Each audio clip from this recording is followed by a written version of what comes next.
It's at 33 times versus what the value has been paid for. EBITDA at 190 odd crores, margin at 37 odd crore. As per analysts, it stood at around $1.8 billion. So slightly higher than that has come in. The deal is done at a price to sales of around 33 times.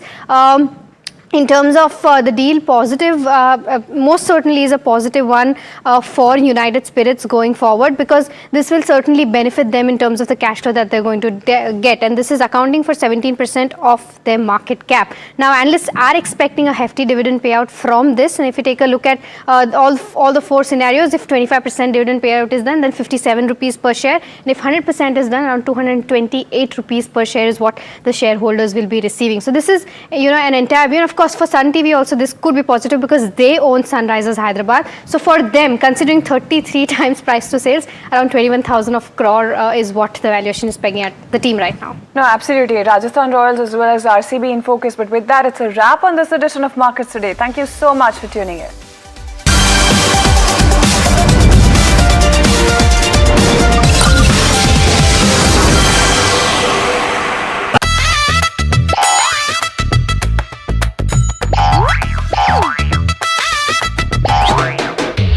To understand the Tamil Nadu twist, join me in the midst of our people, language and politics.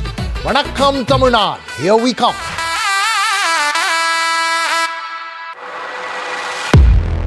He has been tracking markets for over a decade, spots the trends before they hit the screen.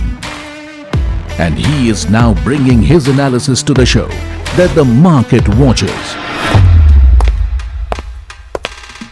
Watch Sharad Dubey on Know Your Company, a show that puts the most traded stocks under the scanner. We dissect the company so that you, the investor, don't have to get the management to answer questions relevant to you. Watch Know Your Company weekdays at 11:30 a.m.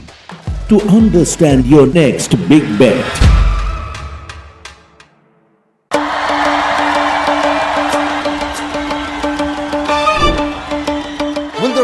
Sun win with a hand in hand?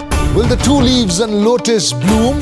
Who will whistle to success in Tamil Nadu? To understand the Tamil Nadu twist, join me in the midst of our politics and people. Vanakkam Tamil Nadu, here we come.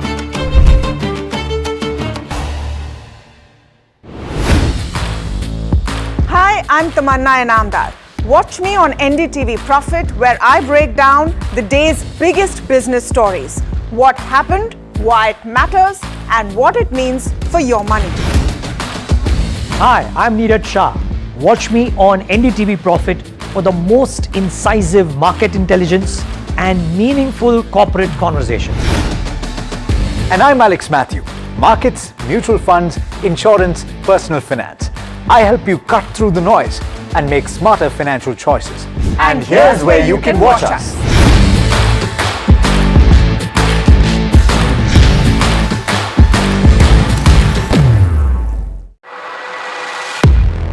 He has been tracking markets for over a decade, spots the trends before they hit the screen.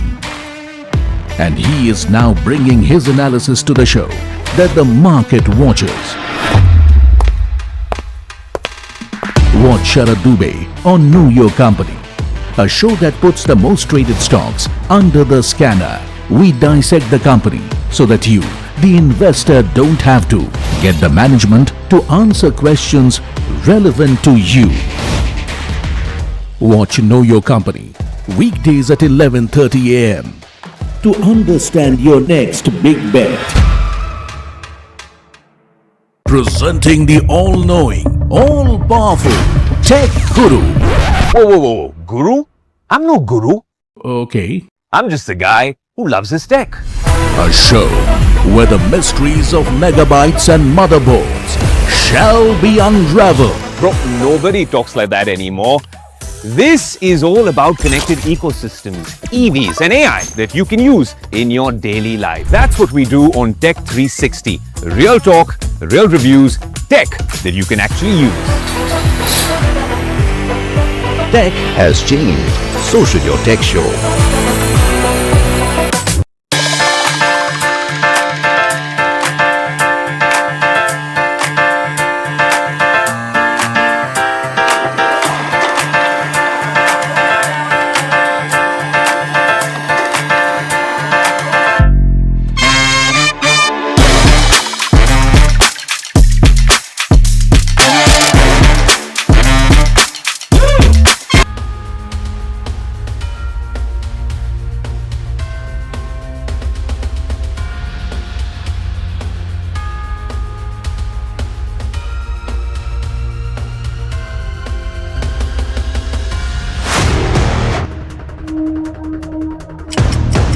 You're watching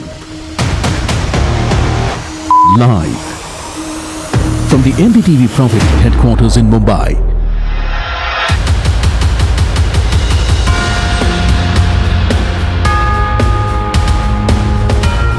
This is India Market Open. Hello and welcome to India Market Open right here on NDTV Profit with me, Neeraj Shah, and my colleagues Alex Matthew and Hiral Dadia. And quite unlike yesterday, there seems to be, guys, a bit of a trend build up, if you will, in at least the US side of the commentary and the resultant reaction of risk assets, crude oil, other assets, and even the 10-year bond yields. No, so what did you mean by that? You're starting to see, for example, crude react more positively and more favorably to the Trump comments, despite the fact that there are Iran denials. Risk assets, by and large, even though the US markets ended lower, I think the futures are looking okay. Our markets might still do okay. So I think there's a bit of a trend build up. There's a trend build up, but you know what I don't find correct is even Israel, who's not coming in supporting the conversations yet, but they are coming out and saying that we are not a part of the conversation, we are not a part of the truce. So where does this take you? You know, is the question. There are several question marks at this point. Yeah, but maybe for the world, as long as the Strait of Hormuz is open, I think even if the Israel-Iran conflict were to continue, the world should be okay. So you're saying positive US will from that chicken out. perspective. I'm not saying chicken out. But there are conflicting reports at this exactly, stage. So you can't. But I'm just saying the risk assets response. I mean, they are reading something which we are not able to read probably. So let's put the facts out, right? Let's take a look at what is happening, and the reason why there are conflicting reports is that there is still a massive US military build-up underway amidst talks of that deal. And the latest update, multiple sources. I looked at the Reuters report. There's also a Wall Street Journal report. The Pentagon is expected to send thousands of soldiers. Wall Street Journal talking about 3,000 soldiers from the Army's 82nd Airborne Division into various parts of that West Asia region. Whether it's going to be deployment is not known at this point. Where they're going to be placed is not known at this point. It's just known that from the US, the 82nd Airborne Division, 3,000 soldiers are expected to make their way to the West Asia region. Iran has told, meanwhile, the United Nations Security Council that non-hostile vessels can go through the Hormuz Strait if they coordinate with authorities. This was sent on on Sunday, and it was viewed by the UN Security Council on Monday. So it's taken a little while for this message to pass through and to go through the system. Meanwhile, Trump has said that J.D. Vance, Marco Rubio, Jared Kushner and himself are negotiating with Iran, and he made several statements, including one which a lot of people are actually wondering what it means, because he says that, or rather he claims that Iran sent him a very big present, his words, and that is oil and gas related, but he stopped short of explaining what exactly he meant by that. Now, what Neeraj was talking about, international markets, US stocks actually fell despite that risk-on sentiment in Asia and Europe. But you had futures that are currently relatively benign. The indices lost between 0.2 and 0.8% overnight, and treasury yields actually rose by 10 basis points at the short end. Of course, that had to do with a weak auction of 2-year bonds. So remember that has a part to play as well in the way that yields move. US private sector output fell to its lowest in 11 months, so the data was not supportive. And it's also worries about private credit market in the US that are on the rise.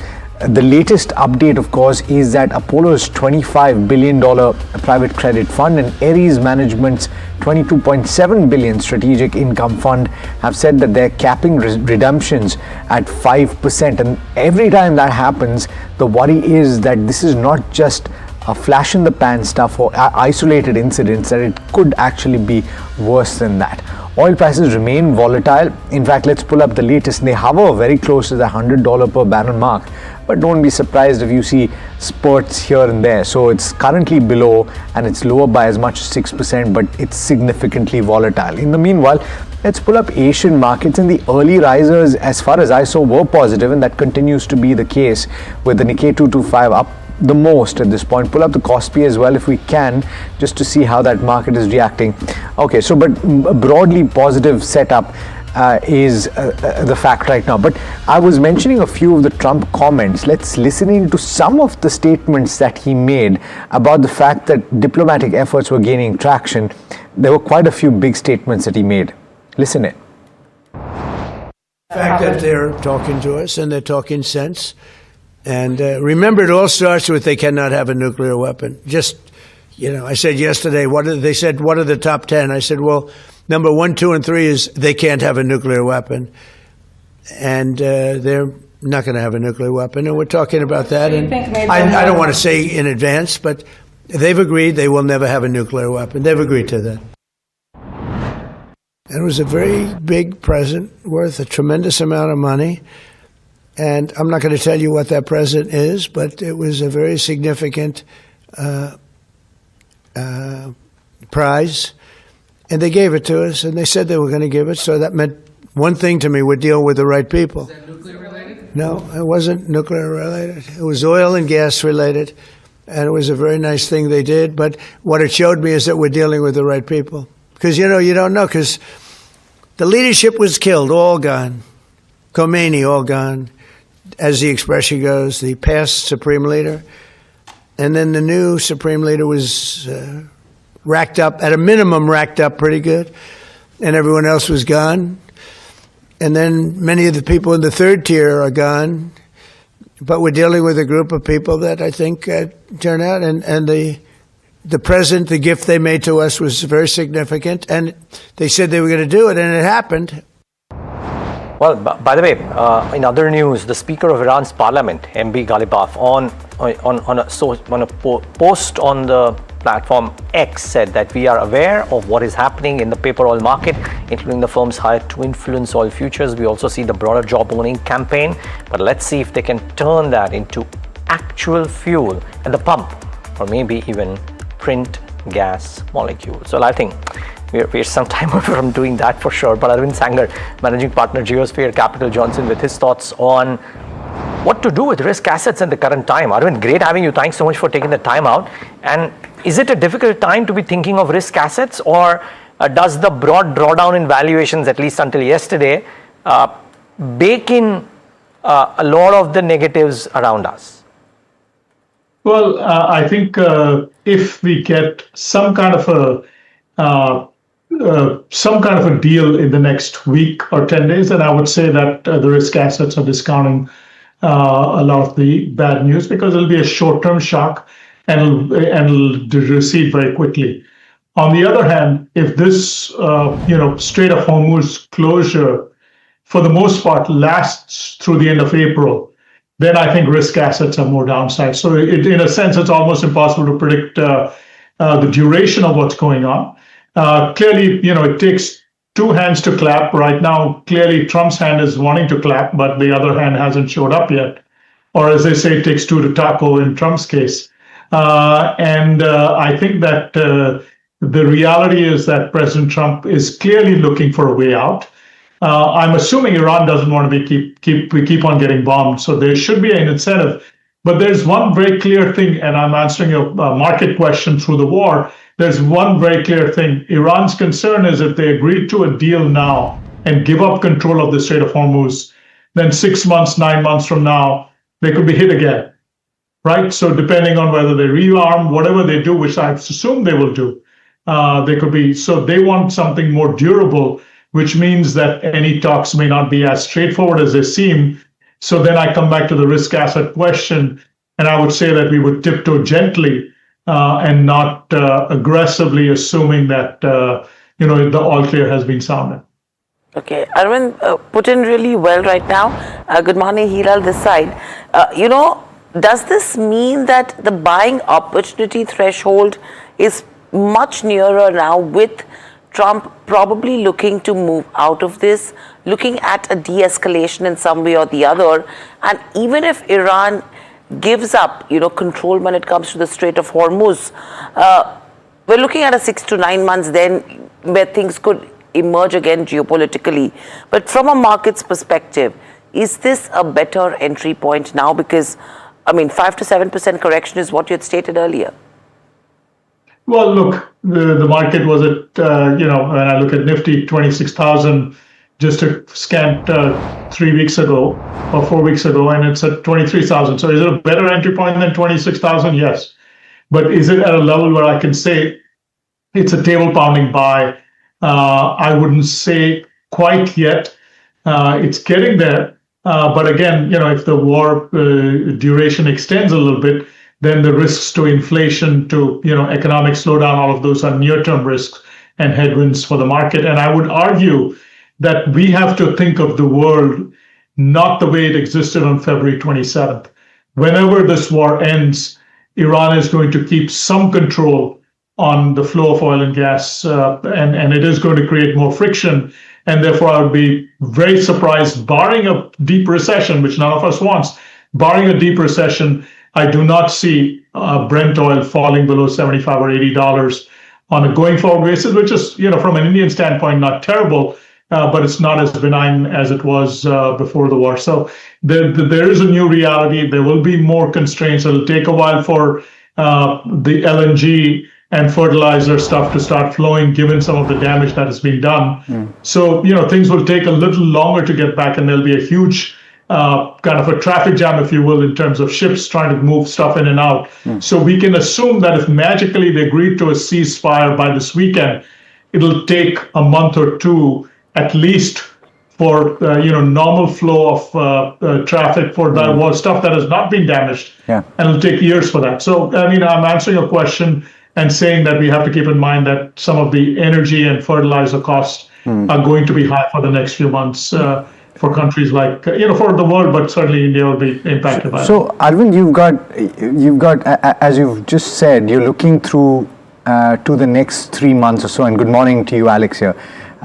I'm just wondering, though, whether you're also looking at the fact that the early indicators in the US, economic indicators, are not looking very strong. The private industry not looking very strong. That's the latest data. The private credit market is looking even worse, where more and more firms every day are coming up and saying that they're capping redemption. So there's worry there. Trump's approval ratings are falling through the floor. So there's a question mark about the midterm election. So quite a few headwinds, would you agree, heading into the middle of the year? Yeah, absolutely. And I think, you didn't talk about the political calendar in the US, but, for the midterms for the president and the Republicans, things are looking bleak. But yeah, inflation is going to be higher around the world, including in the US. There are growth scares. I don't believe the private credit is really anywhere near the 2008 global financial crisis type, but it's a negative headwind.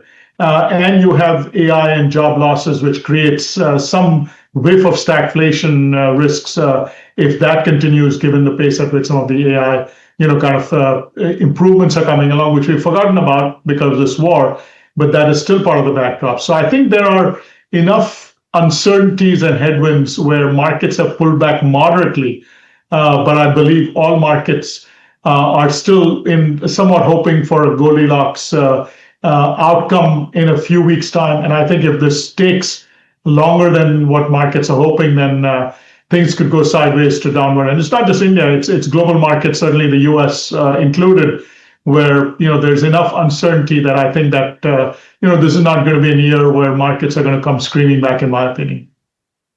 Okay, so an interesting take coming in there. Thank you, Arvind, so much for joining in. It's always a pleasure to speak to you as well. But certainly, in terms of what that impact could be when it comes to India as well, and then taking cognizance of this, we have an exclusive information that the center has quietly activated a crisis management architecture which actually brings together top decision makers as well. My colleague Shrimi joins us from Delhi with those exclusive details. Shrimi, what are you picking up from your sources when it comes to the crisis panels that the government is looking at? Well, absolutely an important development as government forms 7 empowered panel to be led by top bureaucrat of the country, and this is coming after PM Modi both in Rajya Sabha and Lok Sabha compared this crisis with COVID and ask for strategy for short, medium and long term. Let me take you through the details of the panel and the mandate being given in line with the recommendation of PM Modi himself. To start with, we'll have one strategic panel to deal with all sort of securities and external affairs matter to be led by Foreign Secretary Vikram Misri. Then you have economy panel to deal with trade and supply issues and the economic impact, etc., to be led by Department of Economic Affairs Secretary Anuradha Thakur. Then you have food prices and health related issues to be handled by Consumer Affairs Secretary Nidhi Khare. Then you have energy panel to be led by Petroleum Secretary Neeraj Mittal and have representation from other ministries as well. Then you have waterways, port and shipping. Very, very crucial, of course, because we have been seeing the impact due to closure of Strait of Hormuz. So this panel will deal with that. Then you have fertilizer and agri panel, and you have then information and broadcasting to ensure that the right messaging is going out in public to reduce fear mongering, which is happening due to lot of issues like LPG, etc. So of course, as far as terms of reference is concerned, they have been asked to come up with a measures to reduce dependence on import across the sector, then to assess the global risk on a timely manner and to recommend the measures on short term and medium term as well as long term. So very, very crucial, and we need to see how these panel is going to respond and come up with a recommendation and submit to PMO as well as Cabinet Secretariat. So this is going to be an interesting development that we need to pick up and see what comes out of it as well. But thank you so much, Rimi, for joining in. In terms of yesterday's market, what's interesting, Alex and Neeraj, is 2 days in the green. The breadth, however, has been in favor of the bulls, but the volumes are really not supporting these kind of moves. Yesterday was expiry, today is expiry as well. So you are seeing that short covering that's coming in terms of market. So that's what we need to take into consideration. And today's monthly expiry for Sensex. 1.5% kind of gains in terms of Nifty 50. The advance decline ratio also, if you see, it was 45:5. So it's clearly telling you what the breadth looks like. Indigo and L&T were the top gainers on Nifty, both seeing gains of over 5%. You had the broader markets which actually outperformed the benchmark indices in trade, and that's what actually supported the breadth overall. Names like BLS International, Alkyl Amines, in fact, both your amines companies were trading in the positive, and both of them saw some smart moves. Your mid-cap and the small-cap index was up a little over 2.5% in trade. Linde India and Vishal Mega Mart, 2 names that were top gainers. Apart from this, all your Nifty sectoral indices also ended in the green. So the question is going to be, for how long is this going to continue, whether it's going to be all sectors that will be contributing to today's sessions as well, because if you have to look at implied open, that is also indicating a gap up start to trade. Sustainability becomes the key. 161 points is what you're looking at, and Neeraj will tell us what he is looking at in terms of markets. Guys, because it's so difficult to say, I've just done a little bit of stats gathering, and all of the conversations around going long start with the caveat that if you even want to put in money to work, you should not put all your money to work. Please keep that in mind, because the situation is fluid as we speak.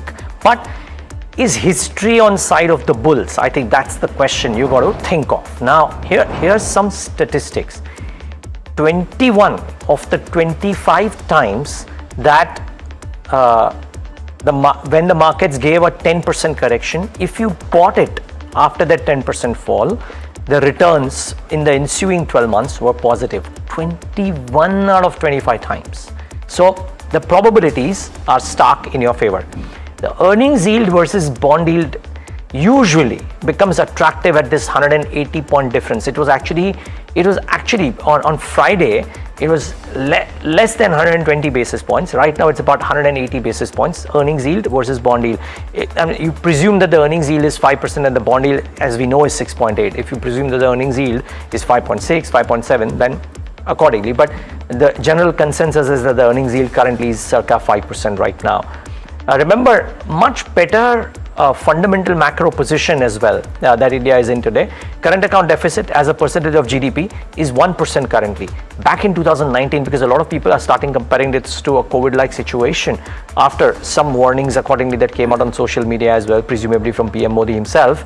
But current account deficit as a percentage of GDP is 1% versus 2.1% in FY19. And 63% of the small caps are now trading below their 10-year average valuations. It's not the 5-year number that I'm talking about where small caps anyways traded higher. I'm talking about a 10-year average valuation. So there are some positives here. And broadly, if you look at the valuations as they stand right now,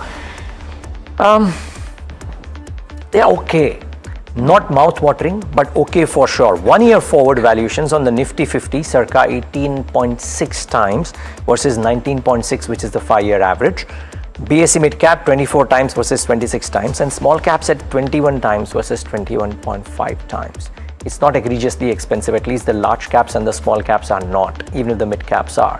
So in some sense, history is on the side of the bulls. If you make an investment right now, and if you can ride a downtick if it were to come, maybe it will play rich dividends. But maybe the caveat that should be given every point of time somebody gives a buy call is that we may see another 10% gash on your stock if you buy it right now before it starts improving. Your point on asset allocation is very, very good. In that people tend to throw the kitchen sink at these drops, and then when it falls further, you don't have they cash realize back. you don't have cash. It's a question that you asked Parag Thakkar the other day. Yeah, exactly. So, okay. So that's an interesting take coming in there when you talk about asset allocation and the deployment, the way it can be done as well, because, you know, sometimes you might find it attractive, but at the face of it, but it might not be as attractive as it could get further as well.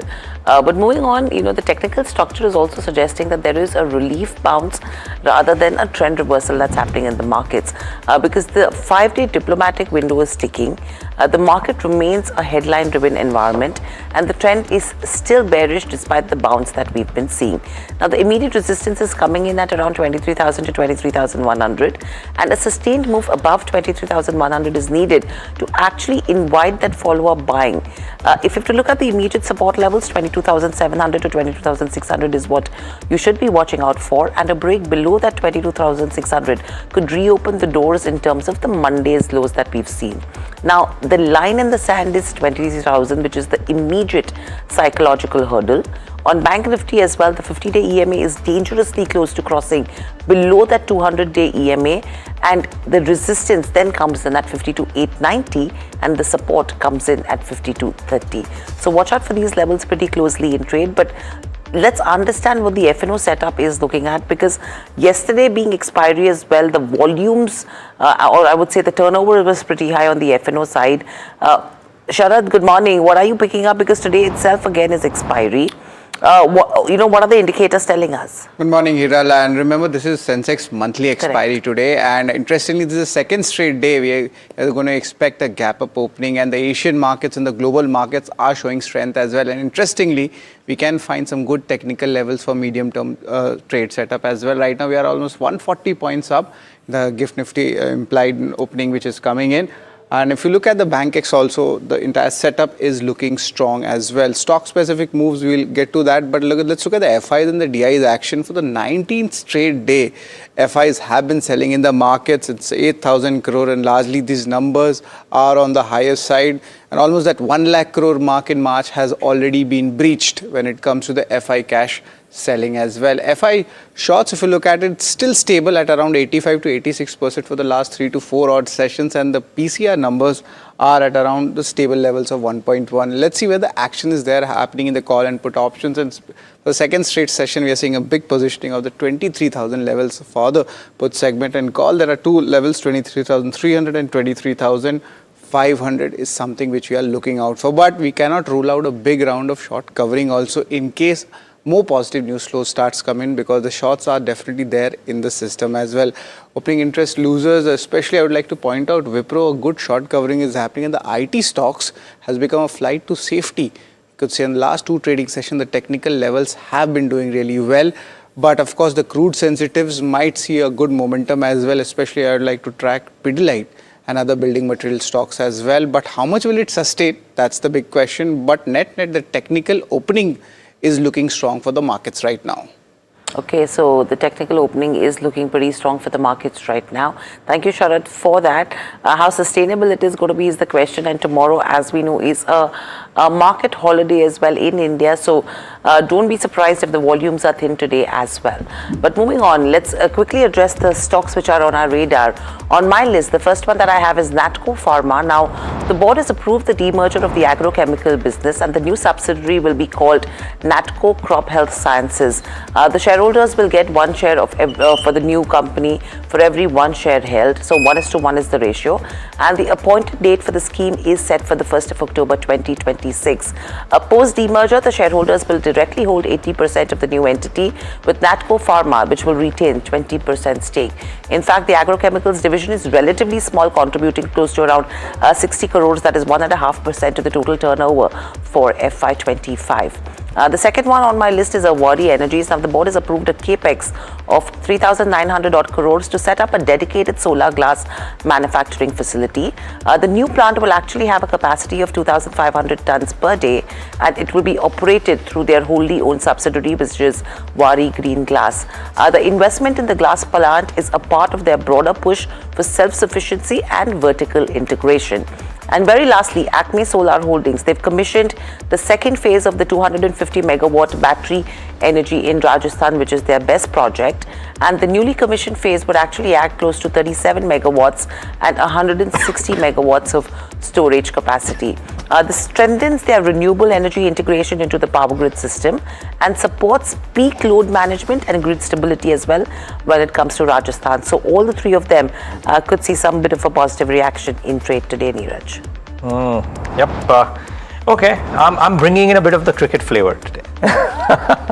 IPL is starting well in 3 days time from now, and there are some team owner changes. So the big news, of course, yesterday during early evening was Rajasthan Royals and the new owners. But I think from a market's perspective, actually both work, and I'll tell you why. Firstly, United Spirits, because the existing promoters have divested 100% stake in RCB, which is United Spirits, have for 16,660 crores or whatever, and some change here and there, to a consortium of the Aditya Birla Group. Now, for United Spirits, it was always a non-core investment, and this going away means that it can actually focus on its core beverage alcohol business, and therefore I think investors will like that part one. In fact, analysts say that there's a very strong likelihood of a one-time special dividend coming in. So I won't be surprised if United Spirits has a reaction today. But guys, because of the valuations at which both the Rajasthan Royals and the RCB deals are done, wouldn't be surprised if there is some activity, for example, in the RB Sanjeev Goenka group, as well as Sun TV, because people would now believe, and Chennai Super Kings in the private markets, because that stock also trades fairly frequently. But I think all these three would actually have some heightened activity today because of the valuations at which these deals are done. So you see United Spirits possibly reacting today, maybe. It's a small pie for them, but a special dividend might be enthusing. But for the others, it might be actually meaningful, including Sun TV. CSK actually more liquid than certain listed companies. Yes, you're right. You're right. I mean, nothing beats NSC, but CSK is a close, whatever, second, third, fourth as mega. And from the original purchase price to the current estimates, it's a huge jump. You're talking about what? Rajasthan Royals at $68 million. And right now we're talking about $1.6 billion. And your RCB at $111 million. This is back then in 2008, coming up to $2 billion. I mean, the jump, 1.8, spectacular. Yeah. Very superb gains for all of the franchisees who invested. I think even the compounded annual growth rate is pretty strong. But well, you needed to be active enough and rich enough to buy a team then. So some people were. But yeah, this should be good for all the 3-4 players involved in the consortium, if you will, or in the buying list or the valuation list, if you will.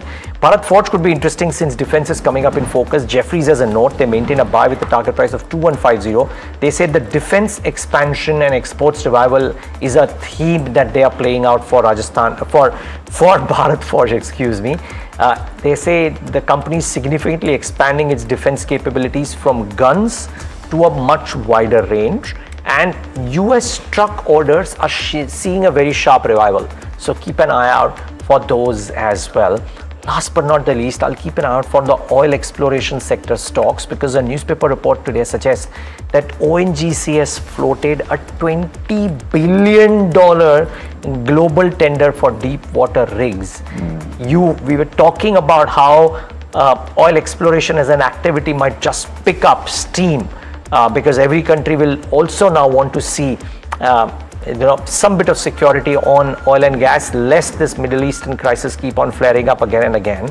And if oil prices were to stay up higher, Pat, we got one response. Let's see if there is more in store. So keep an eye out for all the oil exploration names. Not as much for ONGC, even that is positive, but all exploration companies for sure. Anything that does deep water, exploration, etc. might all benefit. So keep an eye out for them. Self-sufficiency is going to be absolutely key.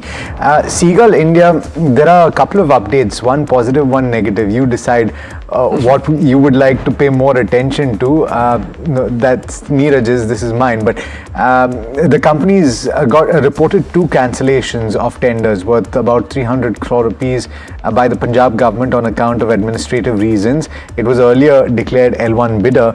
And the company's also secured orders worth close to 400 crore rupees from Purva Green Power. So take it as you will, whatever you think is more positive. Of course, in the recent past, the company has been declared L1 bidder or won significant orders in the recent, and we also had the management. They were quite positive going forward as well. LG India is a thumbs up. This is on the back of a brokerage note. Jefferies has weighed in, maintained a buy with a target price of 1,910 rupees per share. They say that the initial summer trends are good. The price hikes of 7 to 9% in 3 and 5 star ACs in the fourth quarter is what is witnessed. Further hikes of 5 star ACs to the extent of 10% is likely in April 2026 on account of the weak INR and higher raw material costs. This is something that various AC manufacturers, including Blue Star, have already indicated to us. While LPG shortage is a key industry risk, players are evaluating other fuel sources, and exports at 6% of sales, of which Middle East is a smaller part, is not very significant from their perspective. So the domestic story is alive and kicking for something like an LG India. So watch out for that. Sagility, Nomura has weighed in and said that they're initiating with a buy rating of 55 rupees per share. It's a dual proposition in their opinion. Value with growth, outsourcing and AI efficiency are fueling momentum. A vertically integrated healthcare focused tech player is what it is at this moment, and they are seeing significant improvement in the earnings potential over the course of the next few years. We have to step in a very quick break. On the other side, we'll talk about how you should position yourself ahead of the start of trade today. Of course, on the implied, we've given up a little bit of ground. We're now trading or expecting to start just about 118, 119 points higher, whereas earlier it was indicating as much as 180 points. Stay tuned. We'll bring you more after the break.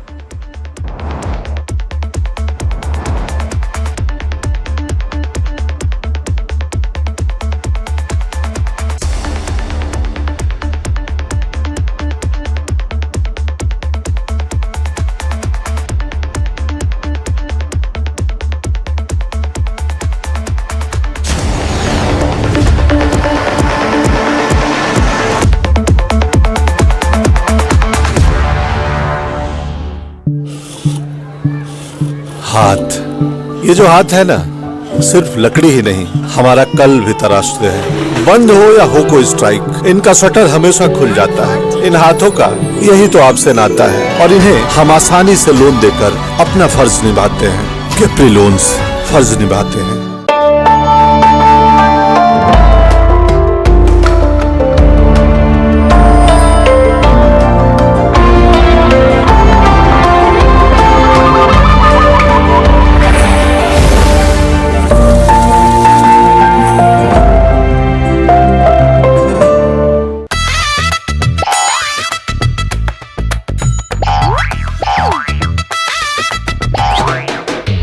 To understand the Tamil Nadu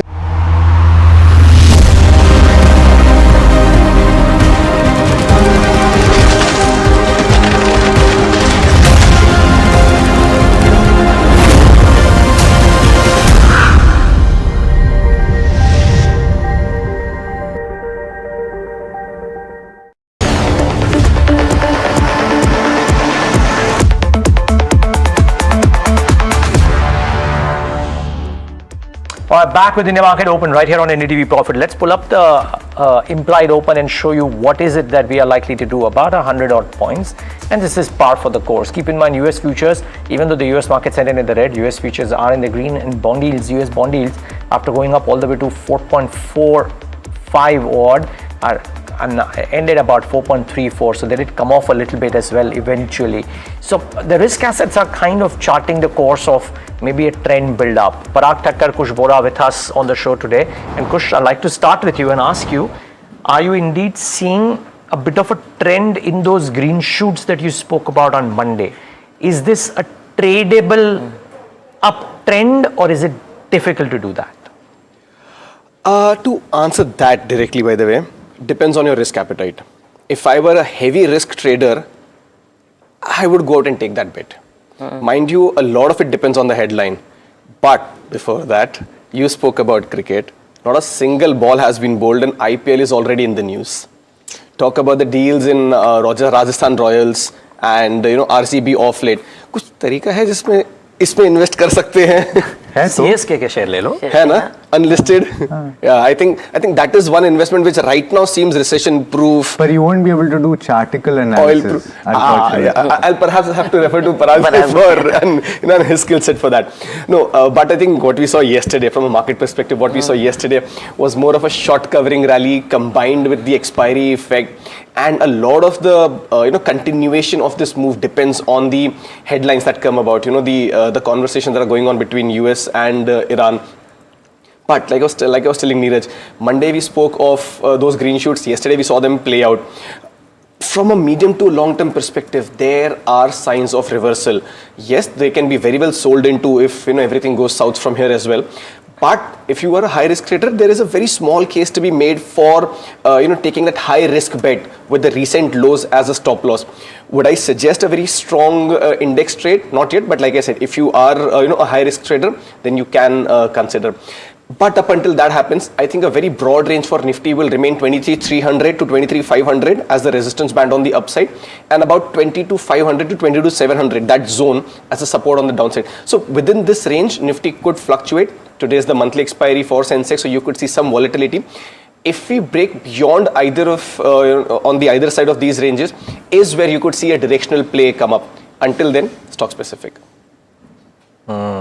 Stock specific, guys. So the question what is which stocks then? Yeah, so with that confidence of नहीं यहाँ से high risk trade ले सकते हैं, I'm going with all three longs, right? Okay. No short calls. You're not fearing the headline at all. No. This is cautious optimism. Okay. We've gone from that fear to cautious optimism wala stage जहाँ पे risk reward ratio really favors. And forget what happened on Monday. It was drastic, but just go back a couple of days before that. Thursday, Friday, we did see some buying interest at lower levels from the auto bank space, some of the PSU bank space. So there was that buying interest at lower level that came in. So that's where my confidence comes from. So couple of names. Yesterday we spoke of the pharma pack, so Lupin makes the cut as a call today rather than just an idea that you can keep on your radar. So Lupin for targets of 23.95, 24.45 is something that you can consider. 22.75 is where you keep that stop loss. Premier Energies, of course, this stock has bucked the trend and has been doing fantastically well. Good volume accumulation. So here you could consider a long trade for targets of 905, 930 with a stop loss at the 865 mark. And as a continuation, Lloyd's Metal is something that we discussed yesterday. 1245 was the first target that was hit comfortably, but there is still enough and more steam left. So for targets of 1280 and 1300, with now a revised stop loss of 1240, you can still consider Lloyd's Metal. Got it. Okay. All right. Let's talk about the watch list. And we've got quite a few stocks that we've already lined up for you. But let's talk about the whole list, right? Fertilizers, aviation, OMCs, Brent crude is hovering around that $100 per barrel mark, currently below that. It's volatile, remember, so these crude sensitives will be in focus. Sun TV, RPSG, which is the RP Goenka group, is going to be in focus on account of positive developments on both RCB and Rajasthan Royals. The IPL deals, we already spoken about that. Sammaan Capital, the RBI has approved the IHC acquisition of stake. You have pipe companies that are going to be in focus also. The government has notified the order to strengthen natural gas infrastructure and improve ease of doing business for them. APJ Surendra and Park Hotels, this is promoter buying that you're seeing here. NTPC Green, there's an MOU with Nextra Data for RE projects, that is renewable energy projects. Wari Energies has approved a capex plan of 3,900 crore rupees. BPCL, there's a joint venture which has received a hydrogen project order. This could be the next leg in the energy journey. Of course, we've been speaking about hydrogen for quite a while now.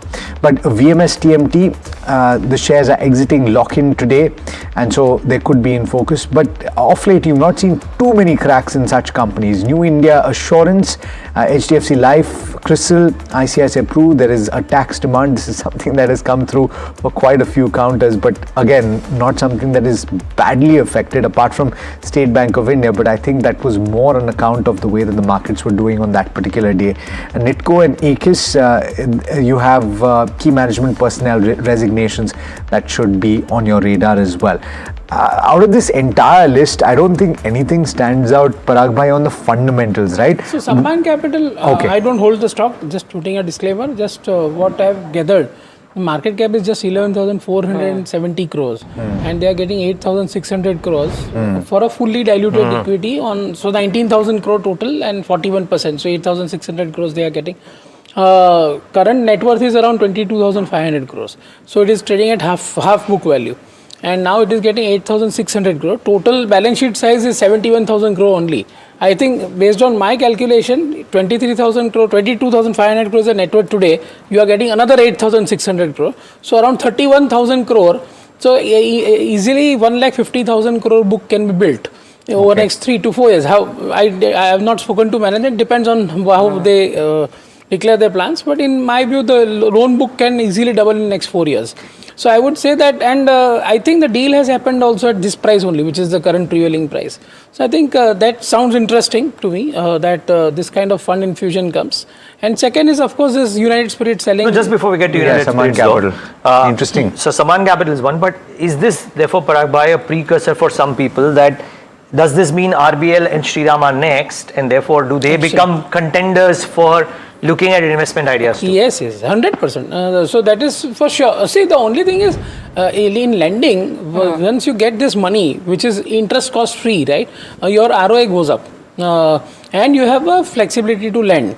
Now, after that, the execution starts. That you have to lend prudently. Of course. Right? That is the key thing. But of course, initially, when you are entering with such a big investor at the same price at which he is buying, and there is a potential to grow, I think it should be taken positively. The only question I have, and you've highlighted good points, you've also stated that you don't own the stock. Yes. But the question is, per your argument, and let's not get into a huge conversation about the frontline companies, but if you're saying that they're available at a discount, then would you prefer those over this one, even if the prospects are good? No. So what I'm saying is there are two different set of investors. Sure. Right? One is who wants to keep it for 3-4 years and to earn 2-3x returns, and one is an investor who wants steady compounding 15-18% return.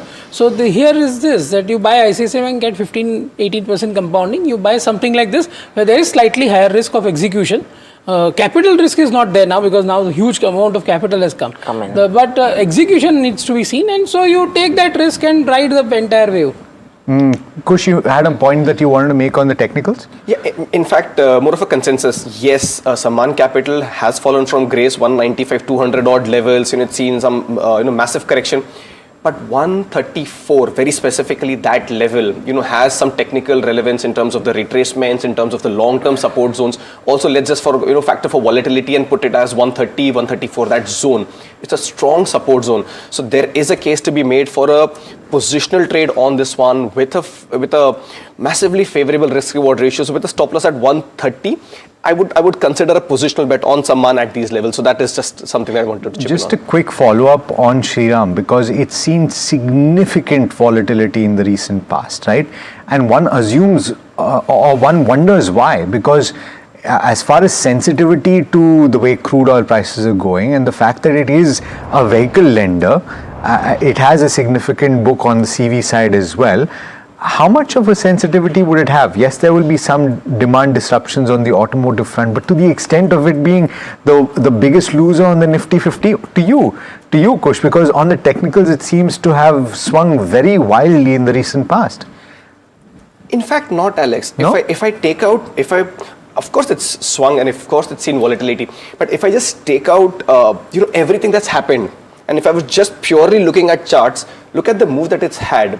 At the bottom it was at 570 odd, not too far, September 25, and it went all the way up until about 1100 or so, right? So nearly about doubled. If you see that retracement from there, it's at about 900 odd, right? So the cut itself is not so significant as, let's say, something like a Sammaan Capital. So the volatility there is definitely higher. Does it make a case for trading or investing in Shriram Finance right now? For sure, because this is a clearer sign of relative strength where it's not seen as much volatility. You could very well discard the recent moves from 1100 to about 900 as a positional profit booking trade, and also supports do come in at about 890, 900 odd levels, so it's also close to those support levels. So yes, there is a case to be made for Shriram Finance also. It's just that the risk reward ratio in Sammaan is just too much, too mouth-watering to ignore right now. Okay, so that's with regards to Sammaan. But one more question I have, because we spoke about Shriram with Parag Bhai, is Bajaj Finserv. Interestingly, you have a Motilal Oswal note which has initiated a coverage with a target price of 1900 on the counter. And what they are saying is that it's building a one-stop financial shop, spreading wings across the financial ecosystem, from a Bajaj Finance to a Bajaj General Insurance, Life Insurance, and emerging subsidiaries as well. So it's covering all financial needs, right? If you have to look at valuations and the way Finserv has been moving along with the Shriram Finance as well, would you be a buyer of a Finserv at current levels? I already hold Bajaj Finserv and Bajaj Finance both in my portfolios, and basically the stock price has corrected in line with the market because of this West Asia war conflict and the worries around higher oil price and all. So I think it offers a very, excellent opportunity for long-term investors to buy a compounder in a Bajaj Group company. And it offers an excellent entry point in my view, because Bajaj Finance itself is growing at 21-22%, and now asset quality is also looking better. They are implementing AI in a most efficient way. So that because large part of Bajaj Finserv's value comes from Bajaj Finance stake. And of course, as you rightly said, and as Motilal report has highlighted, they are building the entire gamut of financial services within Bajaj Finserv. So if you want to play entire financialization theme through Bajaj Group, Bajaj Finserv is the vehicle to play it.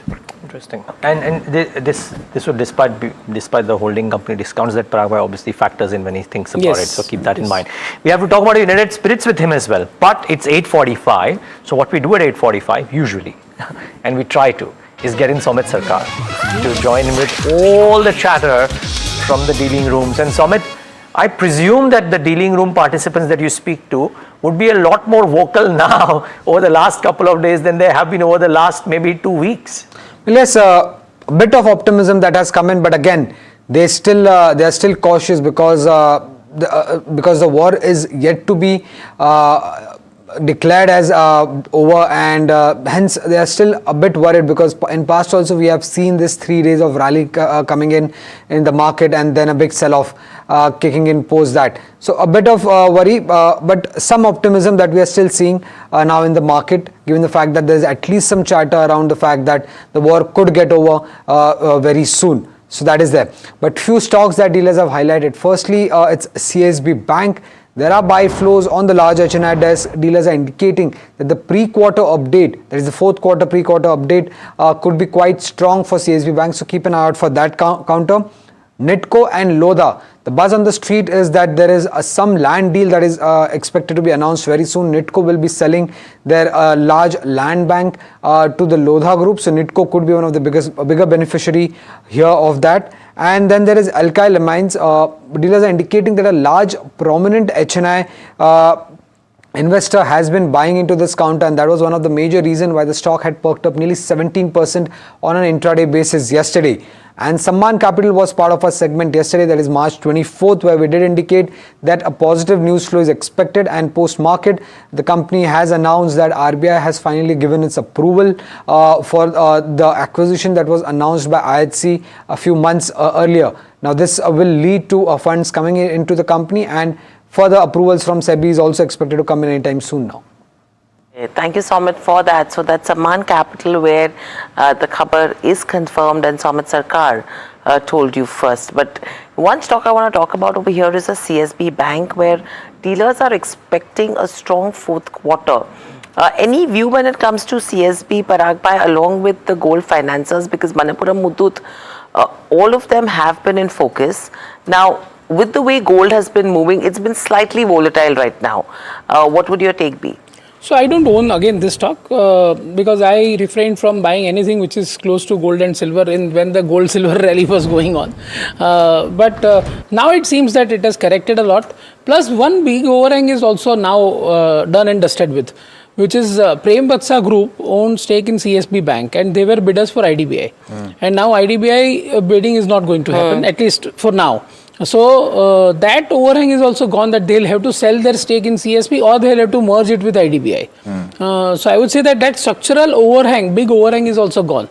So if your reading is right and if the business update is going to be strong, I am not sure, I have not followed it. Correct. But if business update is strong, I think but the price has also corrected and this major overhang is also over. Why are you saying it's an overhang? Just to describe it, tell me.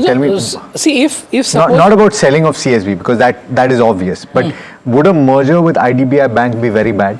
No, but see, when you are merging yourself with a big elephant, there'll be a consolidation phase, right? And so that's why I said that for Kotak also I was waiting for that okay, if Kotak denies it, then Kotak comes in my framework of buying.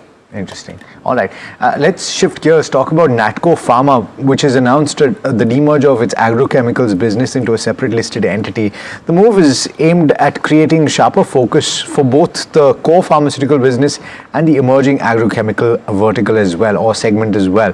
Varsha joining in to tell you about how this will align with the company's philosophy. Varsha, what are the implications, and good morning to you. Good morning. First starting off with the deal, yes, so demerger has been approved and the business will be transferred to one of its wholly owned subsidiary, that is Natco Crop Health Sciences. Now, if you see onto the business structure before demerger, currently company has two sections, that is pharmaceutical, wherein you have API and finished formulations, strong oncology presence with expansion into cardiology, neurology, and also into the agrochemicals. If you see, they have pesticides, insecticides and herbicides, while they are focusing on green chemistry, and this is still at the nascent stage. Now, talking about the demerger rationale, why they are going for demerger and why now, if you see, the pharma and agro have a different inherent risk reward profile, and the segregation will enable sharper management focus according to the company, and of course allow each business to pursue independent growth and enable a separate value discovery when it comes to the agrochemicals and of course the pharma. But onto the financial context, agrochemicals division still is only a single digit to the overall revenue, contributes almost 1.4% to the overall revenue, and business is at early growth stage. Onto the swap ratio, there will be no cash consideration. The swap ratio is at 1:1. That means for every one share you hold in Natco Pharma, you will be getting one share of the new agrochemical company. On post demerger, Natco Crop Health Sciences, the 80% share will be held by the Natco shareholders and 20% will be held by the Natco Pharma. Onto the listing of the agrochemical company, that is Natco Crop Health, well, it will be listed on NSE and BSE, but no dates have been announced, and this will be subject to, of course, shareholder and NCLT approval. Thanks a lot for that, Varsha. So keep an eye out for this one. Now, everybody is talking about where to put money to work, where there is margin of safety, right? And one of the buckets or one of the cohorts which have been punished very, very badly are all the renewable energy names and the ancillaries as well as the power producers, if you will. And Kush, it's a very wide bucket of stocks, but we recently interviewed Inox Wind, and he was fairly confident about how the execution and the numbers are going to shape up. I'm guessing that would hold true for a lot of others too, maybe not. But what are the charts saying? So let's say Inox, Suzlon, Vari, Premier, Insulation, what have you. There are like 7-8 companies on the charts. So, Neeraj, there is definitely strength in Premier and Vari. Premier is a call that we've given out today, as one of the 3 picks. Vari, very similar structure. The only reason I picked Vari is because it's slightly technically better. Of course, there's 200-day moving average, but that's still some distance away. Vari is already struggling or consolidating around the 200-day moving average, and hence Premier Energies. But if you were to ask me, you could pick either of the two. There is good momentum, especially when the markets are not doing well. This kind of momentum, this kind of volume accumulation, very healthy. So yes, these are definitely something on the radar. Now, as a reversal trade, do you consider Suzlon? Do you consider Inox Wind? There are early signs of how these stocks could perhaps be bottoming out. One indicator that I follow very closely, and I've seen it do well, is positive RSI divergence. So what's happening is that the price, even though the price is falling, the RSI is actually going up. So there is definite positive divergence here, suggesting that the selling intensity, the selling pressure is perhaps coming to an end. That's the first sign of a stock reversal, right? So if you want to consider something in this space, I would suggest it's not a bad idea to consider Inox Wind, because Suzlon's moved up just a little bit, of course, a long way to go, but Inox Wind is still at the cusp where it could start moving up from here. So yes, there are early signs of reversal in Suzlon and Inox Wind also. I would suggest a stop loss at the 74-73 zone for an Inox Wind if you initiate a long trade.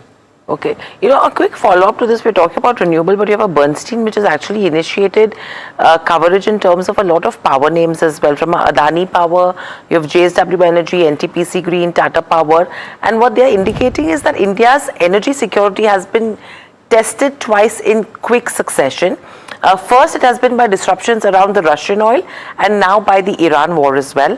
And like China, India is resource poor in terms of oil and gas, but resource rich when it comes to coal and solar. And that's a very interesting statement that Bernstein has made as well. Now, this makes electrification the real structural answer for a country like India, and the policy imperative is clear. They are looking at accelerating thermal as well as nuclear capacity, while also strengthening renewable storage and the grid. The best opportunities sit in thermal, nuclear storage and grid-linked names rather than pure play renewables alone. So interesting play that you're looking at over here. Parag bhai, any thoughts on the note that Bernstein has also put out? So I completely agree with this note. We have enough coal. And so we should not be participating into this ESG things and all that. Of course, we have to do it responsibly. We have to take care of climate. But I would say that India is rich in coal. And that's why, if you remember 3-4 days ago, I said on the show, coal is our new gold. Right? So I think thermal power has to take a center stage. And so whether it is Adani Power, whether it is JSW Energy, whether it is NTPC, old, not the renewable one. And of course, grid connectivity remains the most important thing, because you have got so many renewable plants coming up. You have to transmit the power, right? So the power grid has also increased their capex guidance for that matter. So everything related to transmission and of course thermal power, I think both should do well. Okay, both should do well. That's what you should be Valuations is a different aspect. Yeah, some of those valuations are stretched, but I would say that as a theme, it looks good. Okay, so power as a theme continues to see a lot of focus, and the kind of surge that's come in the last couple of days in terms of power names is also interesting. But moving on and coming back to this massive shake-up that's happening in the IPL franchise ownership, United Spirits, the parent company Diageo is going to sell Royal Challengers Bangalore for 16,660 odd crores to a consortium led by the Aditya Birla Group. Mahima is joining us to tell us all the details behind the stake sale. Mahima, this is an interesting development, something that has been eyed since quite some time. Yes, absolutely. Since September 2025, we've heard multiple names coming in bidding for the RCB team as a whole, and finally the deal is done. So it's overall a consortium of 4 companies that are going to go ahead and buy RCB as a whole for that 16,600 odd crore. The entire deal is being sold to an Aditya Birla-led consortium, which includes, of course, the Aditya Birla Group, the Times Group, the Bolt Ventures, and of course the Blackstone. Now, with regards to how financials and valuations fare for this entire deal, men's IPL team right now is profitable, but the women's IPL team, which was bought at 900 odd crore, is still at an EBITDA loss of around 70 to 80 odd crore. For United Spirits, RCB's revenue account for around 2% and 4% of their overall net worth. Now, if you take a look at the FY25 financials, Sales stood at around 504 odd crore, EBITDA at 190 crore, margins at 37% and PAT at 140 odd crore. So at this FI basis of the FY25 financials, the deal is done at 33 times price to sales. Analysts were pegging a valuation of around 1.8 billion dollars, but it is slightly at a better price. The deal is done at a better price than that, and it is positive for sure for United Spirits coming in. It accounts for around 17% of their overall market cap as well. Now, if you take a look at the analyst expectation, they are expecting that this, of course, is positive one thing for United Spirits, but what this means for shareholders, analysts are expecting that there could be dividend payout. Now, if you take a look at the different scenarios in which the entire cash payout is done, if 25% of that is paid out, around 57 per share dividend payout can be done. At 50%, it is at 114. At 75%, it is at 171, and at 100%. Earnings per share could be, dividend per share could be at that 228 rupees. And this is, of course, not considering taxes. Considering removing taxes, this could be at around that 200 rupees per share.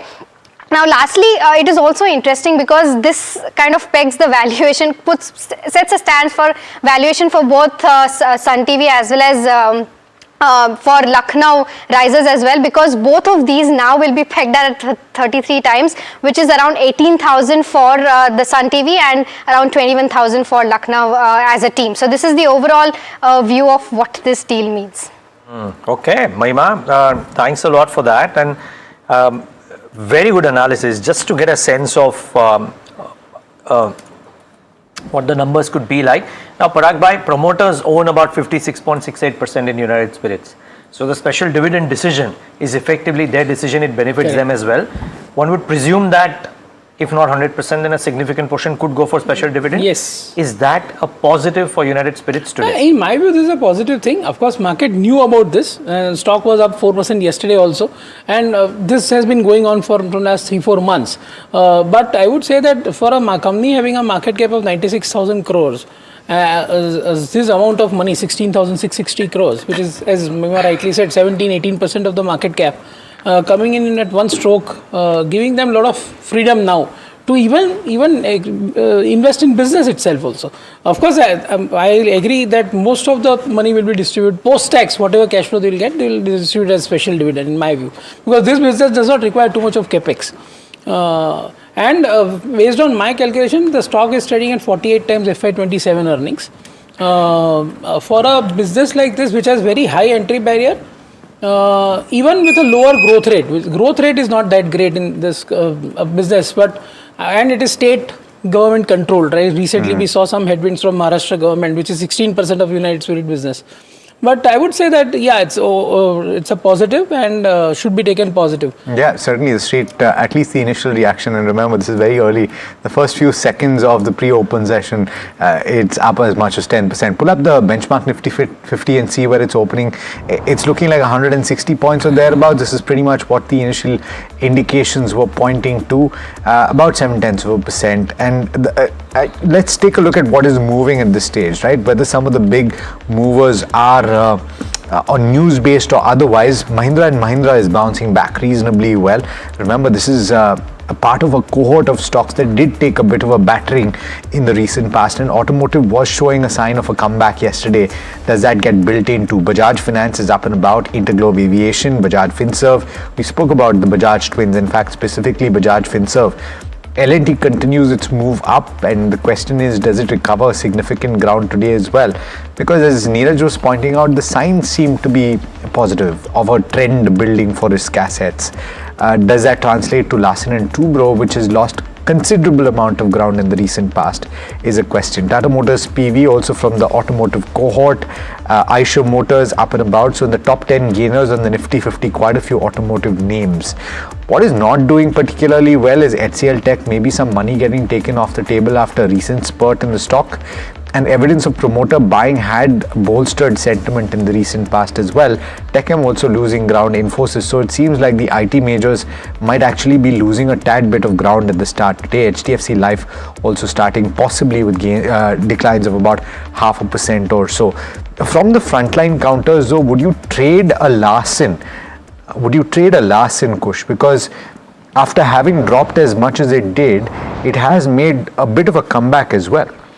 So, Alex, in any other circumstance and situation, I would have said a yes and a thumping and a table thumping, although it's his trademark, I would have still said a table thumping yes to that. But just given, how volatile the news and the headlines are. But if you ask me from a 6 month out, a 9 month out perspective, should you buy Larsen right now? I would suggest yes. Like we've been saying, you don't have to go the whole hog. You have to accumulate at, in smaller quantities. That's where Larsen is. Long-term support for this one comes in at 3350, 3400 zone, so very close to that. There are early signs where, you're starting to see some accumulation. So yes, I know any kind of a positive move, and Larsen would perhaps be one of the first stocks to give you, that sharp rebound. So I remain constructive, except for the fact that, the headlines are a little iffy. The structure of the stock, close to long-term averages. So yes, you could start accumulating Larsen at the current levels. Okay, accumulation, of Larsen at current levels is what one should be watching out for. But let's also get in Chandan Taparia from Motilal Oswal. Chandan, good morning. Welcome to the show. The way the texture of the market is right now, last 2 trading days, we've seen a gap up opening already. The anticipation is that probably the up move will continue, but sustainability becomes the key. What are the levels, number one, that you will be tracking so far, and your top picks? Yeah, good morning. Thanks for having me. So, recently the Nifty made low near 24. Recently Nifty made low near 22,471. Yesterday it witnessed a recovery. Even intraday declines were being bought. We are getting an early sign of bullish divergence on the mechanical indicator if we look the price along with relative strength index. So, as of now, the recovery can be seen, and the important hurdle will be at 23,333. which earlier worked as a key level as a hurdle, and market failed to surpass the same and drifted lower. So I believe that Nifty needs to surpass 23,333, then only the stability will be back to take the index towards 24,000 to 24,450. And on downside, the support will be at 22,750 marks. So I believe with the support of 22,750, one can look for a bounce towards 23,333. And if that is surpassed decisively, I believe the divergence or the bullish price structure will confirm for a 24,000 to 24,444 marks. Now looking at the Bank Nifty index, it has been underperforming from last couple of weeks. Now it needs to hold above 53,000 for a recovery towards 54,000. So in both the indices looking for recovery, but an important part will be the follow-up action with the respect of key important hurdle to surpass decisively in the market scenario. Okay, so that's with regards to where key levels that one should be tracking. Chandan, your top picks? Yeah, so my 2 top picks on the buy side. First is buy on Cummins, one of the strongest counter, which is all set to negate the lower top, lower bottom on the daily chart. In fact, we have seen sustained buying interest with respect to its 50 the exponential moving average. In last almost 10-15 days, the counter took multiple support near 44, 52, 4500 marks. So recommending to buy on Cummins with support of 45.20, and it can head towards 4800 levels. Second trading area, that is buy on Eicher Motor. Here we are witnessing reversal from key support zone.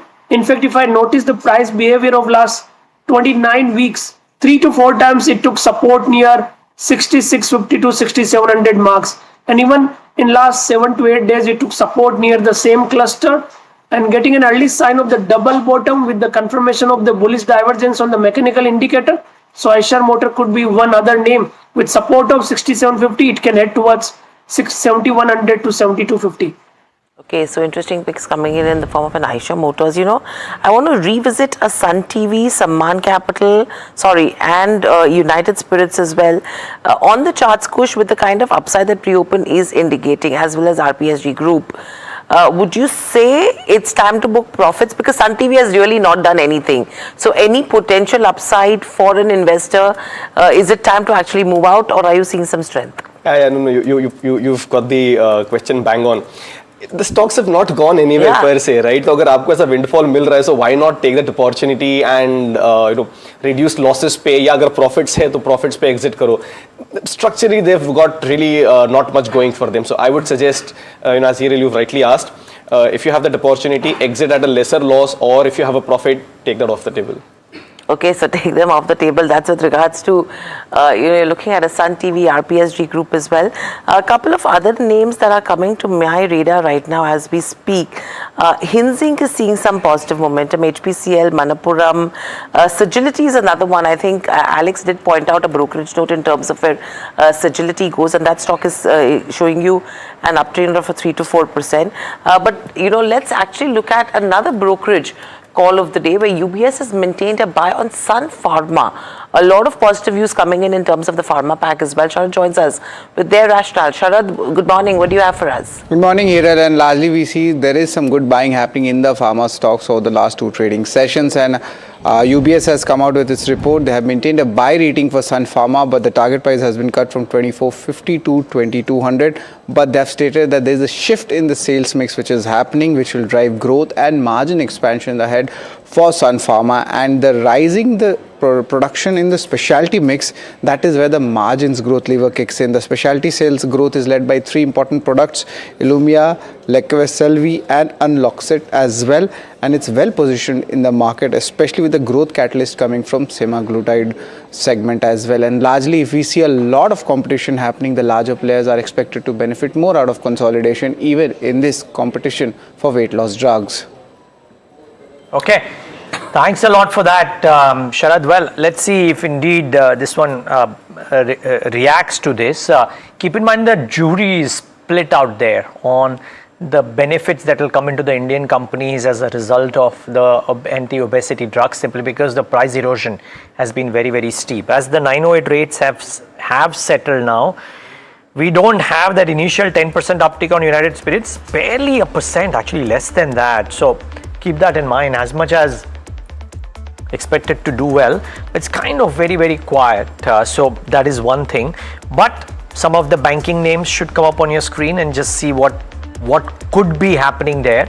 HDFC Bank about 0.5%. There is some strength in ICICI Bank to about 0.5%. Nothing dramatic, but keep that in mind. Sammaan Capital very likely could be one showstopper of the morning.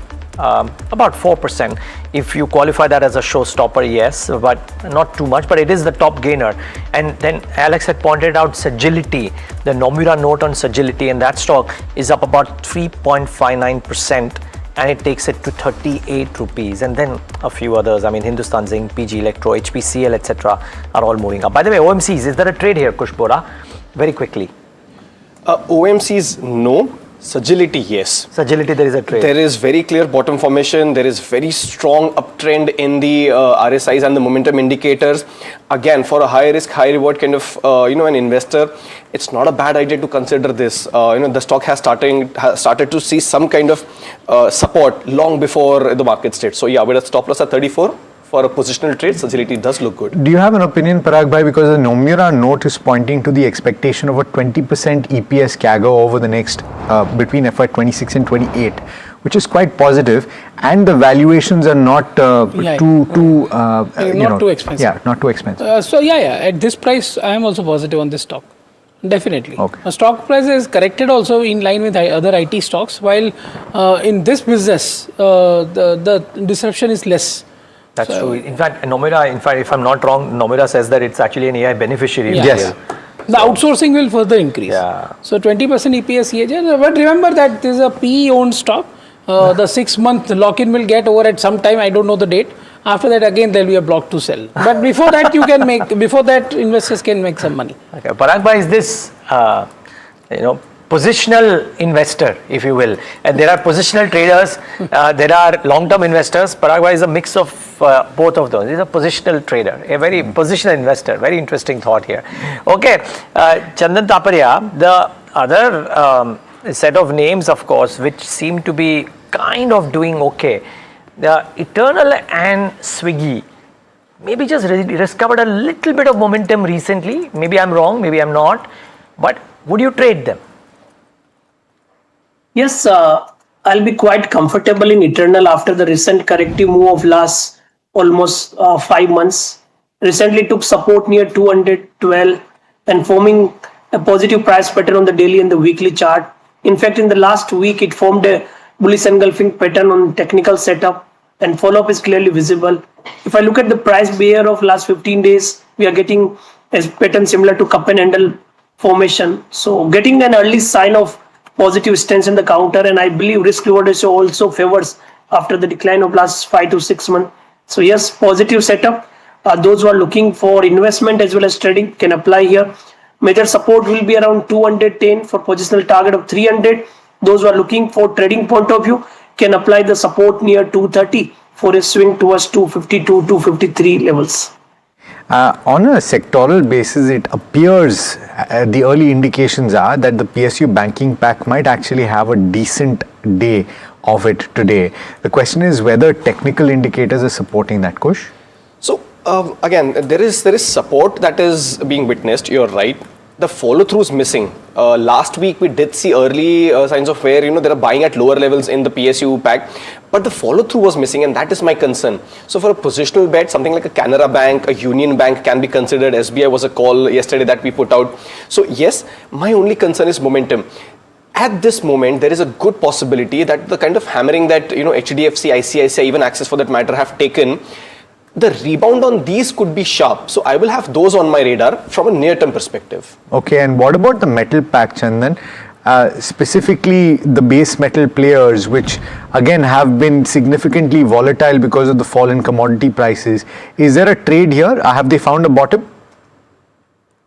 Yeah. So again, in metal, it's a very selective or stock-specific trade setup. I'll focus on two names. One is Hindalco, one is Tata Steel, and second is Jindal Steel. So talking about Tata Steel, it already formed the base near 180 and has been consolidating in a range from last almost 12-13 days with hurdle at 200, support at 180. Now trading the middle of the trading range of last 10-15 days. So here one can look for buying opportunity with support of 186 for an upside target towards 200. If it moves about 200, then only the fresh leg of rally can be seen towards 212, 215. Talking about Jindal Steel has been now making lower top, lower bottom now, but supports are intact. So we have seen put writing at 1100 that could act as a major support for a recovery towards 1200. Got it. Okay, Kush Boda, 10 seconds. Your top call for the day today. Lloyd's is opening strong, but the top call is Premier Energies for targets of 905, 930, 865 stop loss. Premier Energies it is from Kush Bora's end. That is his top call for the day. We'll ask Chandan's top call after we thank him at about 9:20, 9:21. But here's how the markets are starting off today. This morning, we're starting off 170 points higher. Not bad. In fact, a bit of a strength building up, which is actually a good thing. Let's see if this were to last. Banks are supporting 1.15% higher, mid caps about 1% higher, small caps would be high too, I presume 1%, because the advanced decline is reasonably favorable. Actually, it's very favorable. Actually, 1:5, you can ask for more really, 1:6 maybe. Let's get the heat map up on the screen. It's good to see that above green really on the screen, isn't it? A lot of green, very little red. IT's down today. So Tech Mahindra, Infosys, Wipro, HCL Tech, TCS, they have taken a step back. What is doing well? Shriram Finance, no surprise. What's happened to Sammaan, the street will believe will now carry on in terms of approvals for RBL and Shriram. It bounces back. Also remember, on a green day, Shriram Finance tends to bounce back a lot more. It has shown that high beta nature both on the downside and on the upside. M&M, another 2.5% higher. Internal, we spoke about it, 2.2% higher. Strength in State Bank of India, strength in Adani Enterprises, strength in Titan, Tata Motors passenger vehicles, Ultratech 1.74% yet again, and giving support after a while is HDFC Bank 1.67% higher in the top 10 when not all the other banks are doing so, which is actually a really good sign, because I don't see an ICICI Bank or an Axis in that mix. Sure enough, there is SBI, but HDFC Bank out there is great, because I would suspect, just before I hand it over to Alex, that if you pulled up the points contribution, HDFC Bank is the one which is giving the maximum support. Yes, it is.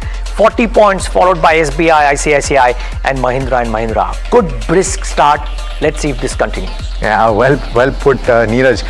Let's talk about the sectoral indices as well, because I want to know whether the PSU banking pack is up there in the top gainers, and Realty is making a bit of a comeback. Consumer durables, there it is. So the PSU banking pack is doing reasonably well. auto is making a bit of a comeback. Remember, in the times where we've seen a significant drop for the market as a whole, the automotive pack has actually witnessed quite a bit of selling, 1.75% as an index as a whole. Mahindra & Mahindra, Tata Motors, PV making a bit of a comeback. The broader market's looking sanguine at this point, looking significantly better actually than the benchmark Nifty 50. The mid-cap index gaining about 1.7%, so too is the small-cap index. So the breadth looks particularly healthy this morning, and the Sensex and Nifty also building on those early gains, with gains of over 1% for the Sensex at this moment. Oil and gas okay. The only sector that's underperforming a tad bit is IT, and that's because the frontline counters, and you saw that in the heat map for the Nifty 50 as well. 3 out of the 4 losers when we looked at that snapshot were IT companies in the frontline ones at that, Infi as well as HCL Tech as well losing ground. But let's talk about individual counters, and not too many stock specific news based reactions that you're seeing right now. It's more of a broader up move, but the IPL deals are front and center, and so therefore let's look at the way that United Spirits is reacting. Perhaps let's also pull up Sun TV and RPSG. Out of the 3, actually RPSG is doing phenomenally well. Both Sun as well as United Spirits having cooled off very sharply from that initial effervescence that they saw in the pre-open session. I wonder if that will change through the course of the day. At least the indications early are that that might not be the case, because both of them, I think there's also a certain amount of fundamentals that comes into play. We already told you, or rather Mahima did, that for United Spirits it does not move the needle too much. More so about the fact that they will now be able to focus on the core business. What else is doing well? Sammaan Capital should be a key beneficiary, and indeed we spoke about this, the fact that the valuations look attractive. Parag Bhai was talking about the fact that the deal is taking place at a decent value as well, and it also it provides them with the raw material as a lender to dramatically improve their lending business, right? So 6% up at this point is a positive reaction. BPCL is possibly reacting to the movement in oil prices, but there's also a key development. Its joint ventures gotten a hydrogen project. But let's pull up the other oil marketing companies as well. IOC as well as BPCL, rather HPCL, up a decent amount, and oil prices maybe directionally maybe cooling off a tad bit. Of course, a lot of commentators pointing to the fact that you might actually have to be okay with 80 to 90 levels for Brent crude for a relatively long period of time, so bear that in mind. And we haven't seen the prices at the pump move at all, so some of those losses are being absorbed at this stage by the oil marketing companies. So Agility, there is a note that has come through from Nomura. It's an initiation of coverage, 6% higher at this point, because Nomura is expecting a close to 20% compounded annual growth rate in its EPS over the course of the next couple of years, culminating in FY28. So that's positive. Seagull has gotten orders worth close to 400 crore rupees. That is a reasonable positive. So despite the fact that they've lost orders relatively notionally worth about 300 crore rupees, it's being viewed as positive. And a couple of others, Avantel has gotten an order worth 460 crore rupees from Zetwork. It's doing particularly well in trade today. And PG Electroplast has identified and installed an alternative to LPG, and so production is normalized. This should be looked at as a key positive, and I wonder what Kush will say about PG Electroplast. If I'm not mistaken, this was one of his calls. So therefore, Hiral, not too much in the way of individual news-based movements, but I think the breadth is looking very good. That is looking very good. And if you see in terms of PG Electroplast as well, they've just come up with a statement where they've said that they've found alternative supply chains when it comes to LPG or alternative products there, and the production when it comes to AC, room ACs is what is normalized, and that's what is giving a fillip when it comes to PG Electroplast as we speak. Apart from that, if you have to look at a Biocon, that's another stock that you should be watching out for in today's trade, because what analysts are indicating is that Eli Lilly will be exiting several European insulins, and it's one of the major players in the insulin market. market. This stands to benefit a Biocon because it can capture the market share vacated by any of these big innovators. And Biocon has almost $70 million insulin business in the European region itself. On the back of which you're seeing that stock also, which is seeing gains of nearly 2% as we speak. When you're talking about media names, Z Entertainment probably is getting some bit of fillip as well, along with Sun TV. So watch out for that one. That stock is up nearly 5% in trade as we speak. Syngene International again, along with the Biocon, is up around 5.5%. So both of those counters are interesting. Polymedicure is another one, walk hard. So your pharma pack is looking pretty strong. What is taking a beating today is only the IT sector, as Neeraj and Alex were mentioning. So watch out for that one closely. Metropolis is down in trade. One Source Specialty is under pressure. Your amines companies, which did see a good move in yesterday's session, are trading under pressure yet again today. So from your alkyl amines to a Balaji amines, seeing some bit of profit booking as well. So that's what we're looking at so far as we speak. But Syngene, Biocon, any views, Kush, coming in both these counters?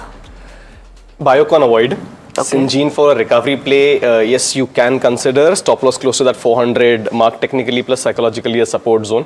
But just an update on PG Electroplast. Alex, it wasn't really my call. It's just that within this space, I prefer this stock. And as a technical event, what's happened is with this revival and this move today, there was an upward sloping channel that the stock had broken. Above 550, it re-enters that channel, and then the gradual but this upward trending move could very well continue. So within this space, PG Electroplast is yes still a stock that I like. If you do pick it up, have a stop loss close to the 515, 520 zone. By 7% for Sagility as well, so really looking strong. But Chandan, before we thank you, your top call for the morning, the Nifty is built on strength as we speak. Your top call for the day today. Yeah, so I'll focus on two trade. One repetitive idea which I suggested in morning, that will be buy on Cummins. After the positive opening, I'll revise the levels with the support of 46.20. It can head towards 4900.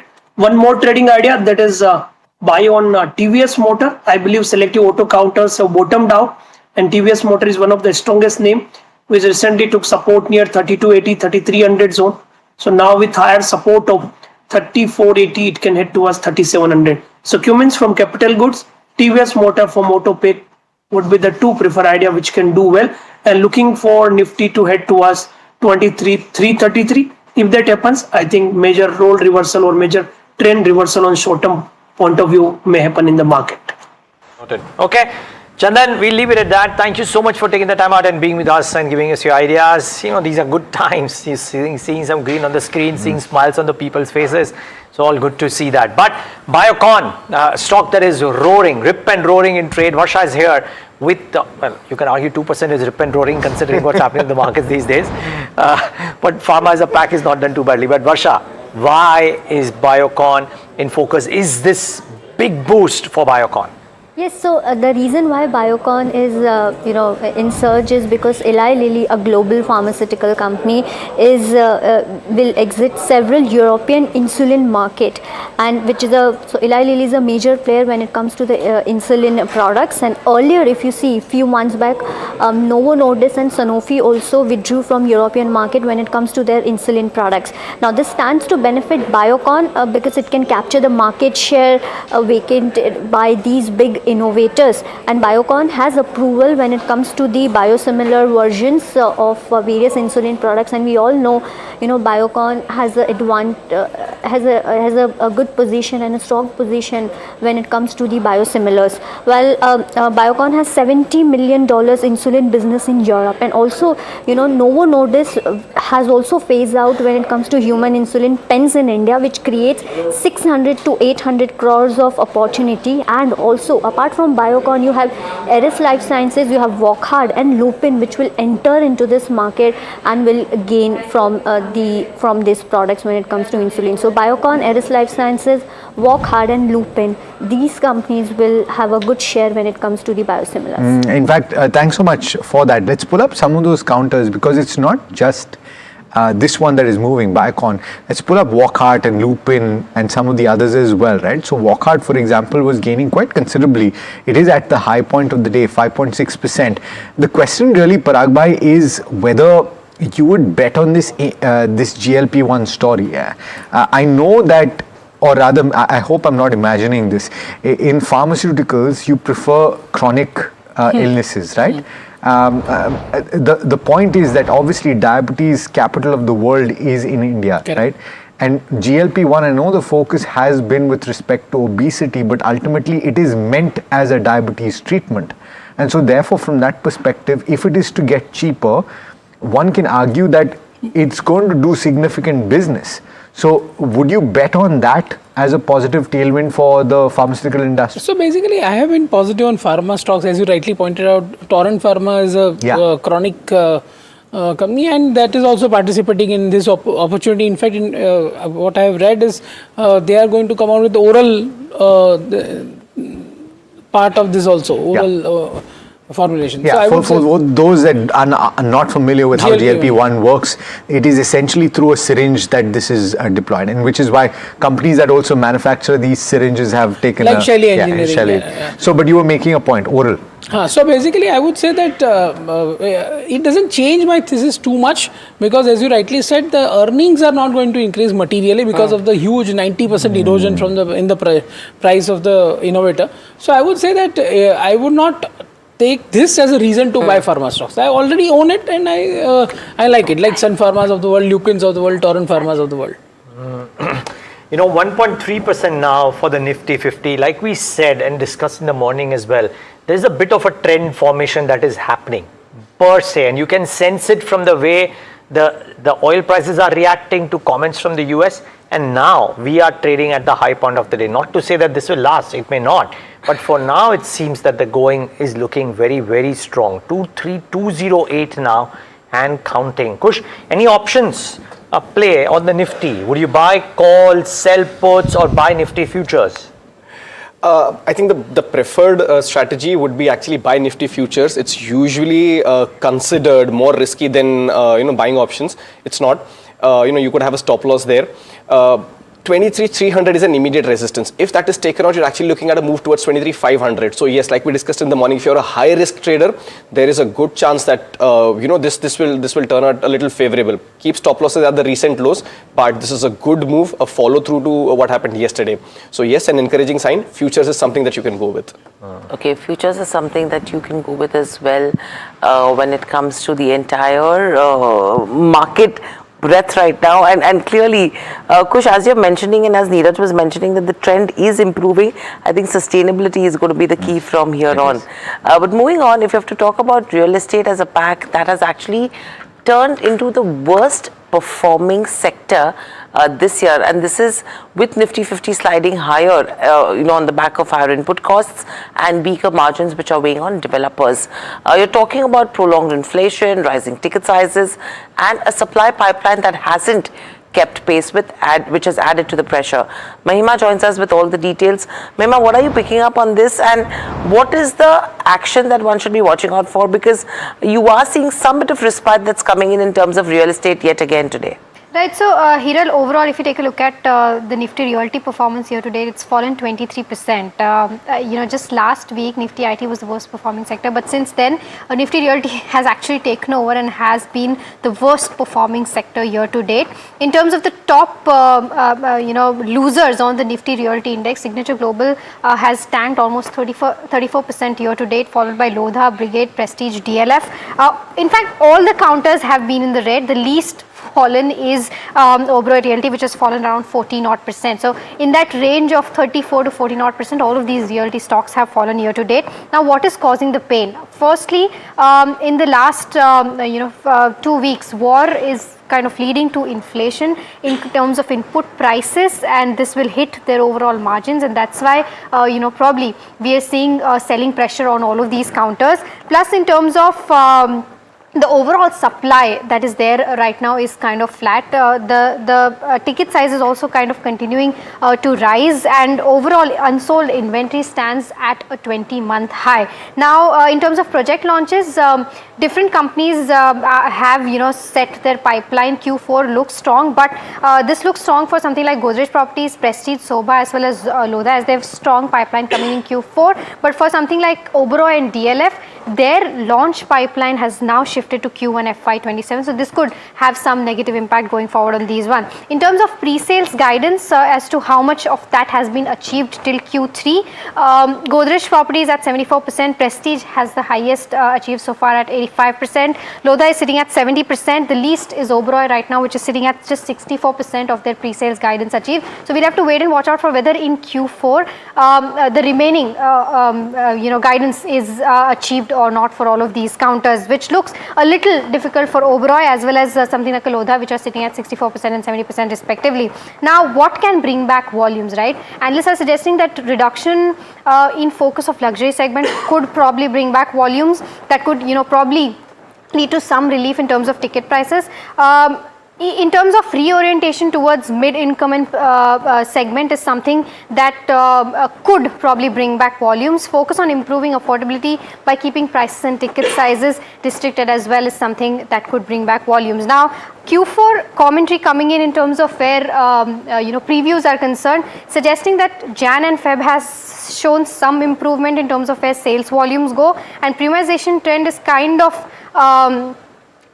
slightly picking up at the same time in terms of rising size of units sold as well. Lastly, despite of this entire sell-off that we've seen, analysts still are bullish. Lodha with 19 buys and a return potential of 85% as per Bloomberg. DLF at 67% return potential, Brigade at 64% and Signature at 62%. So this is the overall view of what's happening in the real estate space right now. Thanks, Mahima, for that. And Parag Thakkar, Khushbura, gentlemen, thank you so much for being with us today. A good trending day. Let's hope it lasts. But this was the whole markets focused conversation. Now we need to take stock of what could the economic impact of this conflict be, and what is it that India as a nation can do and should do as well to mitigate the impact and build buffers for the future. Well, very few better placed than Sajid Chenoy, who's the chief of the Asia Economic Research at JP Morgan and Johnson right now to talk about his thoughts around this and more. Sajid, so good having you. Thank you so much for taking the time out and being with us. It's always a pleasure to be here. Thank you so much. The pleasure, I tell you, is entirely ours. And Sajid, there is, in an event like this, you can call it a black swan, but these days these black swans are happening too frequently as well. But in an event like this, there is an immediate impact, there is a slightly short-term impact there, and then there is a medium-term impact. What is the most important impact according to you of this conflict, and where is it that India needs to focus the most on as we speak? I think that's exactly the right question. I think the first point to recognize is this is yet another adverse supply shock that the global economy in India will confront. And as you alluded to, we're seeing too many of these in recent years. COVID was an adverse supply shock in 2020. You have the Russia-Ukraine war in 22, another one now.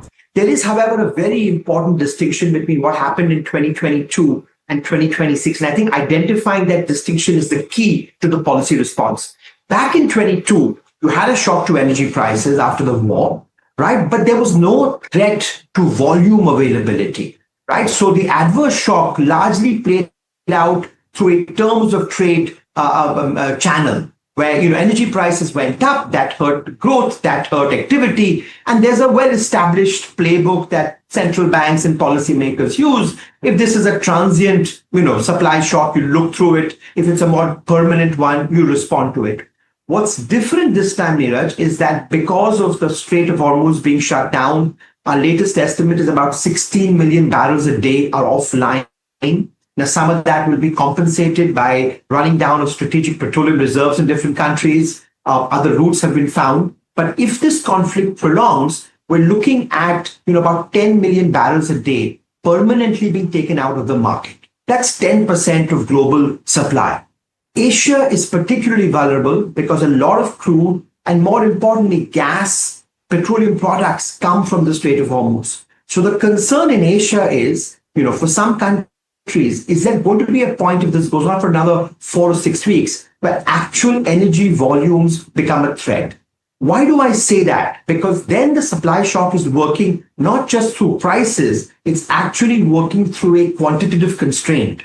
And that's what we saw in COVID, that the minute you have a quantitative constraint and industries or businesses begin to shut down, there are lots of non-linearities here. That once a business shuts down, it's very hard to reverse that. Once workers are let go, it's very hard to reverse that. That is I think the main lesson we learned from COVID, that the hysteresis of these volume constraints can last for many years. And I think that's what policymakers in Asia, policymakers in India need to guard against. So I think there are many levels at which you need to respond to this. I think there's an immediate level. What do we do in the next 3 to 4 weeks? There's a second level about how you enable the macro adjustment to the economy over the next 3 to 6 months. And then there's a third, more strategic level. What have we learned from all these crises? And do we have to undertake a strategic reset in how we think about protecting the economy going forward?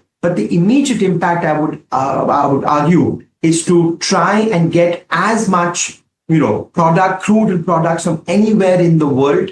Try and boost production at home as quickly and as efficiently as we can, and be very smart about, if there are supply constraints, how those resources are allocated so that it's least damaging. I think that's why this shock, and the longer it goes on, the more pernicious it gets. This shock is different from 22, and the policy response will have to be a little bit of what we did in COVID and a little bit of what we did back in 2022. And I think that's the key for me. That's a fair assessment, Sajid. Very good morning, Alex here. I'm just wondering more about the longer term points that you were raising, and absolutely bang on with regard to the fact that supply chains do change, and the way that supply chains are managed do change after events like we saw in COVID-19. But I'm just wondering what the alternative is. There is talk of self-sufficiency on energy, but that takes years and years and a lot of capital to build out. And you need to be able to strike oil, so to speak, right? Even if you go deep sea, you need to have the capability of pulling that out. Do we have that capability, one, or is it going to be more from the perspective of finding alternatives? For example, building out very quickly a piped gas system and shifting to methane and reducing dependency on LPG. Is that what is going to have to happen? The short answer is going to be all of the above and then some. And I think back to the 2013 moment. Remember, India went through the taper tantrum, and we were hit by a lot of macroeconomic instability, and there was a bipartisan consensus reached in the country that we need to guard against these shocks. In those days, the shocks were largely about capital flows and a sudden stop of capital. So what did we do back then? We said, let's rethink macro stability, and that meant building a war chest of foreign currency reserves. But it went beyond that. It meant putting in place a inflation targeting framework, instituting a new fiscal anchor. So there was institutionalization of protecting against macro stability.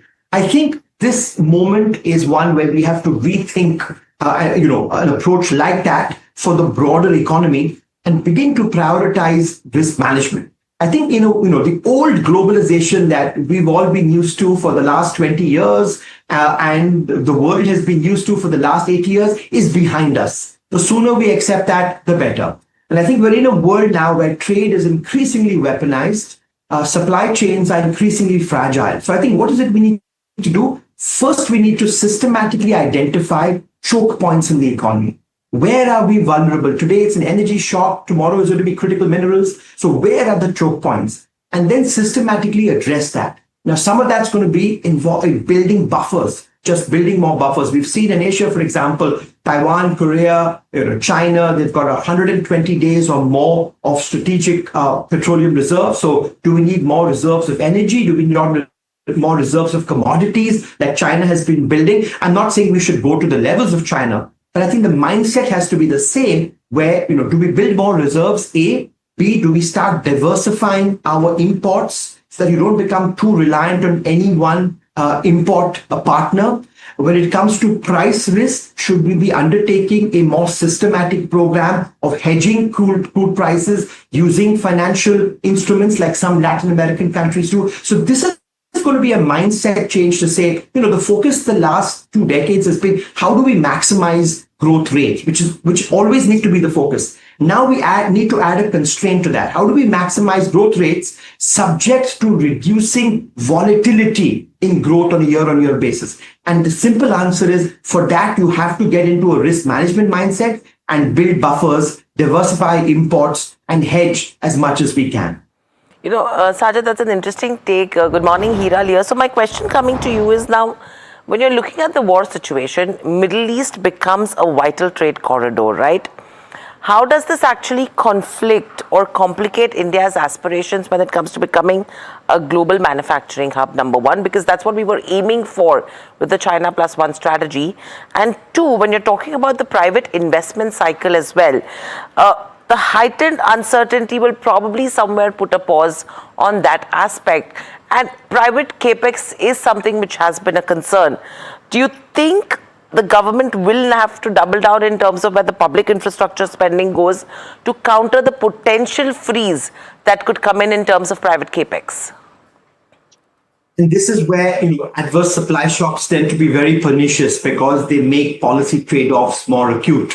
So what do I mean by that? I think, in response to Neeraj's first question, I spoke about the fact that in the immediate term, you just have to try and augment supplies and ration demand efficiency.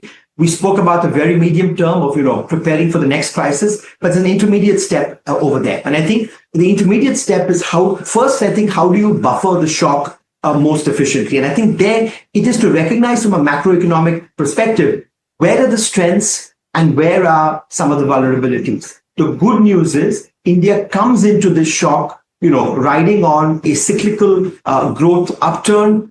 Growth had picked up very smartly the last few quarters in response to all of the efforts of 2025, direct tax cuts, indirect tax cuts, monetary easing, regulatory easing, and we saw very low inflation. Right? So we've come in with 2% core inflation. So the good news is there are some buffers to absorb a little bit of a growth hit and some pickup in inflation. For me, the key area to watch in the next few weeks and months is going to be external imbalances, because we were in a situation where the current account is benign. It's running less than 1% of GDP. But the balance of payments was under some pressure because for a variety of reasons, capital flows have slowed.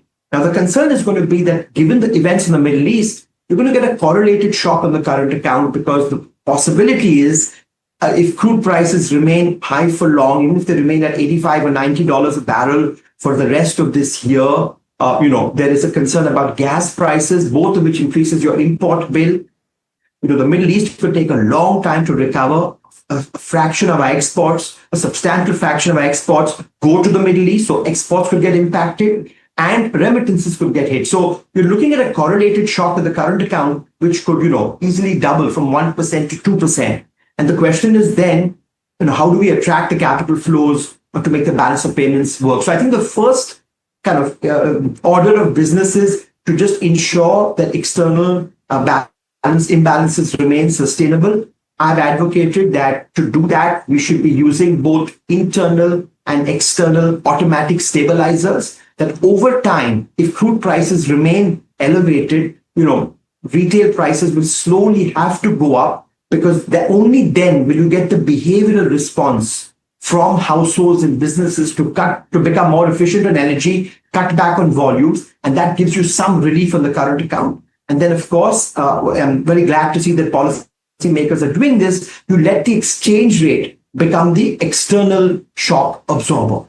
And the reason I'm saying this is, all of this does relate to your question that for private investment, you need demand visibility and you need animal spirits. And both of these will come down to how well India can buffer the shock over the next 3 months. So if we do this, hopefully, and we get through this, we can then go back to the broader issue of how do you restart private capex. And Sajid, maybe just end the conversation with that. How do you restart the private capex? But the point being that because there are state elections, 5 state elections in the month of May, very likely the prices at the till are not going to go up because that would be political suicide, I presume.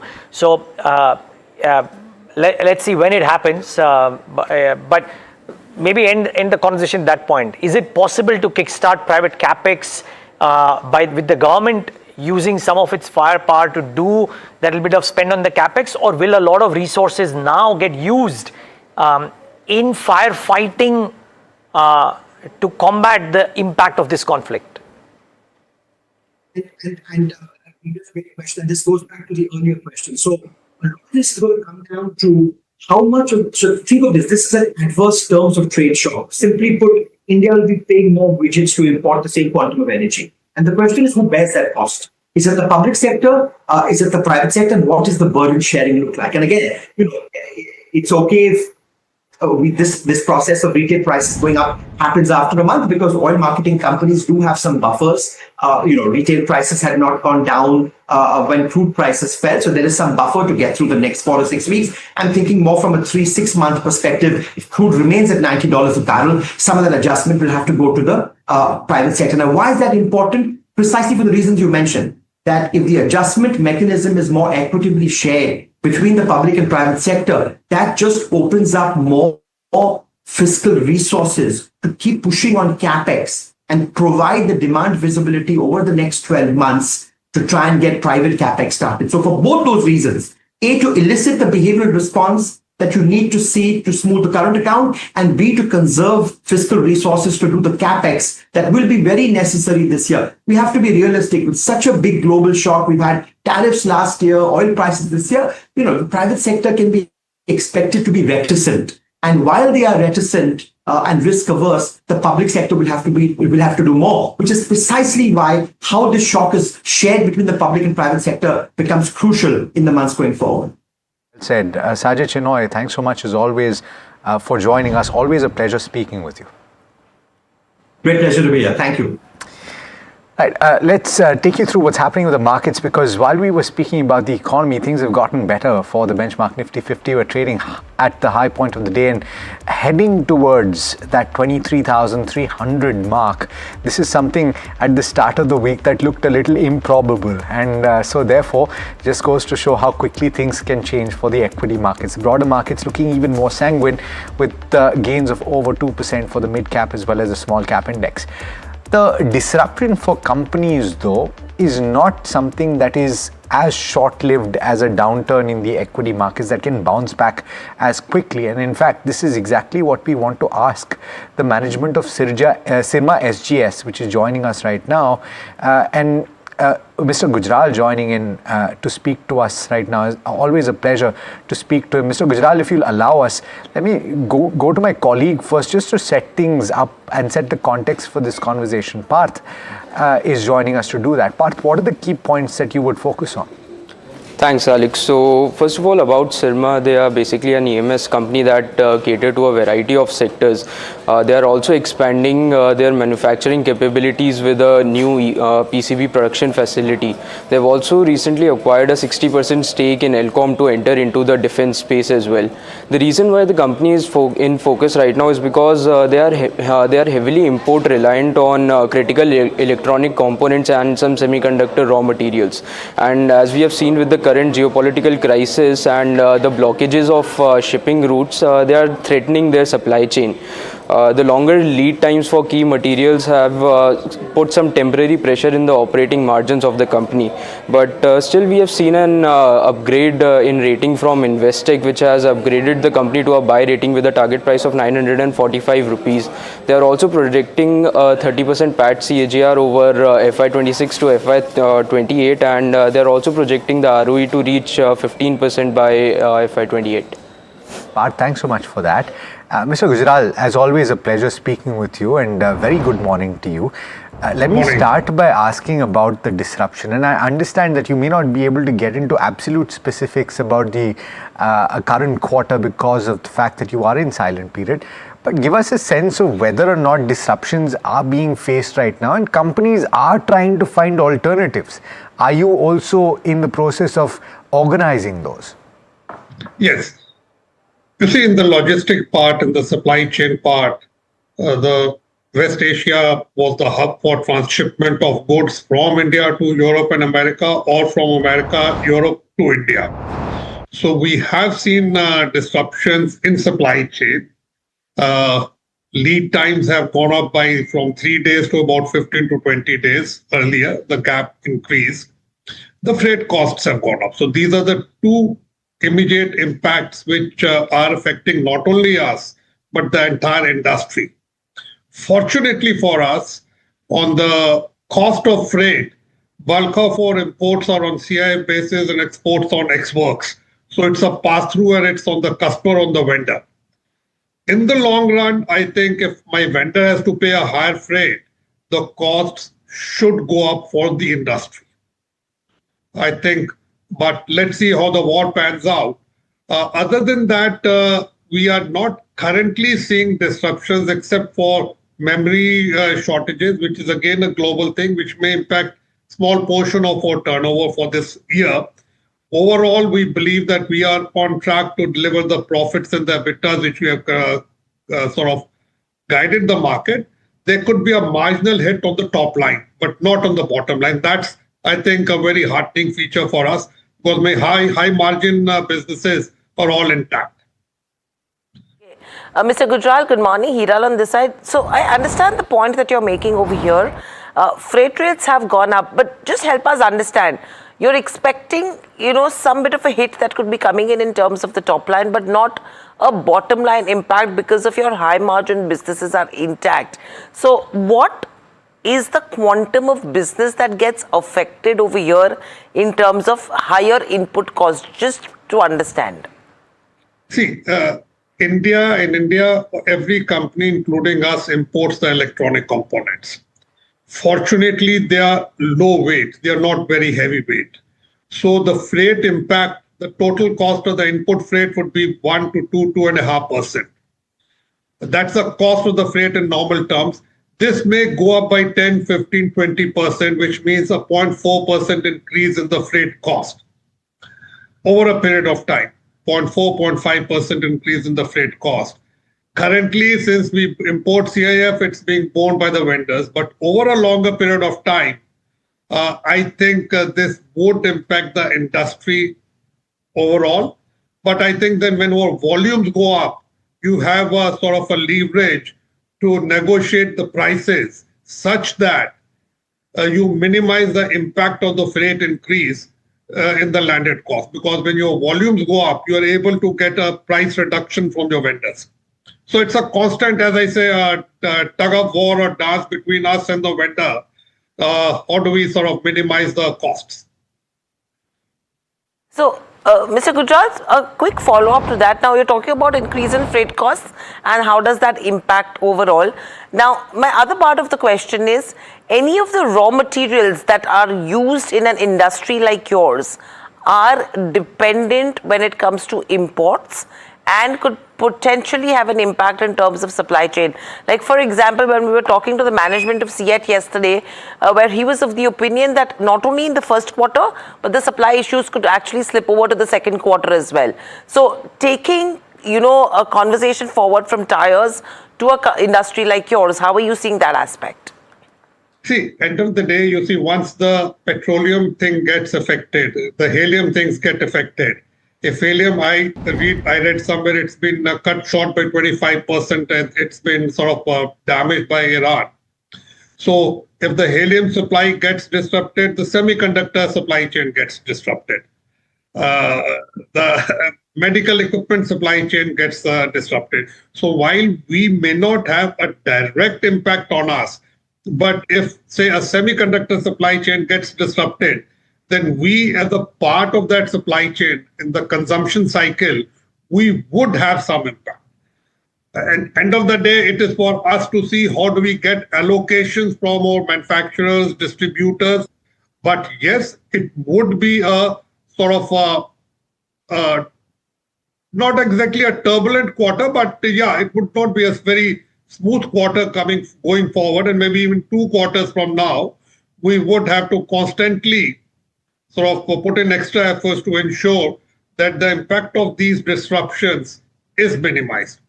Now, while I have control to minimize the impact of disruptions on my company, the impact of the disruptions on the end customers, automotive or computing or medical, that's beyond my control.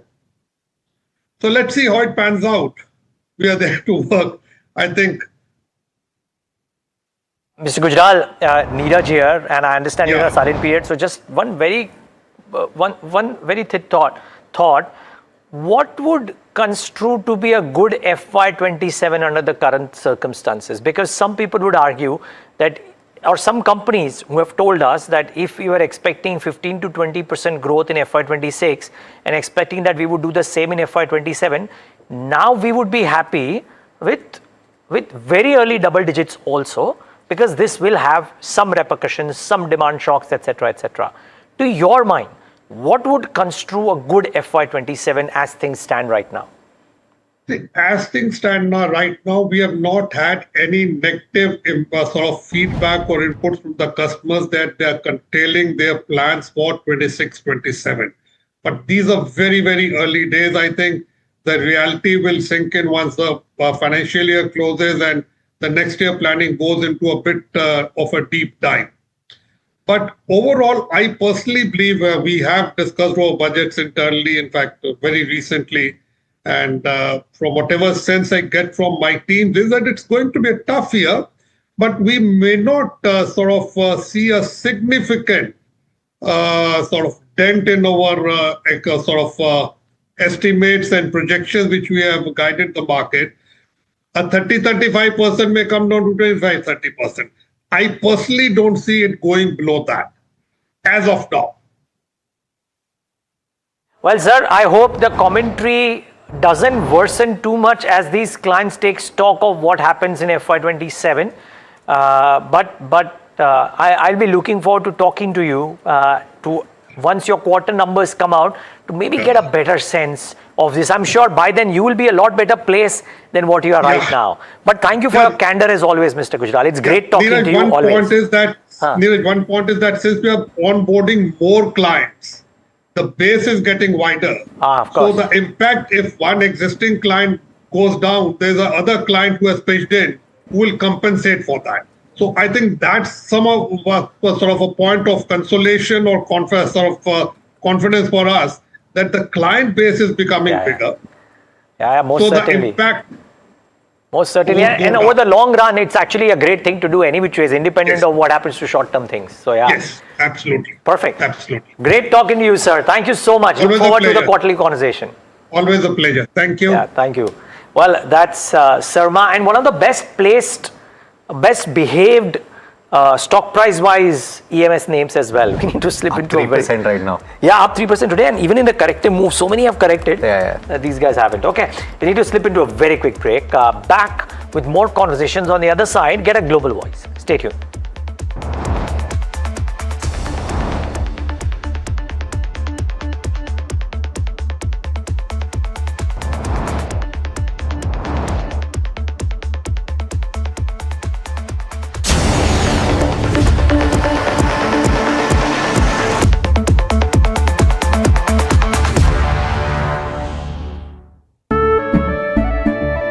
केसरिया से मन जोगी हुआ रे दिल झूमे देखो मतवारा हुआ रे केसरिया से मन जोगी हुआ हर पल मनाओ केसरी त्योहार विमल बोलो जुबान Kesari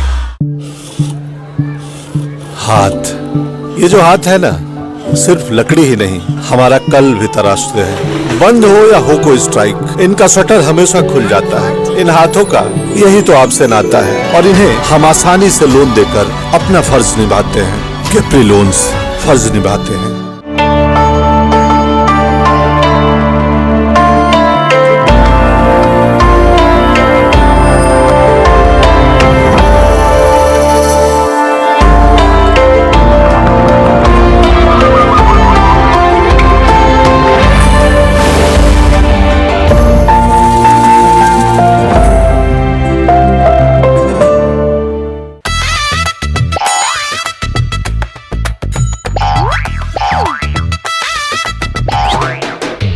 To understand the Tamil Nadu twist, join me in the midst of our people, language and politics. Vanakkam Tamil Nadu, here we come.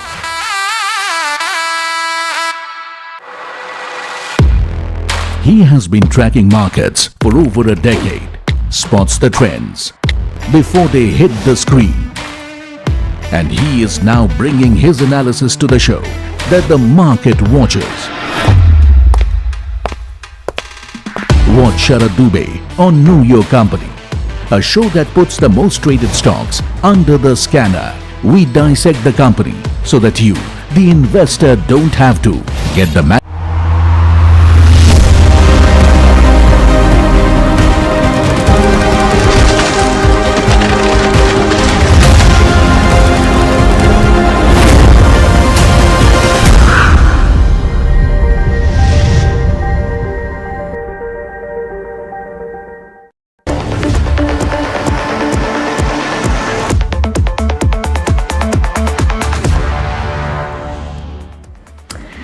Back with India Market Open right here on NDTV Profit. Now, 10 a.m. and time to get in. What we're trying to do usually every single day here is get you a geopolitical voice, get you an FI voice, or get you a top economic voice. And in line with that, Trin Nguyen, senior economist covering emerging Asia at Natixis, joins in right now on the show. More importantly, Trin has a very strong view on India. She's visited India enough as well. And she's a great eye on what could happen to some of these economies as well. Trin, great having you. Thanks so much for joining in Neeraj here. Good morning. Now, good morning. Trin, we know that a higher oil price as a result of this current conflict is a problem for a lot of oil importing economies, including India. The question is, how big a problem could it be, considering the levers that different economies may have and considering the levers that India may have? Absolutely. You can see that the relief rally we have today in markets shows how painful it has been. So we're feeling quite relief on the pain and hoping for somehow that this will end very soon, because the longer this drags on, the pain is going to be more acute. And here we're only focusing on the supply shock initially, but eventually we have to talk about what that means in terms of the current account and the shock to term of trades, what that means in terms of the demand destruction that needs to happen to balance the lack of demand coming from the Middle East for oil and gas, and more importantly, disruptions such as fertilizers, chemicals, important for the supply chain. So from an India perspective, I think first we have to make sure that we have supply for cooking gas, for example, LPG. We need to make sure, but the reality is not the most exposed, even if it is exposed. But supply shock is a challenge. And even if we were to secure supply, prices are going higher. You can see that even with a relief rally, Brent is very expensive. Jet fuel is very expensive.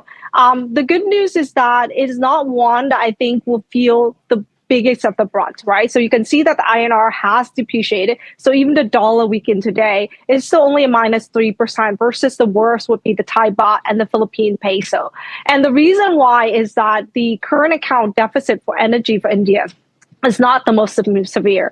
And moreover, India has one key component that it can pull, which is its net food export. So when we think about beyond the supply shock of oil and gas, we have to think about what happens when fertilizer prices, no, not what happens, actually it is rising. It's just a question of how long it will rise. How that translates to food inflation. And even if food inflation were to rise, one lever that India can pull is to block the export of goods such as food, which it did in 2022, which then allows it to mitigate some of this inflationary pressure and the supply shock coming through. Whereas a country like the Philippines that imports food will have to face a country such as India, as well as the likes of Thailand, being much more protectionist to really shelter its economies.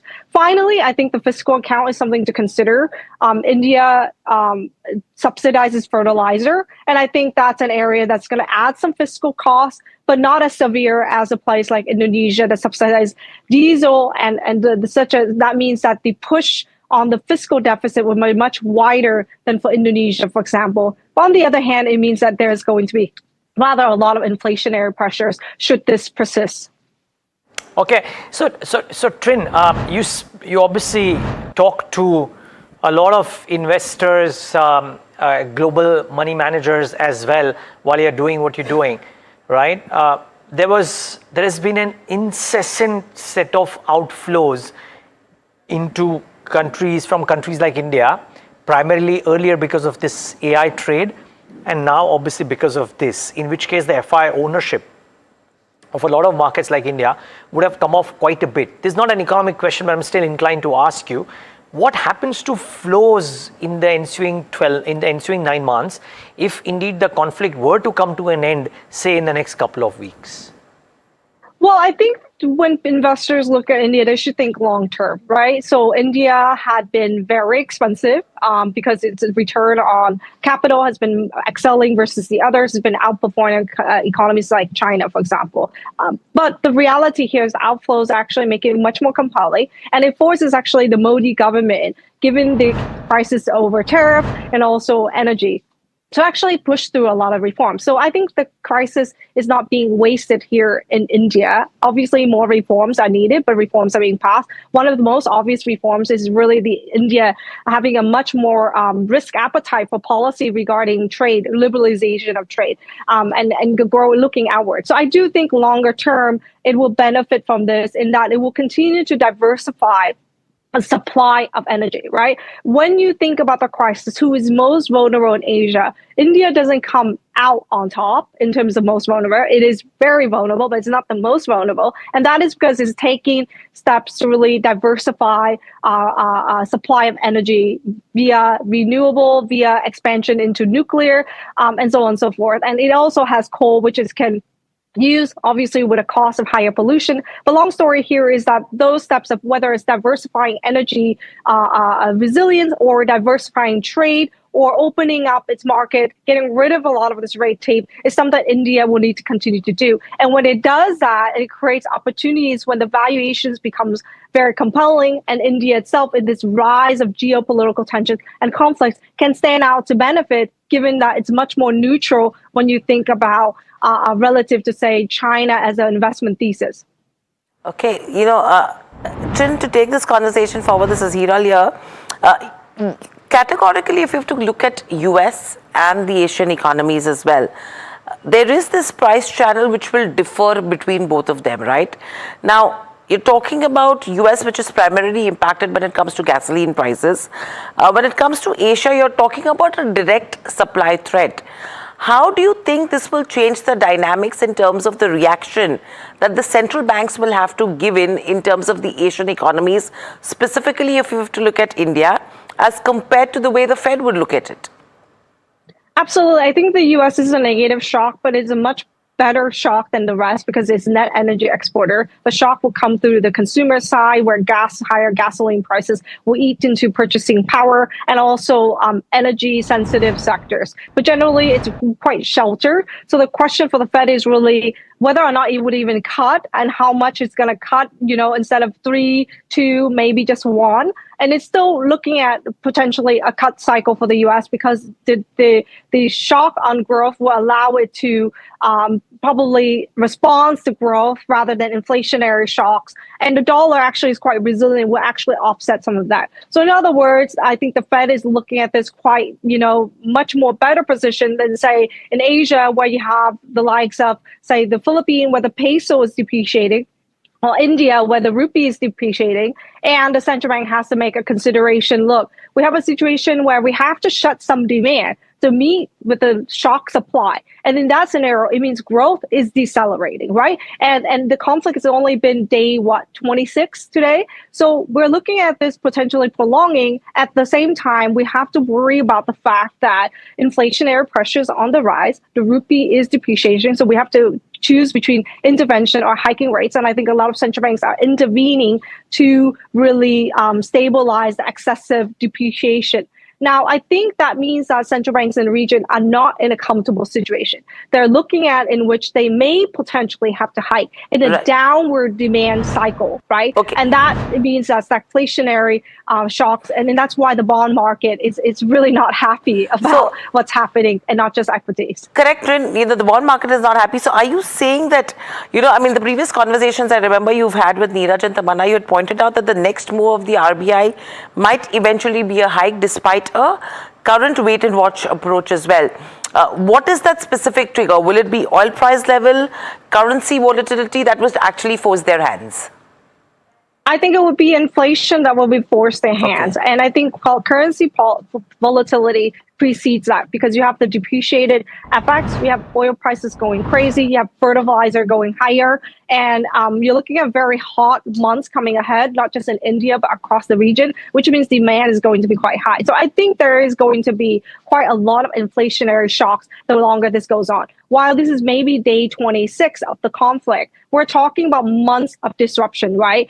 So it's not just, even if the war were to end, we should still see oil prices quite elevated. And if you look at the lessons of 2022, then it means that inflationary pressures are going to be rising. One of the caveats, of course, we're coming from a very low inflationary environment across Asia. So we do have some room for this to rise. But that said, I think it's going to be quite a lot of pressure building up. The second thing is central banks across the region will look to see whether or not this will last longer. And if they made a policy mistake in 2022 is that they thought the supply shock would be short-lived and it actually became endogenous. And that the worry here, in my opinion, is that they can over-worry that they were too slow and may respond too fast. So I do think in the short term, there will be some pauses to assess how long this will last. So they don't want to shut down an economy that's already being destroyed by the shock of supply. So I do think the RBI will hold in the short term, but the next move, definitely a hike. And that's what the market is pricing.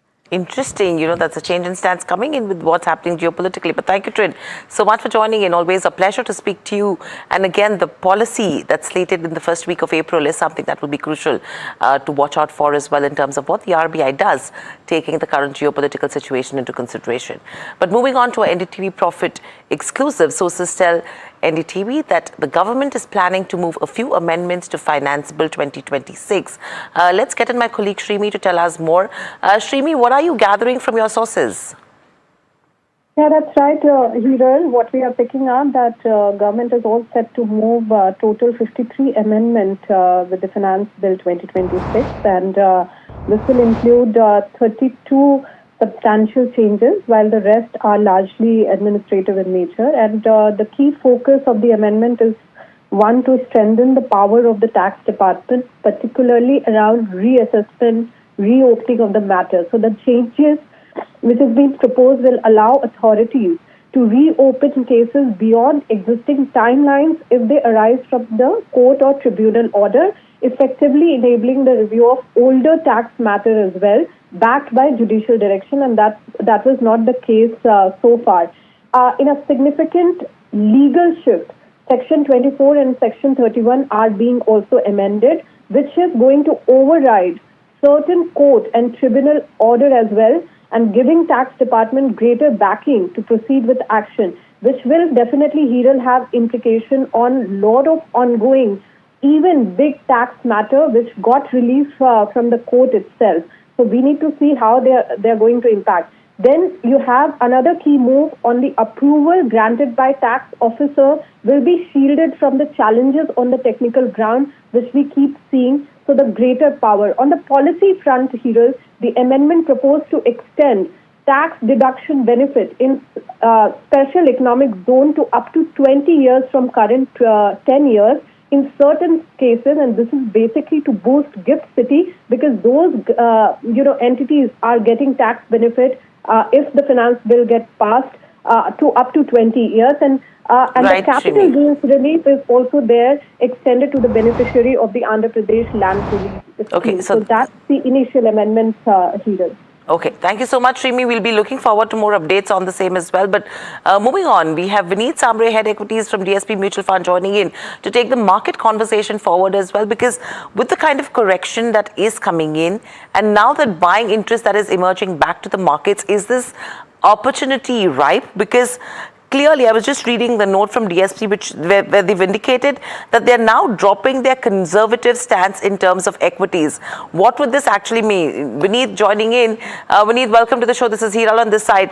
My question to you is, are you seeing strong enough signs that are emerging which are telling you that yes, valuations are ripe?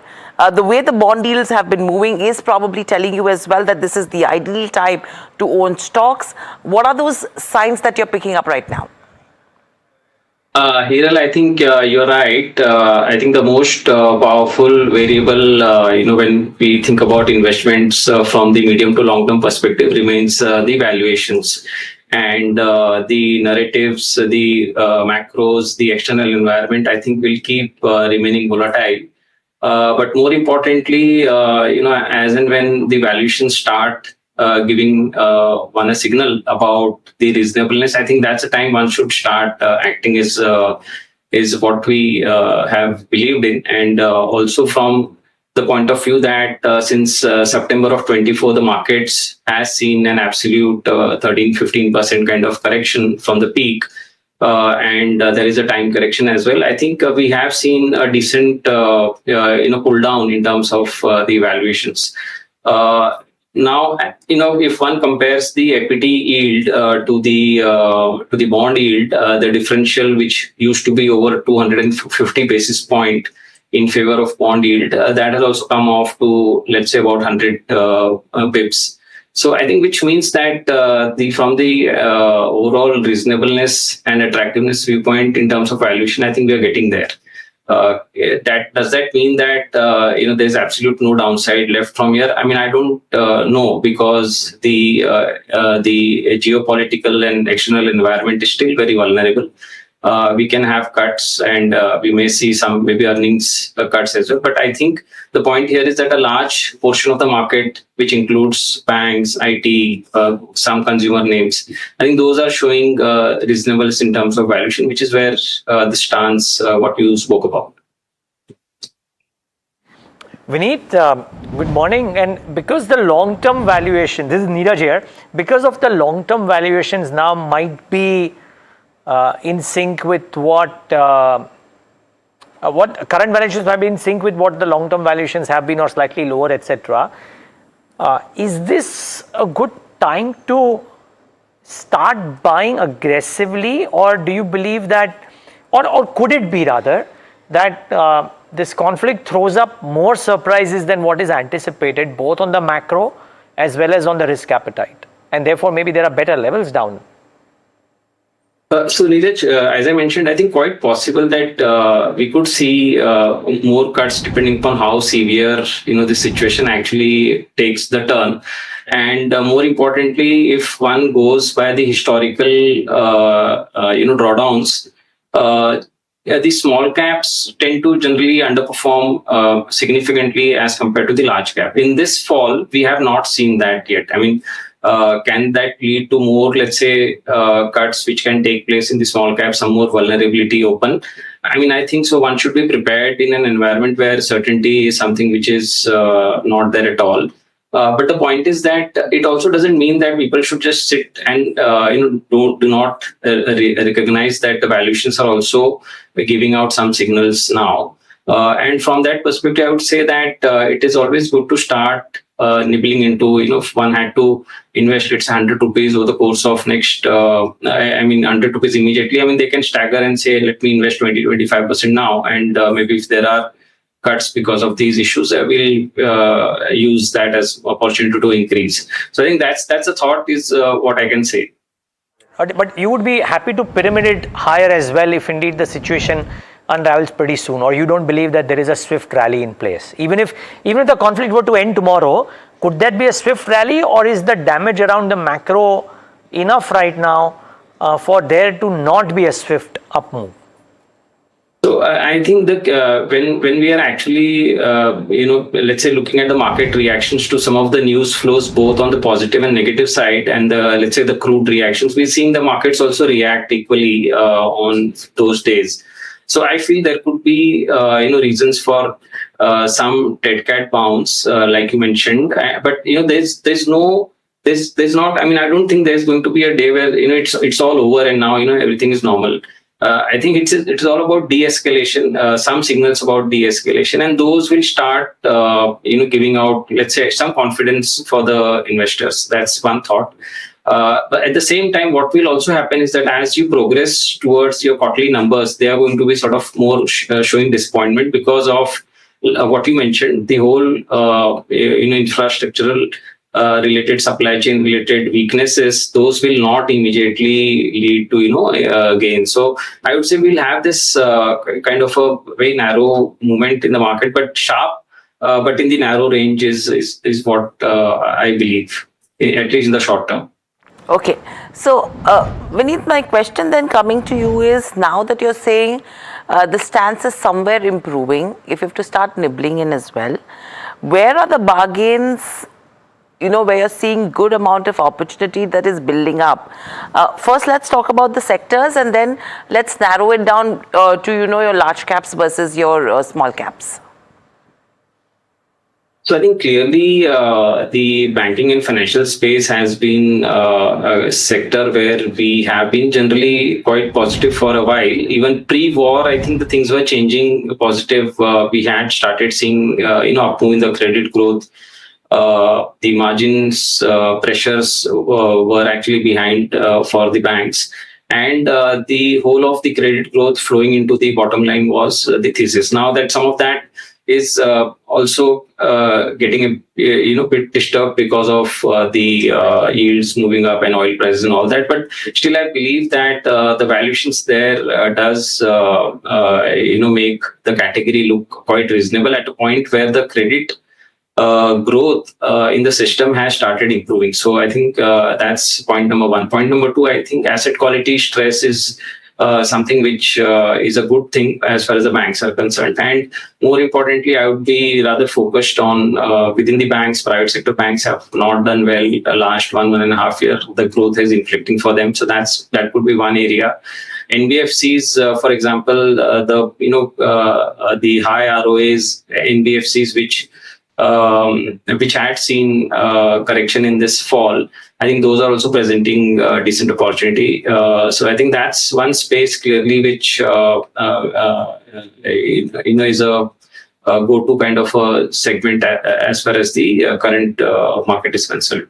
I think, and beyond that, I think it's very selective engineering. I mean, a lot of the companies which has seen the impact of the current crisis, I mean, those may take time, but at certain valuations, if good engineering companies, power equipment companies are getting down to decent valuations, that's the other space which I would be open to look at.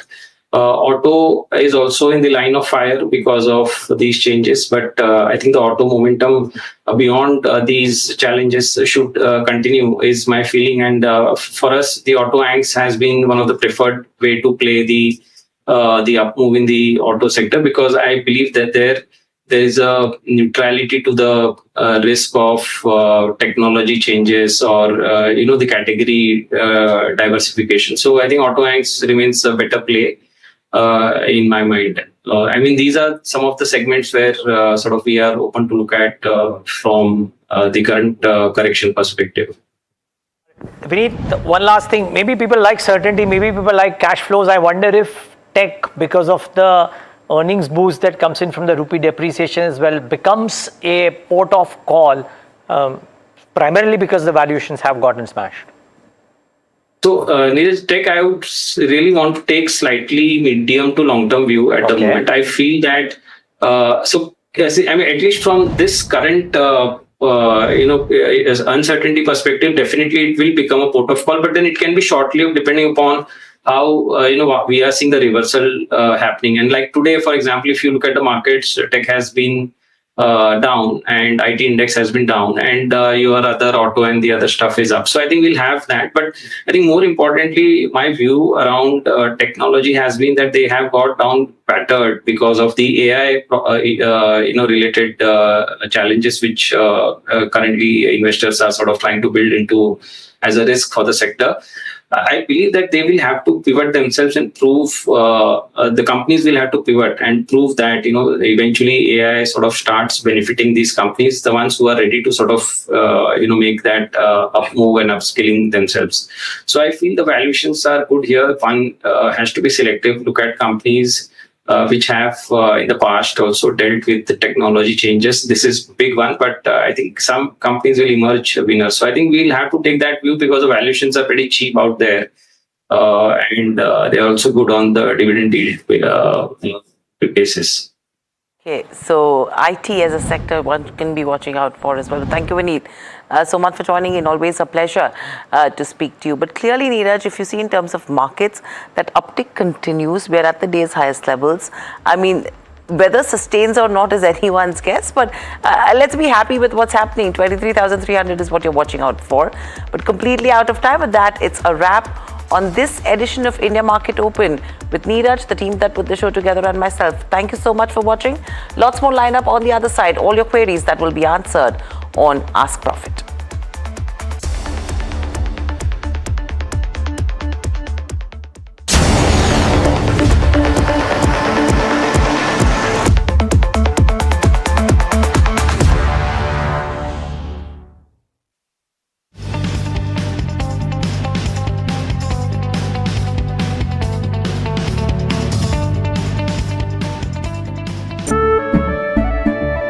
केसरिया से मन जोगी हुआ रे दिल झूमे देखो मतवारा हुआ रे केसरिया से मन जोगी हुआ हर पल मनाओ केसरी त्योहार विमल बोलो जुबान Kesari.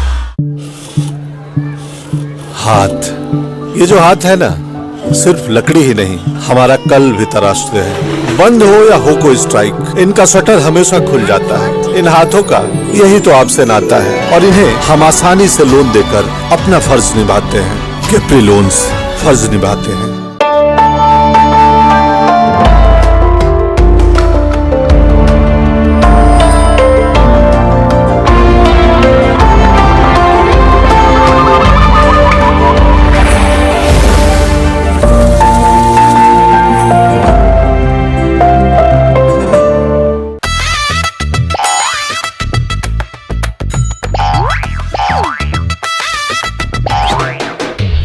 To understand the Tamil Nadu twist, join me in the midst of our people, language and politics. Vanakkam Tamil Nadu, here we come.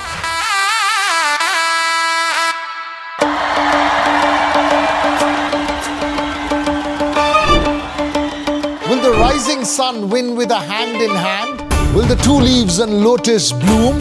Who will whistle to success in Tamil Nadu? To understand the Tamil Nadu twist, join me in the midst of our politics and people. Vanakkam Tamil Nadu, here we come.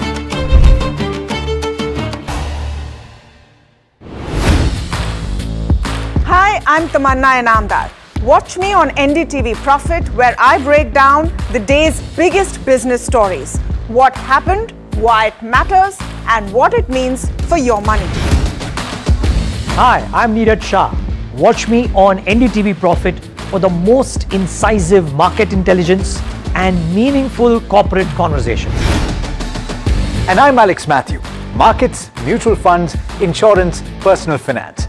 I help you cut through the noise and make smarter financial choices. And here's where you can watch us.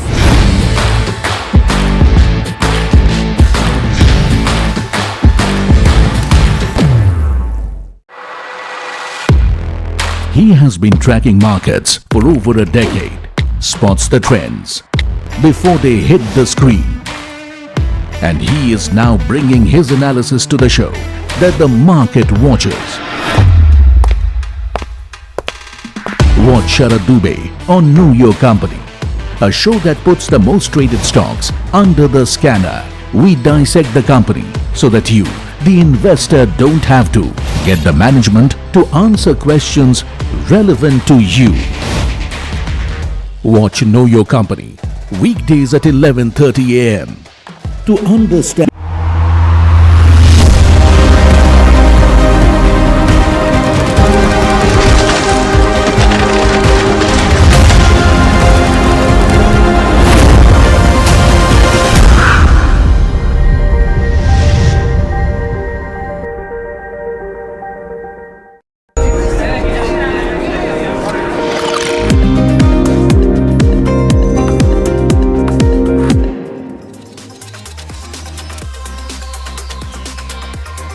Welcome. You're watching Ask Profit. This is NDTV Profit, and this show gets all your stock-related queries answered. I'm Mahima Vachharjani, and with me is Soumit Sarkar. Before we start answering all those stock-related queries, let's take a quick look as to how the markets are doing at the moment. The Nifty right now is trading almost at its day's high point. 400 points of an uptick is what we're seeing on the Nifty, up 1.7%. So second day consecutively in a row where we're seeing good day for the markets coming in. Hope this holds up well. Let's try to pull up the heat map and see as to what counters are contributing to that gain. You have Shriram Finance topping that chart, up 5%, followed by Trent, which is also up 4%. Adani Enterprises also seeing gains of about 3.7%. Bajaj Finance, Titan, Grasim, Ultratech, M&M, all of these counters recovering from last week's fall. So good gains coming in. Just two counters in the red right now. You have Tech Mahindra, which is down 0.8%, and Max Health, which is down just by about 0.1%. Let's try to pull up the sectoral heat map and see as to what the sectoral trends are shaping up like. You have Nifty Realty today finally in the green, up 3% followed by Nifty Auto, which is also kind of taken a knock in the past couple of days, is up 2% as well. Nifty Metal, Gold and Silver yet again have seen a bounce back today, up 2.5% as well.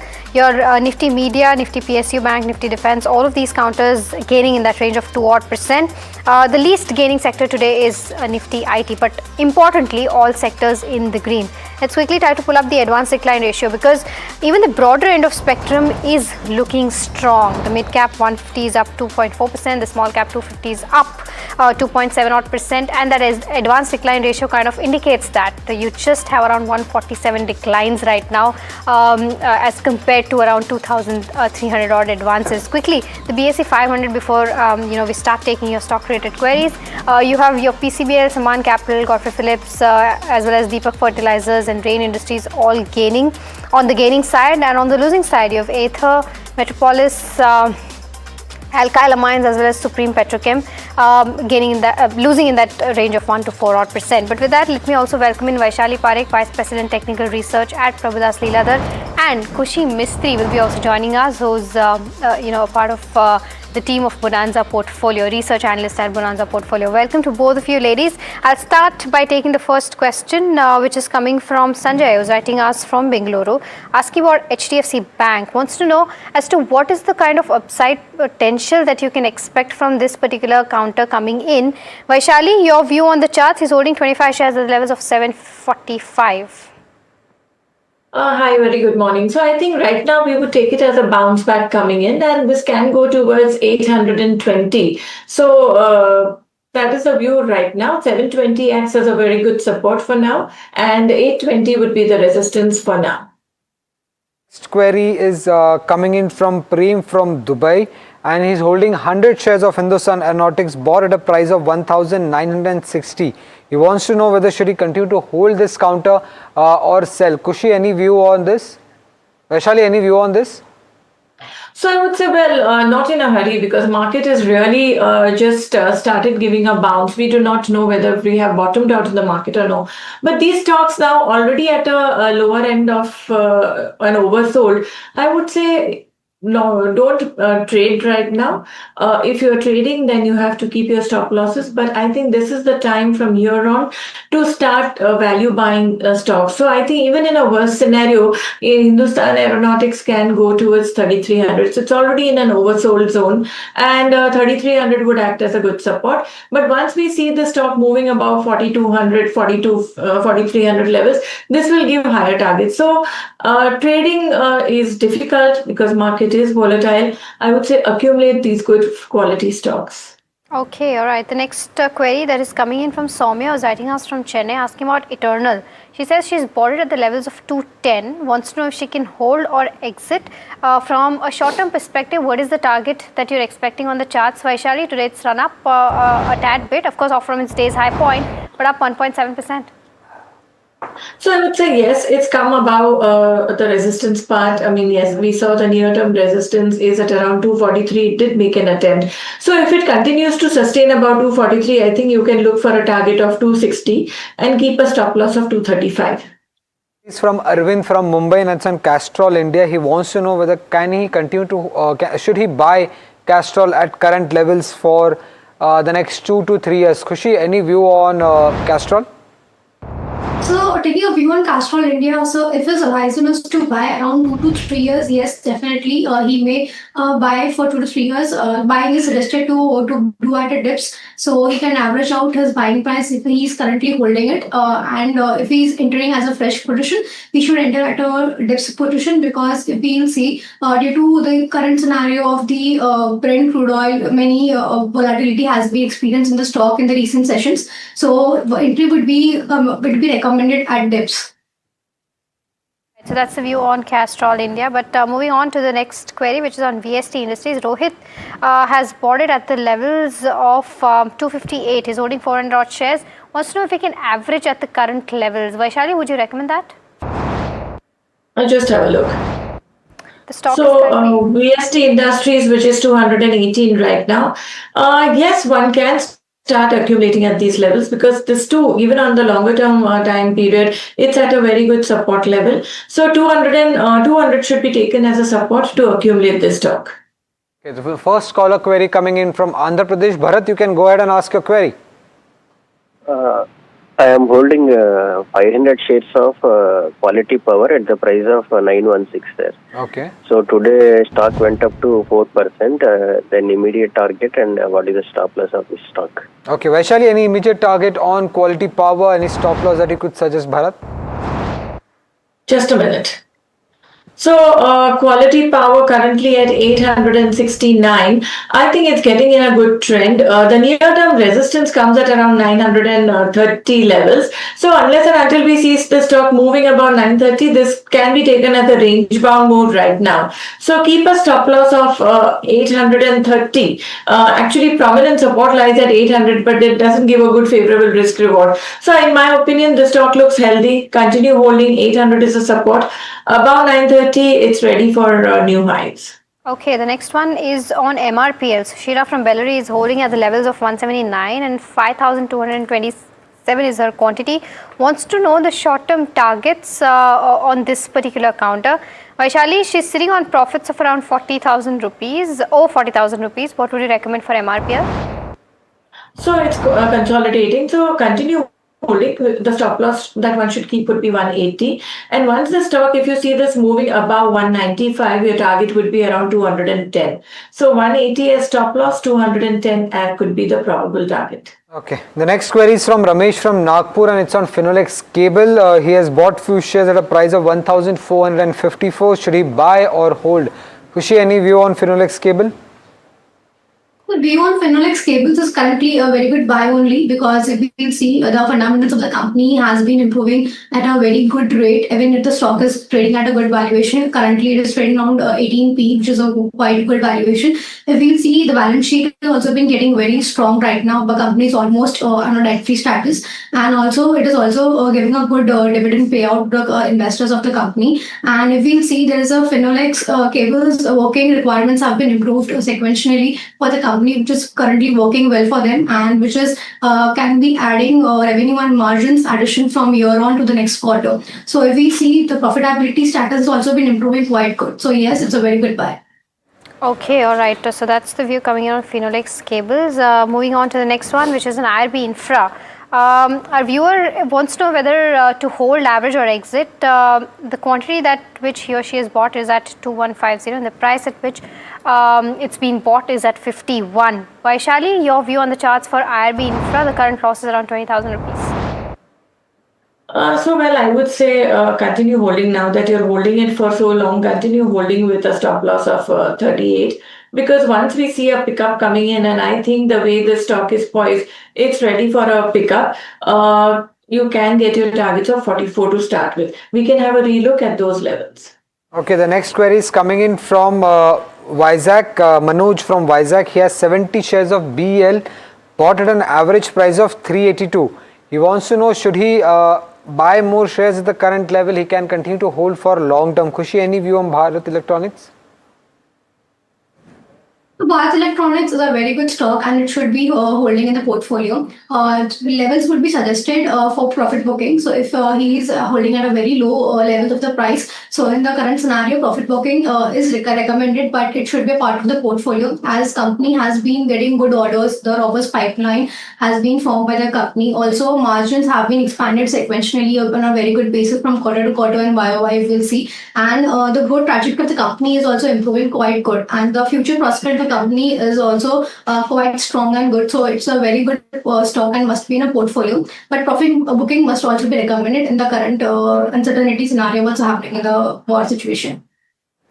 Okay, all right. So that's the view on BEL. The next one is from Pratima, who's writing us from Pune, asking about SJVN. She's bought at the levels of 83 and 270 is the quantity that she holds. Wants to know if she can buy more, average or sell. She's sitting on a loss of just 3,000 odd rupees. Vaishali, your view on the charts for SJVN?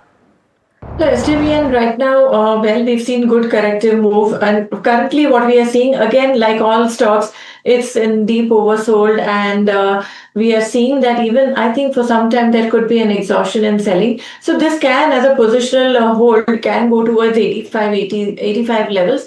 That would act as a tough resistance. So for now, I would keep a range of 65 to 85. Next caller query is coming from Vijayawada. Bindu, you can go ahead and ask your query. Hello, good morning everyone. Good morning, Bindu. I want to invest 1 lakh rupee in Premier Energies. I just want to know, is it a good time to take an entry or should I wait for some time? And you can hold for long term? Yeah, it's like 1 year. Okay. Khushi, any view on Premier Energies? Should Bindu invest 1 lakh rupees in one counter, that is Premier Energies? So investing 1 lakh rupees in Premier is mostly recommended because if we see the company is currently also trading at very good levels. So the current valuation is also quite good to enter right now in the stock. And also if you see the company is having 100% market share in the solar cells and modules segment, which is quite good and quite known as the sunrise sector. Also, the total order book value has also been increasing for the company, which may be adding to the margins going forward. So, the growth trajectory and if we see the valuation wise, both are supporting at very good levels. So, currently it's a very good buy. So, definitely you should add 1 lakh rupees in stock currently. Okay. In fact, just from the date the war was announced, this is one of the stock in the mid-cap space that has really done well, given around 19% returns since the start of the war. But moving on to the next question, Kaushik from Vadodara is writing in, wants to know about SBI and wants a fundamental view from you, Khushi. SBI, what are the views like? So talking about State Bank of India, currently that is also a very good stock currently trading at, and the view is also very good positive on this currently. As you will see, the last quarter for the bank was very good. You see the deposits has been increased on a very good levels as compared to their peers. Also, their NIM margins have been expanding on a quite good basis. Also, if you see, their loan disbursements have been increasing, and even their NPA not performing assets have been decreased from a very heightened levels, which is quite good for the bank. And expectations for the next quarter has also been very strong as the prospects for the bank is expanding. Also, the bank has been expanding their digital presence also. So, all the prospects are very well favoring to the bank for the growing forward. So, that definitely this is also a very good buy fundamental. The next caller query coming in from Pune. Sunil, you can go ahead and ask your query. Yeah, hello. Good morning, everyone. Good morning, Sunil. I have Vedanta shares 103 quantities at the price of rupees 666. Please suggest me short-term target and support, sir. Stop loss. Okay, Vaishali, any short-term target on Vedanta with stop loss? Sure. So I think short-term would be, I think 645 is the stop loss, and target could be 680. All right, the next one is on ABB. Iona is asking this question. She's got 40 odd shares at the levels of 6845. Wants to know whether she can sell or hold the counter at the moment. She's sitting on a loss of around 23,000 odd rupees. Vaishali, what would you recommend for ABB? So my view would be not a panic. I mean, of course, if short term is the horizon, then one should keep a stop loss of 6,100. But otherwise, if you were to ask me, I would say whole of capital goods sector is doing pretty well now, and this should be held on. And in my opinion, even if the stock goes to 5,600, 5,800, it could be add on dips. So depending on your propensity and time period to hold, I think this is my view. Well, before we move on to our next query, let's get in Sharat to understand what's been buzzing on the FNO side on the Sensex expiry day, Sharat. Well, it's all smiles today, and for the second straight session, we can see a good up move is coming in. Of course, yesterday we had some jump scares, but technical bounce backs were happening across the segment, and today also, only Tech Mahindra is in the red, and you look at it, Trend, Titan, all the Tata Group stocks are doing really well. M&M, Ultratech Cement, a good buying is coming in. Now some value-based moves are also coming, so it's likely to sustain, at least we could say in the next couple of hours as well. Bankex also, the story remains the same. India VIX also down for the second straight session.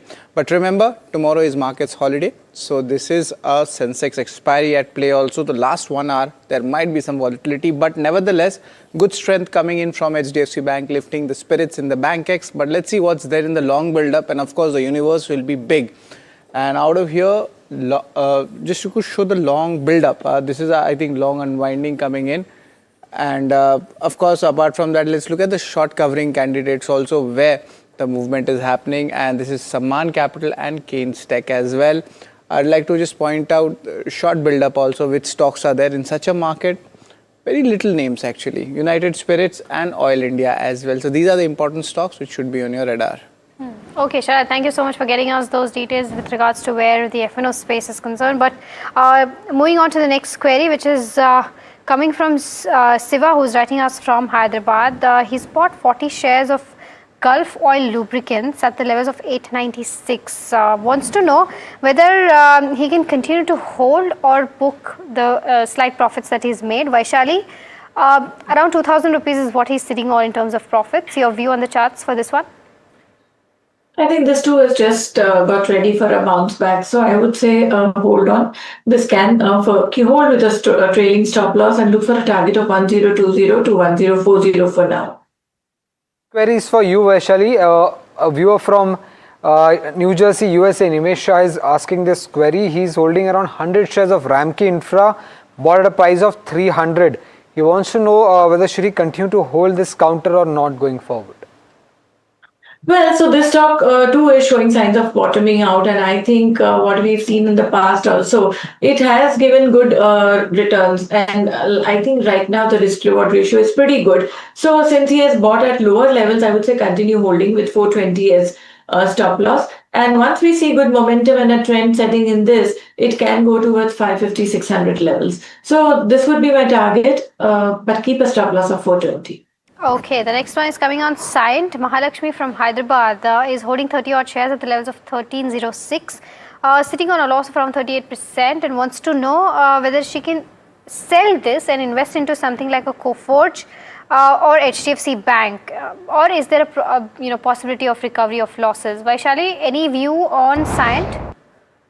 So well, technical it is quite oversold and then can expect a bounce, but I would say that why not get into, of course, SBI and the PSU banks, Larsen, etc. are all good, but I would also look at some of the power stocks, so power transmission, etc., because that would be relatively unaffected by the global scenario. So that would be my view. Okay, the next caller query coming in from Hyderabad. Ganesh, you can go ahead and ask your query. Ganesh? Hello? Yeah. I invested in Eternal at 241 price of. So can you continue to hold that counter for long term? Hello? Can you continue to hold this counter for long term?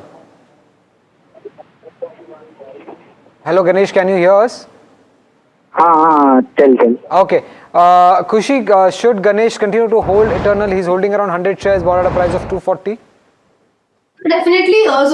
If you see Zomato, which is Eternal, has been a very good buy right now, and you should continue to hold it as we are seeing a very good recovery in the stock. If we'll see, the food delivery business is quite good, doing well right now. Even if we see there's a gross order value margin also been expanding quite good. So there's an increase in the food delivery business. Also, there are 10-minute delivery segment, which is Blinkit, which is also doing quite good, and also they are increasing their store count of Blinkit warehouses, and their other segment Hyperpure also doing quite good. So we seeing a very good profitability return to the business. So definitely it's a very good buy and hold for the long term. Okay, so that's with regards to it. Of course, the stock has been gaining today as well in trade, and yesterday also it was gaining on the back of the price hike, platform fee hike that both Swiggy as well as Eternal has announced. But moving on to the next question, Raghava from Hyderabad wants to know about M&M. He's bought 13 odd shares at the level of 3784. Wants to know if this is a good time to maybe accumulate more and average out. Vaishali, sitting on a loss for around 8,000 rupees on M&M, what would you suggest him? Well, I would say yes, this is a time to average out, but I would say that yes, I maintain that this is not the bottom. So from here on, every dip one should accumulate in tranches. Okay, the next query is coming in on Dabur. It's from Urmila. She's holding 6,000 shares. Should she continue to hold this counter for long term or diversify into any other FMCG name? Kushi, any view on this? Should she continue to hold just Dabur, 6,000 shares, or diversify to any other FMCG name? So Dabur is a good stock right now, but if we see from much of the time, it's not performing quite good. So if she has a very long term view of 2 to 3 years, then definitely she can hold half of the quantities, but half of the quantities can be exited from here and can be diversified into the better options. And as we'll see, Godrej Consumers or Colgate, Palm Oil or PNG are very good stocks. So some of the quantities booked from here can be diversified into the other FMCG stocks. All right, okay. The next one is coming in on Physics Wala. Our viewer, who's not, by the way, given his name, wants to know a view on this particular counter. Kushi, any view on this fairly recent listing? So Physics Wala, if the client is currently holding, so they can hold if they have a very good horizon to hold. But in near term, they might be sluggishness in the stock price, because in near term there is no strong positive trigger to the stock currently. So in near term, we won't find any good profitability booking right now. But for long term, if the horizon is for 4 to 5 years, then definitely the client can continue to hold. All right, so that's the view on Physics Wala, but it's time for a rapid fire round. Vaishali and Kushi, try to keep your answers as short as possible to buy, sell and hold. The first question that's coming in from Umesh wants to know about ITC, wants to know if averaging out at the current levels makes sense. Vaishali, on the charts? Yes, average it out. Devinder is holding 200 shares of GMM Pfaudler at an average price of 1,356. Should he continue to hold, average more or exit, Kushi? Hold. ICICI Prudential AMC, Vaishali, this is for you. 12 months view on the charts for this one. Puneet is asking. Buy. Shankar from Bangalore is planning to buy 500 shares of Samvardhana Motherson at current, Motherson Sumi Wiring at current prices. Kushi, should he buy? Getting at a very good valuation, definitely buy.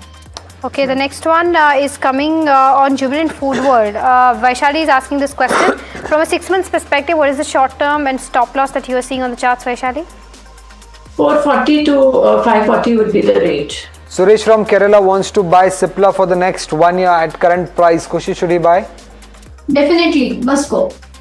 BEL, Rahul from Bangalore wants to know if he can continue to hold this counter. Vaishali, on the charts? Hold. Okay, the next query is from Ankit from Mumbai and it's on Engineers India. He wants to buy for the next 5 years. Should he buy, Kushi? Yes, it's a buy. Bajaj Housing Finance acquired at the price of 123. Mantha from Vancouver wants to know if she can continue to hold. Your view, Kushi? Yeah, definitely. Bajaj Housing Finance is a very good stock right now, trading at a very good valuation. So it's a buy and hold. Angat from Indore wants to know whether is it a right time to enter Tega Industries for medium term. Vaishali, any view? Not tracking, sorry. Okay, RVNL bought at the levels of 415. What is the short-term stop loss and targets, Vaishali, on the charts? Well, I would say it can go to 250 to 240 levels. So hold with that level and hope for a target of 300. Rajesh from Delhi is holding 269 shares of Sansera Engineering, bought at a price of 2,125. Should he continue to hold this for the next couple of years, Kushi? Profit booking is recommended and buy at dips. Okay, Sona BLW bought at the levels of 520. Can I exit or continue to hold? Navendu is asking this. Kushi, are we on the counter? It's a buy. Jagat Thakur from Mumbai is holding 4,300 shares of AWL Agri, bought at a price of 384. Should he hold or book losses here, Vaishali? Add. L&T bought at the levels of 3,600. 100 shares is what Sunny is holding. Vaishali, your view on the charts from a slightly long-term perspective? So 3,100 is the support and look for a target of 4,200, 4,400. Okay. Sudhakar wants to know at what level should he buy L&T for long-term, Kushi? So L&T for long term, if he's want to buy, currently it's trading at very good levels. So 3,500 could be a good range to accumulate it. Okay, Vinati Organics, buying price is 1890. From a 1 year perspective, Vaishali, your view on the charts? Hold. Venkat Ramani from Bangalore wants to know whether is Cupid a good buy at current prices for the next 12 months, Kushi? Talking about Cupid, definitely it's a very good buy and hold both. Sagility India, are valuations reasonable enough now to buy? Vaishali, your view? Sagility, one can buy at these levels. Pratima from Pune wants to know whether should she buy or should she sell or hold IRFC. She has few shares bought at a price of 63 here. Kushi, your view? Sorry. it's a very good buy currently and can be added from the current levels also. Okay, Amber Enterprises bought at the levels of 7496. Long-term perspective, Kushi, quick view. Amber Enterprises also a buy from now. Okay, Sagar from Bangalore wants to know whether Tata Elxsi or Trent, what is a good buy for the next 2 to 5 years, Kushi? Tata Elxsi could be a very good and better option. Well, with that, let's slip into a short break and we'll address more of your queries post that.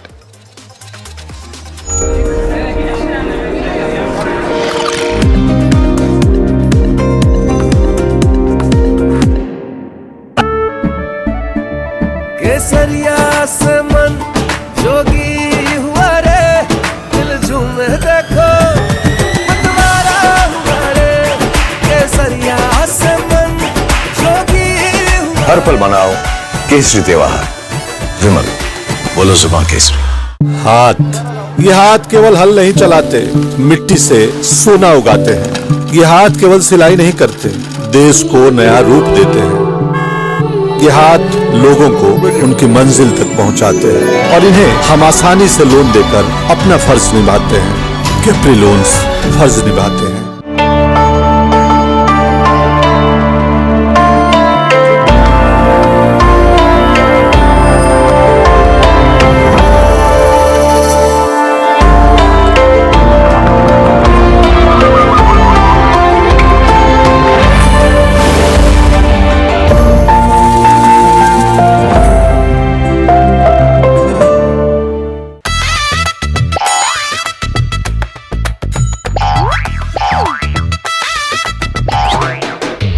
To understand the Tamil Nadu twist, join me in the midst of our people, language and politics. Vanakkam Tamil Nadu, here we come.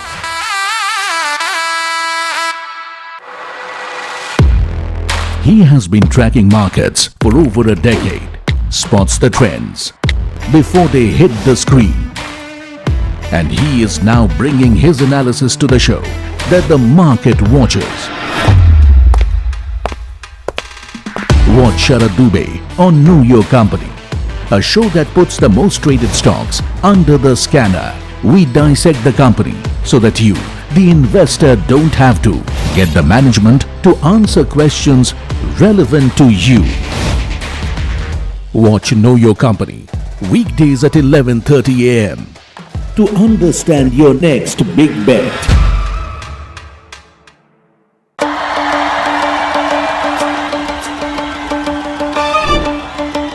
Will the rising sun win with a hand in hand? Will the two leaves and lotus bloom? Who will whistle to success in Tamil Nadu? To understand the Tamil Nadu twist, join me in the midst of our politics and people. Vanakkam Tamil Nadu, here we come.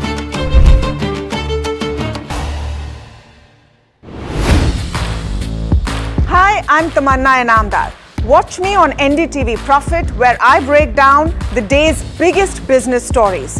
What happened, why it matters, and what it means for your money. Hi, I'm Neeraj Shah. Watch me on NDTV Profit for the most incisive market intelligence and meaningful corporate conversations.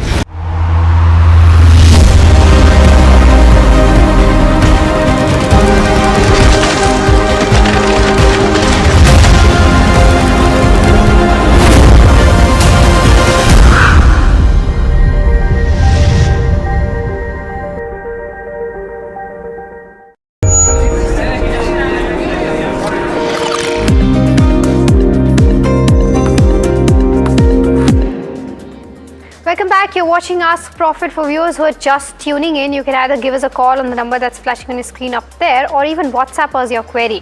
Karan from Chennai is calling us next. Karan, a very good morning to you. What's your query about? Good morning. I hold IDFC First Bank 4,000 shares at 71. Okay. So if I have to more accumulate, what price I should accumulate, and how will be the second of financial year 2027? What is the time period that you're looking at, Karan, for holding this? 2027, full year. 1 Okay, year. so from a long-term perspective, all right. Kushi, I'll come to you on this one. With everything that's happened around IDFC First Bank, your view? So, view on IDFC First Bank would be the stock has been corrected from a very heightened levels currently, and it is trading and getting a recovery into a recovery zone. So, the view would be accumulating at dips currently, as he is currently holding and the client is facing a loss. So, he may average out and lower down his price and may exit on a when we get a good splash. As we'll see currently, there's a good recovery coming into the stock currently, as profitability has also been increasing, and also NIM margins have also been recovering from a very good levels, and even the operations have been simultaneously having at good levels. So currently it would be accumulating at dips. Next query is coming in from Raghu from Hyderabad. 21 shares of Just Dial. He's holding at a price of 814. Khushi, what would be your long-term view on this counter?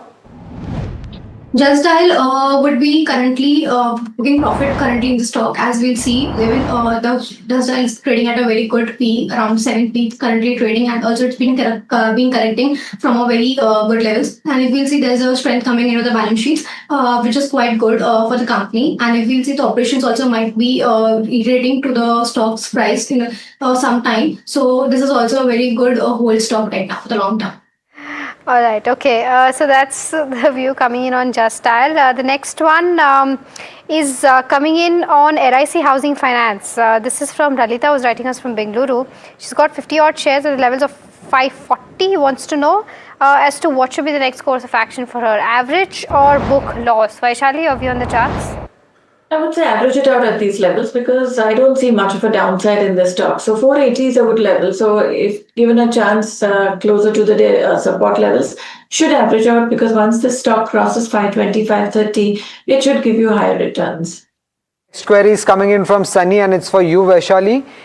He wants to know your view on Sammaan Capital. The stock is up nearly 12% in trade. Should he continue to hold this counter? I would say so, yes. Okay. The next one is coming in on ITC Hotels. This is from Sriram, who's writing us from Visakhapatnam. What are the levels of 206? Wants to know if we can add more shares at a dip. Khushi, what's your view on ITC Hotels? Right now for ITC Hotels, the view is coming for profit booking. So better, because in near term we might see more dips coming out in the stock currently. As we see, the recent terms of profitability business has not been growing as per the structurally as it used to go. So near term dips might come. So your profit booking is recommended. The next query is from Prasad from Kolkata. He's holding few shares of JSW Holding. Should he hold or exit this counter? Khushi, any view? JSW is a hold for now. Is JSW holding, by the way? JSW Holdings, yeah, it's hold. Okay.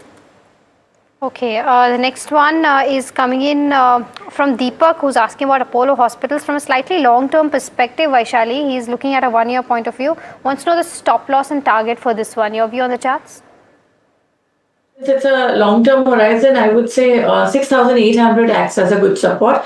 And I would say that the stock can go towards 8,200 to 8,500 levels. So in my opinion, the trend is pretty strong in spite of the market being so weak that we have witnessed all this while. So it's comparatively a very healthy stock. In my opinion, one should keep adding. 6,800 should be the near-term support. Okay, the next query is from Sunny Sharma from Kolkata. He wants to know whether should he buy Tata Power for the next 2 years.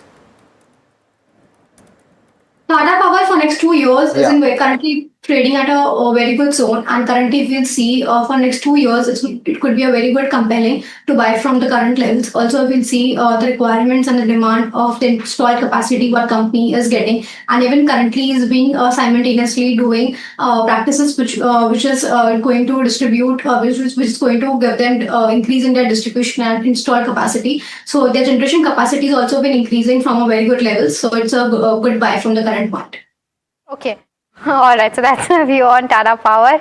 We have Ramesh calling us from Guntur. Ramesh, a very good morning to you. What's your query about? Good morning, madam, and good morning to the panel. Madam, I am interested in buying one hospital stock and one diagnostic center stock, and these are for the long term. I can invest 1 lakh rupees each in the hospital stock and the diagnostic center stock for the long term, madam. Which are the better? Got your question, and I'll take this up with Khushi. Khushi, what's your view on the hospital space and what are the stocks that you would recommend? So the view on the hospital space is currently quite bullish and quite optimistic, as we are seeing a very good increase and awareness among the people related to the health services and health sector. So currently, if we see, there's a very good demand coming from that side, and also it's also been protected from the global geopolitical tensions what's currently going on, and it's quite insulated from that also. So it's recommended with Apollo Hospitals is a good stock to buy. We can look to Max Healthcare, Fortis Healthcare. These stocks are also quite good. This query is coming in from Rajesh from Hyderabad, and it's on MobiKwik. He's holding, I guess, 70 shares at a price of 635. What's the future outlook on this, Kushi? Talking on MobiKwik, currently I don't find any positive trigger for the stock, so it's recommended to sell from here. Okay, all right. So that's the view on MobiKwik. The next one is coming on ICICI Bank. Anjali wants to know the view on this particular counter. Vaishali, what are you picking up on the charts for ICICI Bank? So the stock too has seen a good bit of erosion, but these are all buying opportunities. The trend has weakened, so I think it can go towards a further corrective move if market was to break the previous lows. So this can go towards 1150, but in my opinion, the long-term trend is intact. One should accumulate at every dip from here on. The next query is coming in from Umesh, and it's on CAMS. He's holding at an average price of 705. He wants to know whether should he sell or continue to hold this counter for long term. Kushi, any view on CAMS? CAMS is currently continue to hold for the long term, as if we are seeing a very good strength returning to its balance sheet. Even the company has reduced its lot of debt from the current heightened levels, and also many of the debt has been reduced from here. So we'll see there's a very good room for the company to expand and grow its margins, and sales visibility can also be adding from here for the next quarter. So it's a hold from here. Okay, GMR Airports is the next one. Amit from Hubli is bought at the levels of 96, 380 is the quantity. Wants to know from a slightly long-term perspective on the charts, what are the views? Vaishali, the stock is trading around 2.5% higher today.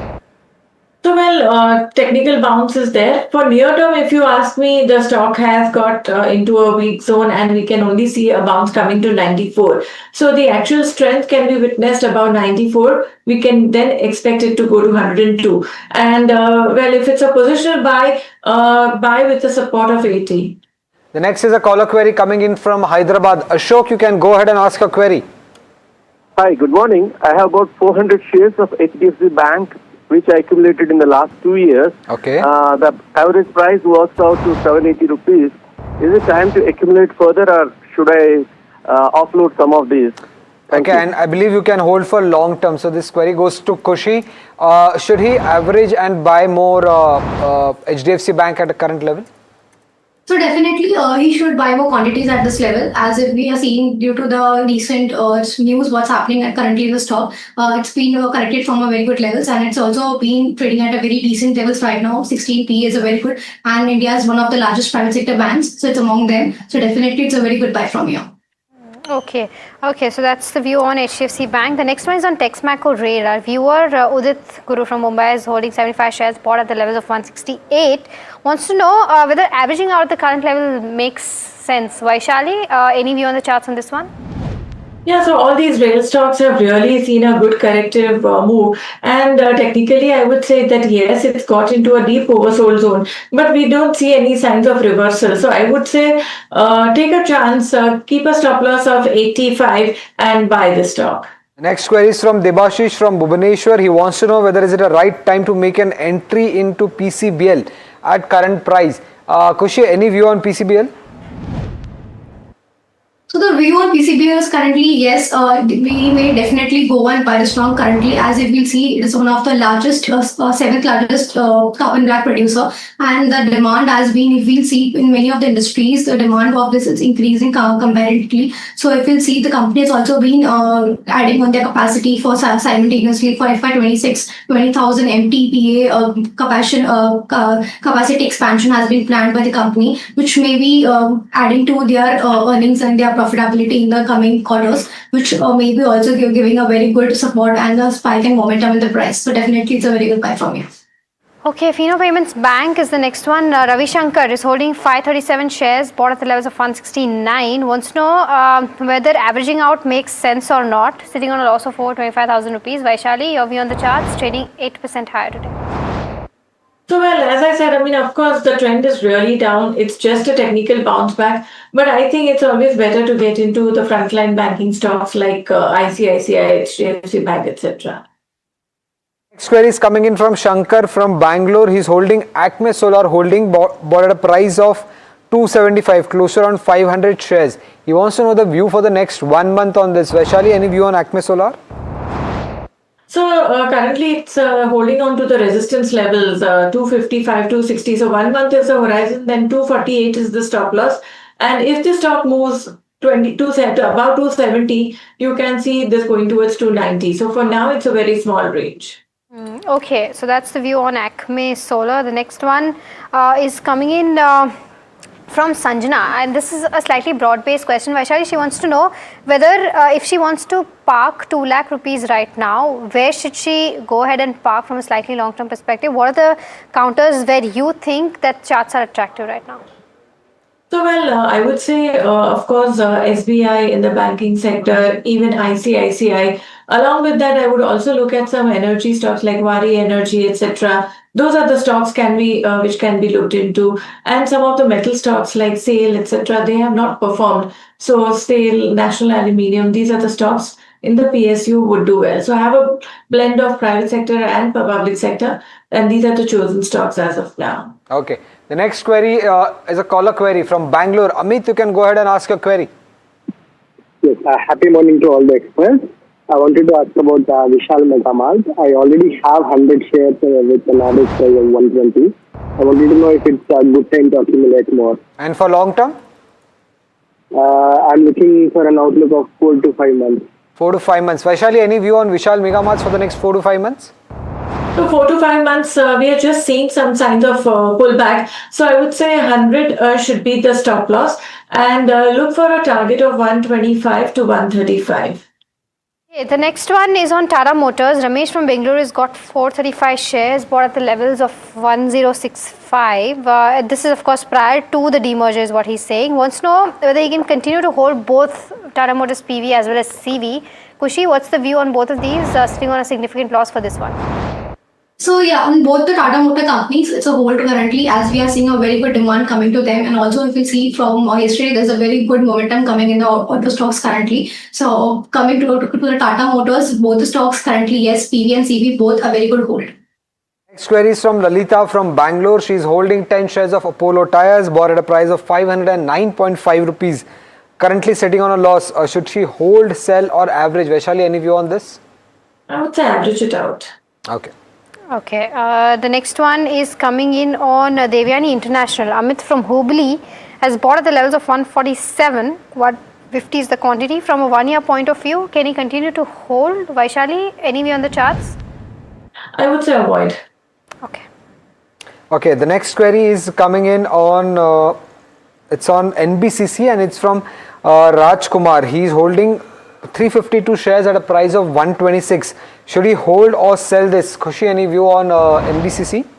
For NBCC, it's better to sell from here. Okay, the next one is coming in on RailTel. Our viewer Ahmed from Delhi wants to know from a 6 months perspective, can he continue to hold, exit, or what should be the next course of action? He's bought 50 shares at the levels of 400. What's the view on the charts, Vaishali? I think this can give a bounce. This too, I mean, is in the deep oversold. So, well, bounce back up to 310 can be expected. The next is a caller query coming in from Delhi. Sanjeev, you can go ahead and ask your query. Yeah, I've got 500 shares which I purchased at 2630. Okay. And I want to know whether I should average out because it's quoting at around 2350 and I've been holding this share for about 1.5 to 2 years.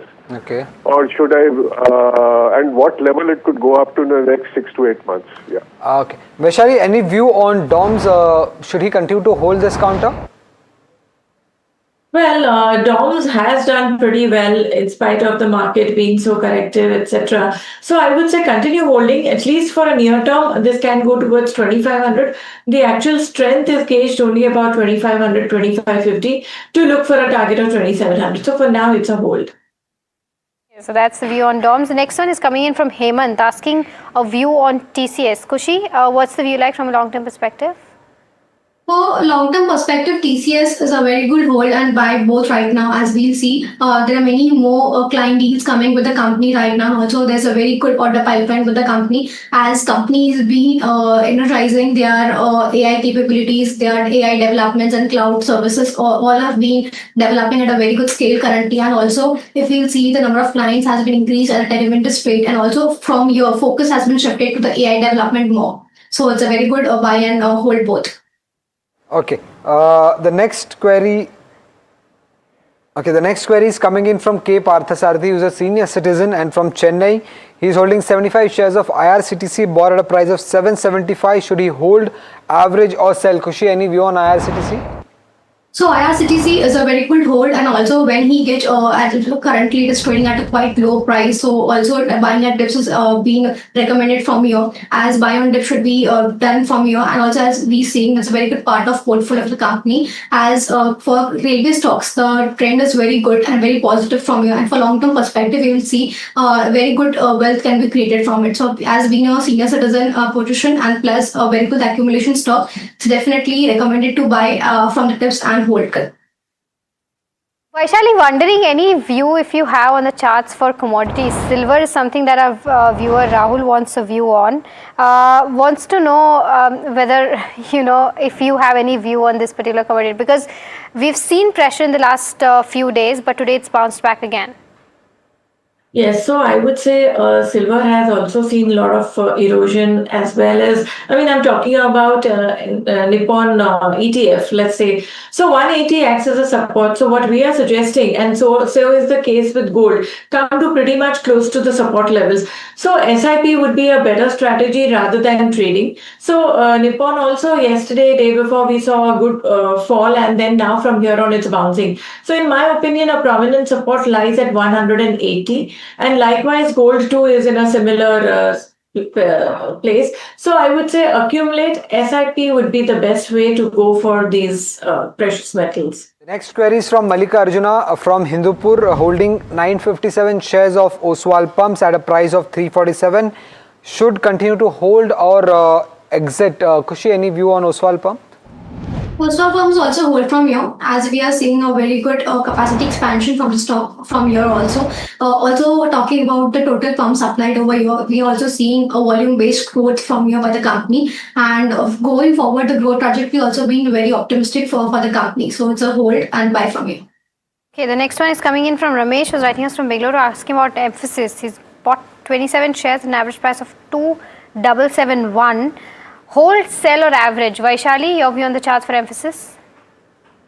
Well, I would say IT sector has just given a bounce. Actually, continue holding. One can add if this stock sustains about 2,200.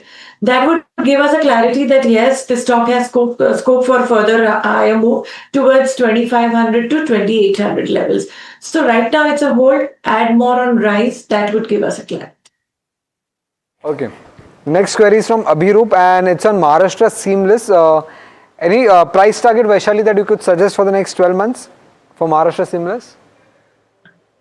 Just a minute. So I would say the stock has been doing well. It's 566. It's in a consolidation. 5 to 6 months, first target would be around 620, about that 650. So that would be the levels to watch for.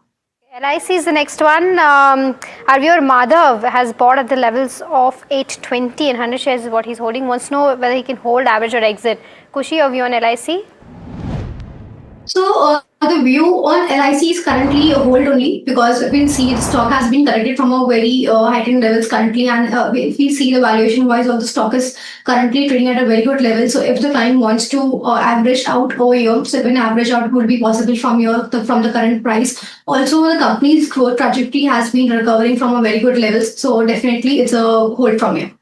The next query is coming in from Thomas George from Chennai. He has 500 shares of RVNL bought at a price of 415.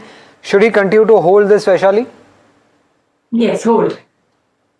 Okay, the next one is coming in on slightly small counter, which is IRM Energy. It's 800 crore of market cap. Bought at the levels of 290 and 150 is what 150 shares is what our viewer is holding. Wants to know if he can continue to hold from a 1 year perspective. Vaishali, any view on the charts for IRM Energy? Well, so we've seen a good erosion and it's comparatively a new stock, so I don't have much of data. But I would say hold with 180 as stop loss with whatever data I have. It can perhaps give a good return up to 220 to 230. Next query is coming in from Rajesh from Hyderabad and it's on rights. He has bought 200 shares at a price of 338, currently holding for the last 1 year. He wants to know whether should he continue to hold this going forward. Kushi, any view on rights? So the view on rights is currently hold only. As we'll see, the company's operation metrics has been growing and growing in a very good trajectory currently. The order book has been expanding at a quite level. If we'll see from last year to current year, from 5,000, it's been grown to around 8,000. Around also, if you'll see, their PAT has also been going to increase. Their earning visibility is going very strong as compared what is their order book company is currently getting. So it's a very good hold and buy from here. Okay, the next one is on REC. Our viewer says that can he buy PFC instead of REC at the current moment? Kushi, the merger is going to happen anytime soon, right? REC is going to get merged into PFC. What's the view right now for both of these counters? So the view for REC and PFC, if we see, so due to the news of the merger, we may see a volatility in the stock. Both the stocks, if we see the near-term volatility may persist in the stocks as currently due to the geopolitical tensions. Also, these stocks are being corrected from and stabilized from the good levels. So from the near-term, wait and watch would be better the option. And for long-term, yes, definitely post the merger, we may consider winter. Okay, it's time for our second rapid fire round. Kushi as well as Vaishali, both know the drill. Try to keep your answers as short as possible. The first one is coming on Phenolics Industries. Viewer Gopik Kumar is holding 500 shares at the levels of 284. From a long-term perspective, hold or exit? Kushi? It's exit. Raja is holding 1,000 shares of IDFC Bank, bought at a price of 71. Should he hold or sell? Vaishali? Shift to a better bank. Okay, the next one is coming in on BEL. Our viewer Sridhara wants to know whether she can continue to hold this counter from a long-term perspective or not. Kushi, your view? Yeah, definitely hold. Ramesh is holding 700 shares of eMudra, bought at a price of 597. Should he hold or sell, Vaishali? Well, I don't have the stock. Kushi, any view on eMudra? So eMudra is currently hold from here, but adding from here is not suggested. Hindustan Copper, Keshav from Chennai wants a view on the charts. Vaishali, what would you recommend? Add more. K. Parthasarthi from Chennai is holding 75 shares of SBI Cards, bought at a price of 810. Should he hold, sell or add more? Any target for the next 1 year, Vaishali? Well, so it's 708 currently. It can go towards 850. Jamna Auto, 150 shares, bought at the levels of 144. Raja Gopalan wants a view on this one. Kushi? Yeah, it's definitely hold. Happy Mohanty wants to know whether is it a right time to buy Bellrise. Vaishali, any view on Bellrise? Yes, buy. BPCL from a really long-term perspective, 5 years is what Vivek is looking at. He's bought at the levels of 300. Kushi, what should he do? BPCL is currently avoid. Sumit Ghosh from Kolkata wants to know whether should he buy Bliss GVS Pharma. Kushi, any view on Bliss GVS Pharma? Yes, it's a buy. Vishal, Megamart, is it a good buy at the current price and near-term target? Vaishali, any view? Yes, we just spoke about it. It is a buy and we'll look for a near-term target of 120. Okay. The next query is from Suresh Babu from Hyderabad. He wants to know whether should he hold United Spirits for long-term. Any view on this, Kushi? United Spirits for long-term, yeah, definitely he can. Short-term volatility may persist. Okay, Lenskart is the next one. Thomas wants to know, okay, this is done already. The next one then is on SRF. Wants to know whether he can continue to, our viewer wants to know whether he can continue to hold from a long-term perspective or not. Kushi, your view? Yeah, definitely for a long-term perspective, it's a very good stock to hold. Okay, the next one is coming in on Dabur. Vaishali, any view on the charts? Our viewer wants a short-term target and stop loss on this one. So short term is 420 stop loss and the target could be 460. Okay, JB Chemical is the next one. From a slightly long-term perspective, Khushi, what's your recommendation on this counter? Yeah, it's a definitely buy. Okay, last one on the list is Trent. Vaishali, your view on the charts right now that the stock is corrected so much. Today it's of course trading in the green territory. So good for a bounce up to 4200 at least for now. Alright, that brings us to the end of this rapid fire round. Vaishali as well as Khushi, thank you so much for helping us answer 97 queries in this first edition itself. Viewers completely out of time on this edition of Ask Profit. But do stay tuned because KYC is up next, and if you've not taken any of your queries in this session, do come and ask your queries at 2 p.m. in the afternoon edition as well.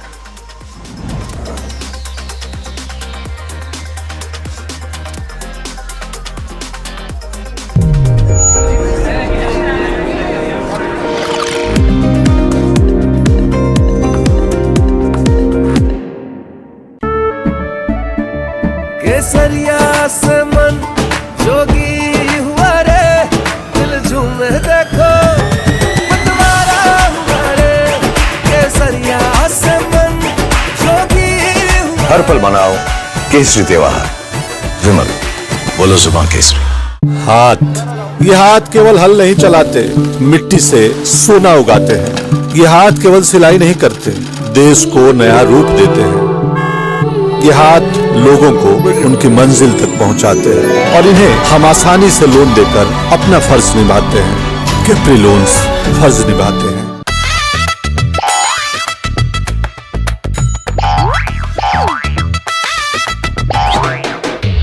To understand the Tamil Nadu twist, join me in the midst of our people, language and politics. Vanakkam Tamil Nadu, here we come.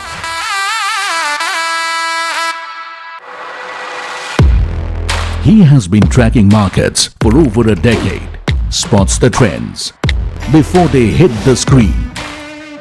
And he is now bringing his analysis to the show that the market watches.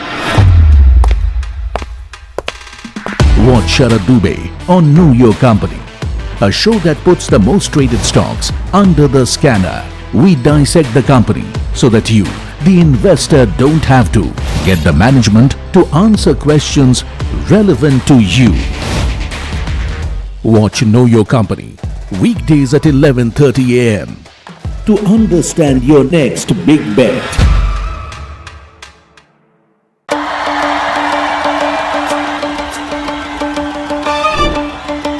Will the rising sun win with a hand in hand? Will the two leaves and lotus bloom? Who will whistle to success in Tamil Nadu? To understand the Tamil Nadu twist, join me in the midst of our politics and people. Vanakkam Tamil Nadu, here we come.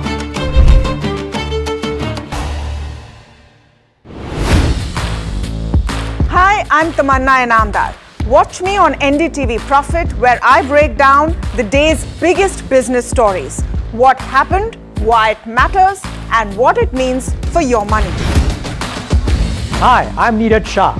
Watch me on NDTV Profit for the most incisive market intelligence and meaningful corporate conversations. And I'm Alex Matthew. Markets, mutual funds, insurance, personal finance. I help you cut through the noise and make smarter financial choices. And here's where you can watch us.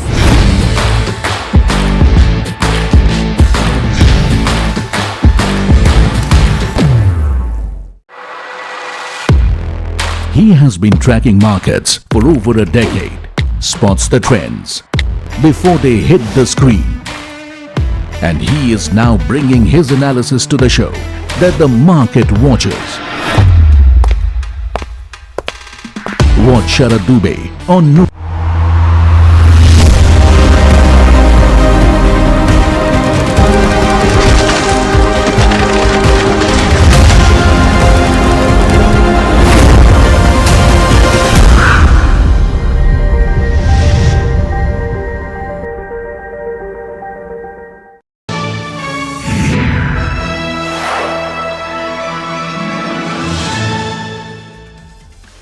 Hello and welcome to KYC. I am Sharad Dubey and you are watching NDTV Profit, and one of the most loved shows on TV is the KYC show, and we get you interesting companies which you must be wondering which are those. But I'm going to give you some hints. I'm not going to disclose the company. The first hint for the company today in KYC is it's an interestingly Delhi-based NBFC company. Largely we see they are from Mumbai or Rajasthan, but a Delhi-based, NCR-based NBFC company. The second hint I would like to give you, the company is backed by ace investor Sunil Singhania's promoted entity. That entity is called Abacus. The third that's in focus is this recently listed Ek Mahina Hua hai Sirf. It's February 16, 2026. The recent listing is there, but market conditions also. Q3 earnings were good, but it's still down 20% from its IPO price as well. So these are the key hints about it. I know it's a bit generic, it'll take some time for you, and smaller hint I'd like to give you is just a 3-letter word, the first name. The company's name in focus in KYC is iFinance. I in Hindi, I means interest also, and also in English, I means just I. But why are we calling this company? What are the reasons for it? First one, let's pull out what's the first question we'll be answering, and of course asking the management is what does this business do?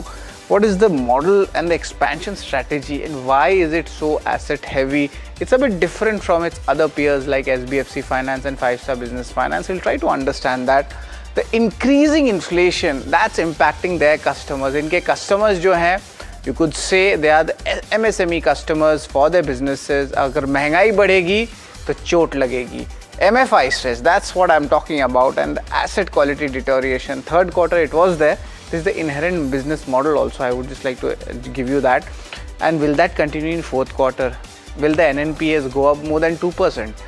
Another question is, any green shoots is being observed in the industry right now? Right now this industry is out of favor. Is there any value coming back? And if yes, for an investor, this will be an interesting company. The usage of AI and ML in NBFCs, what has changed and how is company positioned? They call themselves a phygital company, but they have a massive branch as well. So that is where maybe a moat lies compared to its peers. The Q3 AUM disbursement did slow down, and will that persist going ahead? And if that happens, AUM bhi thoda gir sakta hai. So a lot of questions are there for iFinance. And to give us more details about it and clarify all our doubts in KYC, we'll be joined in on the show by Sanjay Sharma. He's the MD of iFinance. But let's give you more flavor. What does the company do? Let's go into the layers of these companies. It's very interesting, recently listed company. Key details about it. It was incorporated in 1993. It's almost a 30-year plus company. An NBFC offering secured and unsecured small business loans. Personal नहीं है, धंधे पे loans आता है यहाँ पे. And they are offering working capital, mortgage and saral property loans. That's pretty much interesting. What does saral mean? Saral means simple in Hindi. Secured and unsecured hypothecation loans are primarily to micro-scale MSMEs, and India is a land of MSMEs and the company is doing service in that. But remember, some risks are always associated with this type of business model. But look at the numbers, it's huge. Almost 5,90,000 active customers across 18 states and 3 union territories. काफी फैला हुआ business है. But importantly, this is very much important. Sunil Singhania, promoter of Abacus, has 1.1% stake in the company. That means ace investor is bullish on this. Interesting. Also, the branch network is roughly 571 branches across these important states which I spoke earlier. And going ahead, let's look at the other key details about the company. How does the AUM goes? And AUM, it seems it's evenly distributed, and that's a very good point for a company like that. North, East, West, South, these are the total allocations coming in. This is AUM by zone, but let's talk about AUM by job, AUM by industry, and this is where how Bharat actually functions. There's trading, so much of that, 50% of that is in trading, some is in livestock, and of course the balance remaining is there in the services and the manufacturing services. So we have given you the AUM breakup कि धंधा होता कहाँ है और कैसे होता है और किसके साथ होता है. These are the 3 questions we answered, but management commentary is also very much important. ALM means asset liability mismatch. There isn't any there, and the cash flow in any tenure basket. So this is a positive commentary from the management. And the second one is the collection efficiencies that continues to improve. It's roughly 95% plus. But there's another angle to it, that's the AI ML usage, and this is very much interesting. Generally traditional NBFCs, we don't talk about it because at the end of the day, paisa aap kaise vasoolते ho, that is more important than even AI. But how does this help? How the co-origination of loans happens? All these queries we'll try to understand from the management. There's a diversified lender with a reduced cost of borrowing, and that has actually come down below the 9% mark as well, and company recently got listed. They got a good borrowing profile. That is why the cost of borrowing comes down. But there are some triggers ahead, which is an issue. Asset quality that has been deteriorating. The MFI stress is there in the industry. That is why this sector is out of favor as of now.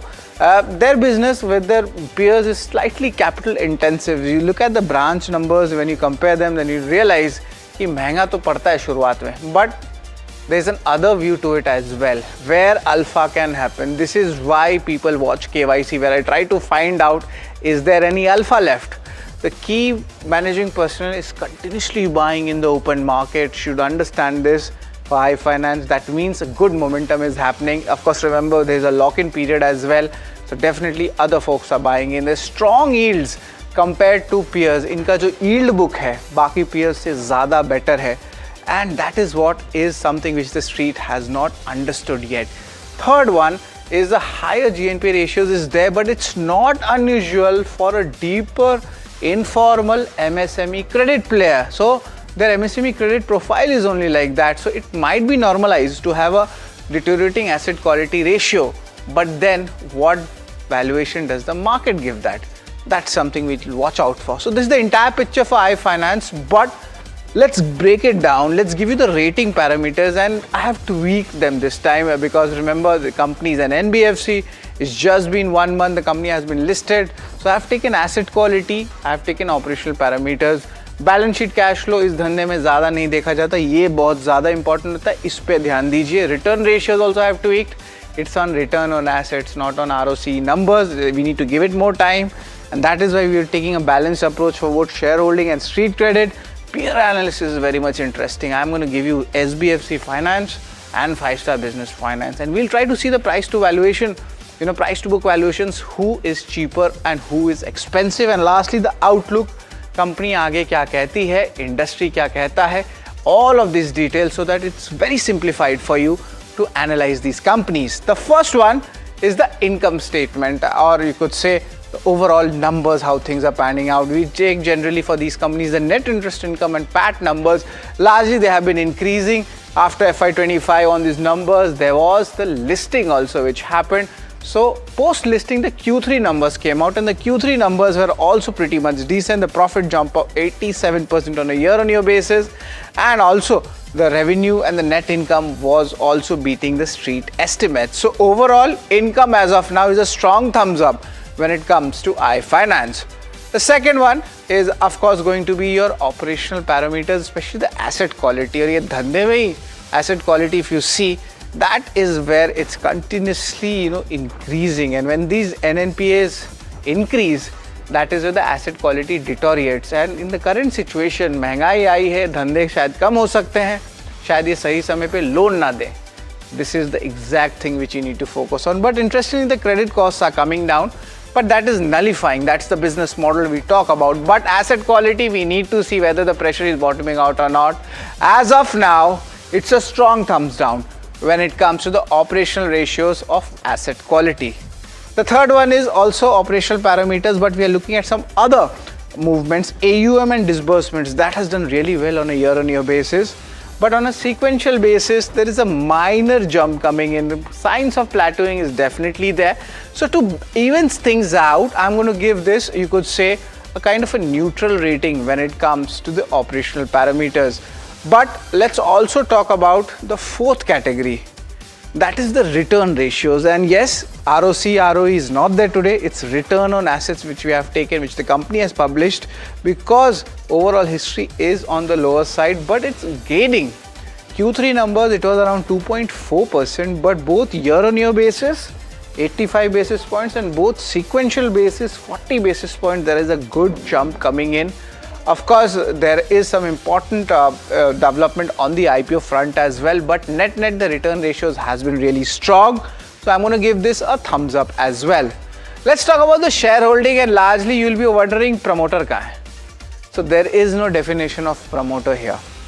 Now what happens is FIs and DIs are there and there is public. It's largely, we can see there's a lot of money from the institutions here and it's professionally run company and there's no proper definition of promoter coming in. At times this becomes a good point, at times a negative point also, but let's leave that to the street.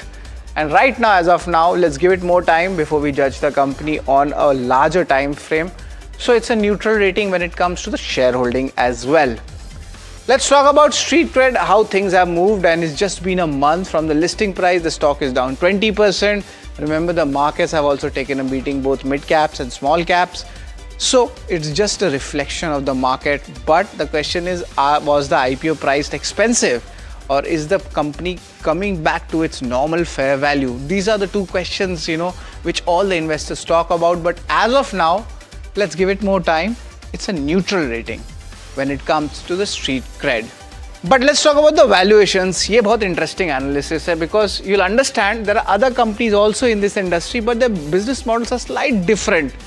There is a higher yield which is coming in for iFinance and its better branch networks are there. NIMS is also something on the higher side, but 5-star is trailing at a 2.6 times price to book ratio and 1.8 times when it comes to SBFC Finance.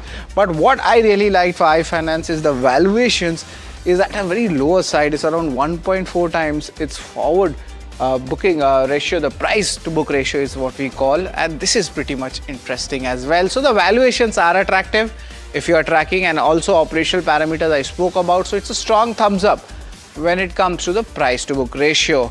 But let's talk about outlook. It's very much important to understand where does the company go in future. The company is focusing on increasing their average tenure of the loans. The more the average tenure of the loans, it helps the operational parameters. The NIMs are stable, that's what the company is claiming. And increasing in the mortgage loan in the product mix, that is where the company is focusing on. Also, the AUM disbursements growth, that seems to be plateauing, but that's the reason because it's the market conditions which are at play, and the credit cost, that is also normalizing as well. We checked the data over the last 3 to 4 quarters. Negligible active restructuring portfolio is there. That is something which augurs well for the future because the company is going at a stated core business. So outlook, I would like to give it a kind of a neutral rating because overall the industry is still not favoring the company, but company is definitely trying to stand out amongst its peers. So it's a neutral rating. But let's give you all the ratings, what we have done in the analysis for iFinance, and let's see what's there actually cooking. Asset quality is a big concern because of its higher exposure in the unsecured loan and situation which is happening, but income statement and return ratios has been really strong. Operational parameters, it's even Stevens, and let's give it more time when we judge this company on these two factors. But if you focus on peer analysis, that's the valuations, that's where the attraction is coming, and the outlook largely seems neutral. So the total rating for iFinance is going to be on the neutral rating side. It's going to be 5 out of it. This is the general number which we give. This is the biggest average in a KYC show for a company which we track, be it a small cap, mid cap, and at times even a large cap. So this is the entire final rating coming in, but joining us would be Sanjay Sharma. He's the founder and MD of iFinance, but you must check his history. It is strong. He has 4 decades of industry experience, and if you look at it, HSBC, ICI, HDFC Bank, all the BFSI bigger names, he has held leadership positions. So ye ghat ka pani pee ke aaye hain. Also, he's the ex-CEO of Tambil International. It's a UAE-based mortgage finance company, and his education, it's a very strong education. IIT Bombay and even IIM Bangalore. So these are the important milestones coming in from Mr. Sanjay. But to give in more perspective, Sanjay ji is joining us. Good afternoon, Sanjay ji. It's always a pleasure to have you in here. This is the first time iFinance is also coming in, post its listing, post its earnings. Just want to understand how different is your business model compared to the other players in the NBFC space, because thoda sa capital intensive hai, आपके networks भी बढ़े हुए हैं, and plus you are doing the phygital ML AI concept also. So just give us the explanation of what iFinance is all about so that the market discovers what this company is. Good morning, Sharad, and thank you for the introduction that you gave for iFinance. I think let me start by saying that iFinance focuses on providing business loans to the micro scale MSMEs. And when you talked of कि बहुत MSMEs हैं, and there are almost close to 7 crore estimated MSMEs across India, and 95% of these MSMEs actually fall in the micro scale and especially in the unorganized sector. ये वो छोटे manufacturing units हैं या trading units हैं, service sector units हैं जो which create most of the employment in the country. And iFinance was started by me as one of the founding members with the thought of solving this problem, because no NBFC or bank can give formal credit or has been able to give formal credit to this segment, because it's very difficult to underwrite a segment where there are no paper documents or no tax trails. So I think that's a thought that led us to starting this lending somewhere in 2014. And over the last 12 years, we have demonstrated not only that we can scale up, and we have almost close to 6 lakh businesses that we have lent to. We are spread across 18 states and 3 union territories. So clearly we have demonstrated that this business can be done, and it can be done to scale and with good parameters in terms of credit costs and profitability. So the segment is the future of Bharat, you could say. As India progresses and as the GDP grows, this is the segment that pushes the GDP up and makes sure the employment is there. So very important segment account to us to address, and it's a big segment. Right. And Sanjay ji, the query is the ground situation, the ground channel checks which suggest, there is an inflation going on and there might be some impacts or the third order impacts or second order impacts to a lot of MSMEs also. Mehngai hai, and of course asset quality does get, on the lower side, which already came in the third quarter. So can we expect that industry specific and company specific also, that MFI stress is there and it will take some more time for that to bottom out? Yeah. See, I think the way to understand our numbers is that while we are in many of the tier 2, tier 3 towns, and we're not in rural areas, our lending is all for business or dhanda, as you said. It is not a consumption loan. So, where MFIs do a lot of consumption lending, we have targeted only specific businesses. So, our behavior of credit is often very different. And if you look at our credit cost, our credit cost over the last 1 year, every quarter it has come down. In fact, it is today at 4.6%, and it is almost 155 basis points lower than what it was exactly a year back. So we have seen 4 consistent quarters of falling credit costs. So that concern that is the credit cost going to stabilize, we are not stabilized. We have seen a falling trend. There it is, 6.24 to 4.67, and consistently. So one thing is that we find that this segment is now already over that problem that was there in the market of overlending and is doing well. And I think that's why you will see that our quarterly profits have been better and better. Quarter 1 was better, quarter 2 was better than quarter 3, and quarter 3 has been significantly better than quarter 1 profits. Quarter 3 profit came in at about 43 crores. So and Sanjay ji, yeah, correct. Yeah. We got to understand about the numbers, but this is a bit different company. We just cannot, judge it like a normal NBFC company, because the model is as such कि भाई इसमें NPAs तो महंगे रहेंगे. But on the other hand, your yields are very strong compared to your peers. Just could you explain us as an analyst, हमें क्या देखना चाहिए? What should we see? Yields, or which are the operational parameters? Because I feel the traditional parameters may not work for this company. Absolutely right, Sharad. That for us, a credit cost of 3.5% or 4% is okay. And in many of the lending companies which have larger tickets, typically 1 to 1.5% is considered to be okay. So first thing is that 3.5% credit cost is not a bad credit cost. We are already at 4.6 and it's reducing. Now, the reason it is okay is because we have a dominant play in this market. There's no one else who provides loans to these businesses. So the ability to price our product is very much in our favor. And that's the reason our NIMs have not fallen. They are still quite stable and they're quite robust. So while in many other peer companies that were mentioned, you will find NIMs are in the range of 11 and 12%. Our net interest margins are closer to 14.5%. I think that helps us absorb that 2.5% extra credit costs and still make profits. I think the way I would look at it is look at the volatility of the credit cost. If I am saying 3.5, how much do I move beyond 3.5 versus someone who says that their credit cost is 1.5, how much do they move? And I think you will find in that analysis, iFinance stands out as a company where the volatility of the credit cost is low. And in lending business, I think it's the volatility that matters.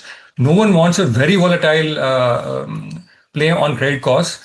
I think you'll find that iFinance gets a tick on that parameter if you Right, volatility. right, Sanjay ji. We had done a peer analysis and we had caught this trend as well. So this is how we have the discovery in our KYC show that track क्या करना है. यहाँ पे आप NIMs track करिए, yields track करिए, जहाँ पे volatility नहीं होता है, उन levels को track करिए. So that is why we have picked up this important segment. But the mortgage part, that is where a little bit of bullish commentary is coming from the management. If you could just explain us, how this segment is growing and the growth plans ahead.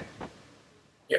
So we realized that some of our customers, besides hypothecation loan, which is typically 1.5 to 2 lakh rupee loan, they also want slightly larger loans when they expand their businesses, go for new machinery, etc.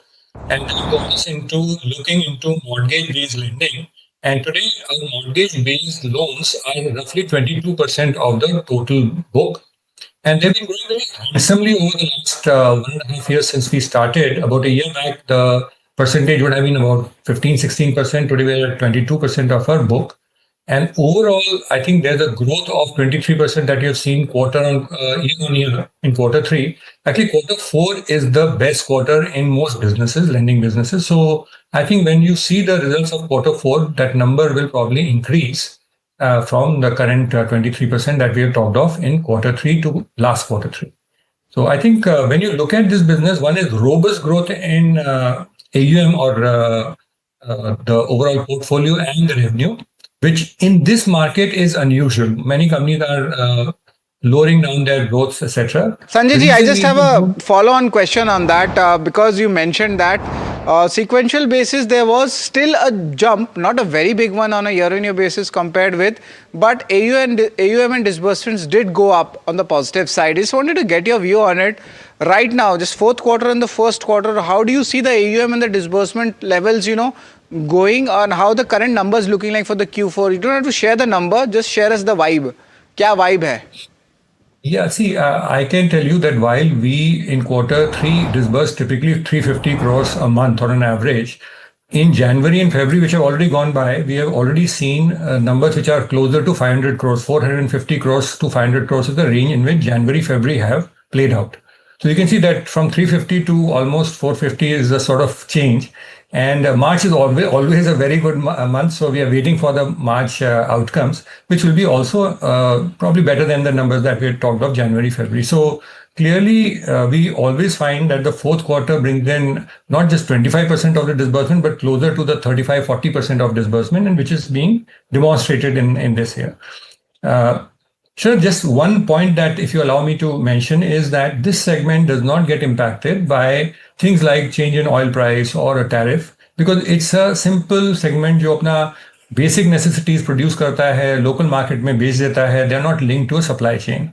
In our case also, this is true. Only our restaurant related businesses, which is about 1.5% of our book, we will see an impact of the LPG shortage. But otherwise, this segment is fairly robust. वो भारत का business है, वो चलता है अपने आप, उसको कोई help नहीं करता, फिर भी वो ठीक ठाक चल ही लेता है.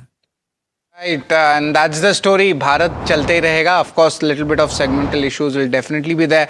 But Sanjay ji, I need to understand the AI/ML part. The company has been talking about a lot of loan origination and a lot of other activities in the digital segment. But ये धंधा में collection भी बहुत important होता है, and AI/ML can just help you as a tool. I just want to understand. Your company says you are Figital. How is this, and how are you getting this AI/ML also here? Sure, that's a great question. For a small ticket loan, अगर हम automate नहीं करें, so there's no way the business will generate profit. So automation is a necessity.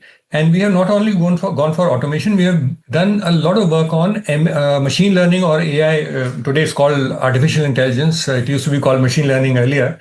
So we've done a lot of work on that. Google Capital is one of the investors in the company. And I think with that parentage, we have done some good work. Collection is one area. We have used machine learning models in originating, in collection, etc. And since collection is what you mentioned, we have models which can predict the probability of a customer bouncing their EMIs and what is the chance that it'll be a bounce.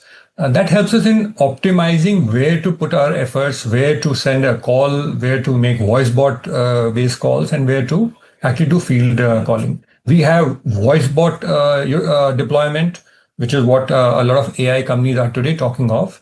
We've been doing that for the last almost 4 years. And the machine learning models that I'm talking of are almost 7 years old. So I think we've seen a lot of deployment of AI ML in our processes. So we understand the entire picture now, and that's a very interesting way to look at things. And of course, there is a tradition and modern, both is involved, and you're working for Bharat, and that's a really, hats off to you, sir. And of course, you have seen the world, you have seen different places also, and hopefully we get in more products, especially for the under-reserved, and that's a good work you're doing in the MSME space. Thanks a lot, sir, for giving the views about the company and the growth outlook for the industry going ahead and how different you are from your peers. And that is something which we have found out, and this is how we get discoveries for companies like this in KYC. Stay tuned to NDTV Profit for a lot of action regarding stocks and markets.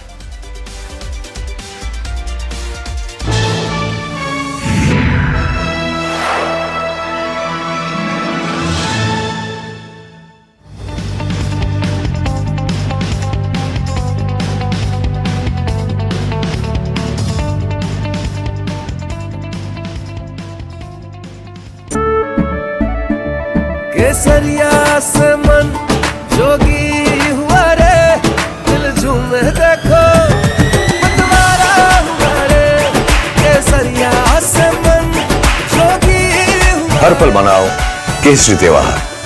विमल, बोलो जुबान केसरी। बिटिया की शादी है हमारी। बधाई हो। कुछ पैसे मिल जाते समय पे लौटा दूंगा। जिंदगी में जरूरत के वक्त हम अक्सर अकेले पड़ जाते हैं। इसीलिए तो केपरी लोन्स आपको गोल्ड लोन देके अपना फर्ज निभाते हैं। केपरी लोन्स फर्ज निभाते हैं।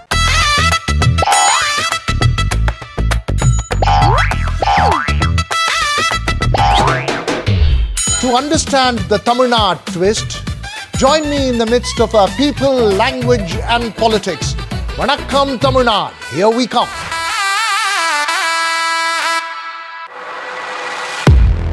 He has been tracking markets for over a decade, spots the trends before they hit the screen. And he is now bringing his analysis to the show that the market watches.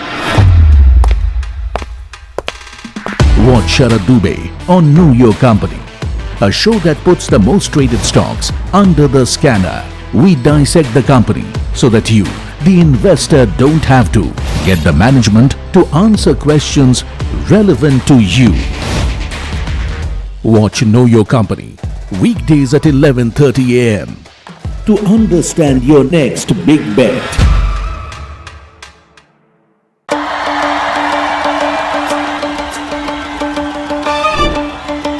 Will the rising sun win with a hand in hand? Will the two leaves and lotus bloom? Who will whistle to success in Tamil Nadu? To understand the Tamil Nadu twist, join me in the midst of our politics and people. Vanakkam Tamil Nadu, here we come.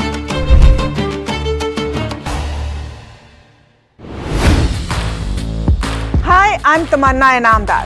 Watch me on NDTV Profit, where I break down the day's biggest business stories. What happened, why it matters, and what it means for your money. Hi, I'm Neeraj Shah. Watch me on NDTV Profit for the most incisive market intelligence and meaningful corporate conversations. And I'm Alex Matthew. Markets, mutual funds, insurance, personal finance. I help you cut through the noise and make smarter financial choices. And here's where you can watch us.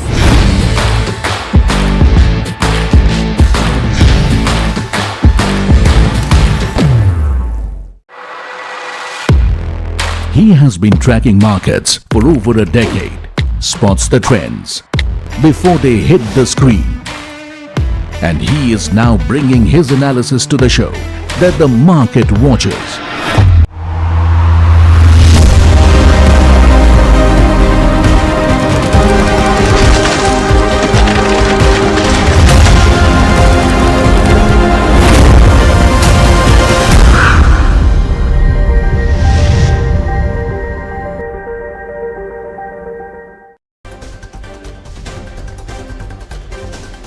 Benchmarks extend gains after a relief rally in the previous session. Nifty jumps nearly 500 points.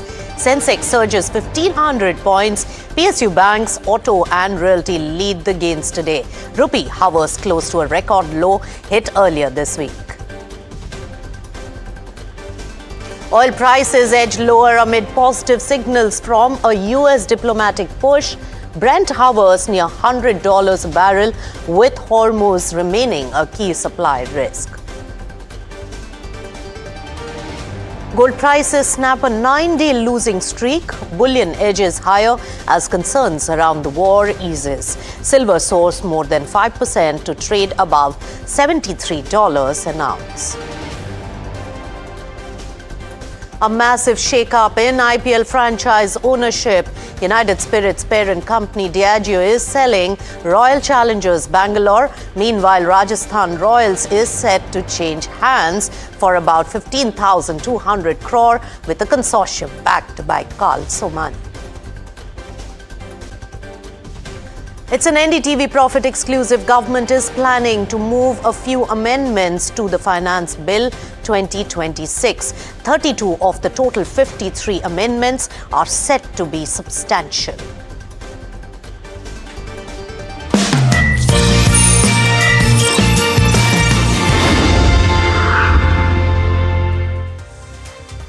Hello and welcome. You tuned into Markets at 12. I'm Nisha Podar and let's take you through the markets today. And yes, I've got the color wrong today.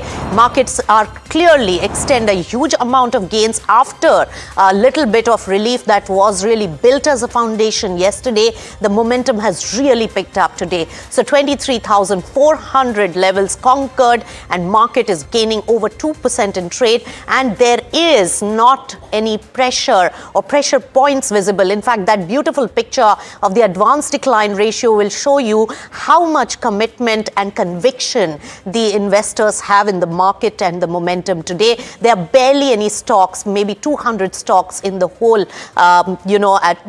environment, which are really on the declining side, while the rest of the market is in a secular bull trajectory as of today. When we take a look at the sectoral play, well, almost all the sectors are in the green at the particular moment. In fact, some of them which are gaining the most are the sectors like PSU Bank as well as the autos. Now, remember that the banks always take the lead whenever there is either a discomfort with the economy or there is a positive momentum. And today, the bank index is showing an outperformance to the key indices, which clearly shows that the market is really backing the economy today.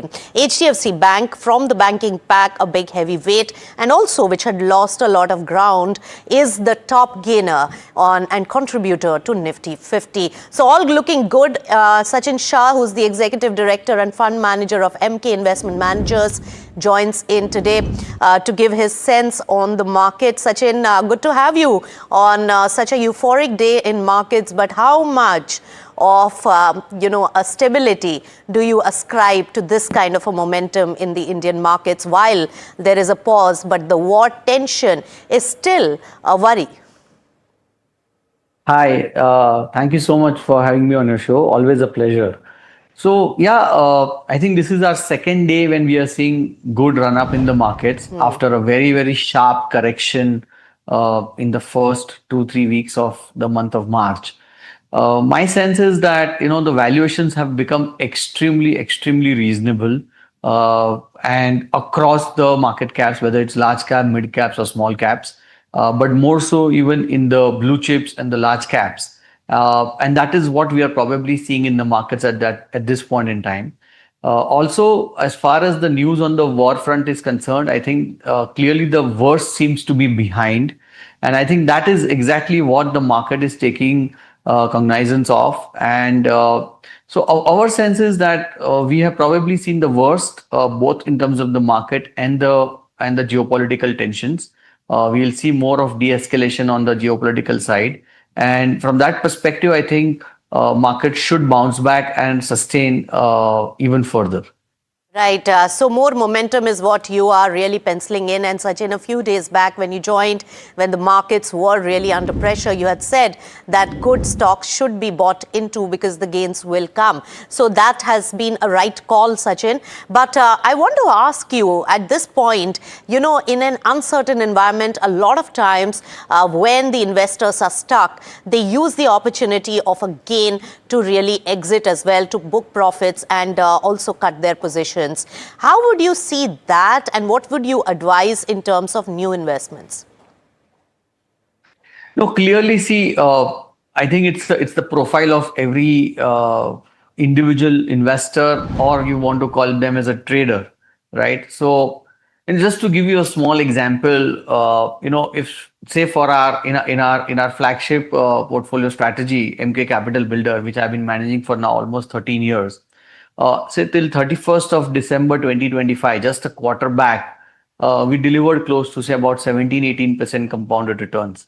And you know, in this quarter itself, we are down minus 10% across the board in markets.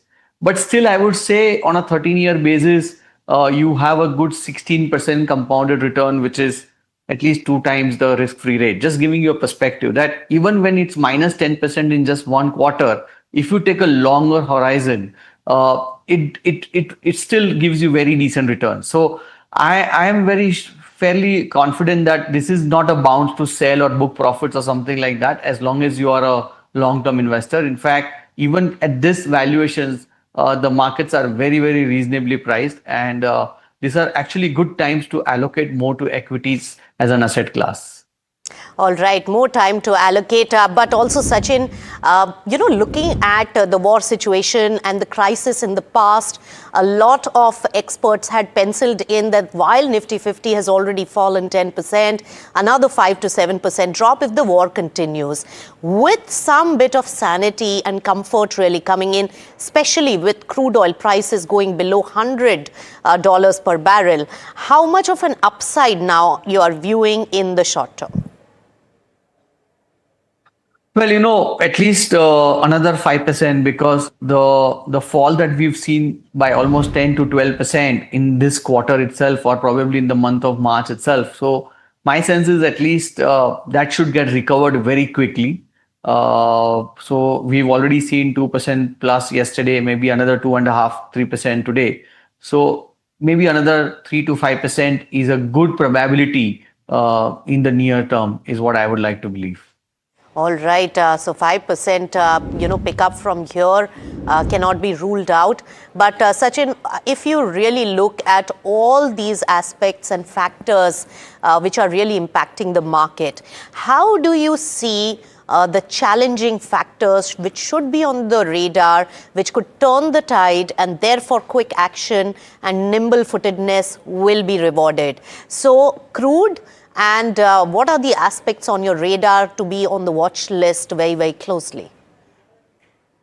Yeah, clearly, I think any incremental negative news on the war front, if it gets more intense, or if whatever negotiations which are happening, if they do not actually play out in the right direction, can definitely be even more, you know, can actually change the whole sentiment for the negative.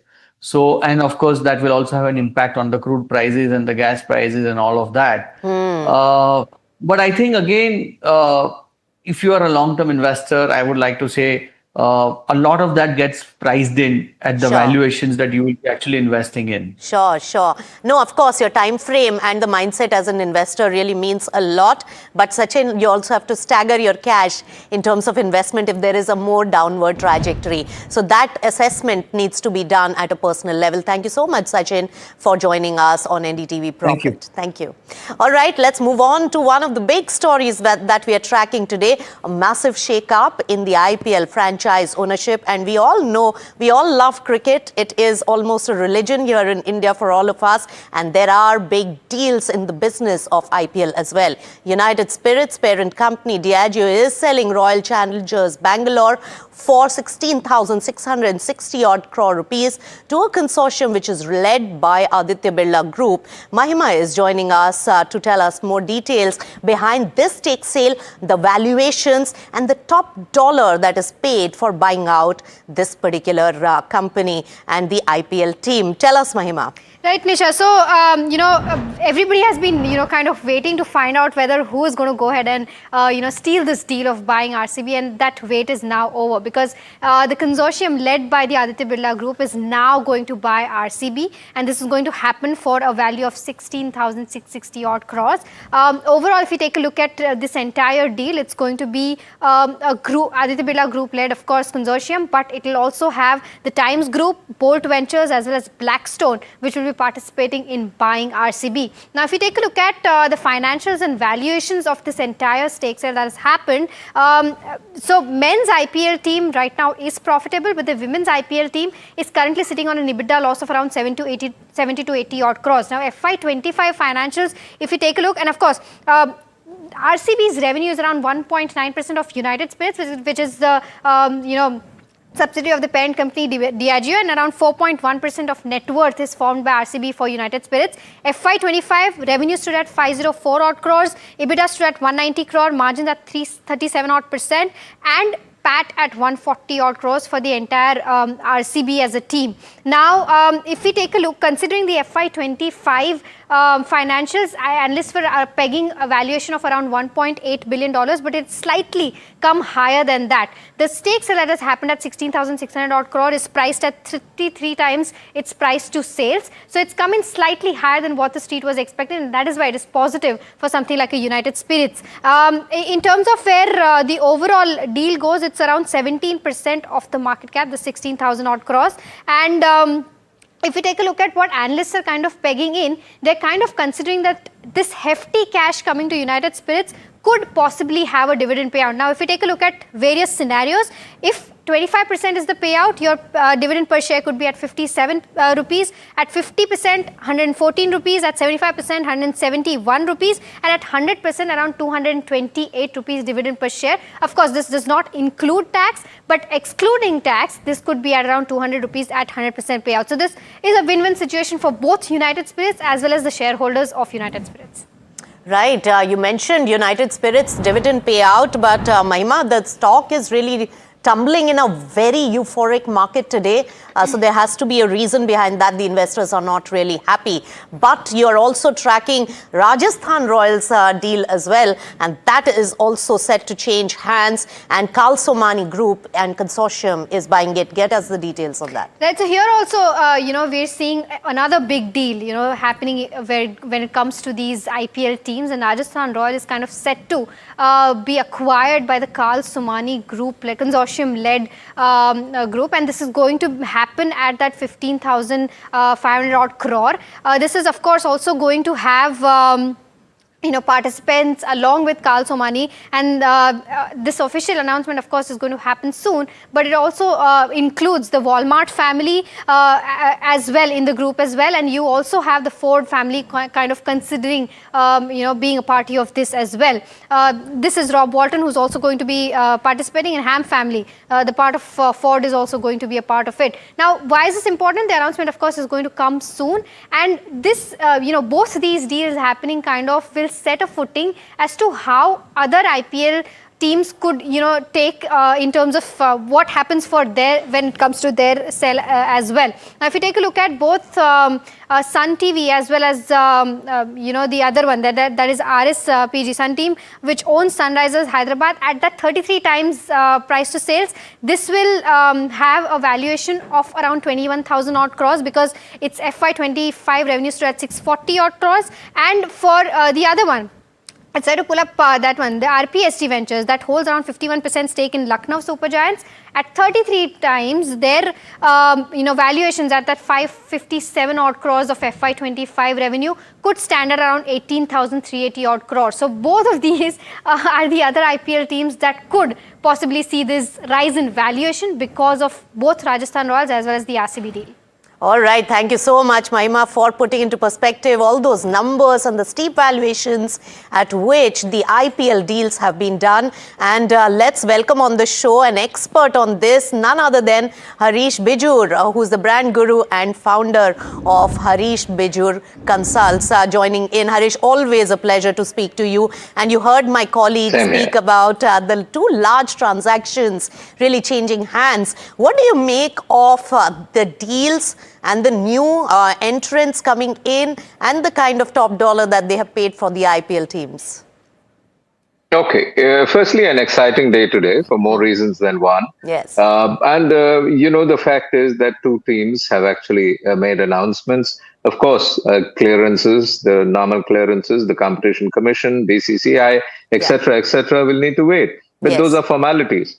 So let me put it this way, that, when I look at these two teams, they are teams which have bitten into a particular valuation. Because till now, valuation was something which we would do at the back end. I personally am involved with a fair number of valuations on IPL teams for a long period of time. And what we do is we work it out together, put it out there, try to get that value. If you don't get it, you back out. But this is the first time that two teams have tasted blood. And this blood is big blood. And these numbers we're talking about is good. But then, these numbers will want to redefine the entire valuation of every one of the other 8 teams out there. And that is the big story. Because all of a sudden, the entire enterprise value of this IPL used to be $18.5 billion in 2025. If I look at that number is going to get redefined. Every team is going to get redefined. And that's what these two teams have done with this particular sale. That's right. They have upgraded the valuation, Harish, in one shot. 15,000, over 15,000, over 16,000 crore rupees. If you think back, just a little while back, when CVC sold a large amount of stake to Torrent Power, the valuations were much lower than what they are commanding right now. What has really bumped up the valuation and why this interest? Well, I think, in a world where everything is unpredictable, the only predictable thing seems to be cricket. And within cricket, the biggest property is IPL cricket. And we are talking about IPL itself being as large, that is IPL brand, IPL as such, being the standalone IPL being $3.9 billion in 2025. And that's a big number in itself. That's 3.9 unicorns standing. And, in an unpredictable world, cricket seems to be the only predictable thing. And thankfully, cricket is a game which is curated on the field. And it is curated by the game. It's not curated by an individual, thankfully. But, that itself gives it its value. People want entertainment. Cricket is cricketainment today. And the kind of team chemistry that's being built by n numbers of teams has worked beautifully for the game. So there are 2 points of valuation out here. One is the physical, and the physical valuation is IPL math. And the second is really the emotional valuation, and that is IPL chemistry. So the math plus the chemistry gives you this valuation today. And I think this is big stuff. It's happening because we live in an unpredictable world where the predictability of this seems to be much more solid than the predictability of anything, including the price of gold or silver or copper. So, Harish, I like the way with so much art you have explained the maths and chemistry of the valuations of cricket. But I must also point out that our recent victory in the World Cup 2020 was one of the highest points. And that was also because of the kind of preparedness that we got in the IPL, sustained IPL seasons. And correct me if I'm wrong, my understanding and observation so far has been all the recent champions who have really made it to the Indian team have been those heavy hitters and those performers coming in from the IPL seasons. Absolutely. You're so right. IPL is the nursery of global cricket. And it is a nursery and it is the kindergarten. And out of it comes some of the best IPL kind of quality players. An IPL quality player is not a guy who plays cricket in white or cricket in blue, but he plays cricket in multicolor. And the cricket in multicolor is this cricketainment I'm talking about. And guys who come out from IPL make smashing hits on our traditional formats as well. And therefore, cricket itself has gotten redesigned, redevised. And cricket is not the cricket it used to be in the good old days or the bad old days. Right. But Harish, I have one more question for you that there was supposed to be value unlocking when especially the two last teams that were being given, the new entrants that really came in at the time of Lucknow as well as Gujarat, because a private equity player had also entered and they were looking at an IPO valuation in a few years. Where does that matter lie and what is in it for the newcomers going forward?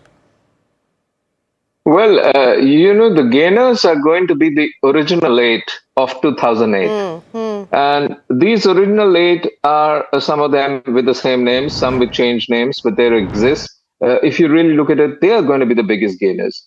The newcomers are going to find it tougher if you look at it, because, I create clusters. In my brand valuation that I do for teams, I create different clusters. And this morning or yesterday afternoon, when I got the news, really, I said that I'm going to redefine these clusters. So cluster 1 is those who have tasted money already. Money meets where the mouth is and the mouth meets where the money is, which is RCB and RR. These are solid stuff. This is cluster 1. Cluster 2 is Mumbai Indians and Chennai Super Kings, each with 5 big wins each, and each with a fan base which is fantastic, each with a kind of branding effort which is terrific. And cluster 3 is, let's say KKR. I don't know why I'm calling it SRK, but it's KKR. It is a team which is solidly branded. And cluster 4 are my Sunrisers, my Delhi Capitals, my Gujarat Titans, my Punjab Kings, everybody else. All right, so Harish Bijura is going to find it tough. Yes, it's always a pleasure to listen to your interesting thoughts coming from brand and the business of IPL and business of cricket perspective. Thank you so much for joining us on this special day when IPL is really selling hot. But let's take it across to a word coming in from the Finance Minister Nirmala Sitharaman on the changes that could be on the cards in the new finance bill. Reform is not happening out of compulsion, but out of conviction, with clarity, confidence and commitment. India is riding on the Reform Express under the leadership of Honorable Prime Minister Shri Narendra Modi, and this finance bill of 2026-27 therefore rests on 5 clear principles, sir. First one is there is a trust-based tax administration that is being improved upon. Actually, we are reducing unnecessary hardship for honest taxpayers. You can see various aspects of it in my response to various questions and clarifications sought by members. I will elaborate on it. Second, sir, the ease of living for common citizens. I was worried that some of our honorable members have started mocking ease of living and ease of doing business. It is important that we continue on that process. Every citizen should feel that this country doesn't really make it difficult for him by doing compliances, by seeking permits, by seeking quota, by seeking licenses for legitimate businesses. I thought it was from 1991 that all of us kept saying India has to become a lot more easy to live, lot more easy to govern. So it was astonishing for me to hear some members talk about ease of living and ease of doing business as not so significant, not so important. I think it is important that we go on that route and make India a lot more easy to live. Third, sir, Hanuman Beniwal जी आप बैठिएगा, बेनीवाल जी आप बैठिएगा। Third principle, sir, we are empowering the MSMEs, farmers and cooperatives, because MSMEs, farmers and cooperatives are at the heart of creation of employment, for production and for overall development of India. So this finance bill supports them with very many measures that improve liquidity but also reduce the compliance burden and give them the opportunity to have greater contribution made towards first their cooperatives and then the larger economy. Fourth, sir, making India a stronger global business hub. And that is why we've brought in clarity in very many provisions, taxation related provisions, and I would elaborate on it. It supports key sectors such as digital infrastructure, electronics manufacturing, marine products, leather, critical minerals, nuclear energy, and so on, all of which are critical for India to speed up towards Vikasit Bharat. And the fifth one, sir, and the final, is to become seamless trade facilitation move and bring in customs reform. So very many provisions have been altered in order that we are able to provide greater trade facilitation. So with these just opening few words on the finance bill itself, I will now, by responding to honorable members, be able to elaborate on some of the features that are in the finance bill. Sir, to begin with, we had the Indian National Congress's member, Dr. Amar Singh, who I respect a lot because he's a trained economist who was heading Planning Commission in Punjab, who contributes to the debates in this House. But this time I feel he did not speak as an economist. All right, that is Finance Minister talking in the Parliament, and we'll get more details from there. But right now, it's curtains down on markets at 12. But do keep it with NDTV Profit. Market is really gearing up, more steam and more momentum. Keep an eye out on that. Thanks so much.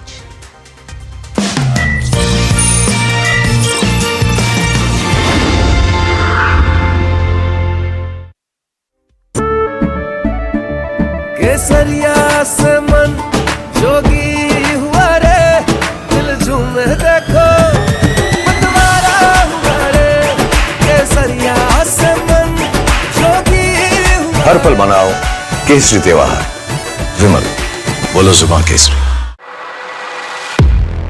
He has been tracking markets for over a decade, spots the trends before they hit the screen.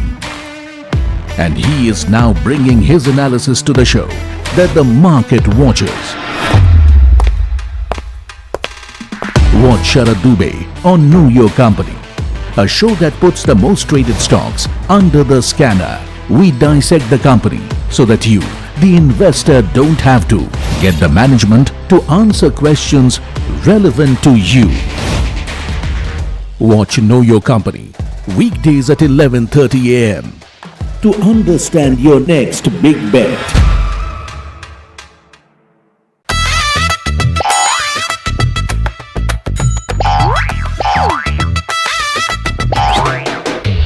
To understand the Tamil Nadu twist, join me in the midst of our people, language and politics. Vanakkam Tamil Nadu, here we come.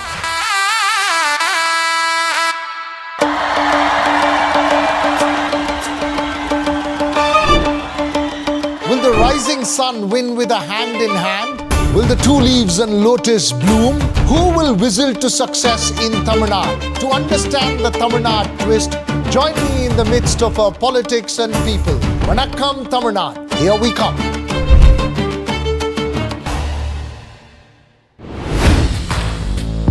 Hi, I'm Tamanna Inamdar. Watch me on NDTV Profit, where I break down the day's biggest business stories. What happened, why it matters, and what it means for your money. Hi, I'm Neeraj Shah. Watch me on NDTV Profit for the most incisive market intelligence and meaningful corporate conversation. And I'm Alex Matthew. Markets, mutual funds, insurance, personal finance. I help you cut through the noise and make smarter financial choices. And here's where you can watch us.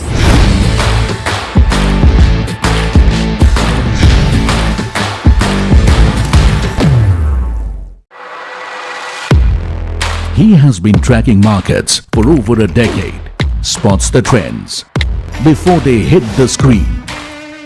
And he is now bringing his analysis to the show that the market watches. Watch Sharad Dubey on Know Your Company, a show that puts the most traded stocks under the scanner. We dissect the company so that you, the investor, don't have to. Get the management to answer questions relevant to you. Watch Know Your Company weekdays at 11:30 a.m. to understand your next big bet. Presenting the all-knowing, all-powerful Tech Guru. Whoa. Guru? I'm no guru. Okay. I'm just a guy who loves his tech. A show where the mysteries of megabytes and motherboards shall be unraveled. Bro, nobody talks like that anymore. This is all about connected ecosystems, EVs and AI that you can use in your daily life. That's what we do on Tech 360. Real talk, real reviews, tech that you can actually use. Tech has changed. So should your tech show.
Welcome to NDTV Profit. You are watching Trending Stocks with me, Mahima Vachharani, and Sharad Dubey, who's standing by at the NDTV Profit Market Pit with all the action in the markets today. Sharad, second day in a row where we're seeing green at least. Whether this will hold on or not is a question mark, of course. But what are the markets looking like right now? All right, good afternoon, Mahima. And yes, the markets are doing really well, and we are near the day's high level also. If you could just pan out, the Nifty is more than up to 2.2%. Is at the day's high level, if you could pan that out. Nifty Bank also, the story remains the same. You could just see how much up move has happened. Nifty already has given a 500-point move, and Nifty Bank's technical setup is much stronger than Nifty. That's around 1400-point move, and we are at the day's high level, so you can understand a good volume buying is happening and it is sustaining.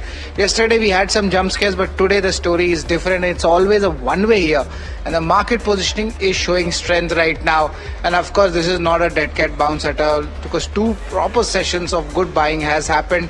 Indian-US the Iran-US negotiation, that buzz is a positive, and a lot of developments are happening, but most of them are pointing towards a positive development. India VIX has declined for the second straight day, and that, of course, on a monthly Sensex expiry is very rare to find that, but today nevertheless we are getting that. A value buying is there in the smidge, so it's interesting names in the small cap, something we can pick up, and that's where the buzz is coming in. Risk off sentiment continues to be on the lower side for the second straight day. We saw that in the global markets also, and likely the European markets are expected to open second day of gap up opening, and they expect, at least for tonight's data, that we can have some FI short covering also at play.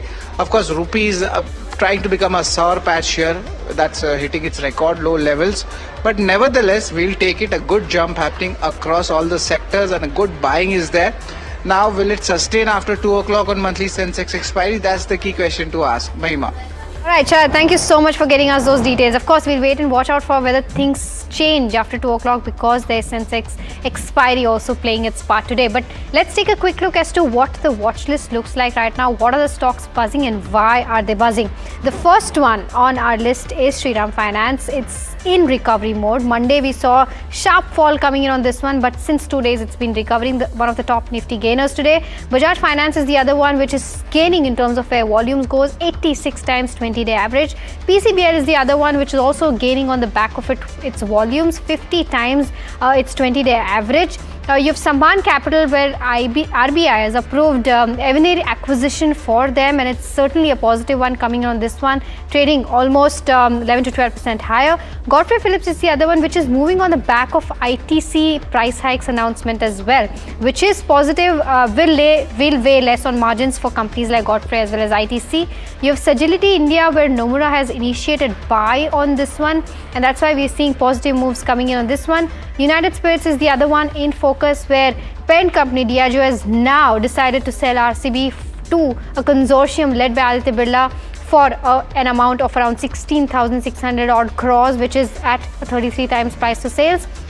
On the back of this, Sun TV is also in focus because all of these deals have kind of been done at a better valuation than what the street was expecting. Sun TV owns Sunrisers Hyderabad. For them, in case they plan to sell their team, valuations are coming handy and in much better way. Zee Entertainment over 11%, up over 11% in trade today, has recovered in the last 2 days versus what it saw in the past couple of days. Advent Hotels is the other one where the stock has halved since its listing, but the stock is gaining well in today. So probably has found his bottom or not is something that we would want to know. And Aventil is the last one, one of the last one on that list, which is one of 460 crore order win from Zetwork Manufacturing. Natco Pharma plans to kind of demerge its agro business and PG Electroplast where LPG alternative implementation will happen, and this is certainly a positive one for this one. Vari Energies, which is approved 3,900 crore of capex plan. Tata Steel acquires stake in T Steel Holdings. Welspun Corp is the other one where Epic stake has kind of happened in terms of where the transfer is concerned into group. Acme Solar is the last one where they have commissions happening in the BESS phase 2. So all of these counters moving on the back of positive news flow or volumes per se. But Sharad, over to you with regards to where we'll start taking the rapid fire with regards to all of these counters that we just talked about. Thanks a lot, Mahima, for that. And on to the rapid fire segment. We are joined in by Gaurav Sharma. And good afternoon, Gaurav. It's always a pleasure to have you. We'll start with buy, sell, hold. The first stock in focus is Shriram Finance. Stock is up almost 6% in the trade. Good buying happening in the last 2 trading sessions. More important levels, more key resistance points. Hi, Sharad. Good afternoon. Thanks for having me today. No doubt, very attractive level. One of the finest companies, good fundamentals, good attractive levels to buy the stock. Right. And Gaurav, 2 stocks, Bajaj Finance and PCBL, they also have been doing well. Of course, the volumes have picked up in PCBL. What are the key technical levels to watch out for? PCBL and Bajaj Finance. Let's take up PCBL first. A good robust up move backed by a stellar volume, 13% gain. 280 to 290 are the immediate upside resistances. The stock is trading close to its immediate resistance level, so caution is advised here. Once it is able to surpass 270, it will head towards 280 levels. As far as Bajaj Finance is concerned, again, a good stock pick, good levels to enter, 14 to 15% of OI fresh development seen in today's trade so far, and I think this is all set for a further up move towards 900 and 920 zone. Right. And Gaurav, your views on Godfrey Phillips, a rub-off effect coming in ITC. We recently heard about the price hikes which have been taken in. Your views for that? Any more further up move coming in, especially in the medium-term setup? Certainly, price hikes for tobacco makers is a big positive for that. They are demand inelastic, and I do expect a quick up move towards 2350 odd levels coming in Godfrey Phillips anytime soon. Right. And Zee Entertainment, last 2 trading sessions, stock is up more than 10%. Media stocks, after a really long time, are buzzing in trade. Good time to, sell on rise? Or do you think there is some sustainable up move happening here? certainly sell on rise. Okay. What about Advent Hotels? A little bit limited data on this, but nevertheless a good up move coming on volumes. Your view on that? We do not track the stock that much, but as far as hotel stock is concerned, Indian Hotel, Lemon Tree and Leela are at the top of our list. And your views on Tata Steel, an important corporate development coming in, but the street is really bullish on the Q4 numbers, especially on the spreads front. Your take on that? As far as the levels are concerned, it is available at reasonable level. Not much of corrective move was seen in this stock. Therefore, it has bounced from its 100-period exponential moving average, which is placed somewhere close to 186 odd levels. Trading close to a support, this is a good buying point. Apart from this, I will say that Hindalco is the better one of the lot, wherein I will be interested in placing my bets as far as metal stocks are concerned. Right, and Gaurav, Welspun Corp, interesting company, and company also deals with oil and gas infra pipes, and everybody's talking about this right now. Your views on that, especially on the levels? Certainly a good company, nice parentage, good business model, good point to enter. It is consolidating, trading sideways, not at all being dented by the ongoing war-like situation. I'd prefer taking a position somewhere close to 845 odd levels. Currently it is at 837. Wait for those levels to take a fresh entry. Stock is likely to head towards 900 thereafter. Right, so this is the rapid fire in this segment. Over to you, Mahima. Right, thank you so much, Shahid, as well as Gaurav, for helping us, with views on all of those stocks that we discussed that are moving in trade today. But let's also focus on stocks which are trending on Google currently. Let's try to pull them up and see as to, what counters are buzzing right now with regards to where Google trends are concerned. There you go. RFC, Geofinance, HCL, Infotech, and Bharat Forge are the ones that are moving in trade.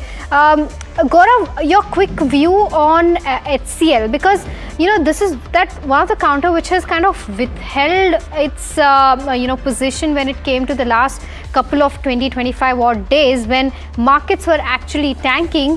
What's the view on the charts right now? Because there's volume coming in, there's growth also coming in right now in terms of where the charts are concerned. Yes, Mahima, you have picked up the right stock from the IT pack. I am also looking at it. It is trading close to it important supports.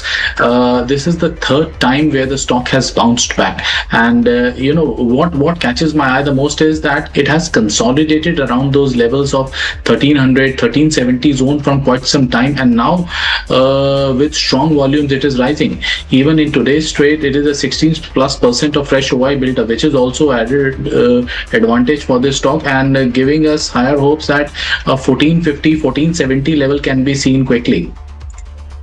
So that's the view coming in on HCL. But moving on, United Spirits is the other one which is in focus. We've been talking about this throughout the day. The parent Diageo has finally, disclosed that who is going to buy and who is going to be the next owner of RCB, and it's going to be a consortium of 4 stakeholders, which is going to be led by the Aditya Group, of course. The other names include Tata Group, the Times Group, the Bolt Ventures, as well as the Blackstone. This deal is happening at a price of 16,600 odd crores. Now, if we take a look at the financials and how valuations are being pegged for this particular deal, overall the men's IPL team, of course, is profitable at the moment, but the women's IPL team, the installments are also yet to be made in terms of the entire deal when they've purchased the women's team at 900 odd crores, but it's still running on an EBITDA loss of around 70 to 80 odd crores. But FY25 overall financials, revenue stood at that 500 odd crore, EBITDA at 190 odd crore, margins at 37% and PAT at 140 odd crore. So in terms of valuations, analysts were pegging it to be at that around $1.8 billion, but it's slightly come higher as compared to that. And overall, the deal is done at a valuation of 33 times its price to sale. Now, this certainly is a positive one coming in for United Spirits and accounts for around 17% of its overall market cap.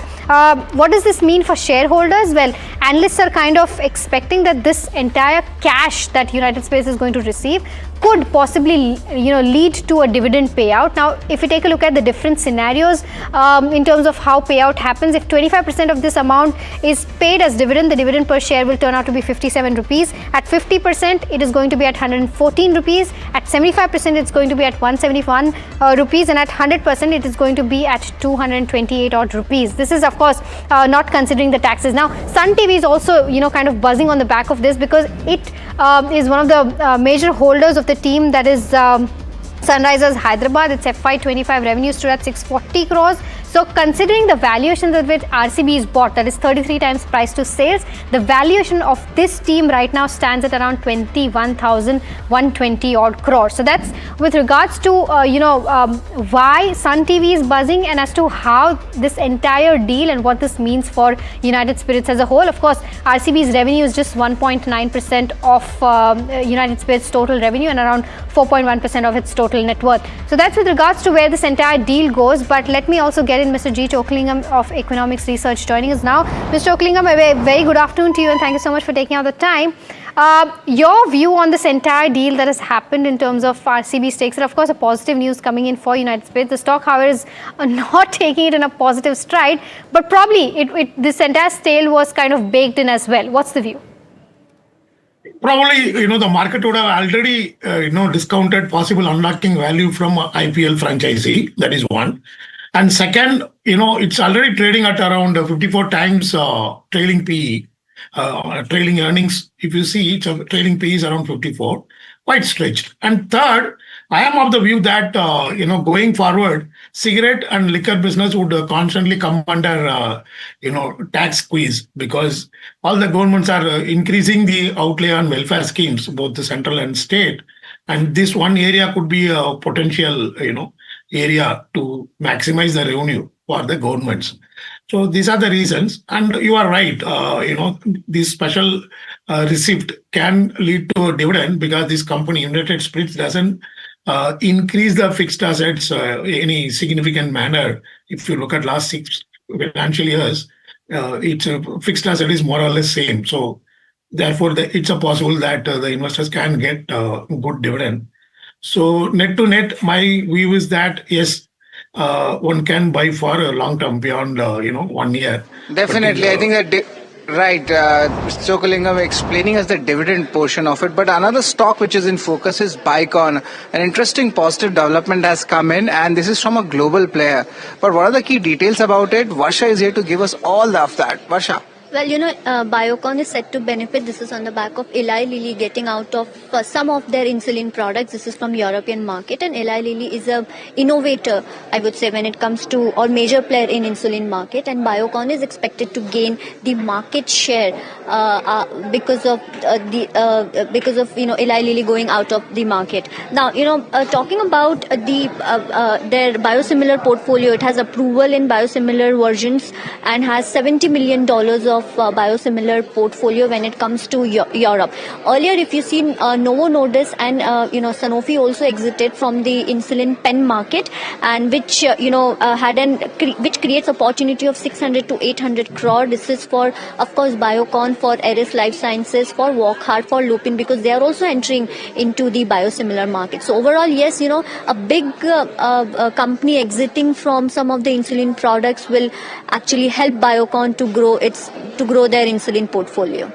Thanks a lot for that, Varsha. But stay put, we'll be coming to you on that. But Mr. Chokalingam, I wanted to take your views on Biocon and other pharma companies as well. A lot of important tailwinds are coming in the industry, but there might be a pricing pressure also going ahead. How do you see this, and what's the key development for Biocon here?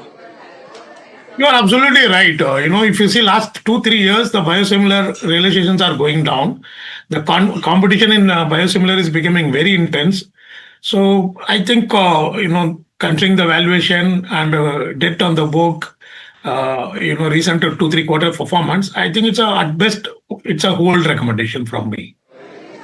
Right. But another stock is there in focus. That's Natco Pharma, and there's a demerger approval has come in for the agrochemical business. To understand the mathematics and who gets what, again, we are joined in by Varsha. Varsha, what's the entire space on this? Well, yes, so demerger has been approved for their agrochemical company, which is 100% wholly owned subsidiary. Now, this business will transfer to Natco Crop Health Sciences, which is a 100% wholly owned subsidiary by Natco Pharma.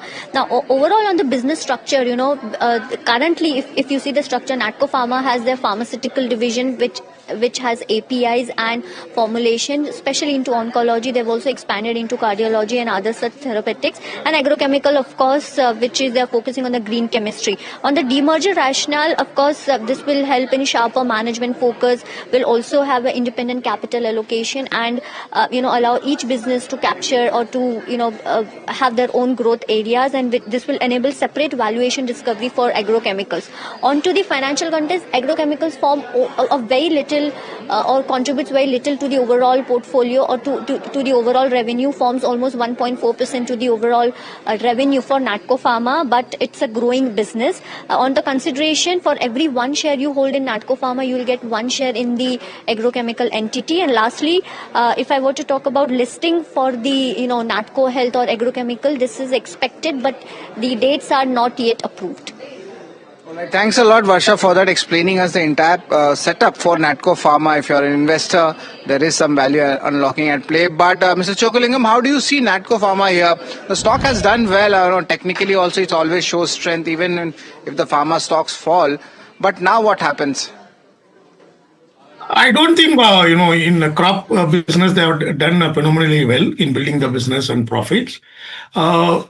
The stock also recovered a lot, and December quarterly result was area of concern. So I would give hold recommendation and wait for March results. In case it is able to improve, come back to the previous momentum in bottom line and sales growth, then one can buy. Till then, it's good to hold. Right, it's good to hold when it comes to Natco Pharma, but Sammaan Capital is also something which we are watching out for. And remember, the RBI has given a go-ahead for this, and IHC, it's Abu Dhabi arm, that's going to acquire the controlling stake of almost 66.65%. And we can see that RBI has also approved the appointment of Alvin Dinesh Krasta to the board as well. So this augurs well for the stock, and now Sammaan Capital as a whole, there's a change of ownership, and we have seen that in foreign players also coming in the NBFC space, which we have seen earlier with Shriram Finance also. Your views on Sammaan Capital, Mr. Chokalingam? It is at a steep discount to book value, but however, 25 former months was an area of concern. So one little risk-taking investors can buy purely for the fact that it is at a steep discount to book value. Okay, PG Electroplast is the other one that we're putting spotlight on. Now, the company has identified and installed alternative to LPG. The current room AC production is almost normalized as per the management commentary coming in, and they've addressed LPG to large extent for time being. So, LPG concerns, crisis are no more a concern for the company, and that's why we're seeing an uptick of around 3% in the stock. Mr. Chokalingam, how sustainable do you think this is, and what's your view on the entire counter? Short term one can buy. There is because stock price has fallen a lot and it's a very momentum theme. Short term, 10% return is possible, but medium to long term, I am little nervous on this entire theme, electronic component manufacturing, because recently the government has given approval for about 40 new players, including L&T. A lot of big players are also getting into this segment. I believe medium to long term, there is going to be a shake-up. There is going to be a massive structural change. So just for a short-term tactical reason, I would give a buy call. Okay, all right. So that's the view with regards to where PG Electroplast goes. But today there was an interesting note coming in from Bernstein, and this was on account of their stance on the power space. And what they've gone ahead and said is that overall they've initiated outperform for something like an Adani Ports with a target price of 177. For JSW, it's at 575. For Tata Power, they've initiated outperform with a target price of 443. NTPC have initiated initiated underperform with a target price of 80. What they're saying is that India's energy security has been tested twice in quick succession. First by disruptions around Russian oil and now by the Iran war. So according to them, like China, India is resource poor in oil and gas but resource rich in coal and solar. This makes electrification and the real structural answer for growth going forward. The policy is imperative right now in terms of clarity, accelerate thermal and nuclear capacity while also strengthening renewables as well as storage and grid. The best opportunity sits in thermal, nuclear, storage and grid linked names rather than pure play renewables alone. And lastly, they've said that like diversified renewable players that have strong balance sheet, access to capital and presence across the value chains. So that's also the space that they're liking. Mr. Oaklingam, your view on the entire power space right now? Yeah. So suddenly there has been oversupply in solar. That's a short-term phenomenon, but long-term we need to increase. So I completely agree. I would suggest stocks like Adani Power, Tata Power, and also Coal India. So as this report says, the demand for coal also going to be very strong because a lot of new investment is coming into thermal power capacities. And that would favor Coal India. So I would add Coal India to Tata Power and Adani Power. Right. So these are the stocks to focus on. But Sagility is also buzzing in trade. Is a broking update. And joining me is Jasmeet. Jasmeet, what's the key details of this broking note? Well, thank you for that. Now the Nomura has come out and initiated a buy rating on this particular account where target order is 55 rupees. Now what they say is the overall AI is creating an up move for the company. They see value and growth both going ahead. Well, they also make a note stating that the insurer, the clients of the Sagility are facing margin pressure and they're outsourcing more, which should benefit Sagility going ahead. And also the AI momentum is something that's fueling the overall rally. So this is all in all a good up move for Sagility coming after a very long time. So wait and watch sort of the Q4 Panther going ahead. Thanks a lot. Jasmeet for that, but let's focus back on the markets. Mr. Chokalingam, one final view on the stock Sagility if you are tracking it.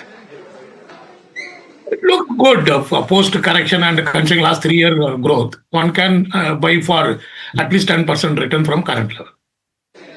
All right. Thank you, Mr. Chokalingam, for taking out your time and giving your views. It's always a pleasure to have you in our show. Well, we are out of time right now, and that's all, folks, for Trending Stocks. Stay tuned to NDTV Profit. And it's a wrap from me, Mahima, and the entire team which has put together this show.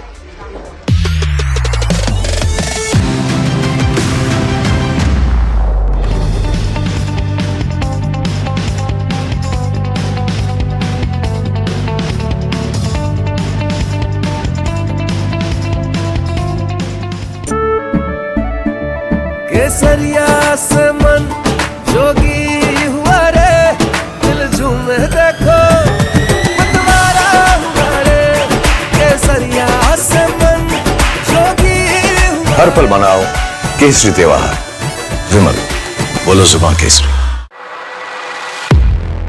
He has been tracking markets for over a decade, spots the trends before they hit the screen. And he is now bringing his analysis to the show that the market watches. Watch Sharad Dubey on Know Your Company, a show that puts the most traded stocks under the scanner. We dissect the company so that you, the investor, don't have to get the management to answer questions relevant to you. Watch Know Your Company weekdays at 11:30 a.m. to understand your next big bet.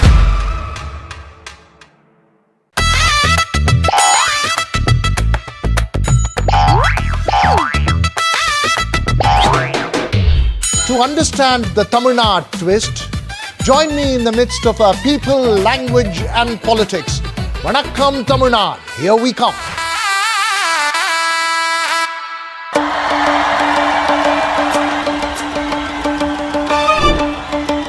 Will the rising sun win with a hand in hand? Will the two leaves and lotus bloom? Who will whistle to success in Tamil Nadu? To understand the Tamil Nadu twist, join me in the midst of politics and people. Vanakkam Tamil Nadu, here we come.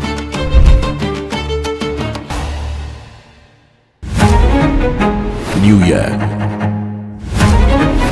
new power panel, India market open, now in its boldest lineup. This is where the trends get tested and stocks get conviction. I'll recommend a buy call on a stock only when I'm fully convinced on the stock. With a table thumping buy. And when the street wants the levels, he brings the chart.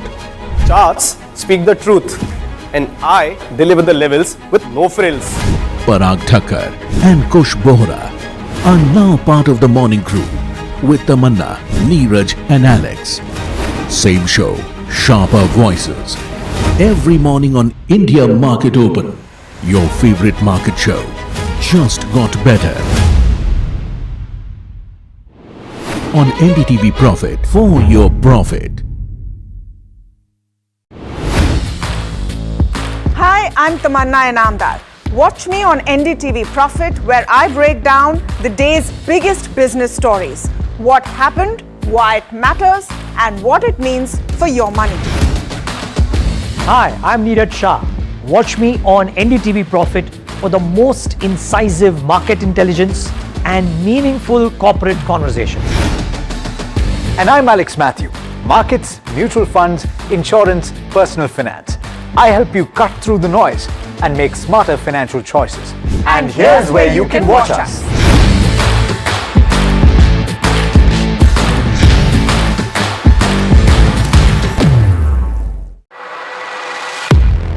He has been tracking markets for over a decade.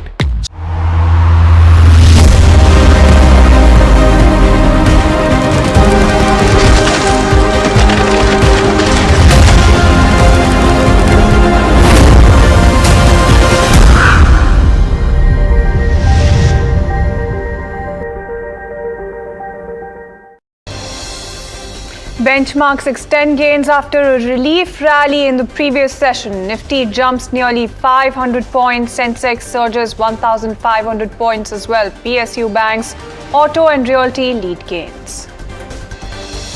Oil prices edged lower amid positive signals from a US diplomatic push. Brent hovers near $100 a barrel nonetheless, with Hormuz remaining a key supply risk.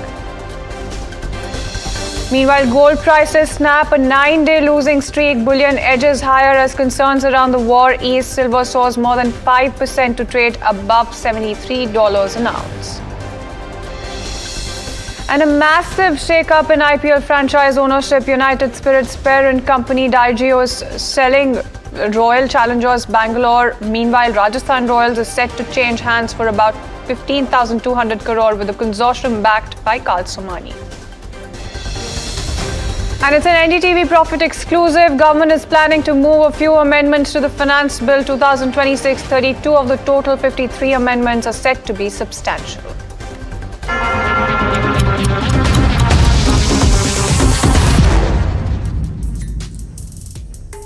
Good afternoon. You're watching Lunchtime Trades with me, Shreyansi Singh, and this is the show that gets you a roundup of everything that is happening in the world of commodities, news and updates, as well as on the top buzzers at this hour, all while you grab lunch. But before we do that, a very quick look at the markets. And right now, whether you talk about Nifty, Sensex, or the sectoral picture, it's actually looking great right now.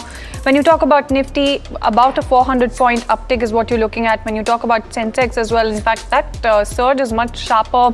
And when you talk about the entire sectoral picture as well, you do have a bunch of sectors that are in the green right now. So none of that weakness that you've seen off late, especially throughout the course of this week, barring yesterday. So there's PSU banks leading gains, rural, consumption, auto, financial services, realty, all of those sectors leading gains. But across the board, it's a sea of green that you're really seeing coming in as far as sectors are also concerned. Even when you talk about the entire list of gainers as well, there's a bunch of counters that are holding on to quite some strength. So something like a Shriram Finance is standing out, Trent, Titan Company, Bajaj Finance, Grasim, M&M, HDFC Bank. That heavyweight is also doing a little bit of heavy lifting even today as well. When you talk about the list of losers, it's actually Tech Mahindra, Kotak Bank, as well as Power Grid that are making it to that list, as you can see on your screens as well. So largely, that's the kind of setup that you're seeing as far as the sectors and the stocks are also concerned. But tell you what, let's also take a look at something like Natco Pharma. that stands out on the back of announcing that demerger of its agrochemicals business into a separate listed entity. Let's take a look at the counter as well. About 3% uptick coming in. As far as the stock is concerned, the move, of course, is aimed at creating a sharper focus for both the core business and also the emerging agrochem segment. Varsha, in fact, is joining in with all of those details. Starting off with the deal, yes, so demerger has been approved and the business will be transferred to one of its wholly owned subsidiary, that is Natco Crop Health Sciences.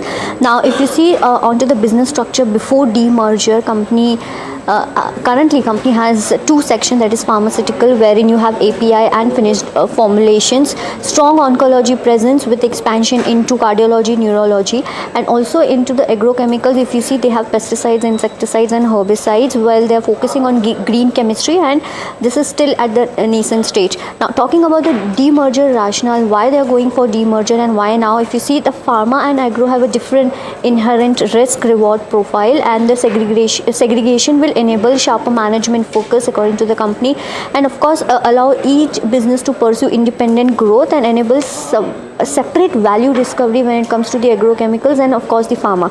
But onto the financial context, agrochemicals division still is only a single digit to the overall revenue, contributes almost 1.4% to the overall revenue, and business is at early growth stage. Onto the swap ratio, there will be no cash consideration. The swap ratio is at 1:1. That means for every one share you hold in Natco Pharma, you will be getting one share of the new agrochemical company. On post demerger, Natco Crop Health Sciences, the 80% share will be held by the Natco shareholders and 20% will be held by the Natco Pharma. Onto the listing of the agrochemical company, that is Natco Crop Health, well, it will be listed on NSE and BSE, but no dates have been announced, and this will be subject to, of course, shareholder and NCLT approval. No, absolutely, and thank you so much, Varsha, for getting us all of those details. Important to highlight that as well, because you do have not only Natco Pharma, Biocon, a bunch of other pharma counters as well that are buzzing away in trade. So when you talk about something like a Zydus Life, Sun Pharma, Ipca, Biocon, Piramal Pharma, as well as Wockhardt, all of those counters are buzzing up anywhere between about 3 to 6% thereabout. As far as Wockhardt is concerned, that's leading gains for the pack as well.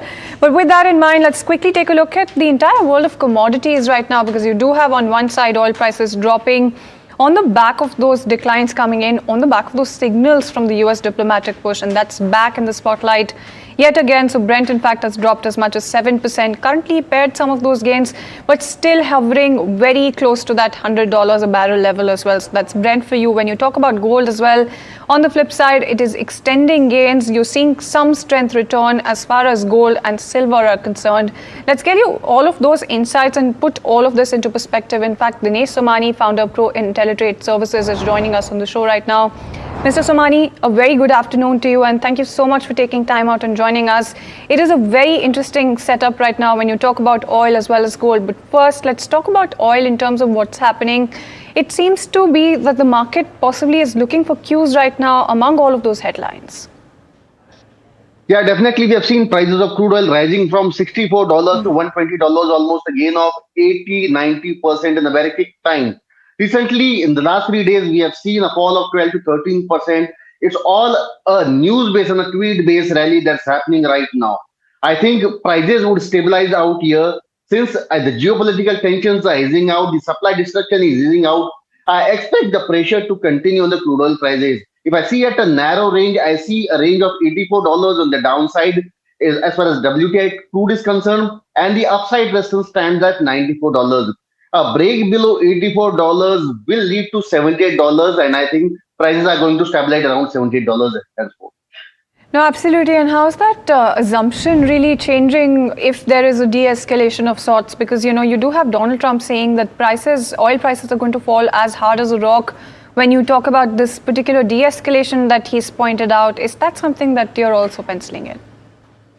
As I said, specifically, the fundamentals haven't changed for crude. There was nothing as such to move to $120. Only the supply destruction has led to the prices escalation to $120. And more of a news-based rally, and I think things are going to ease out. Supply is going to be there as normal, and there's a 1 month time frame given by the Washington to the Iran to stabilize the prices, to open the Strait of Hormuz. And I think the 15-point agenda that they have given, if that gets agreed, prices are going to stabilize and cool down from here. No, absolutely, and that's also something that you're looking at. I also wanted to shift attention to talk about gold prices as well. You're seeing them extend gains, a little bit of momentum also returning as far as gold is concerned, and silver. But first, let's talk about gold as well.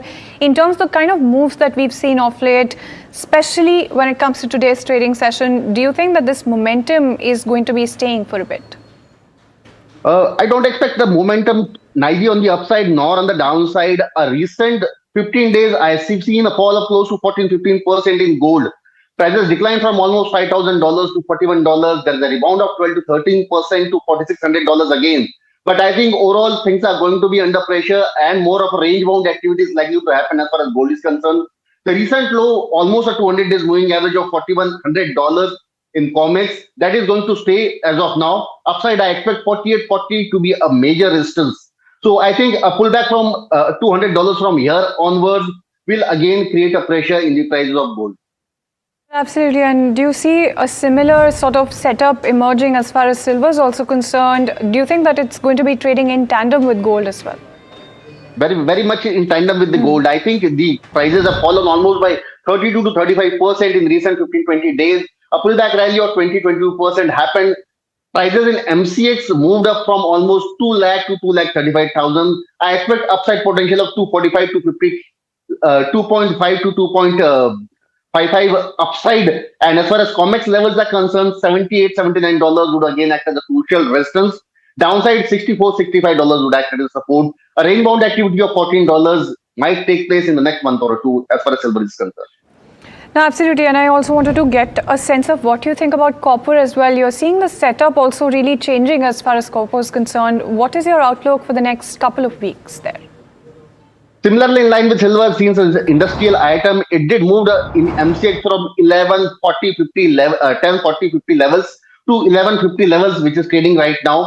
A pullback of almost 100 rupees in MCX has already happened. I think a 20 rupees more pullback might take place. 1170, 1180 would be the crucial resistance zone. Prices are going to be under pressure at this level. Depending upon the situation, if the geopolitical tension eases out, I think there is a good opportunity for copper to invest for a long term if it falls to around 1110, 1120 levels. All right, and so in terms of gold and silver, do you think that the momentum, we've talked about the momentum, but particularly when you talk about price levels, is there anything that is standing out on that front where you see key support levels also coming back into the market? I think as far as gold is concerned, all the major news and everything that has happened is pull the market to $5,600. Whether the central banks are buying, whether the ETF buying is there, the interest rate fall, everything happened already. I think there is no major news specific for the prices to move or give a good rally ahead from here, unless and until we see some major rate cuts from US, but that is very much unlikely right now. I think overall the rally which you have seen in last year may not be witnessed this year, at least for the first half of the year. Prices would remain in a very range of $41 to $5,000. That's it. No, absolutely. And on a weekly basis, very quickly before we let you go, I just wanted to try and understand, after that worst week in 40 years, it's back in the spotlight, gold, on a weekly basis as well. What are you expecting on that front? Of course, the volatility is going to persist. We see a $400 move intraday basis, so the volatility is likely to be there. But from here onwards, I think prices are going to move up almost by $200 to $50 for the next week. Around 48.40 prices should be testing the level in the next week. All right, then. Thank you so much for taking time out and joining us. So there you go. That's the entire roadmap, not just when it comes to oil, but also gold, silver, as well as copper. But let's also get your check going in terms of all of the stocks that are in focus right now. Some of them actually buzzing. Something like Avari Energies, Avantel, and Sagility is standing out. In fact, Path is joining by with all of those three counters. Thanks. So there are three stocks that are in focus right now. Let's break down their moves one by one. So the first one is Wari Energies, which has approved a capex plan of 3,900 crores to set up a glass manufacturing unit. And the good thing is that the capex for this plant will be funded by a mix of both debt as well as internal accruals. The second one is Natco Pharma, which has approved the demerger of its agrochemical business, and they've also decided to liquidate their Australian unit and incorporate a new Nigerian unit as well. The third one is Avantel, which has received an order worth 460 crores from Zetwork Manufacturing, and this order is for satellite communication equipment as well as AMC, and it is expected to be executed within 3 years. It's very important to take a look at all of those counters. Something like a Sagility is also standing out on the back of that Nomura note also coming in where they've initiated a buy. Something like an Avental on the back of receiving that rate contract as well. So bunch of those counters that are actually in focus. But with that in mind, let's also get you an NDTV Profit exclusive. In fact, you do have sources telling your channel that the government is planning to move a few amendments to the Finance Bill 2026, and that's also something that you're looking at. When you talk about this particular big tax overall as well, let's also take a look at the word coming in from the sources. So the government is moving about 53 amendments in the Finance Bill 2026, and of the total, you do have 32 of these that are going to be substantive amendments. Rest are going to be administrative, of course.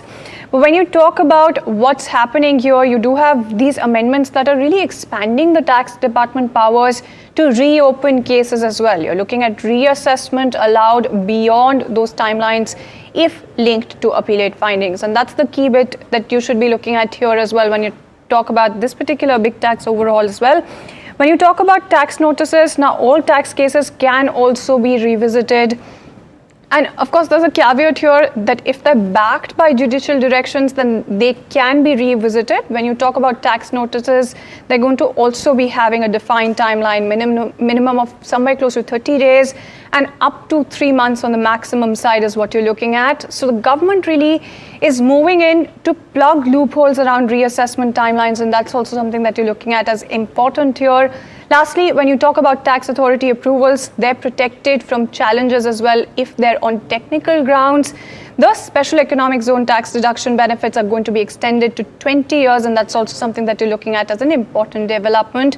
Also, capital gains relief is also something that you're looking at for Andhra land scheme as well. So that's also something that's important. So largely a big tax overhaul is something that you're looking at. Waiting by for some more details when it comes to this one. But this seems to be what the sources right now are suggesting.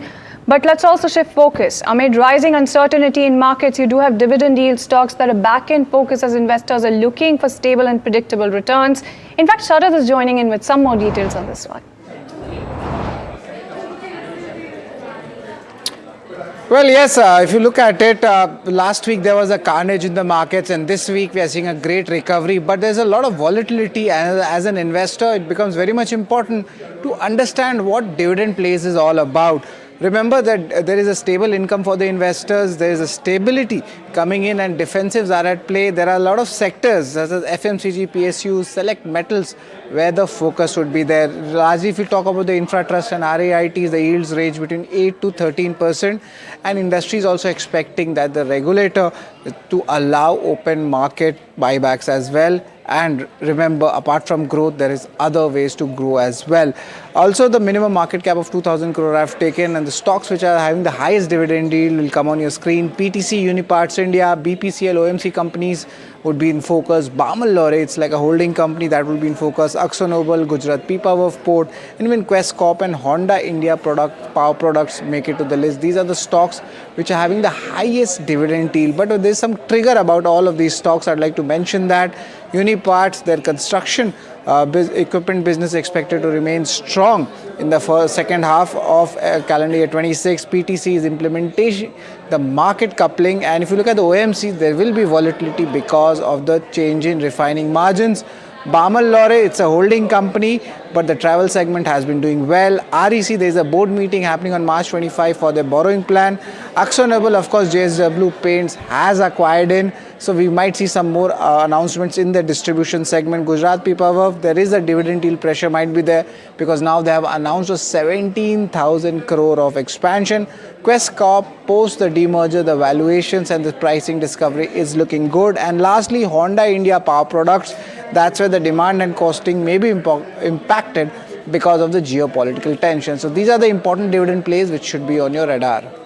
No, absolutely. And thank you so much, Sharath, for getting us a check going on all of those dividend plays as well. Let's take a look at the sectoral picture right now that you have, because there's a bunch of sectors that are holding on to a tinge of green right now. Across the board, you're seeing green, in fact. And when you talk about pharma as well, that's also in focus. Of course, PSU banks leading gains, auto, bank, metal, realty, FMCG, and pharma exactly in that order. Those are your top sectoral gainers as well. But like I said earlier also, it's quite important to take a look at the entire pharma pack as well, because something like a Wockhardt is shining in trade, about 5.5% uptick coming in. Something like a Biocon also with that 2.7% uptick as well.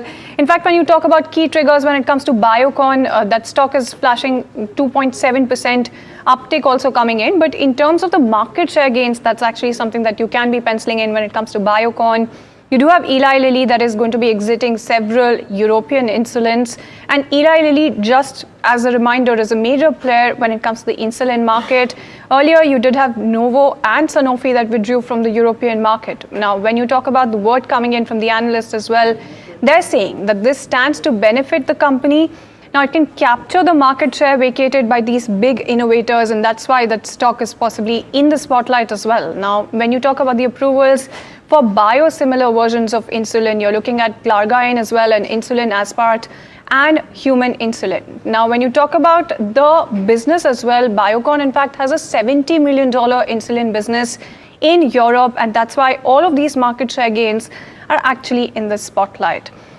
But with that in mind, let's also take a look at the power sector as well in terms of some of these counters that are standing out in trade as well. So something like an Adani Power, GSW Energy, Tata Power, NTPC Green, all of those stocks are in focus. On the back of a Bernstein note as well, now you can see the ratings as well, outperform ratings on 3 counters, underperform on 1 counter. That's largely the kind of verdict that you have coming in from Bernstein as well. But when you talk about broadly what they're talking about, of course, it's India's energy security that is in the spotlight, which is why we're putting the spotlight on this particular note as well. But they're flashing how they're highlighting how India's energy security has been tested twice in quick succession. So that's also something that they're highlighting right now. But in terms of what else they're saying, now in terms of first disruption, they're saying that was around Russian oil and now by the Middle East war. Now, like China, India is resource poor in oil and gas, and that's also something that they're highlighting as well. But they're also talking about how there's a resource-rich nature of the country when it comes to something like coal or solar. So they're saying that this, in fact, makes electrification on the real structural answer, and the policy imperative right now is clear. And that's also lastly something that they're highlighting. They're talking about how there's an acceleration of thermal and nuclear capacity, and that's going to be strengthening renewables as well. So you're looking at storage and the grid as well that are in the spotlight when it comes to this one. The best opportunities, now that's the real fine print here. They're talking about these sitting in thermal, nuclear, storage and grid linked names. So that's the entire bit coming in as far as Bernstein is concerned, but nearly 10% of global crude supply is likely to get impacted in case of a prolonged Middle East war as well. That, in fact, is the word coming in from Sajid Chinoy of JP Morgan. Let's go across and listen in. This is yet another adverse supply shock that the global economy in India will confront. And as you alluded to, we're seeing too many of these in recent years. COVID was an adverse supply shock in 2020. You had the Russia-Ukraine war in 22, another one now. Because of the Strait of Hormuz being shut down, our latest estimate is about 16 million barrels a day are offline. Now, some of that will be compensated by running down of strategic petroleum reserves in different countries. Other routes have been found. But if this conflict prolongs, we're looking at about 10 million barrels a day permanently being taken out of the market. That's 10% of global supply. Asia is particularly vulnerable because a lot of crude and, more importantly, gas, petroleum products come from the Strait of Hormuz. So the concern in Asia is, for some countries, is there going to be a point, if this goes on for another 4 to 6 weeks, where actual energy volumes become a threat? All right, then that's about energy volumes that are going to be a result of the Middle East war in terms of the resultant impact. But let's keep it going with the impact, get you some more commentary as well when it comes to this particular impact. Inflation shocks are likely to trigger the longer the Middle East war, in fact, goes on. And that is the word coming in from Trin, who's a senior economist at Natixis. Let's go across and listen in. So I think there is going to be quite a lot of inflationary shocks the longer this goes on. While this is maybe day 26 of the conflict, we're talking about months of disruption, right? So it's not just, even if the war were to end, we should still see oil prices quite elevated. And if you look at the lessons of 2022, then it means that inflationary pressures are going to be rising. One of the caveats, of course, we're coming from a very low inflationary environment across Asia. So we do have some room for this to rise. But that said, I think it's going to be quite a lot of pressure building up. The second thing is central banks across the region will look to see whether or not this will last longer. And if they made a policy mistake in 2022 is that they thought the supply shock would be short-lived and it actually became endogenous. And that the worry here, in my opinion, is that they can over-worry that they were too slow and may respond too fast. So I do think in the short term, there will be some pauses to assess how long this will last, so they don't want to shut down an economy that's already being destroyed by the shock of supply. All right, and now that you know what exactly the resultant impact of this particular conflict is going to look like, let's also get you the word coming in from the man of the moment. Speaking in the Oval Office, you do have Trump projecting that confidence that diplomatic efforts were gaining traction after nearly a month of the war as well. He's also added that Iran has sent what he called as a very big present, which is linked to the Strait of Hormuz. Let's go across and listen in. The fact that they're talking to us and they're talking sense. And remember, it all starts with they cannot have a nuclear weapon. Just, I said yesterday, they said, what are the top 10? I said, well, number 1, 2, and 3 is they can't have a nuclear weapon. And they're not going to have a nuclear weapon. And we're talking about that. And I don't want to say in advance, but they've agreed they will never have a nuclear weapon. They've agreed to that. And it was a very big present worth a tremendous amount of money. And I'm not going to tell you what that present is, but it was a very significant prize. And they gave it to us, and they said they were going to give it. So that meant one thing to me: we're dealing with the right people. Is that nuclear related? No, it wasn't nuclear related. It was oil and gas related. And it was a very nice thing they did. But what it showed me is that we're dealing with the right people. Because, you don't know, because the leadership was killed, all gone. Khomeini, all gone. As the expression goes, the past supreme leader. And then the new supreme leader was racked up, at a minimum racked up pretty good. And everyone else was gone. And then many of the people in the third tier are gone. But we're dealing with a group of people that I think turn out. And the present, the gift they made to us was very significant. And they said they were going to do it, and it happened. All right, and there you go. So that's the word coming in from the man of the moment as well when it comes to this particular conflict. Let's also put the spotlight very quickly before we wrap on one other counter that's also buzzing away in trade. Something like a Sammaan Capital is standing out on the back of that 4.3% gain also coming in. Now, the RBI has cleared the Avenir's control acquisition of the company, and that's also something that's in focus. They've also waived public notice period for the deal as well. So you do have Avenir that's going to be infusing about 8,800 crore rupees via preferential issue. The stake is going to be rising to 41.23%, up to 63.36% as well post the offer. And when you talk about the stock as well, it's buzzing away in trade with that 4.5% gain also coming in. But that's all the time that we have on the show. Thank you so much for tuning in.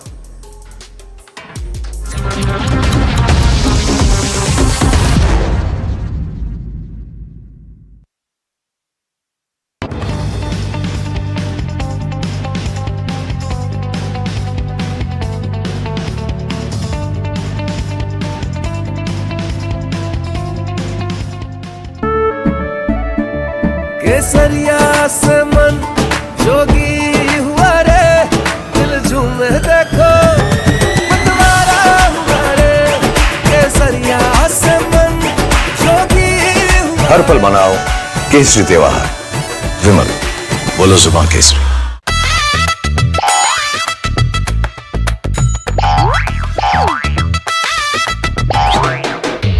To understand the Tamil Nadu twist, join me in the midst of people, language and politics Vanakkam Tamil Nadu. Here we come.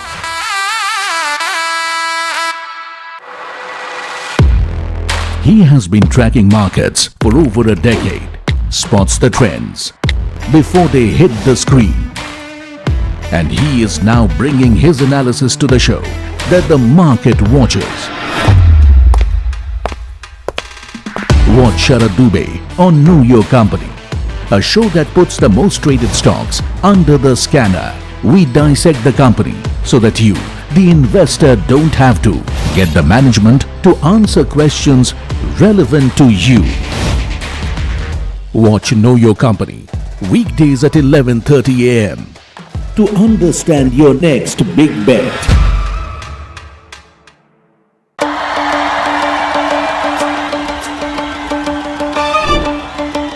Will the rising sun win with a hand in hand? Will the two leaves and lotus bloom? Who will whistle to success in Tamil Nadu? To understand the Tamil Nadu twist, join me in the midst of our politics and people. Vanakkam Tamil Nadu. Here we come.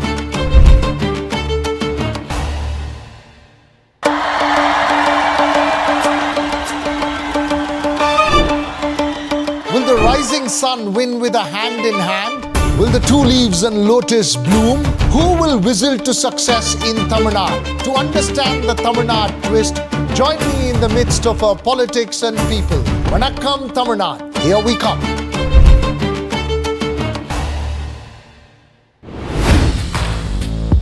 Hi, I'm Tamanna Inamdar. Watch me on NDTV Profit, where I break down the day's biggest business stories. What happened, why it matters, and what it means for your money. Hi, I'm Neeraj Shah. Watch me on NDTV Profit for the most incisive market intelligence and meaningful corporate conversation. And I'm Alex Matthew. Markets, mutual funds, insurance, personal finance. I help you cut through the noise and make smarter financial choices. And here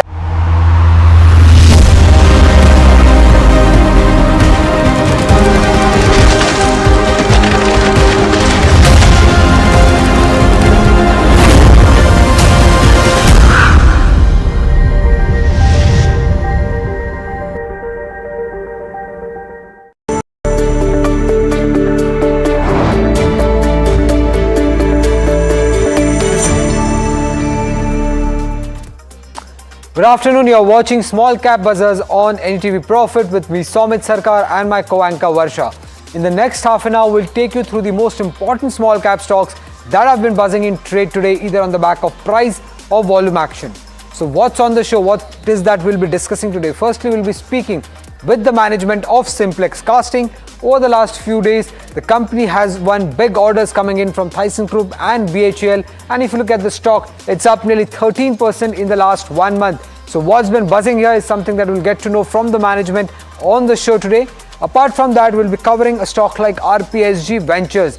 Now the RCB stake sale and the Rajasthan Royal IPL team stake sale, has that led to this upsurge in the share price of RPSG Ventures, given the fact that they own the Lucknow Super Giants team? So is that the reason behind this buzz? Apart from that, we'll be also discussing Aventil stock. Now that stock is up nearly 11% after the company won a big order close to 460 odd crore rupees in market today.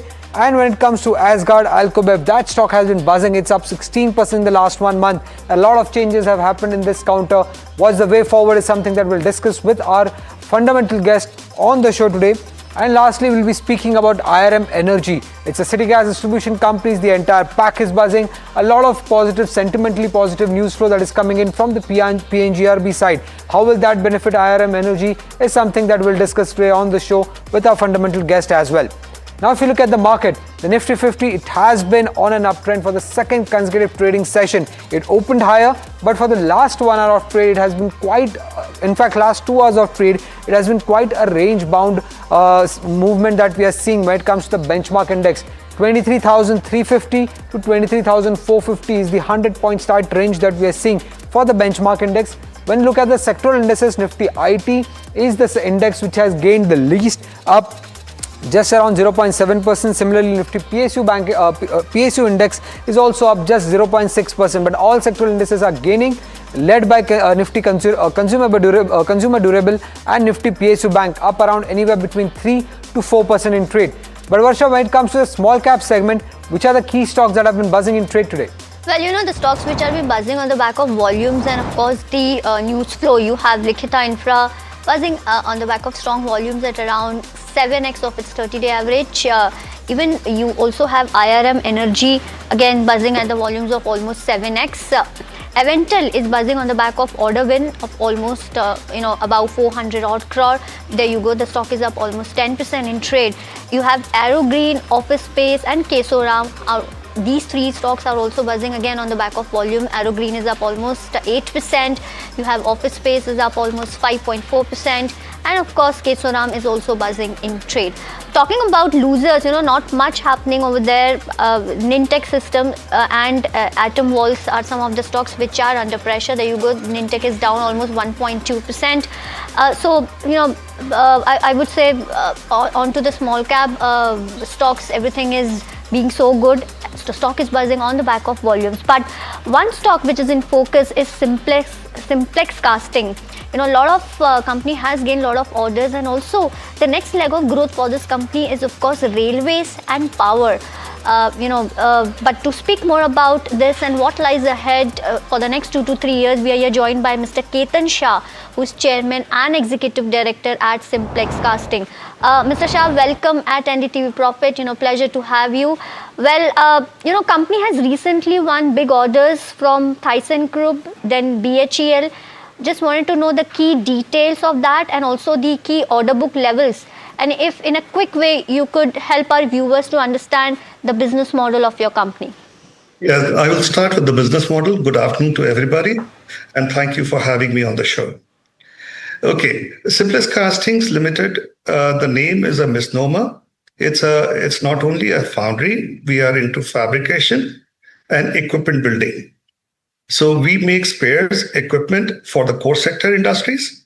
We are working within metal range like steel plants. We are working with power sector. We are working with railways and all the core sector industries, including infrastructure, pumps and valves, cements, gearboxes, all. But our strength remains in basic three sectors. One is metal, the other is railways, and the third is power sector.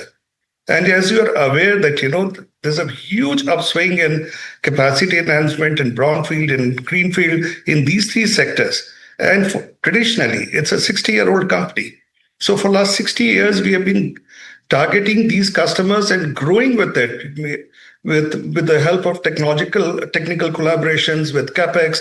And we were always tried to be the front runner partner for these companies, whether it's steel making, whether it's railways. So this is what the order book is reflecting on. And that is why you can see a continuous, and you will see a lot of these orders coming in Simplex Casting, because these sectors are in for growth. Right, understood. Well, sir, given the current geopolitical issues, just wanted to understand how this is going to impact Simplex Castings. Have you seen an increase in the cost of raw material and also the impact on the margins, if any, for FY26 and FY27? Yes, this is not yet. But we expect that since most of the raw material for Simplex Casting is indigenous. What we buy is normally plates and scrap from the market, which is available locally. So at the moment, the impact is not there. But the war is long drawn, and there is inflation and the market moves up. There will be a upsurge in our prices, but at least in the short term, it doesn't look to be. Okay. Sir, recently you won some big orders coming in from big companies like Thyssen Group and BHEL. Could you share some details regarding these orders? What are your current order book level post these couple of order wins? And also a bit more detail on how you look the order inflow to pan out for FY27. Absolutely. As I mentioned, that the core sector for Simplex is, the whole core sector, but for us, the steel, cement, railways, and power sector is the main focus for the last so many years. The relationship we have built over last many decades with these companies, which are directly the customers or the plant builders. We have recently got an order from BHEL, which is for the power plant. We are making equipments for the power plant. The current order book position is around 130 odd crores, and the second order is from Thyssen and SMS. These companies are very reputed multinational companies, and we have won orders for expansion of steel plant. It's in the steel plant space. But these, again, we have been working with them for over years, and we have been doing the capex regularly so that we are in the forefront of supplies. Earlier, you also mentioned that RDSO approval will be for one of your key products will be quite important for the company. That could be an inflection point. So, any development on that front? When can we expect that to fructify and yield results for the company? I'm happy to inform that the RDSO approval is on its way. The audit is over. We are just waiting for the papers to come. See, on the order front, again, it will be a continuous. On the top side, what we are expecting in the next couple of years, we should be growing at the rate of 40% what we have done in the last 2 years. So around next year's target is around 350 crores. And the year after that, in FY28, we are looking at 500 crores. With a PAT of about in double digit, around 10%. That is the plan. Sir, FY27, 350 crores. What about FY26? If you could... 26, we have given a guidance of about 200 plus. We are confident of being very close to that. Understood. With the PAT margin of 10%? Yes, that is what we are aiming at. Understood. And the margins also should improve because of operational efficiencies and the capex that we are doing.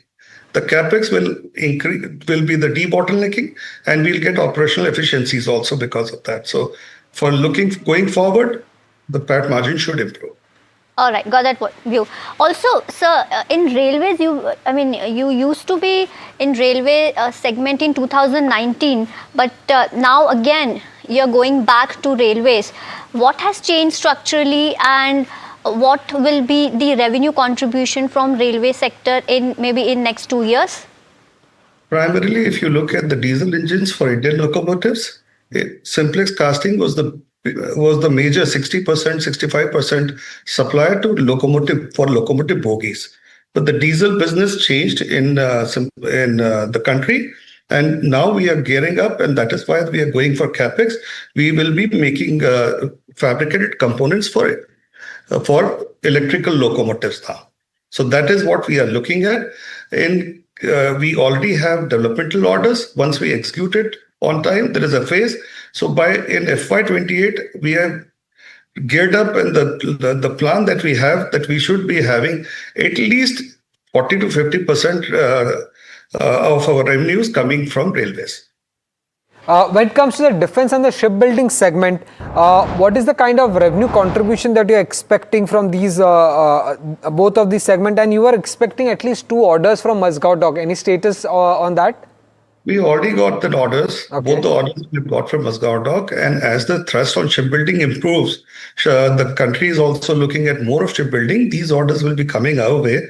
These are castings for the propeller shaft and for the ship. So those items will improve. But total, at the moment, the company is focusing on the 3 areas: steel, railways, and power sector. This put together, shipbuilding, defense, even in FY28 should be around 10 to 20%. But we are also looking at organic and inorganic growth. If something comes our way in this sector, we will definitely look at it. And sir, you mentioned about power. What kind of orders are you expecting when it comes to power? And if you could, give us a conclusion on the revenue contribution from power, from defense, and from railways in the next, 2 years. Power at the moment, the order book is huge with Simplex Casting. And I would not be wrong if I say about 30% of our present order book of 125, 130 crores is from power sector, mainly from BHEL. And this will be next 4 years, 5 years. This is what we are looking at, that we should be slowly replacing power by FY28 with railways. Steel at the moment is at about 50%. Just last from my side, what's the current order book and the execution timelines? See, we have at the moment order of 125 crores, which we should be. Look, it has to be. It will be executed in the next 6-7 months, but it also depends on the client's readiness of site. So from our side, we'll be ready to execute it within the next 6 to 7 months. Well, thank you, sir. Thank you for joining us and giving us the way forward for Simplex Casting. Let's also welcome in our fundamental guest, Avinash Gorakshakar, founder and head research, Avinash Mentor Research Services. Avinash, you heard the management, quite an optimistic outlook is what the management has given you. How are you looking at this counter? No, so Amit, I think structurally we are positive on the stock. I think the good part, from the management commentary is that, they are present in largely growth-oriented sectors like shipbuilding, defense, power, as well as, railways. And I think the order book is going to increase significantly going forward. So I think despite the fact that the stock has gone up by 12-13% in the last 1 month, I think, this could be a stock which should be added on declines. I think structurally the story appears to be good. I think it all remains to be done how quickly execution is done. So I think net we are positive, but I think execution will be a key monitorable, which I think the market would like to see post-March, once the numbers come out. Right, shifting focus to the F&O segment, let's get in Sharad to understand what's been buzzing here on the Sensex expiry day. Well, the markets have been showing a good strength and there hasn't been any dip, and that's pretty much interesting. And we see largely Sensex and BankX doing really well in the trade. Yes, of course, Kotak Mahindra Bank and Power Grid, they have come in red earlier. It was not there. But net, the overall setup is really very strong and no major impact actually we are seeing. And interestingly, the VIX has also fallen. BankX also, the story remains the same. Only Kotak Mahindra Bank is a slight drag. It's in the red. But net, a significant long build-up is happening in the stocks. If you focus on, largely there is a basket buying happening across the sectors. Shriram Finance and PI Industries make it to the list. The agrochemical stocks are also buzzing in trade. And on the other hand, looking at the short covering candidates, this includes Kalyan Jewellers and Syngene International. Good pickup in the jewelry related stocks as well. There isn't hardly any long unwinding stocks and short build up. I think that we have lower names on that. We have Tech Mahindra and Power Grid, which are making it to the list, but it's not very much convincing for a trade. And even this, look at the numbers, this is pretty much mixed up. But yes, United Spirits, we have seen sell on news that flow impact coming in the stock as well. So this is the action in the F&O space. But yes, in the next 45 minutes, 1 hour, you can see a little bit of volatility as it's a monthly expiry for Sensex. Right. Thank you so much, Sharad, for all the details. Well, moving on, mega IPL deals that we are seeing. RPSG Ventures share soared almost 18% after $1.78 billion deal for RCB. What does this mean for RPSG Ventures? We are here joined by Mahima to tell more about that. Right, so, of course, I'll try to put into perspective as to what this means for RPSD, but just to give a brief about what this deal means for RCB, the deal is done at 16,600 crores, which gives a valuation of price to sales of around 33 times. Now, of course, this deal is done by a consortium which was Aditya Birla led, along with Times Group as well as the Bolt Ventures and Blackstone. Considering the entire valuation perspective, the deal is done 2 times the valuation of Gujarat Titans right now, and is also about the valuations at which Rajasthan Royals stand. So considering all of this, and even the Rajasthan Royals deal has come out where it is bought by the Kalsomani backed consortium along with Rob Walton, which is of the Walmart family, and Ham family, which is a part of Ford. The deal is roughly pegged at that 15,200 crores. So considering both of these valuation into perspective, a 33 times price to sales comes into picture. Now, RPSG has a majority stake in Lucknow Super Giants, holds around 51% stake in this IPL team. In FY25, the revenue stood at around 557 odd crores for this particular team, and at this 33 time price to sales valuation, this means that the team is currently valued at around 18,300 odd crores. So considering that this is given a bump up in terms of valuation of IPL teams, and that is why we are seeing that stock also buzzing in trade today on the back of holding majority stake in Lucknow team as well. So this is the overall view as to why RPSD Ventures is buzzing in trade today. Right. Thank you so much, Mahima, for all the details. Well, Avinash, coming to you on this, what is your view, when it comes to RPSG, considering the deal valuation, and also what should investors do after the run-up in the stock? No, I think, see, these kind of valuations are the primary reason today the stock is in the limelight. I think, most investors were surprised that, this is a kind of a valuation number which, these companies could command. So obviously, I think if the deal fructifies, then I think you could see a little bit of more upside for RPSG Ventures. But otherwise, I think, the markets are going to keep it, purely up, purely on a sentimental level, because whenever the deal does happen, I think that value unlocking will happen to the company.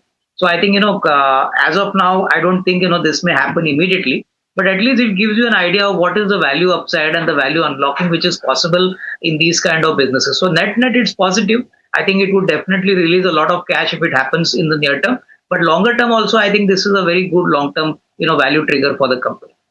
The next stock in focus is Aventel. Now, if you look at the share prices, it's up around 11 odd %. Strong volumes, nearly 16 times its 20-day average. So, Parth, tell us, how does this big order win that the company has announced help them?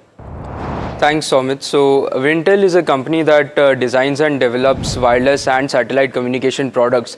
They mainly manufacture defense electronics and advanced radar systems, and they majorly cater to sectors like aerospace and defense. Now, the reason why the stock is in focus today is because, as you rightly mentioned, they have won a domestic order worth 460 crores from Zetwork Manufacturing. This order is mainly for satellite communication equipment and AMC support, and this order is expected to be completed within the next 3 years. Regarding their stock performance, yes, the stock has rallied and is up more than 10% today, but in the last 6 months, they have fallen more than 25%, and on a year-to-date basis, the stock is down almost 15% as well. Right. Avinash, any view on Aventel, big order wins coming in? How do you see that? How do you see this counter at the current valuations? No, I think, Swamit, longer term, this company should do well, because even now, I think the kind of order book the company has enjoyed gives it a very strong revenue visibility over the next, say, 12 to 18 months. They were already a well-established defense vendor. And I think this order book is definitely going to fuel FY27 and 28 numbers. I think clearly the markets again would look at execution, because these kind of orders are slightly, lopsided, and growth does not come on a quarter-on-quarter basis. But nevertheless, margins should improve, and I think the company is also bidding in a lot of L1 orders, which I think also should materialize. So net, I think the medium to long-term prospects appear to be good. I think somebody who wants to buy it should buy it on declines. Today, the stock is up about by 10-11%. So maybe on a decline, this could be added. Well, next stock which is in focus is Asgard Alcobev. The stock is up almost 17% in the last 1 month. They are betting big when it comes to breweries, and they've expanded brew play in Northeast as well. But to speak more about that, we are here joined by Jasmeet to help us with all the details.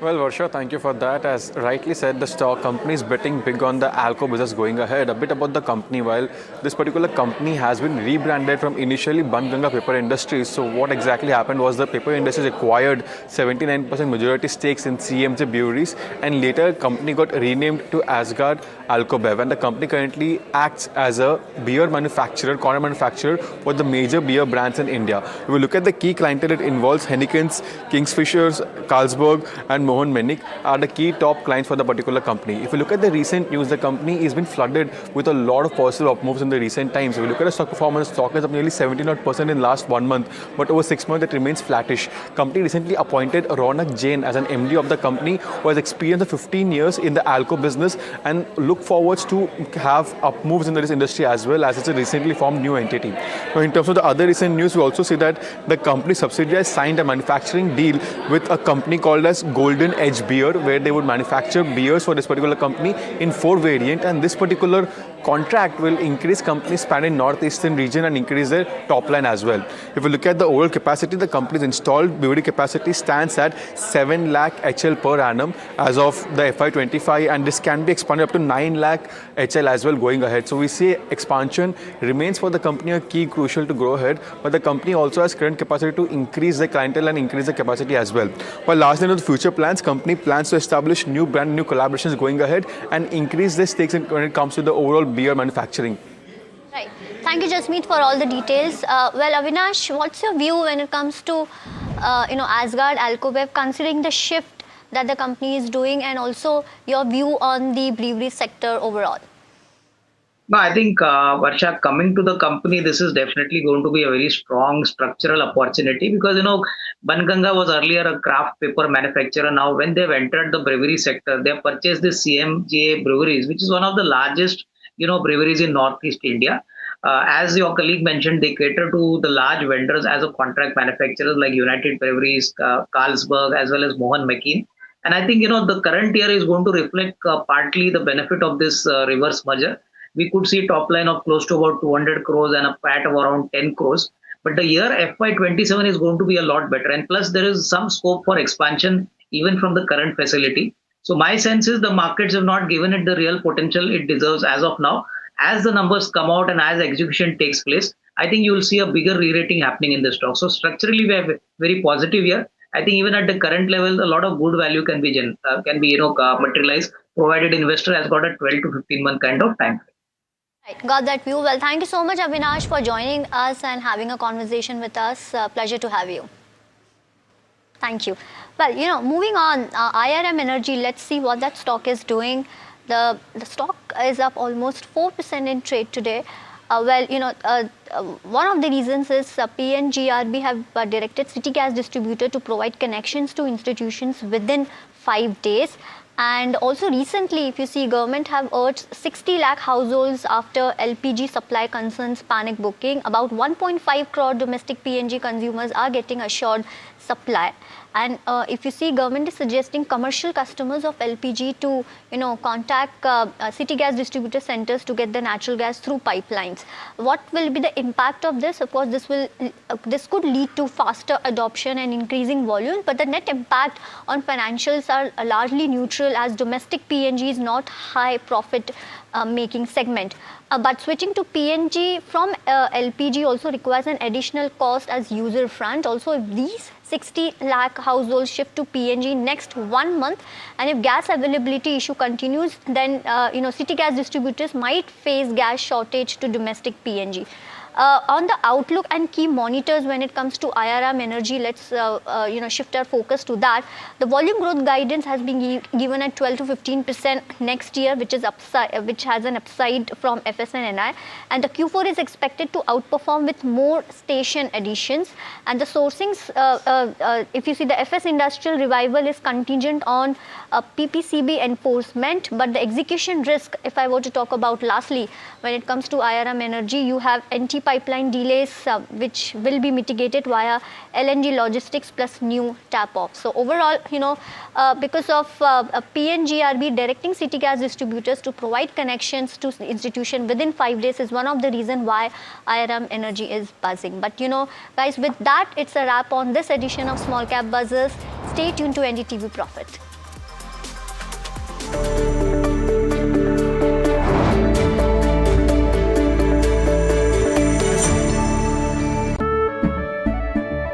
केसरिया से मन जोगी हुआ रे दिल झूमे देखो मतवारा हुआ रे केसरिया से मन जोगी हुआ हर पल मनाओ केसरी त्योहार विमल बोलो जुबान Kesari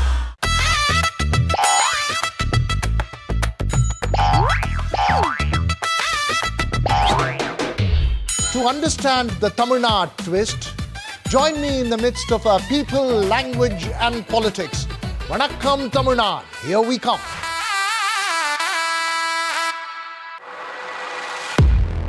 He has been tracking markets for over a decade, spots the trends before they hit the screen.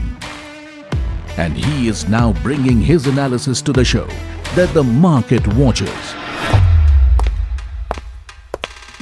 Watch Sharad Dubey on Know Your Company, a show that puts the most traded stocks under the scanner. We dissect the company so that you, the investor, don't have to get the management to answer questions relevant to you. Watch Know Your Company weekdays at 11:30 a.m. to understand your next big bet.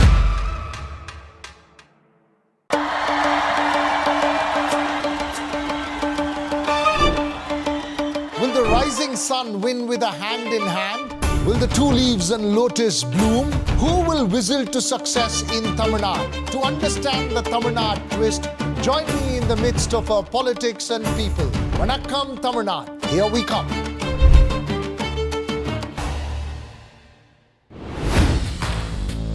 Hi, I'm Tamanna Inamdar. Watch me on NDTV Profit, where I break down the day's biggest business stories. What happened, why it matters, and what it means for your money. Hi, I'm Neeraj Shah. Watch me on NDTV Profit for the most incisive market intelligence and meaningful corporate conversations. And I'm Alex Matthew. Markets, mutual funds, insurance, personal finance. I help you cut through the noise and make smarter financial choices. And here's where you can watch us.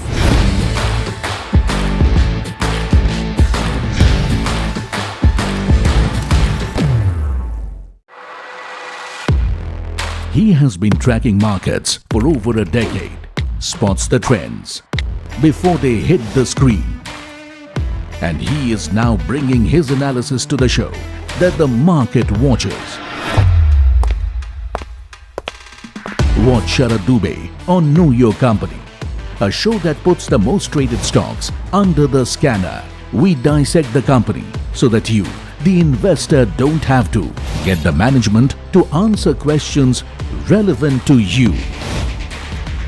Watch Know Your Company weekdays at 11:30 a.m. to understand your next big bet.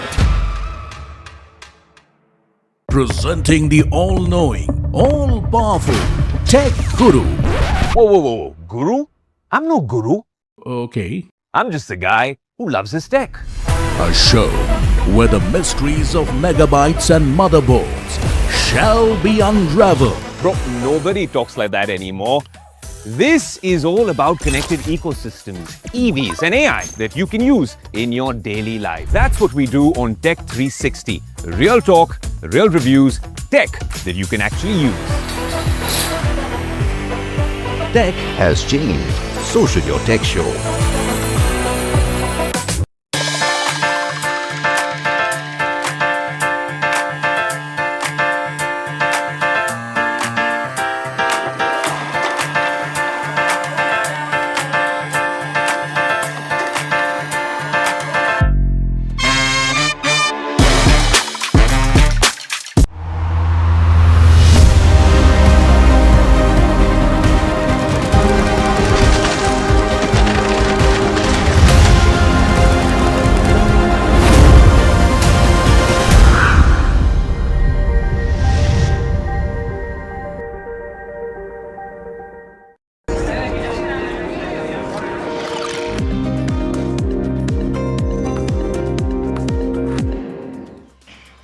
You're watching the afternoon edition of Ask Profit. I'm Mahima Vashrajani. But before we start taking all your stock-related queries, a very quick update that is coming in from Lok Sabha, which is past the Finance Bill 2026. And let's get in Shrimi to give us a perspective on what the key amendments are. Shrimi, over to you.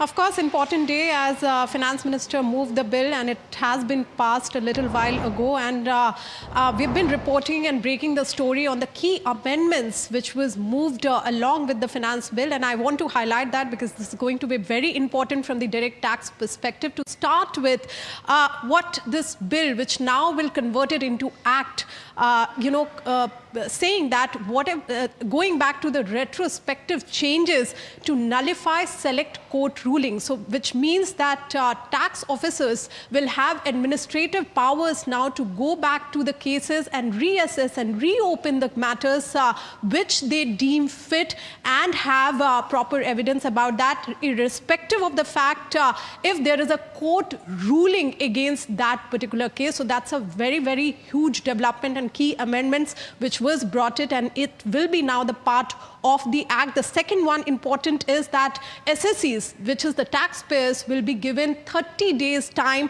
to respond on the reassessment notices, which you can expect after this new amendment, because that may open lot of cases, and taxpayers may receive notices on the the old matters as well.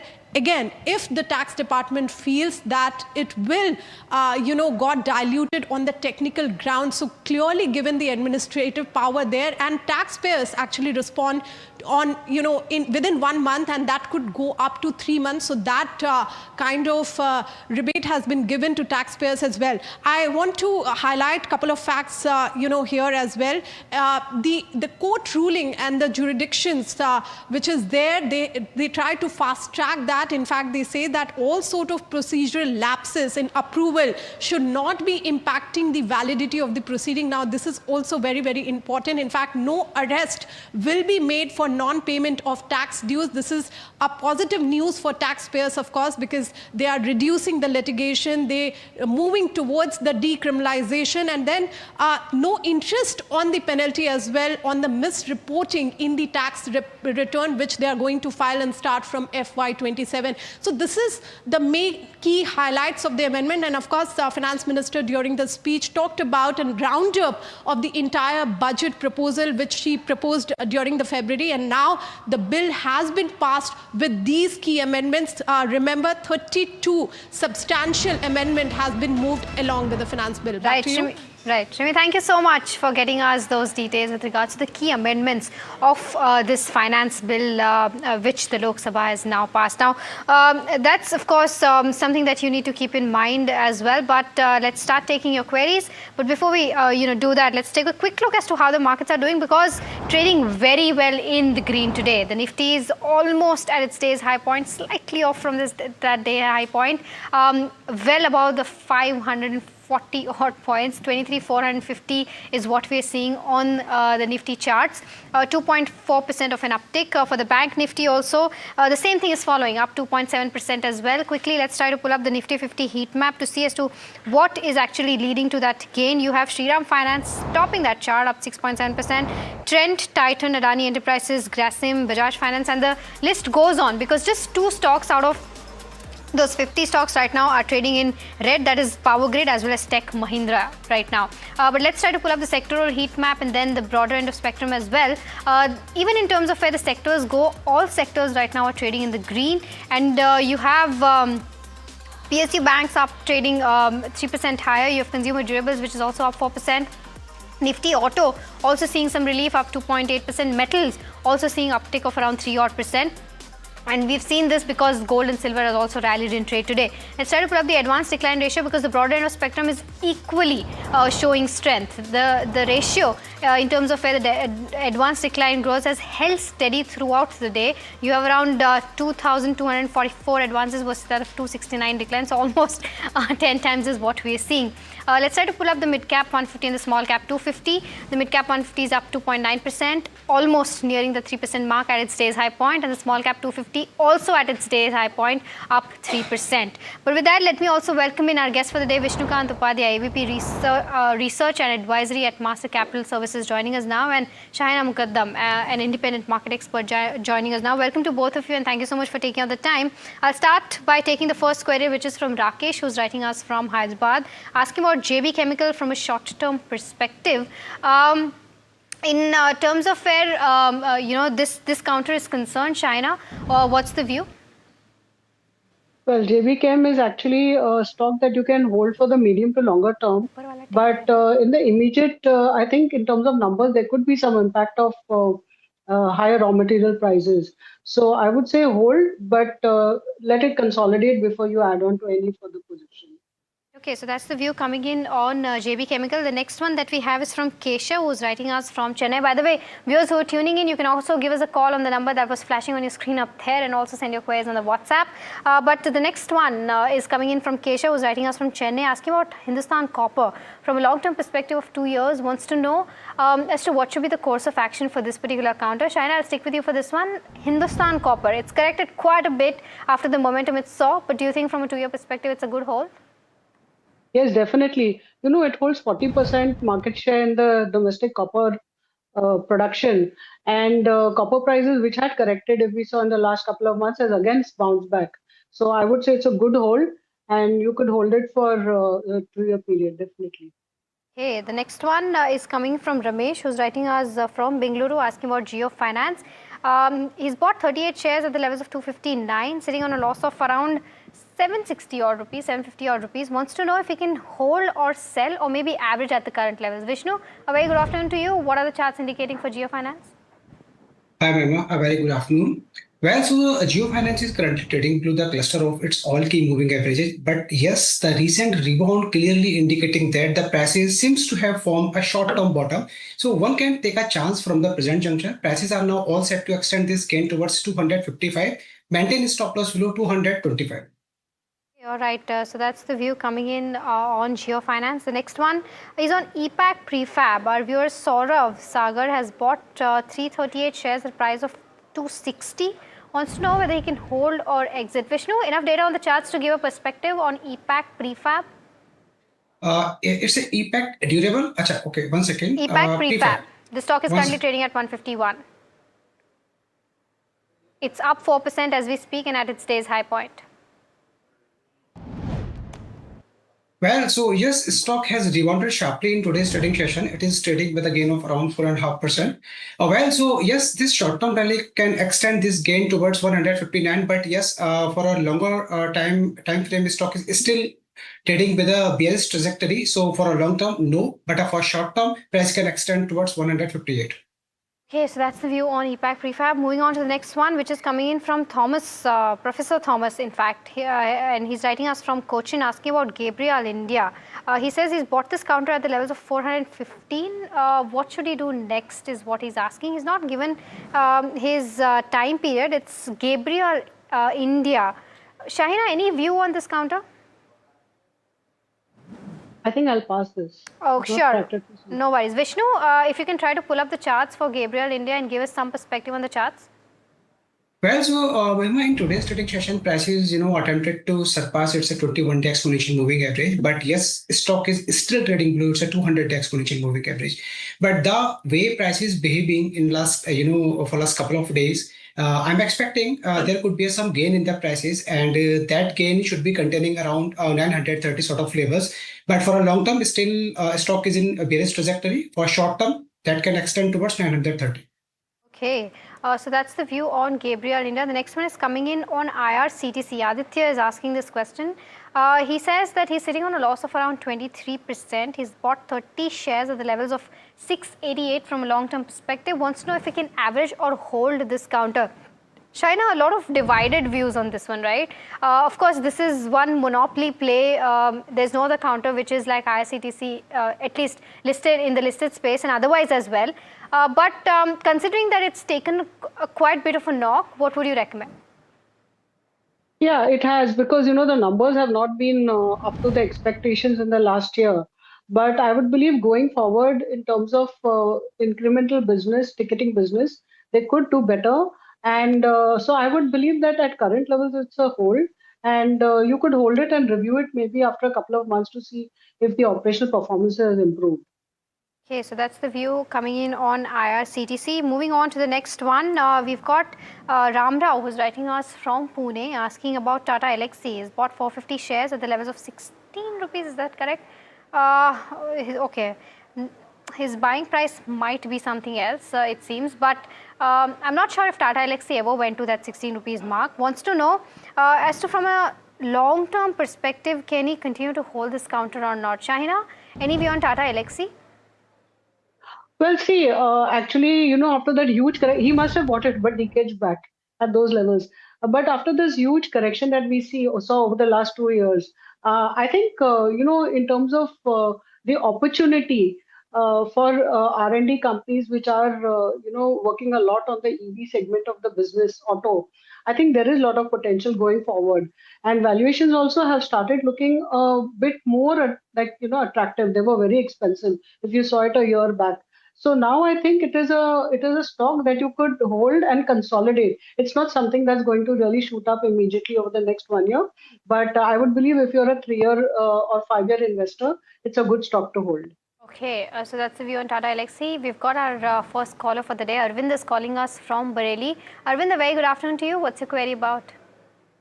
Good afternoon ma'am, मेरा query है, मैं real estate की company है Arvind smart space, उसको अपने portfolio में add करना चाह रहा हूँ। पर इस रियल एस्टेट में मैं बुलिश नहीं हूँ, पर मैं अपने पोर्टफोलियो में एक रियल एस्टेट का स्टॉक रखना चाहता हूँ मैं। इसलिए मैं टेक्निकली लेवल पे पूछना चाहता हूँ कि बाकी मैंने चेक किया तो मुझे फंडामेंटली स्ट्रॉन्ग तो लगती है, पर टेक्निकल लेवल पे मैं पूछना चाहता हूँ कैसी कंपनी है ये। ठीक है, तो अरविंद जी आप जानना चाहते हो कि अभी एंटर करना चाहिए कि नहीं इसमें बेसिकली? हाँ, ठीक है, समझ गए।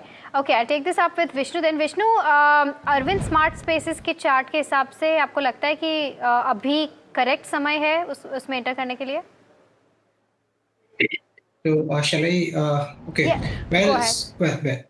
Okay, Mahima, so basically prices are forming a sort of bottom at a current prices at a current market rate somewhere around 502. So that could be a golden opportunity to get enter in this stock for the target of somewhere around 580, the proximity of 200 exponential moving average. But one thing I would like to highlight here is that the prices are forming a very crucial support here. So if prices falls below 480 sort of levels, then get exit from the market.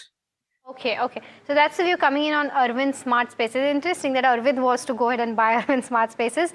But moving on to the next question, Kiran from Bengaluru is planning to buy Biocon. Wants to know from a current price perspective, from a long-term perspective, is this the right time to make an entry? Shaina, would you recommend that? Yeah, I would recommend. You can buy it. You can probably buy it over like the next 2-3 months, one third.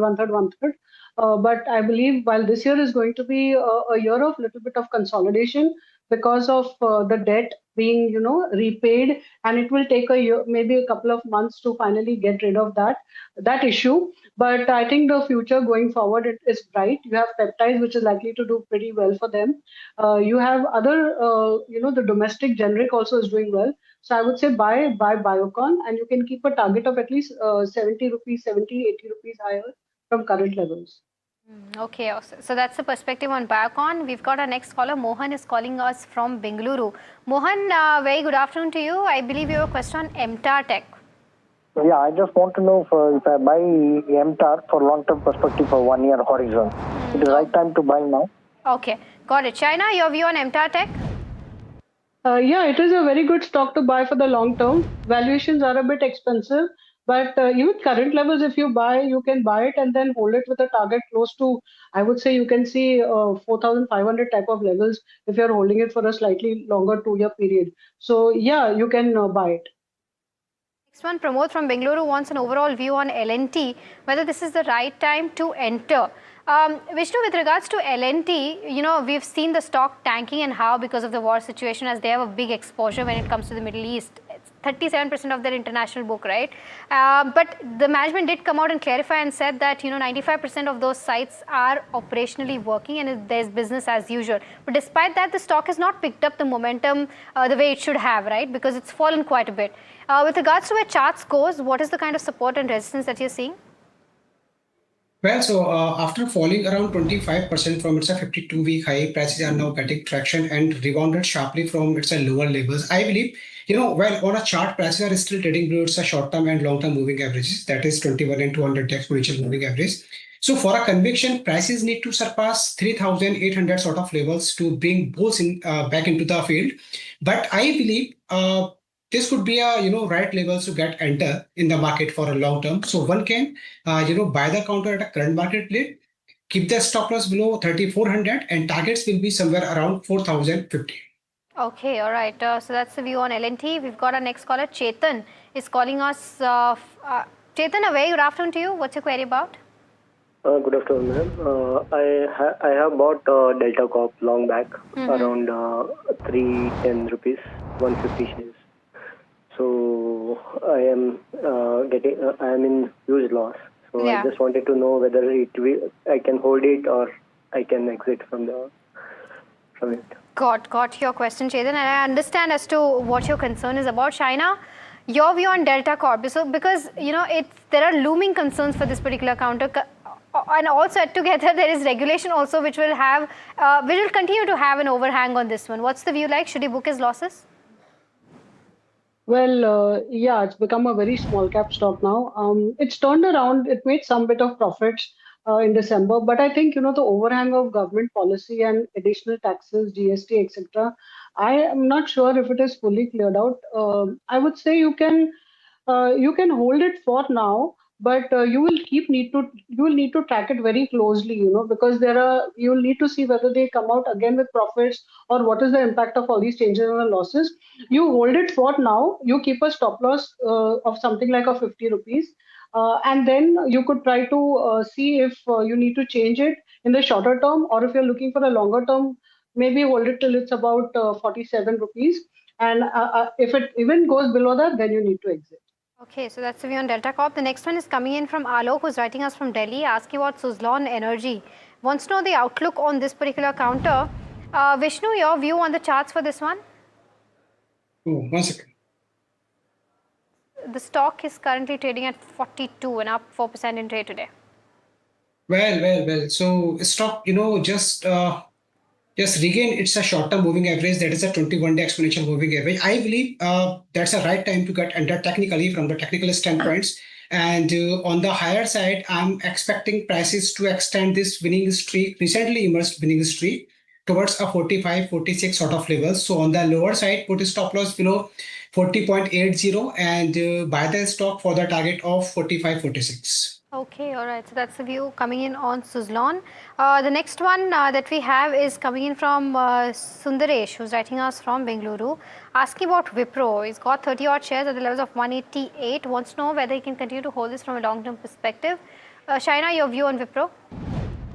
Well, I don't think Wipro is the best stock to hold in the IT segment, which, though it is looking up the overall sentiment for the segment, I would think it's better to be in something like if you're looking at a smaller company, Emphasis, where I believe there is a good traction going forward, both in terms of stock price as well as in terms of business. Promoter group has also become strong. Or if you're looking at a larger, maybe Infosys would be something like you could look at, even HCL Tech. So I think you have better options available than Wipro as of now. Okay, so that's the view coming in on Wipro. But time for our rapid fire round. Vishnu as well as Shaina, try to keep your answers as short as possible to buy, sell and hold. I'll try to throw as many questions as possible. The first one is coming in from Shresh, who's writing us from Noida, asking about Good Luck India. He's got 700 odd shares at the levels of 1200 per share. Your view on the charts, Vishnu? Second. That is some well. So you can buy the stock for short term for the target of 1050. Maintain the stop loss below 988. Okay, Bajaj Auto bought at the levels of if I'm not wrong 11,320 and wants to know, our viewer Keerthi wants to know if she can continue to hold this from a long term perspective. Shaina, she's sitting on a loss, but is it a good hold? No, it's a hold, and also if it dips further, then you could average out further. Okay, Dixon bought at the levels of 12,000 for 1 year. Jay Krishnan wants to know if he can continue to hold. Shaina, your view? I would say you can sell half as of now and then average if it goes lower. Otherwise, it's a hold if you're a really long-term investor. Okay, Spandana Spurti is the next one. Natraj wants a view on this particular counter. His buying price is at 257. Vishnu, your view on the charts? Clearly avoid as long as prices are trading below 223. So I would prefer to avoid the counter. Okay, the next one is coming in from Chennai. James is writing this particular query and wants to know one buy at this moment where charts are looking attractive. Vishnu, your view? That will be Indian Bank from the PSP basket. Okay. And sure. I believe stock should reapproach its recently found bottom, that is top, that is at 997 around levels. Okay, IDFC First Bank. Shaina, do you think this is a good time to buy? I would say no, it's a hold. It will consolidate for some time. Okay, Hindustan Zinc bought 100 shares at the levels of 321. Our viewer wants to know if we can continue to hold or not. Vishnu, your view on the charts for Hindustan Zinc? Let the prices cross above 532. From technical standpoints, it's looking weak for a short term. Okay, the next one is on HDB Financial Services. Bala Murugan from Chennai wants to know if you can continue to hold this from a long-term perspective. Shaina, your view? Yeah, from a long-term perspective, it looks good. He can hold. Short-term looks a bit weak, but long-term is good. Okay, Anant Raj bought 50 shares at the levels of 558. Is this a good time to maybe accumulate more, continue to hold, exit? Vishnu, your view on the charts? Well, the prices are trading below its moving average. Let the prices move over 480 for the fresh buying, and the target will be around 540. Granules Limited is the next one. Raghuraman is holding 25 shares at the levels of 294. a fundamental view on this one and maybe average out at the current levels, Shaina? Yeah, he can average. Okay, Tata It's Tech it's a hold. Okay, Tata Tech is the next one. Sridhar Murthy from Bengaluru is holding 3,000 shares. He's not given us the buying price. Hold or exit on the charts, Vishnu?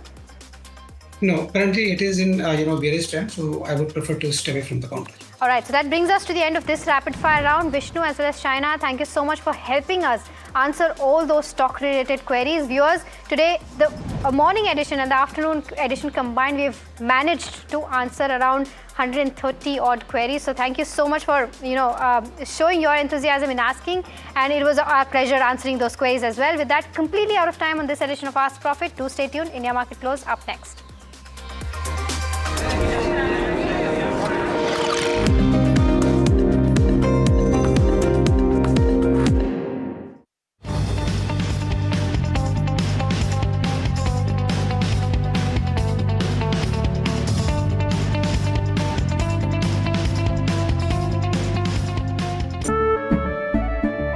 केसरिया से मन जोगी हुआ रे दिल झूमे देखो मतवारा हुआ रे केसरिया से मन जोगी हुआ हर पल मनाओ केसरी त्योहार विमल बोलो जुबान Kesari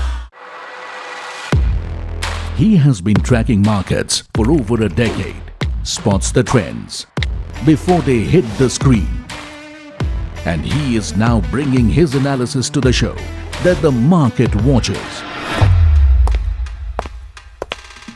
Watch Sharad Dubey on Know Your Company, a show that puts the most traded stocks under the scanner. We dissect the company so that you, the investor, don't have to get the management to answer questions relevant to you.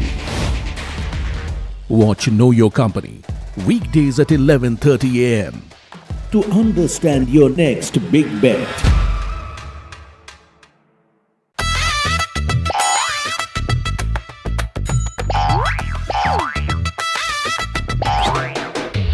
To understand the Tamil Nadu twist, join me in the midst of our people, language and politics.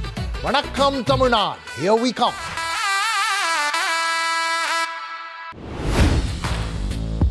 Hi, I'm Tamanna Inamdar. Watch me on NDTV Profit, where I break down the day's biggest business stories. What happened, why it matters, and what it means for your money. Hi, I'm Neeraj Shah. Watch me on NDTV Profit for the most incisive market intelligence and meaningful corporate conversations. And I'm Alex Matthew. Markets, mutual funds, insurance, personal finance. I help you cut through the noise and make smarter financial choices. And here's where you can watch us.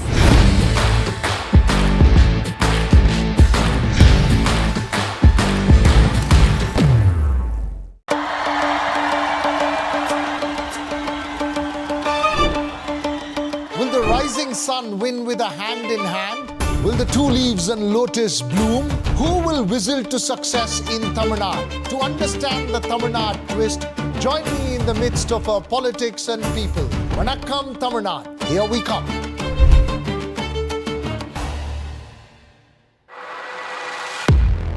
He has been tracking markets for over a decade, spots the trends before they hit the screen. And he is now bringing his analysis to the show that the market watches.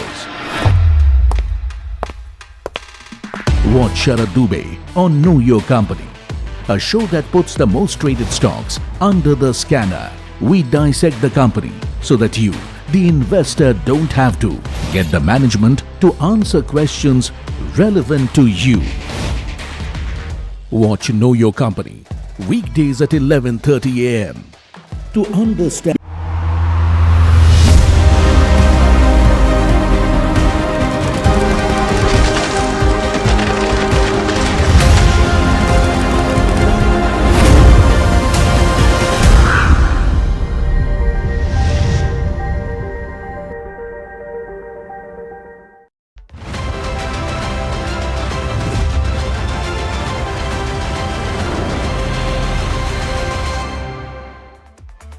Hi, thanks so much for joining in. It is a pretty picture at the start of the closing session today. That is Hiral Dadia. My name is Alex Matthew. I got that introduction completely all over the place. But the one thing that is not all over the place is the equity markets.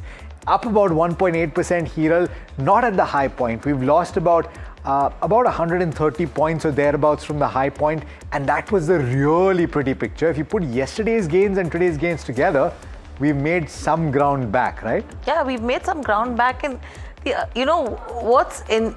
what I'm happy about, I would say, in simple language, is the advance decline ratio, which has been healthy over the last 2 sessions, right? And that is giving some bit of confidence as well when investors are concerned. You're talking about what, 2,200 advances versus a 300 decline, and this trend has remained pretty constant for the last 2 days as well. So that is an interesting picture. And if you see in terms of broader markets, that outperformance versus the benchmarks has continued. In fact, Alex, it'll be interesting to see what the heat map tells us in terms of individual stocks and sectors. Let's do just that. Pull up the heat map for the Nifty 50, and there'll be a mostly green screen. In fact, just 3 stocks now in the red, and those are your tech companies, which are flirting. Infi, for example, is flirting with green at this moment, off the low point of the day. TCS as well as Tech Mahindra. Power Grid sees more money getting taken off the table, but what is working is Shriram Finance. Remember, it is one of the stocks that has been significantly volatile in the recent past. If you were to identify one of the Nifty 50 stocks with high beta, well, this is one of them. This is certainly probably the top in that category. 6% up. Titan making a little bit of ground back after it lost ground when the gold prices came off quite dramatically. It's up about 4.2% or so. Bajaj Finance, Ultratech, Trent, Adani Enterprises. It's broad-based, Hiral, at this stage. Yeah, broad-based, but if you have to look at the top 10 or 15 companies as well, gains are upwards of 3%, which is really encouraging on Nifty 50, right? If you have to look at a Reliance Industries, which is a heavyweight, HDFC Bank 2.6% on a HDFC Bank, SBI around a 3% up move. Reliance Industries, again, it's just 0.5%, very similar to what it was yesterday. So one of the heavyweights which is not contributing is, without that as well, you're seeing these kind of gains, which is good. Let's just look at the sectoral heat map and see what that is looking like. I'm sure it's going to be a very pretty picture because it was only IT which was in the red, but that itself is in the positive right now. Consumer durables, the PSU Bank Index, metals, real estate, all of them have been on the positive end. It's only IT which is still seeing marginal gains of around 0.3%, but still trading in the positive. So the breadth in terms of the sectors is also looking pretty good in trade. 18-19 indices trading with gains of over 2%, which is quite considerable. I also want to look at the contribution picture for the Nifty 50 because HDFC Bank will be up there. It continues to be up there. Larsen & Toubro with gains of over 3%. State Bank of India leading the PSU banking index forward, and Axis Bank from the private sector index as well. Private bank index all doing particularly well. Mainly it's your financials which are powering the Nifty 50 in terms of contributors. If you see HDFC, SBI, Axis. Let's just look at the NSE 500 contributors as well and see the kind of gains and losses that are coming in over there. See the range, Alex. 7.5 to 18% is the kind of gains that you're seeing on BSE 500 from Apple, Sterlite, Spark, PCBL. Losers, it's a range again from 2 to the maximum losses coming in on an Ether at 6.5, which was a gainer yesterday. So again, it's a profit booking candidate right now. Likewise with all your alkyl companies as well. Yeah, and these are just 8 out of 350 declines, right? So few and far between. But what are the factors heading into the midweek market holiday, Hiral? What is going to be interesting is because it's expiry, that last hour of trade is going to be very interesting. But second consecutive session of gains is what we're seeing in terms of markets, as Alex was also mentioning. And we've gained almost over 500 points on intraday basis. So this is something which is encouraging. And the support level and the resistance level, if you have to go to see, 23,450 to 23,500 is where the resistance is coming at. And that's the reason why you've seen that kind of reversal that has come through in terms of markets. Support coming in at levels of 23,300 and 23,200 on the downside. In terms of sectors, the PSU Bank is a top sectoral gainer as well because all the components over there are trading in the green. And despite the up move for a second day, your VIX is down just 1%. So that is something that we have to really keep our eyes on. Around 7 to 8 stocks are trading in the red at the moment if you have to look at the F&O components. and your broader markets are outperforming much more. Small cap 100, 3.2% on intraday basis. Small cap 100 seeing the biggest move since the 3rd of February 2026. Very lastly, if you see from 2 p.m. what has happened as well, clearly your cash market turnover as compared to yesterday is down 2%. Your F&O market turnover today is down 10%. Yesterday it was the reverse. Yesterday, it was only the cash market volumes with turnover which was down, and your F&O market volumes were actually higher. And this is what has changed in today's session because of expiry. What this would actually mean for the markets, let's quickly head across to Vinay Rajani, Senior Technical and Derivative Analyst at HDFC Securities, and we have Chakri Lokpriya also joining in. Vinay, welcome to the show, and Chakri also welcome to you. My first question coming to you, Vinay, is, we were just looking at the turnover. The cash turnover has slipped today. It was a similar situation yesterday as well. In terms of the F&O turnover, yesterday, which was at an uptrend, has seen a decline of around 10% since 2 o'clock today. What is that telling you with regards to where the breadth of the market goes and the trend line that you would pick up on Nifty? Yeah, so good afternoon. So definitely the yesterday was the first session of the recovery. We saw that significant sell-off was there on the Monday, but Tuesday's recovery started. And first recovery starts from the FIS short covering, and that's why the majority of the large cap stocks participated. So that must be the reason behind the higher turnover in the F&O segment rather than the flat volume in the cash segment. Today, there is a broad-based participation, and some cash stocks are performing really very well. Technically, we are getting breakouts and follow-ups. Buyings are also coming, and we are able to book the trading calls as well, which was given yesterday. So alpha can be generated in the cash segment after a long time. So mid-cap, small-cap participation is there in today's session. Then today's volume in the cash market could be higher than yesterday, because yesterday there was a higher volume in the F&O segment because of the short covering and FI activities. So that may be the reason. And regarding the trend, yes, Nifty has recovered almost 1,000 points from the recent swing low. So the development has been positive. Some breadth indicator was clearly showing some oversold scenario 2 days back.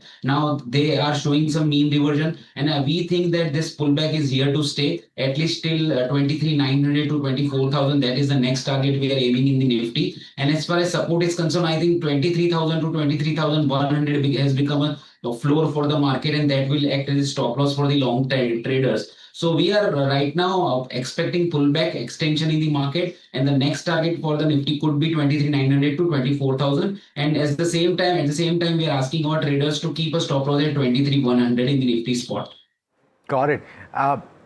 So fair point. All right. So Vinay, before I go to Chakri, let me come to you on individual stocks. And good afternoon to the both of you. It's a good time to be talking to the both of you because there's so much green on the screen. Vinay, what would you buy on an individual basis though?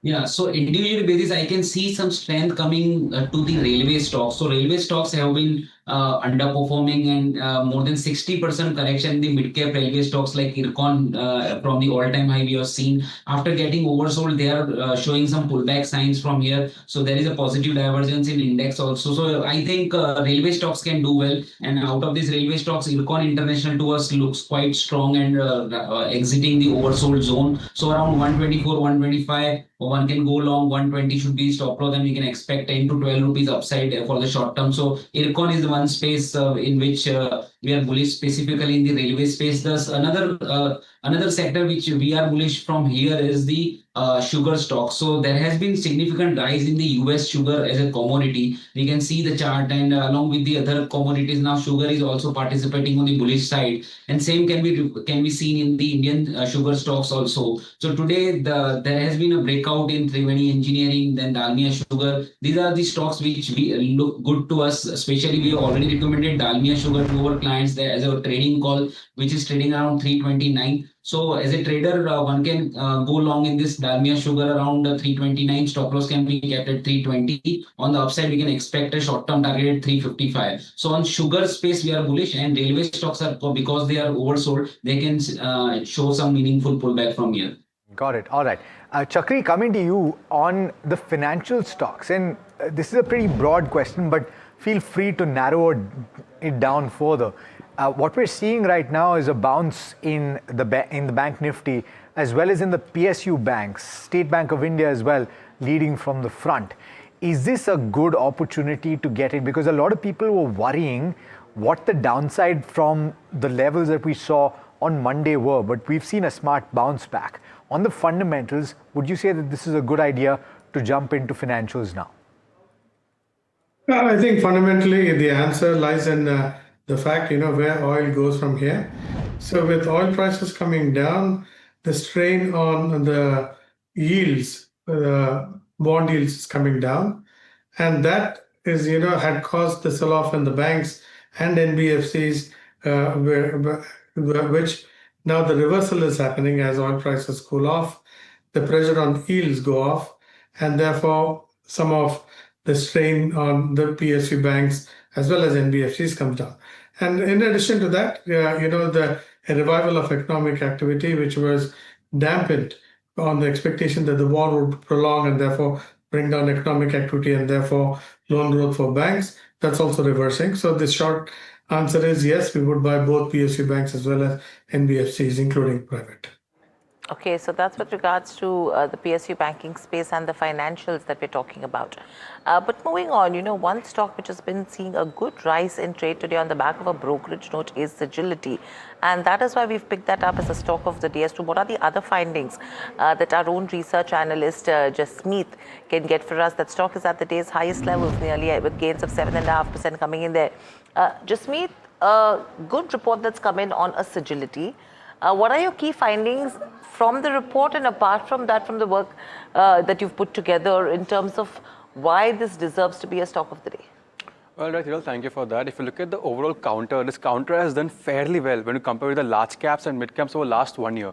Well, something like a TCS and Infosys is down about 25-30% over last 1 year. If you look at Agility is down about 7% maintaining that up move and gains. Even the Q3 saw a good up move for the company. While today the stock is buzzing in trade on the back of the Nomura's note, where they initiate buy on this particular counter with target price of 55 odd rupees, and the stock is about 7.5% in today's trade. If we look at the overall note, they see the dual proposition where they see value and growth both helping well for the company going ahead. While they also make a note stating that the vertically integrated healthcare tech player is placed well when it comes to the overall up moves going ahead. While in terms of the overall outsourcing and AI efficiency, they feel that's the two aspects that will fuel the company's growth in terms of the overall momentum in Q4 and FY27. The one is the AI, what the company is working towards, and the second one would be towards the overall momentum in the US healthcare space.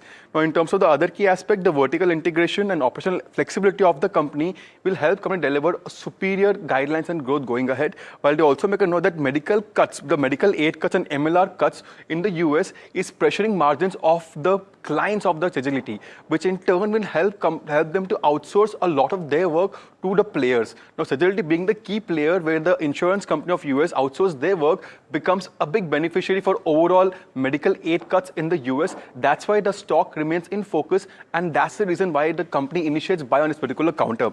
While in terms of other key players, the company expects 70 to 80% of AI efficiency that the company will gain because of the overall AI play to be passed on to the clients, and that's why the margins are expected to stay stable in the medium term if you look at the current levels of 25%. If you look at the Q3 did see a strong growth broad-based where the revenue grew by 19% and the inorganic growth was a major one which contributed 10% to the overall growth. While we also make a note that the margin have expanded by 110 basis points in the Q3 where we did see a muted to slight growth in other IT players. Agility had up more 110 basis points in terms of the margins.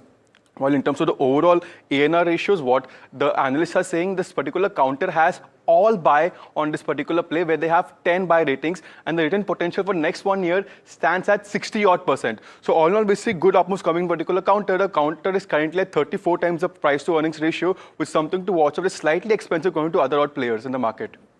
Okay, thank you so much, Jasmeet, for that. It's interesting to see what's happening with one of the AI plays as well. Chakri, let me come to you on this one. I mean, you're talking about Agility, which is a smaller company as compared to all the giants in this space. How do you see this AI play, like, probably bearing fruits for a company like Agility, and simultaneously, if you have to look at the other, mid-cap and small-cap IT players? Agility is a company which is clearly focused on the healthcare industry, within that the US healthcare industry, the outsourcing of the IT bit of it. And AI is something which is penetrating quite fast in the US healthcare industry. So if this company will clearly lose some amount of revenue because of AI in its traditional business, but that will hopefully be replaced with some of the AI-related work they will do for the US the healthcare providers. So in net, I think because of that, the company is likely to do well, but the only thing to keep in mind, it's a fairly expensive stock. Okay, so Sagility, a fairly expensive stock that you are watching out for. Vinay, anything on the charts that you like? Because the run-up is quite steep in today's session. Would you still see some buying momentum on this counter? It seems more like a pullback after a long time. The primary trend is still bearish because the stock is placed below its 50 and 200 days EMA. So medium to long-term trend is still bearish. There is a recovery today, 8% up with the jump in volumes. There are resistances between 43 to 45. If those are taken out easily, then we can say that the trend reversed. But otherwise, it's just a pullback. It seems like that. So at higher level, it might get supply, and again the profit booking could still kick in. So 45 is the level one should watch out as a resistance. If that is taken out, then we can review the position and review the our view. But as of now, it is overall into a downtrend, and short-term uptrend is there. Okay, so that's with regards to where Sagility goes. But moving on, you have UBS, which has just come out with their India strategy note, and they've downgraded Indian equities to a neutral. It's a very interesting note that I'm picking up right now, because this is the third or the fourth brokerage house which has actually gone ahead and reduced their target price as well in terms of Nifty 50 when you talk about December 2026 targets. I'm not sure what UBS has done on Nifty 50, but at least a downgrade coming in on the equity side. They're seeing rising geopolitical risks and sustained energy price pressures, and they are highlighting the increased vulnerability and near-term pressures as well. What they've said is that the Indian equities are highly sensitive to oil prices, and hence the reason why they've downgraded. And the economy's heavy reliance when it comes to imported oil, LNG and LPG makes it really vulnerable to to supply disruptions and price spikes, with the Strait of Hormuz a critical checkpoint. Now, the persistent high energy costs will weigh in on growth, external accounts and earnings. They though remain constructive on India's medium-term growth story, but they believe that the near-term risk-reward has become more balanced at current levels. And the rise in oil prices in 2022 actually slowed the corporate earnings growth in India to single digits in FY23. And if elevated energy prices persist, FY27 earnings are likely to be adversely affected. That's what we're staring at right now, from a future perspective. But what happens from here on is anyone's guess, but a downgrade coming in from a UBS when you talk about Indian equity markets. And it's that time of the day where we get Somit Sarkar to join in with all the chatter from the dealing room. Somit, what have you got for us today? Because interesting day of trade. In fact, last 2 days have been very interesting. I'm sure you've got good chatter that you've picked up so far. Yes, a lot of stocks that are buzzing in trade. Good chatter across the dealing room, because it's the second consecutive day where we have seen intraday gains of more than 500 points in trade. A couple of stocks, firstly on pharma side, Granules India and Shilpa Medicare. There are buy flows on the large HNI desk. Dealers indicate that inspection for one of the key units for Granules, that is Gagillapur, is expected to happen very soon. And do remember that the plant had earlier received a warning letter. So if it gets a positive outcome, definitely it will be positive for Granules India, but this will also be positive for Shilpa Medicare, because there is one key drug for which Shilpa Medicare makes the API, and Granules makes the does the formulation in the Gagillapur plant. So a clearance for this unit will definitely be positive for Shilpa Medicare as well, as per dealers. For Voltas, dealers indicate that the company has implemented price hike across its portfolio. For room ACs, the price hike is anywhere between 7.5% to 12%. For refrigerators, that is the Voltas Beko brand, the price hike is anywhere between 4 to 5%. And for washers and coolers, the price hike is anywhere between 8 to 10%. And that is also one of the reasons why the stock has perked up nearly 5% in trade today. For Shriram Finance, post the Sammaan Capital approval from RBI, the buzz on the street is that Shriram Finance is also expected to receive some approval either from CCI or RBI, that is expected to come in soon. So keep an eye out for that counter as well. Sun Pharma, that stock has been gaining in trade, but dealers indicate that there are some sell flows on the HNI desk that they are seeing at the higher level on this counter. Now, dealers are expecting some negative news flow that could come in for Sun Pharma going forward, so keep an eye out for that counter as well. And lastly, when it comes to SBI, IndusInd Bank and Jubilant Food, there are buy flows on institutional desk on all the three names. Strong buy flows, both foreign and domestic institutions have been accumulating these counters, and delivery volumes are expected to be on the higher side. Got it. Interesting set of names, Soumit. Thanks so much for highlighting that for us.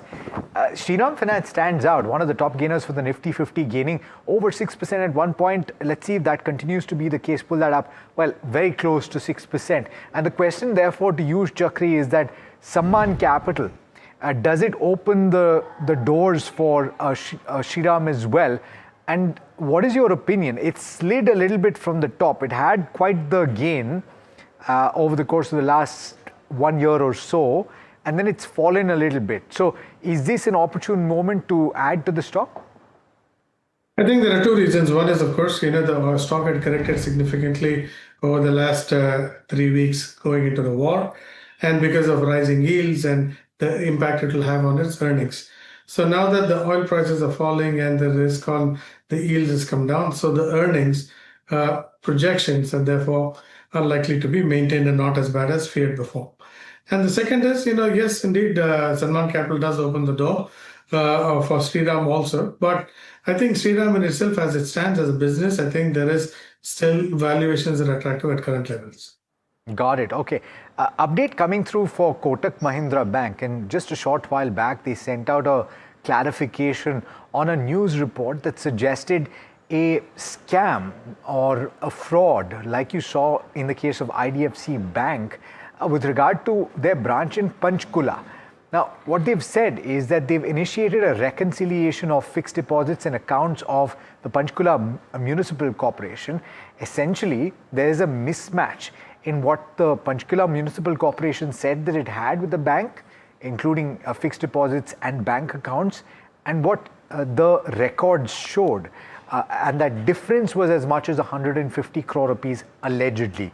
The bank has confirmed that all the KYC documentation as well as signatories and instructions of the account holder were in order, and it has gone through a significant portion of the amounts under review that was has been reconciled. But what they're saying is that the reconciliation process is continuing in an orderly manner. In the meanwhile, the bank has filed a formal complaint with Panchkula Police on that irregularity, and the bank is cooperating with the municipal corporation as well as the government and law enforcement agencies. So it's an interesting story, and one hopes that this is something that gets resolved very quickly. Remember, what happened with the IDFC First Bank was that the entire amount had to be provided for, and so therefore it is something that needs to be addressed, and the extent of the damage needs to be assessed as well. We'll have to follow up with the bank and wait for more clarification. But one aspect I want to talk about over here is the way IDFC First reacted on the back of the fraud. You're not seeing that kind of a reaction that's coming on a Kotak Mahindra Bank, which is very interesting. Right? The size of the bank is different, the size of the fraud is different, but the nature somewhere is very similar, right?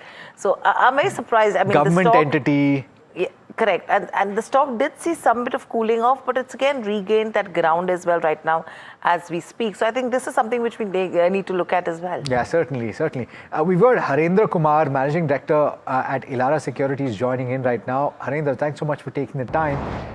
Not necessarily a comment on this particular issue and specifically to Kotak Mahindra Bank, a broad comment on banks. I was asking a little while back, this is a cohort of stocks that took a bit of a battering because I think a lot of views on the street changed with regard to inflation projections and what it means for monetary policy. And if we're looking at the potential for hikes down the road, it changes the math on earnings as well. So in that context, with things having cooled off just a tad bit on the geopolitical front, would you say that we're at an opportune moment for banks right now? Yeah, that's correct. But it remains to be seen whether it's going to be private banks or public banks. I think what has changed for the private banks over the last some years is there's no product differentiation between what they do and the public sector banks do. In fact, if you look at the NPA trajectory and the accretion to NPAs, the PSU banks are doing much better than private banks. Number three, the opening up of the FTA agreements means there's more competition for like to like with respect to foreign banks operating in the same space as private banks. So we see continuing compression in the price to earnings multiples for private banks and some parity emerging between public and private. So I think that's a very big factor going into the future. So that is the reason why this correction is not being brought into. If you would have seen now today, the stock price rebound actually has been quite disappointing with respect to the private banks. So I think this is a very, very material movement. And the ownership is quite significant in private banks. So if the ownership support, liquidity support is not coming back, we don't see them bouncing back faster in the case of higher volatility. Okay, so that's with regards to where the overall market setup goes. Harendra, good afternoon. This is Hiral on this side. Now, you know, what I want to know is the geopolitical issues that everyone is talking about. You have Iran who's come out and now said that the 15-point negotiating sheet that Trump has given them is something that they have looked at. Maybe they'll be deliberating on the same or not is anyone's guess. And to add to that, we've just got some data pulled up in terms of Iraq invasion versus the current Middle East geopolitical tensions that are coming in and what that data tells us. If you just pull up the screen, in 2003 during the Iraq invasion when Nifty was at around 1003, we've taken the pre-event levels and then if you have to look at March 20, 2003 when it ended, on the day of the concerns we had Nifty which closed higher or by over 2%. Likewise, if you see the current issue, Nifty opened gap down 2% and closed down with 1%. So there was that mild recovery that did come in on the day of this event. And this is about Iraq invasion and the Middle East crisis. Now in the next month, Nifty actually fell by 8 to 9% back then in 2003. And simultaneously in the next 15 days of the Middle East crisis, you've seen Nifty which has fallen by more than 10% already. And the recovery that's coming in 2003 in the next 8 to 9 months, we saw 120% recovery where Nifty entered a bull run again. So far, Nifty has just rebounded more than 4% in the last 2 trading sessions. Now, taking this analogy into consideration, I know both of the wars have been slightly different, but in the end, it is a crisis. What would your read be in this kind of a situation? Yeah, first and foremost, 2003 was a very different macro setup. India was coming out of a very prolonged bear market and earnings compression. And we were just entering a phenomenal rate cut cycle and a liquidity boom in the US. So that's what is fundamentally you can see is the response to the markets. That is not the case because we are trading at reasonable valuation and valuation comfort has not been a variable that is supporting our markets. So hence, when we saw this event playing up, the FIs have sold like there's no tomorrow. So in fact, if you look at it now, the entire market capitulation in the bank Nifty and the Nifty auto index has come from FI ownership. So if it doesn't return and we don't get the liquidity or support, the markets could take some more time to recover. But that's so much on liquidity. But otherwise, the war doesn't do much to the India's macroeconomic construct. What it does, of course, is the fiscal space that was available to the government gets a little constrained. In our view, as of now, the preliminary numbers seem to be around 3 lakh crores. Yes, that does put pressure on yields or the government's ability to go and spend out more. But otherwise, the macroeconomic construct remains pretty much under control. So we are expecting a small moderation because of in the earnings with respect to the cost increase of the energy basket. But the market should hold. So we stay constructive at these levels. If the war comes to an end within the next 30 days. So in that context, then Harendra, what would be the top picks at this moment? In that, if you were to allocate, and a lot of people attempt to buy the dip, a lot of people are saying that this is that dip. So if you were to allocate right now, what would be in order of priority or preference?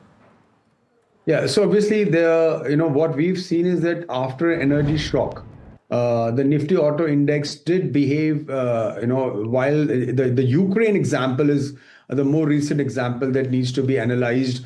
So at that point of time, the Nifty Auto Index actually did really badly. And after the index, the war kind of went into a stalemate, the auto index had a big rally. So we're expecting great levels for the Nifty Auto Index at this given point of time. The structural catalysts are in place, and I don't think the momentum is going to end. We're going to have the pay commission, which is going to come up and put more money in the hands of the Indian citizens. So I think the momentum will resume in the auto index. Second, of course, is what you've seen is the Nifty Energy Index. You'll be surprised that this Nifty Energy Index has only fallen 4%.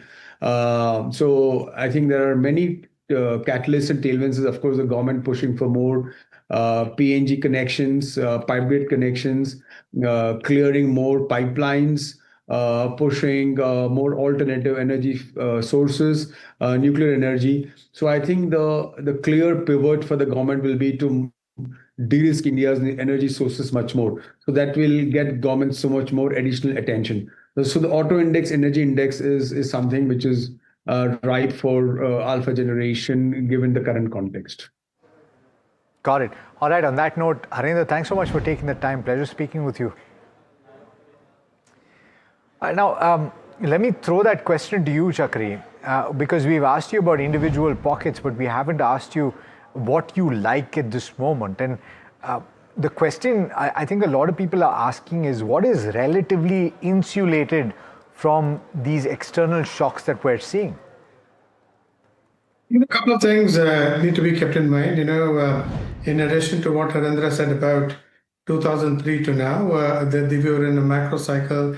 India was the first time in its life began an infrastructure spend, and then it followed for the 5 years after. And rupee, most importantly, was about $40 to the 40 rupees to the dollar.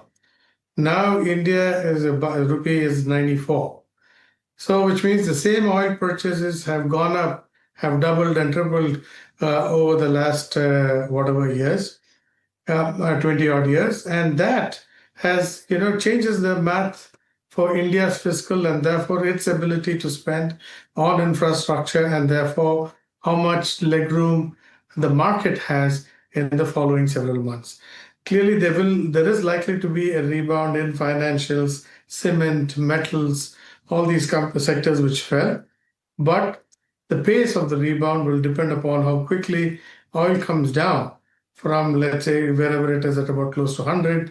Will it come down to before the war of 65, 70? It's unlikely, they say. Will rupee come down from 94 to, let's say, even 80? Then the equation changes. Otherwise, still there is some amount of caution. So Chakri, we're talking about the new normal in terms of the rupee dollar, a new normal in terms of where crude could settle. In this kind of a scenario, if you have to talk to investors and say, okay, probably this is the time where markets have come off highs. You are seeing that recovery which has started to come in. Whether this will be a sustained up move from here or, there will be bouts of correction that keep coming. And if someone has to start allocating resources, what would that look like in terms of pecking order? If you can give us your top sectoral bets, the top 3 and your top 3 stock calls.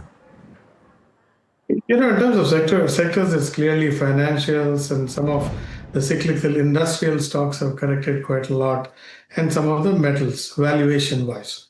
So, today, whether State Bank of India still trades only at probably one-time book, or if you look at a company like NBCC, NBCC is, a company which is very domestic in its construction spend, and therefore it's unaffected by global activities, and I think it's definitely worth buying. You look at the cement, all petcoke prices aside, companies like JK Lakshmi have corrected very significantly, and even Ultratech for that matter, and therefore they all offer a good amount of upside, a good 15-20% or more from the current levels. Got it. Chakri, on that note, thanks so much for taking the time as always. Thank you.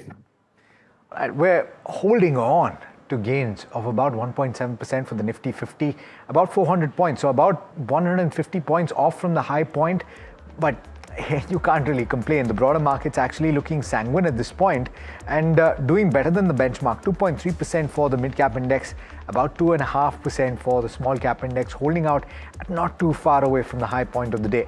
We have to slip into a very quick break. We'll get you the strategies that you should employ heading into the market holiday and whether or not you should carry any positions that will take you into Friday. Stay tuned.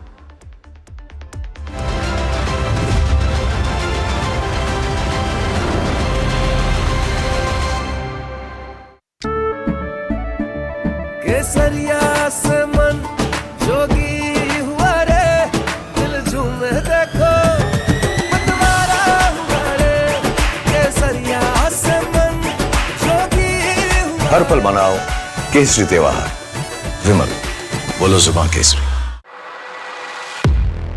He has been tracking markets for over a decade, spots the trends before they hit the screen.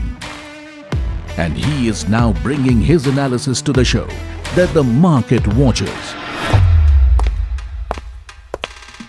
Watch Sharad Dubey on Know Your Company, a show that puts the most traded stocks under the scanner. We dissect the company so that you, the investor, don't have to get the management to answer questions relevant to you. Watch Know Your Company weekdays at 11:30 a.m. to understand your next big bet.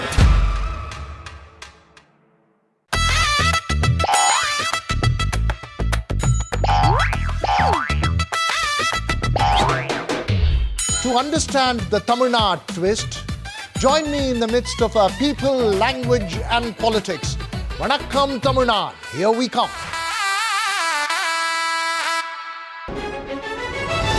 India, a land of story and resilience. 1.4 billion hearts share this home, and the responsibility to protect it rests with all of us. As India moves towards net zero, every step matters. Walk with us as we discover the people and ideas shaping a more sustainable India. India's Sustainability Mission, an initiative by NDTV.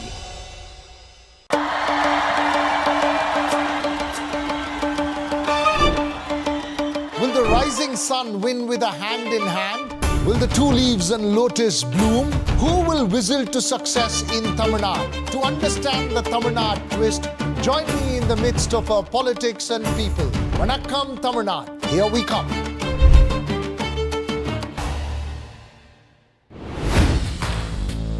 Hi, I'm Tamanna Inamdar. Watch me on NDTV Profit, where I break down the day's biggest business stories. What happened, why it matters, and what it means for your money. Hi, I'm Neeraj Shah. Watch me on NDTV Profit for the most incisive market intelligence and meaningful corporate conversations.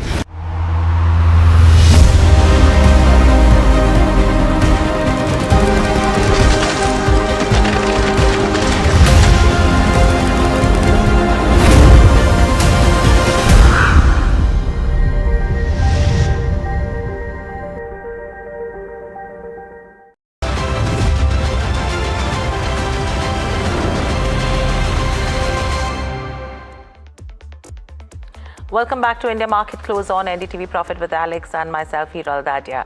You know, it's interesting to see how the geopolitical aspects are evolving when you talk about the West Asia war.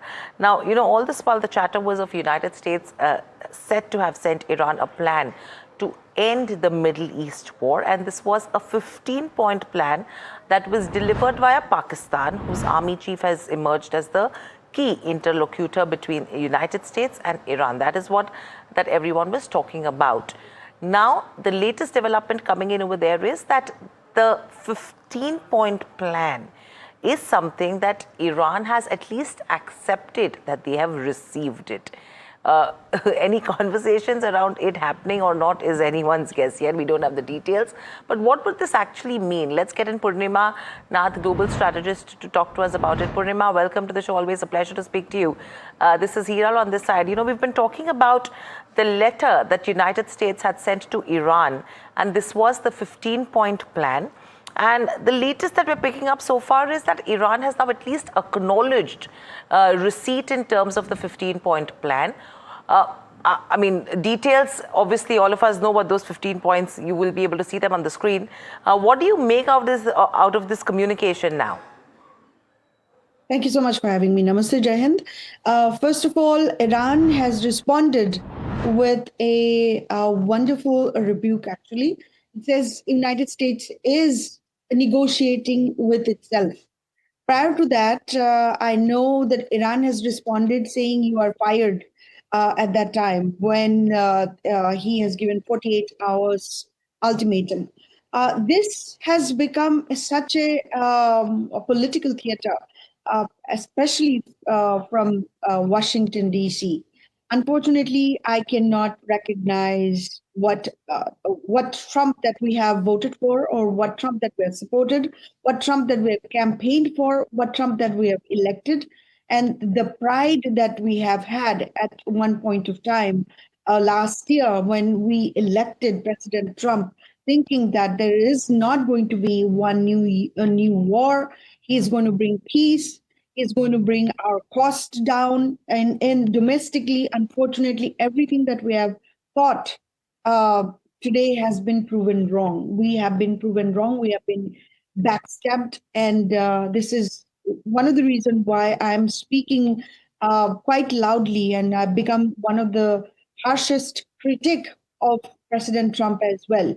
I don't think he's listening to ordinary people. He's only listening to Wall Street. He's listening to billionaires. He's only listening to people that can bring him $1 billion deals.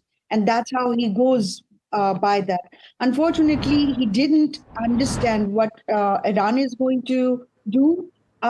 He thought that Venezuela model is going to work for him, and that didn't. Obviously, Iran's retaliation was impressive. So, okay, and fair. It Purnima. not only just showed resilience, but also showed that without international support, Iran could have achieved so much. Let me ask you something then. Since you're talking about the Trump that you voted for and the Trump that you supported from last year, and the fact that from your perspective, he has not fulfilled promises that he has made.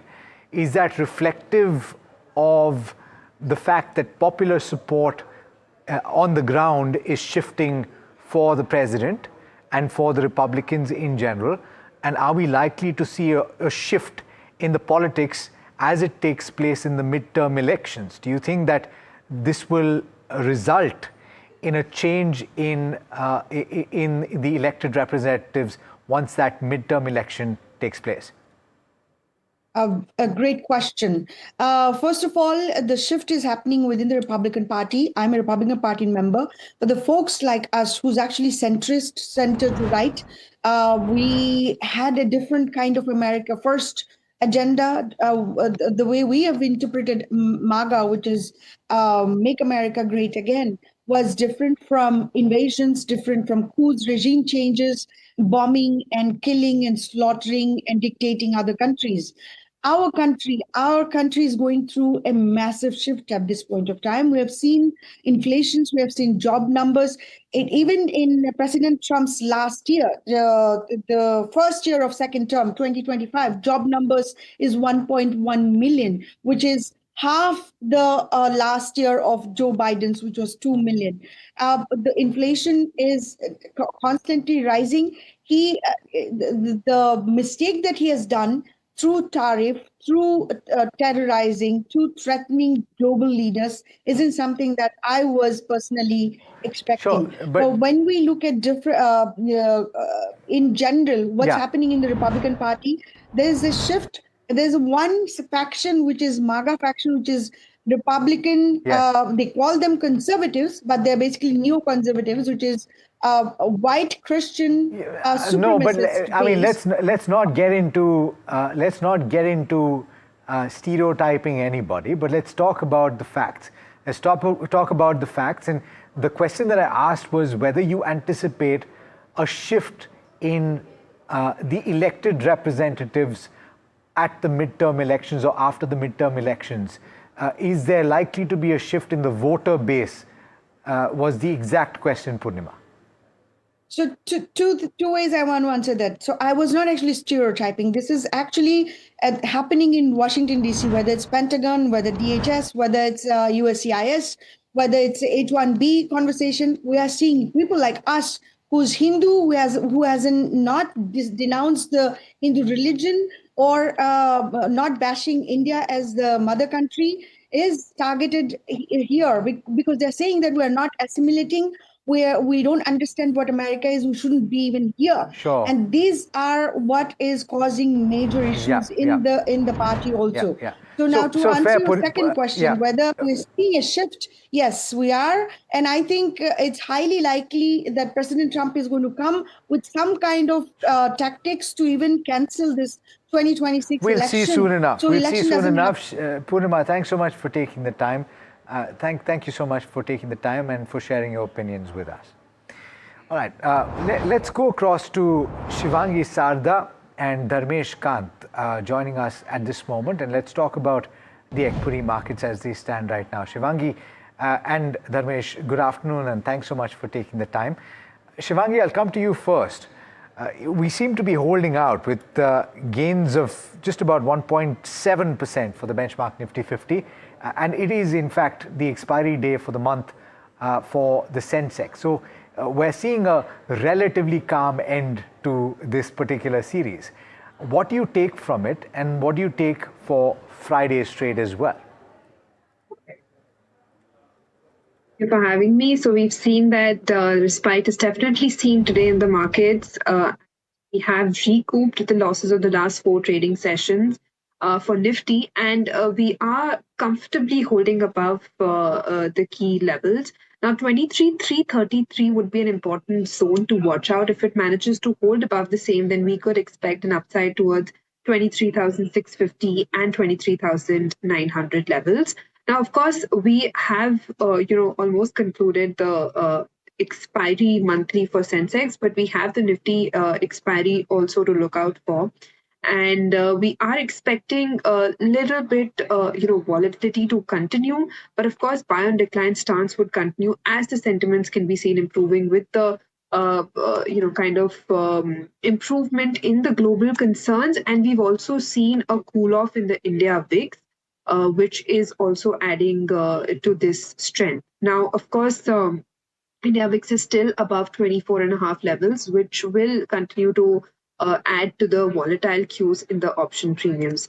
Talking about Bank Nifty, we've seen that some of the NBFC stocks have today, supported this index. And although underperforming the broader market, but still the Bank Nifty is holding above 53,500, which will become an immediate zone to watch out for the next up move towards 54,300 odd levels. So that's with regards to levels to watch out for. Ramesh, seeing the texture of the market right now, would you advise buying anything? Because it seems the markets are slightly happy in the last 2-3 days.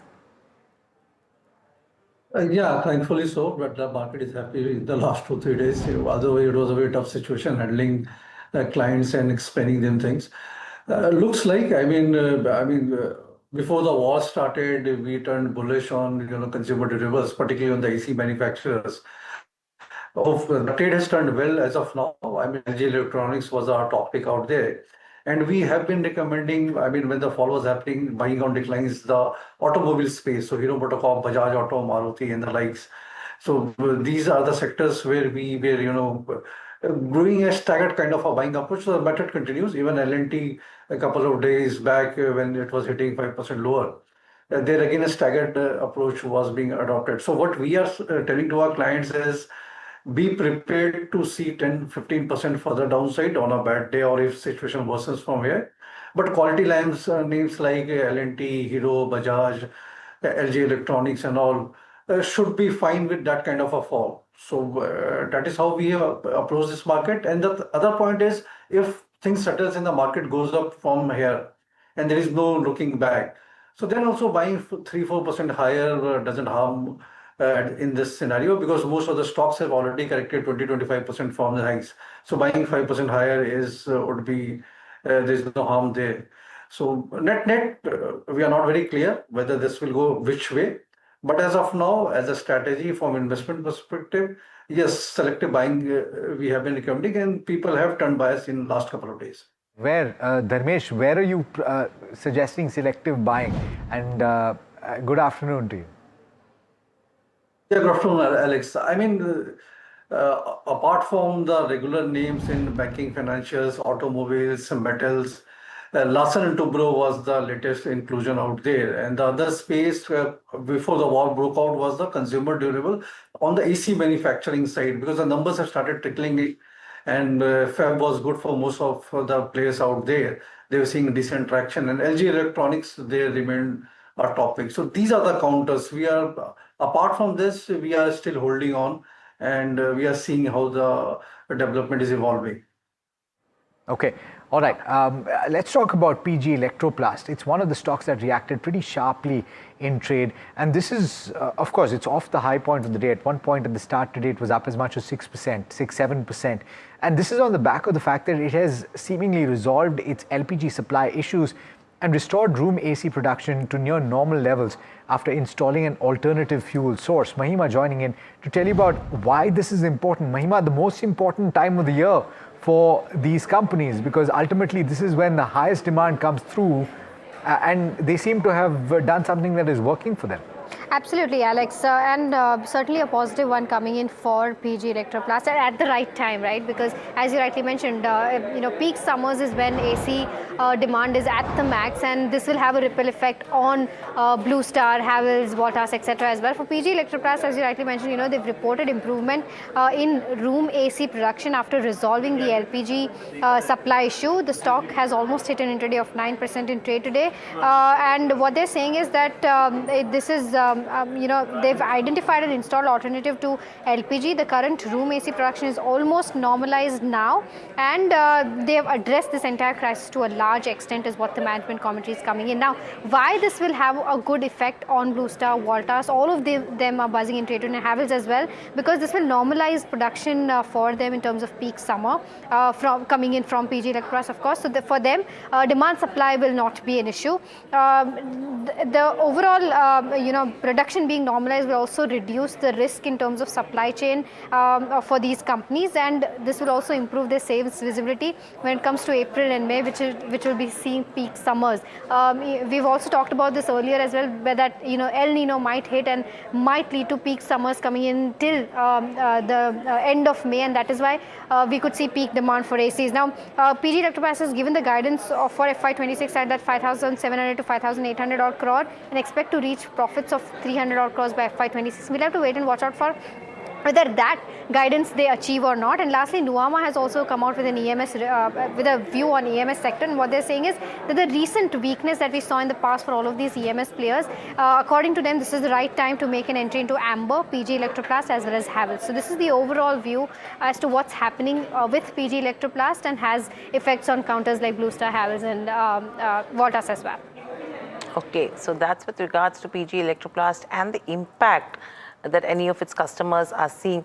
Shivangi, on the charts, do you like anything from a Havells to a Blue Star, a PG? Because PG has come out and said that, the supply concerns are easing with one of the suppliers, it's having a ripple effect on the others as well.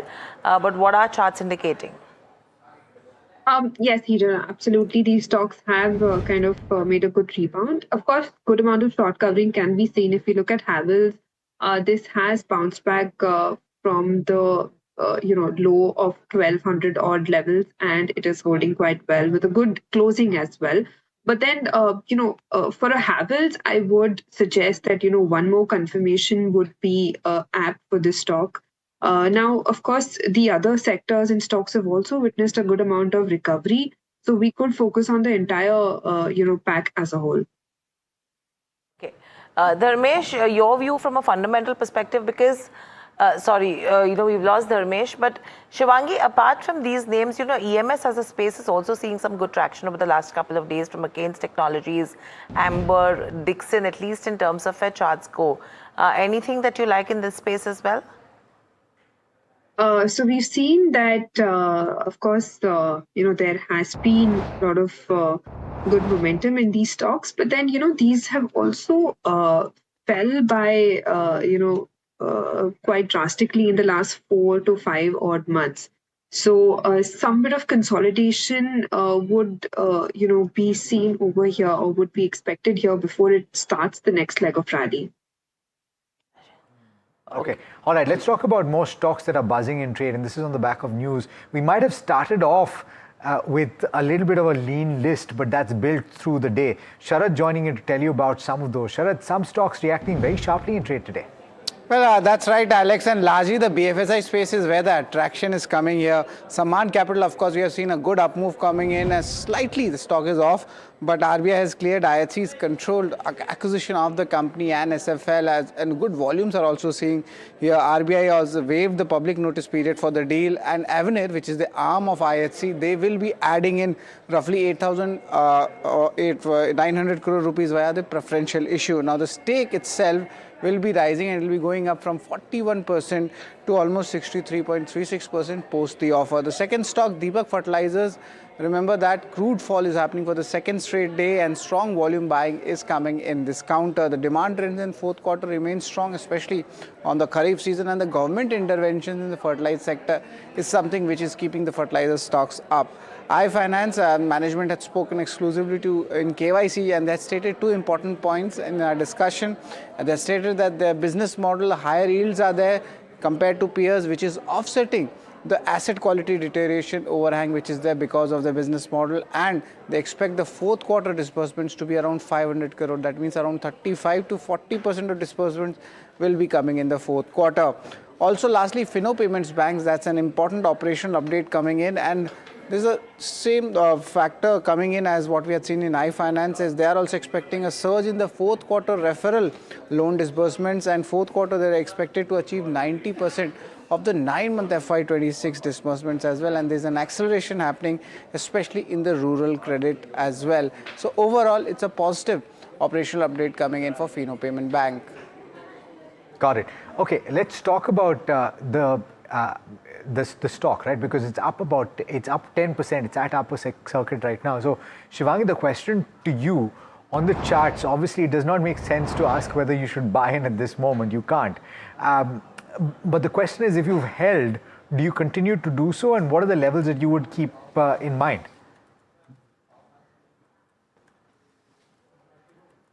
There would... Yeah, we couldn't hear you. Go ahead now. Yeah, definitely there has been quite a lot of news-based action in this one. But on technically speaking, of course, we've seen that this stock has seen quite a lot of downfall in the last 2 years. And I would suggest, for a stabilizing factor here for again to, start momentum picking up. But there are, the other stocks in the same sector that one could focus on if we want exposure in this one. Okay. So that's with regards to Fino Payments Bank locked in upper circuit as we speak. But moving on, India has actually moved to curb cheap imports in the rubber chemicals space. Now, with the DGTR recommending steep anti-dumping duties on shipments from China, the European Union and the United States, these are the regions from where we are looking at in terms of the anti-dumping duty. We'll get Nimit to join us with more details on this one. But let me come to you, Shivangi, on the stocks that will get impacted on this, because you're talking about tire rubber sector, rubber manufacturers as well. So specifically tire companies, JK Tires, CEAT, what are charts indicating? So, of course, auto stocks are looking quite positive, and of course, there will be some bit of movement in the auto ancillary pack as well. Now, of course, looking at Apollo tires or, for that matter, the other tire stocks, they're looking quite lucrative at these levels because they've consolidated in the last 7 odd trading sessions. And we've seen some bit of stabilizing here. And of course, these stocks are looking quite positive. Apollo Tire is looking out for the next targets of 440 levels and then 450 with a support of 412 zones. And in the auto pack, one could also look at a Eicher motor. Okay, all right. Let's talk about that update that Hiral was just mentioning with regard to the anti-dumping duty on certain chemicals that are used in the rubber space and in the processing of rubber. So specifically for tire companies and certain other entities in that space, this is an important update. This has to do with a request that Nelco has put through, I believe. Nimit is joining in to tell us more about that. Nimit, what is the update here? What component of the inputs for tires or otherwise are we talking about? Yeah, it's a bit of a mouthful. It's called sulfonamide accelerators, Alex.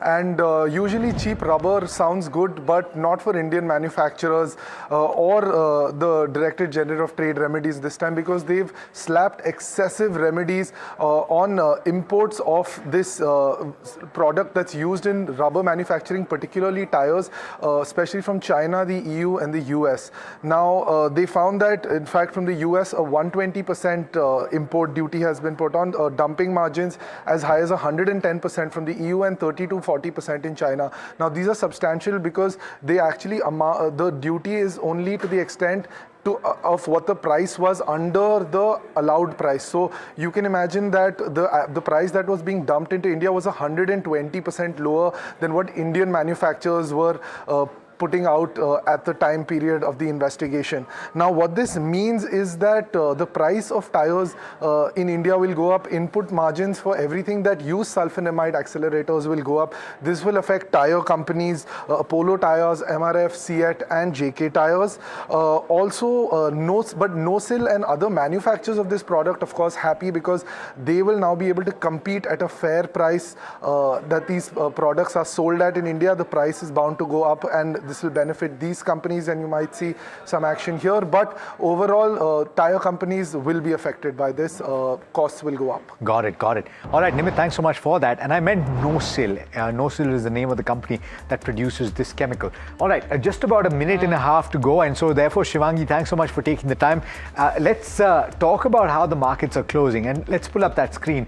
About 1.7% we're holding, with having dropped about 70 points odd, 60 points odd from the high point of the day. That's not too much in the context of a close to 400-point gain. And the broader markets look pretty good. Of course, towards the end of the session here, you've seen more of declines. The declines have actually gone That's narrowed, you know. I mean, and that's what becomes slightly concerning. If we can just have the advanced decline ratio intraday chart, because that'll tell you what's happened. There you go. I mean, just not a major one, but a tad bit from where we actually started of the day. So, I mean, from 125, actually, if you go to see, it's a 525. So it's almost 3 to 4 times the number that we are seeing in terms of the declines. The base is always important. The base is important, and this is just with a pinch of salt, so that people don't get carried away with what's happening in the markets as well.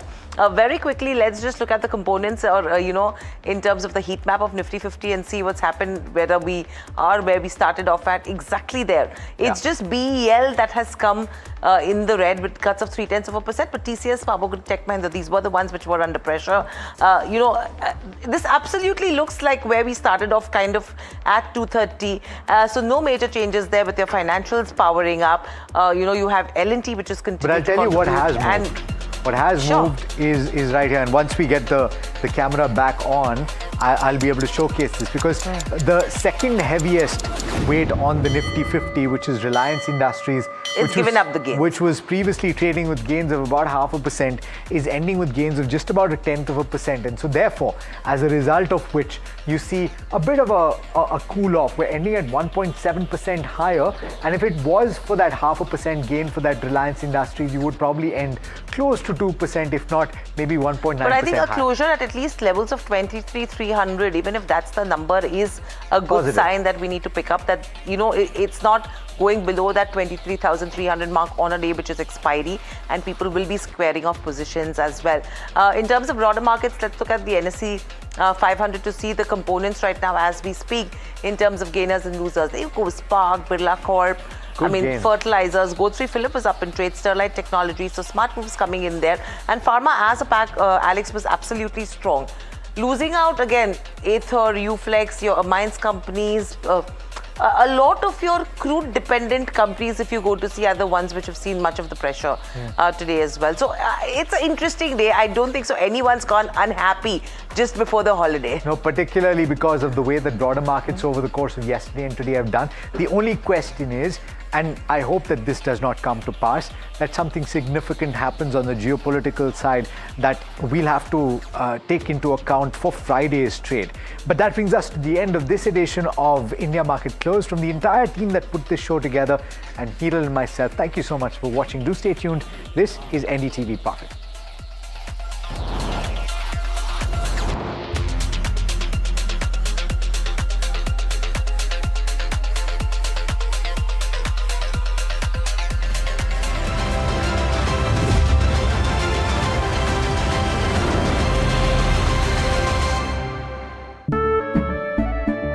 केसरिया से मन जोगी हुआ रे, दिल झूमे देखो मतवारा हुआ रे, केसरिया से मन जोगी हुआ। हर पल मनाओ केसरी त्योहार, विमल बोलो जुबान Kesari.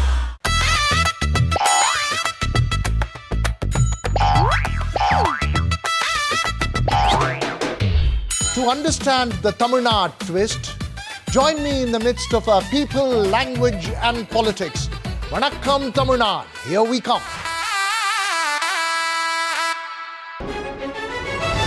India, a land of story and resilience. 1.4 billion hearts share this home, and the responsibility to protect it rests with all of us. As India moves towards net zero, every step matters. Walk with us as we discover the people and ideas shaping a more sustainable India. India's Sustainability Mission, an initiative by NDTV. He has been tracking markets for over a decade, spots the trends before they hit the screen. And he is now bringing his analysis to the show that the market watches. Watch Sharad Dubey on Know Your Company, a show that puts the most traded stocks under the scanner. We dissect the company so that you, the investor, don't have to get the management to answer questions relevant to you. Watch Know Your Company weekdays at 11:30 a.m. to understand your next big bet.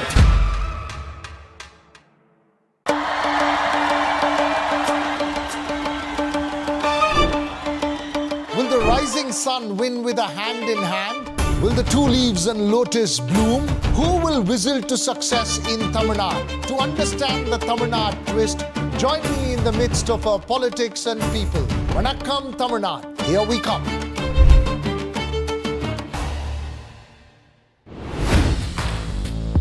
Hi, I'm Tamanna Inamdar. Watch me on NDTV Profit, where I break down the day's biggest business stories. What happened, why it matters, and what it means for your money. Hi, I'm Neeraj Shah. Watch me on NDTV Profit for the most incisive market intelligence and meaningful corporate conversations. And I'm Alex Matthew. Markets, mutual funds, insurance, personal finance. I help you cut through the noise and make smarter financial choices. And here's where you can watch us.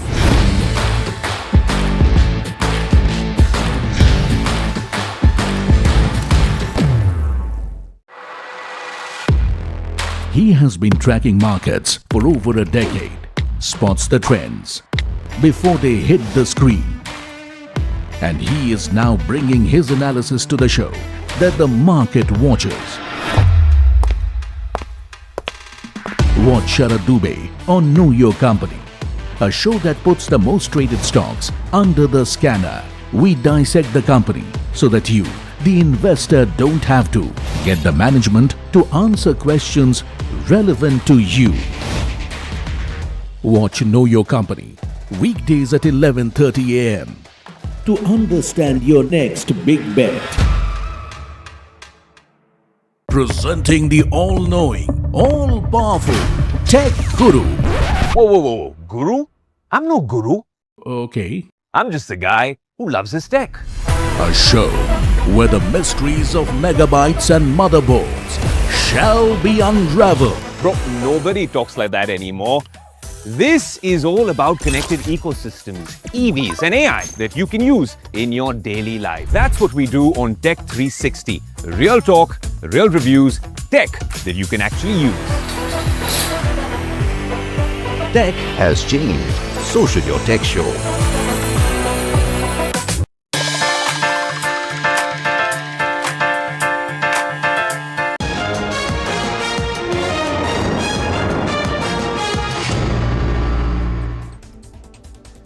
Good evening, you're watching Market Express with me, Shreyanshi Singh, and this is the show that gets you up to speed when it comes to headlines, but also everything that is happening in the markets as well. First things first, let's talk about the market action then. Market continues to be in recovery mode. Nifty 50 manages to close near 23,300 after touching an intraday high of near 23,500. When you talk about Sensex as well, you talked about that as well, ending the 1,200 point uptick also that you had coming in for the Sensex. In terms of broader markets, small caps outperformed sharply, while mid cap index also ends the day with over 2% gains. Moving on then, let's talk to you about the broadly positive session on the last rate in terms of the sectoral picture as well. So sharply tilted in the favor of green, realty and PSU banks led the charge, riding strong buying interest, while metals and financial services also posted solid gains. When you talk about the market mode, that stayed constructive, supported by selective buying and improving sentiment.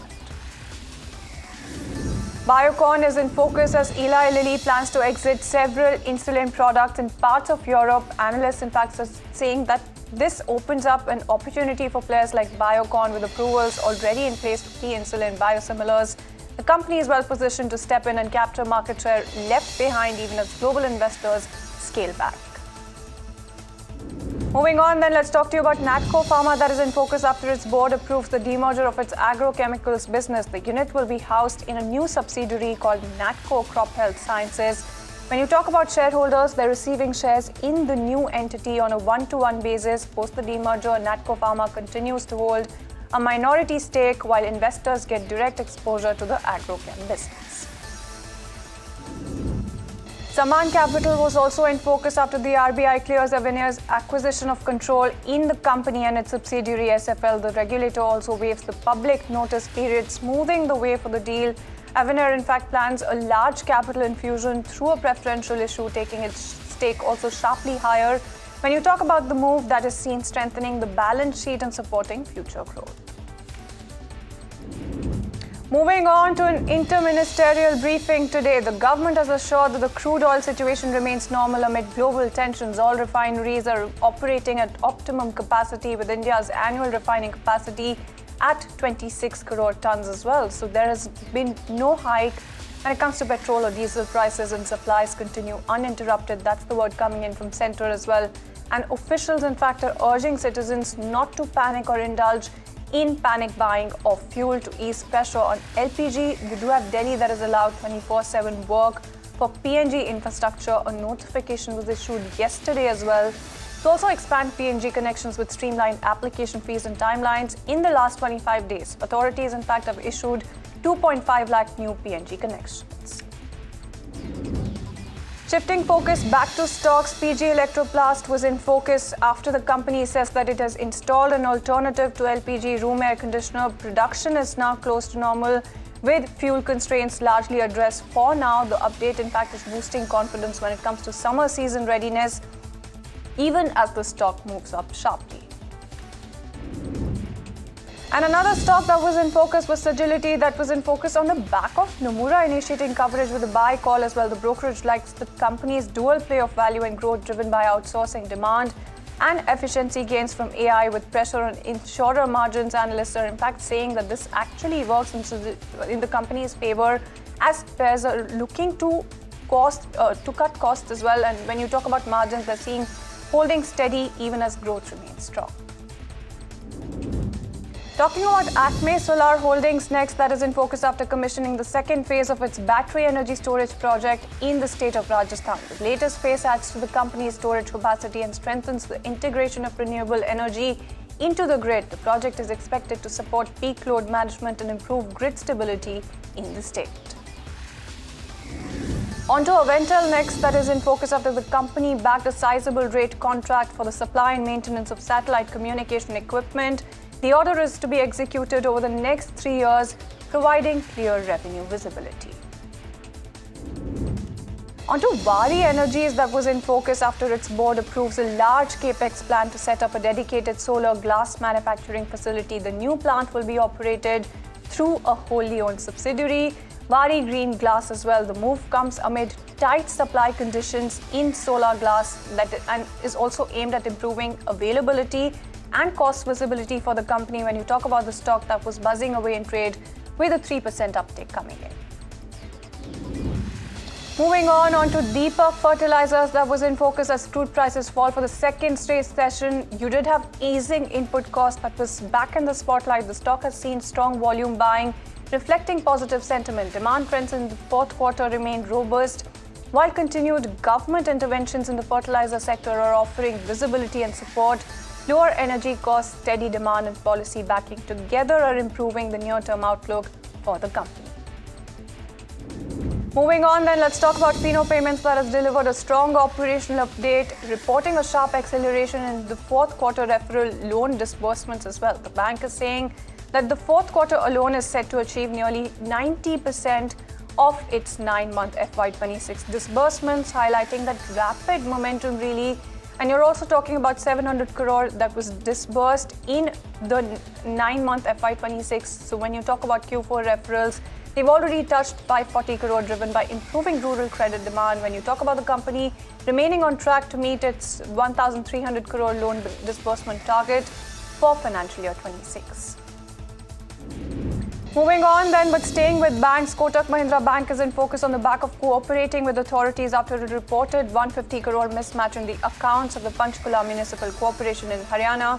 When you talk about the state's Vigilance and Anti-Corruption Bureau, they've been asked to initiate an investigation after officials found that a 58 crore fixed deposit allegedly did not exist at the bank's Sector 11 branch. A broader review of accounts revealed that there were discrepancies, in fact, that were found exceeding 150 crore rupees, with authorities saying that possible collusion cannot be ruled out as the probe gets underway. Moving on then to Puravankara, that has laid out an aggressive growth roadmap unveiling 30 residential projects across South India and Mumbai. The expanded pipeline carries a gross development value to the tune of about 55,000 crore rupees. And this is in fact underscoring strong expansion intent across key urban markets. The move is signaling confidence when it comes to housing demand as the developer scales its presence in premium and mid-income segments. Moving on to A Finance, that is telling NDTV Profit that higher yields compared to peers continue to cushion the impact of asset quality concerns. In fact, the management is also saying that when you talk about the key operating parameters, they're remaining largely stable with low volatility even amid macro challenges. The lender is expecting the fourth quarter disbursements of around 500 crore rupees, with 35 to 40% of annual disbursements coming in the last quarter. Importantly, they're also talking about exposure to the restaurant segment that is impacted by LPG shortages. That's limited to just 1.5% of the overall portfolio. Moving on then on to UBS, that has downgraded Indian equities to a neutral rating, citing rising geopolitical risks as well as sustained energy price pressures as well. So when you talk about the word coming in from the brokerage, you do have the India strategy head, in fact, who's warning that Indian markets remain highly sensitive to oil prices. Given the economy's heavy dependence on imported crude, LNG and LPG, something that we've been talking about throughout the course of the show, especially through the Strait of Hormuz, elevated energy costs, in fact, UBS is noting, could weigh on growth, external balances, as well as corporate earnings in the near term, while the brokerage also is remaining constructive on India's medium-term growth story, also saying that near-term risk-reward is looking more balanced, particularly if high energy prices persist and pressure FY27 earnings.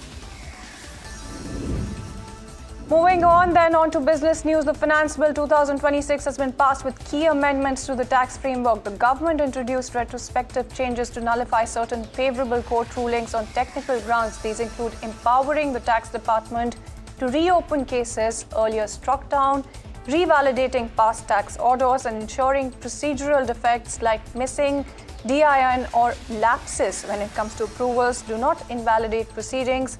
When you talk about the minimum 30-day response window that is provided for reassessment notices, and you do have some of these orders that are now going to be uploaded on the IT portal for faster implementation, and non-payment of tax dues is something that will no longer attract arrest, though recovery through attachment continues. Now, the changes aim to reduce litigation and improve tax administration efficiency. Moving on then, and let's get you the word coming in from the Directorate General of Trade Remedies, or DGTR, that has recommended steep anti-dumping duties on imports of key rubber chemicals. In fact, when you talk about the proposal, zoom in on the target here, it's targeting shipments from China, the European Union and the United States to protect the domestic industry. Now, dumping margins are estimated as high as 120% from the US, up to 110% from the EU and 30 to 40% from China. NOSIL, the main domestic producer, has flagged material injury from low-priced imports as well, and the duties, if imposed, will apply for 5 years, are likely to raise input costs when it comes to tire manufacturers. So add something like an Apollo Tyres, MRF, Seat and JK Tyre to the list as well, and the government is going to be taking a final decision after stakeholder comments. Moving on then, a New Mexico jury has ordered Meta Platforms to pay $375 million in civil penalties. Now, the state, in fact, has sued the company for violating consumer protection laws by misleading users about the safety of Facebook, Instagram, and WhatsApp. Prosecutors accuse Meta of enabling child sexual exploitation and prioritizing profits over child safety through addictive features and inadequate standards. Now, the verdict is coming in after a 6-week trial and less than 1 day of deliberation. Meta is saying that it will appeal this particular decision. This marks the first jury verdict against a major tech firm on such child safety claims. Moving on then on to OnePlus, that could shut down operations in several global markets as early as April 2026, according to a new report. The company is reportedly planning to exit large parts of Europe and North America, while also focusing on China and budget segments in India. Some staff have already been informed and offered severance packages, and you do have this particular move that is following closer integration when it comes to the parent company Oppo. OnePlus India CEO Robin Liu has stepped down and is returning to China. The company is also saying that operations in India continue normally with a local strategy in place. So that's the caveat there. No official confirmation, of course, has been issued just as yet. Moving on then, OpenAI is close to raising an additional $10 billion in its latest funding round from major venture investors. The round includes participation from Abu Dhabi's MGX and a bunch of others as well. It is co-led by Andreessen Horowitz as well, the Shaw Ventures, TPG and T. Rowe Price as well, and with Microsoft also joining. So the fresh capital is going to be bringing OpenAI's total funding from this round to over $120 billion. The deal is expected to close next week at a pre-money valuation of $730 billion. Funds will be used to secure more computing power and attract top talent for AI development. Moving on then, SpaceX could be heading for one of the biggest market debuts in history. Reports, in fact, are saying that Elon Musk's space exploration firm is preparing to file a confidential prospectus for an initial public offering as early as this week. Now, when you talk about this particular IPO, it could target a fundraise of more than $75 billion, potentially valuing SpaceX at over $1.75 trillion. If it goes through, the listing would dwarf Saudi Aramco's record $29 billion IPO, marking a watershed moment, not just for markets, but also for the commercial space industry. Moving on then, let's talk to you about South Korea's SK Hynix that is also planning a confidential filing to list shares in the United States in the second half of 2026. So that's further away than SpaceX now, and this is a move that could raise up to $14 billion. According to reports, the memory chip giant is expected to sell around 2 to 3% of its shares, with proceeds also earmarked for new chip-making plants in South Korea and Indiana in the US as well. The listing, in fact, is coming in as the company is ramping up capacity to meet surging demand from AI data centers, reaffirming its expansion push amid the global boom. Moving on then, let's get you some national news. Delhi Police Crime Branch has dismantled an international arms smuggling network with links to Pakistan, Nepal and Bangladesh. 10 key operatives have been arrested in the operation. Police recovered 21 foreign-made pistols, submachine guns and automatic firearms, along with over 200 live cartridges. When you talked about the seized weapons, they're including advanced models from Turkey, China, Czech Republic, Italy, Brazil and Germany. And the network, in fact, is smuggling arms into India, mainly through the India-Nepal border for supply to criminal groups. Further investigation is currently underway to trace financial trails, also possible terror links. The crackdown is seen as a major blow to transnational organized crime. Moving on then, Union Health Minister JP Nada has launched the next phase of the focused and intensified 100-day TB Mukt Bharat Abhiyan as well. And the campaign covers 1.58 lakh villages and urban wards with locally tailored micro plans. It aims to accelerate TB elimination by focusing on vulnerable groups. So that includes urban poor, tribal communities and migrants. Key initiatives include symptom-agnostic screening, AI-enabled diagnostics as well, and portable X-rays, and of course the new TB Mukt Bharat app that will also have an AI chatbot. The government has increased funding tenfold for the program, and the intensified drive seeks to bridge last-mile gaps and achieve measurable outcomes when it comes to TB detection as well as treatment. Moving on then, actor Ranveer Singh is set to take fresh legal steps in the ongoing Kantara case, which continues to be heard by the Karnataka High Court. The actor has now agreed to submit an affidavit offering an unconditional apology. The controversy dates back to November 2025 when Ranveer mimicked the Deva ritual at an award ceremony while praising filmmaker Rishabh Shetty. The act also sparked, of course, backlash from the sections of the Kannadiga community who said it disrespected a sacred tradition after the video went viral. On to international news then, Iran has sharply rejected US President Trump's claim that Tehran wants a deal to end the ongoing conflict. A military spokesperson accused the US of negotiating with itself and dressing up defeat as an agreement. You do have Lieutenant Colonel Ibrahim Zulfgari also, who said that Iran is going to never make a deal with the US, not now or ever. He's also mocked Trump directly on state television. The remarks come a day after Trump said that talks are underway following a very big present from Iran.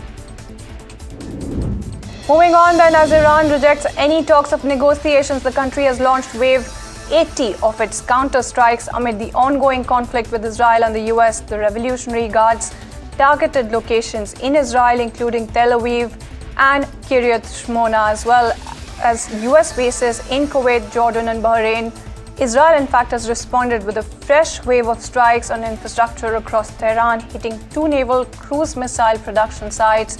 News agencies are reporting that Israeli strikes hit a residential area in Tehran, with rescuers searching rubble as well in Kuwait, and Saudi Arabia said that they repelled fresh drone attacks, one of which targeted a fuel tank at the Kuwait International Airport, causing a fire but no casualties.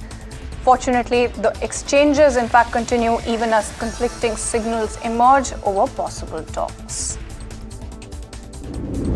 And on to more potential negotiations, then the United States has proposed a 15-point ceasefire plan to Iran through intermediaries, including Pakistan. Now, when you talk about this particular plan, it's requiring Iran to dismantle key nuclear facilities, halt uranium enrichment, transfer its highly enriched uranium stockpile to the IAEA and suspend its ballistic missile program, and also in support proxy groups while ensuring safe passage through the Strait of Hormuz. In return, the US offers to lift nuclear-related sanctions, assist Iran's civil nuclear program, and also remove the snapback sanctions mechanism. Iran has countered by demanding full US military withdrawal from the Gulf, complete lifting of sanctions, reparations, and also an Israeli ceasefire on Iran and Lebanon. No agreement, however, has been reached thus far. Moving on then, late Australian spin legend Shane Warne's family is set to make a staggering 450 crore following the sale of Indian Premier League franchise Rajasthan Royals. Karl Somani, a US-based tech entrepreneur, emerged as the face of a landmark deal with his consortium, on track to acquire Rajasthan Royals for a reported $1.63 billion, approximately 15,200 crores thereabout. When Warne first signed up for the franchise in 2008, he had got a clause inserted in his contract which also earned him close to 0.7% ownership stake for every year that he played for the team. Warne eventually ended up staying with the team for 4 years, thus earning 3% stake in the franchise. And Mohamed Salah is set to leave Liverpool, marking the end of a remarkable era at the club. The Egyptian forward has been one of Liverpool's most prolific scorers as well, playing a key role in their recent success. As he prepares to move on, attention is turning to where he ranks among the club's all-time great goal scorers. His legacy at Anfield remains firmly intact. And with that, it's a wrap on this edition of Market Express. Thank you so much for tuning in.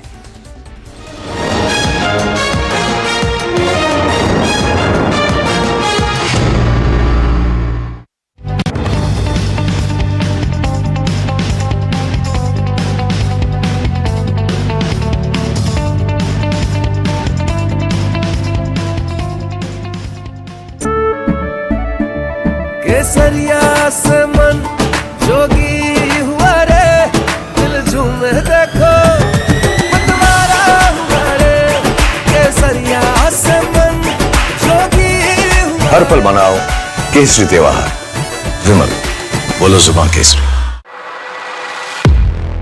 He has been tracking markets for over a decade, spots the trends before they hit the screen. And he is now bringing his analysis to the show that the market watches. Watch Sharad Dubey on Know Your Company, a show that puts the most traded stocks under the scanner. We dissect the company so that you, the investor, don't have to get the management to answer questions relevant to you. Watch Know Your Company weekdays at 11:30 a.m. to understand your next big bet.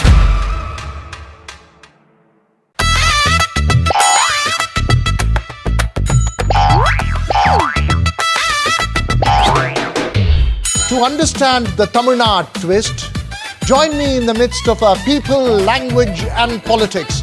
Vanakkam Tamil Nadu, here we come.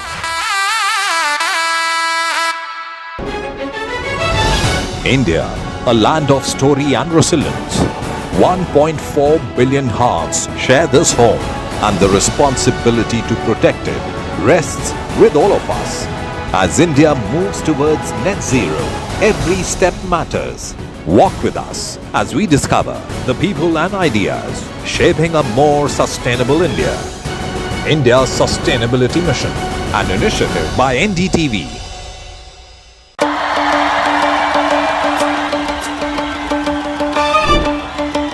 Will the rising sun win with a hand in hand? Will the two leaves and lotus bloom? Who will whistle to success in Tamil Nadu? To understand the Tamil Nadu twist, join me in the midst of our politics and people. Vanakkam Tamil Nadu, here we come.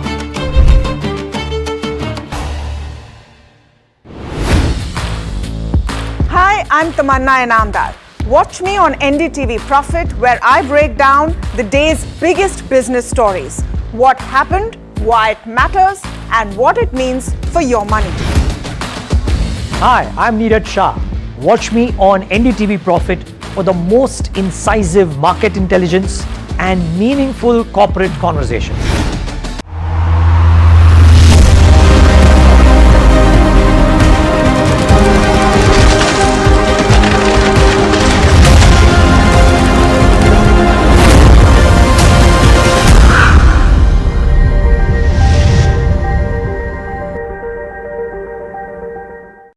Market ends higher with Nifty closing above 23,300 and Sensex gaining more than 1,200 points. Mid and small cap indices outperform with gains of over 2%. All sectors close in green. Rupee ends at a new record closing low of 93.98 versus the US dollar as the Middle East war rattles the currency market. Oil falls over 5% after President Trump said Washington was negotiating with Tehran and said US is offering what he described as a very big present linked to oil and gas, but Iran denies direct talks. Reports suggest US has sent a 15-point ceasefire plan to end the Middle East war through intermediaries from Pakistan. Proposal broadly touches sanctions relief, civilian nuclear cooperation, and a rollback of Iran's nuclear program. Israel launches new wide-scale strikes on Iran targeting government infrastructure in the northwestern city of Qazviv. Meanwhile, Iran launches a new barrage of missiles towards Tel Aviv and central Israel, triggering air raid sirens in the region. Lok Sabha passes financial bill that proposes retrospective changes to revive tax cases were struck down by the courts, allowing tax authorities to reopen such cases and also validate past actions that were invalidated due to technical defects. With the Birla Group-led takeover of Royal Challengers Bangalore, Aryaman Birla is set to serve as the chairman of the franchise. Has IPL become a playground for India Inc.'s next gen? A special report coming up on the show.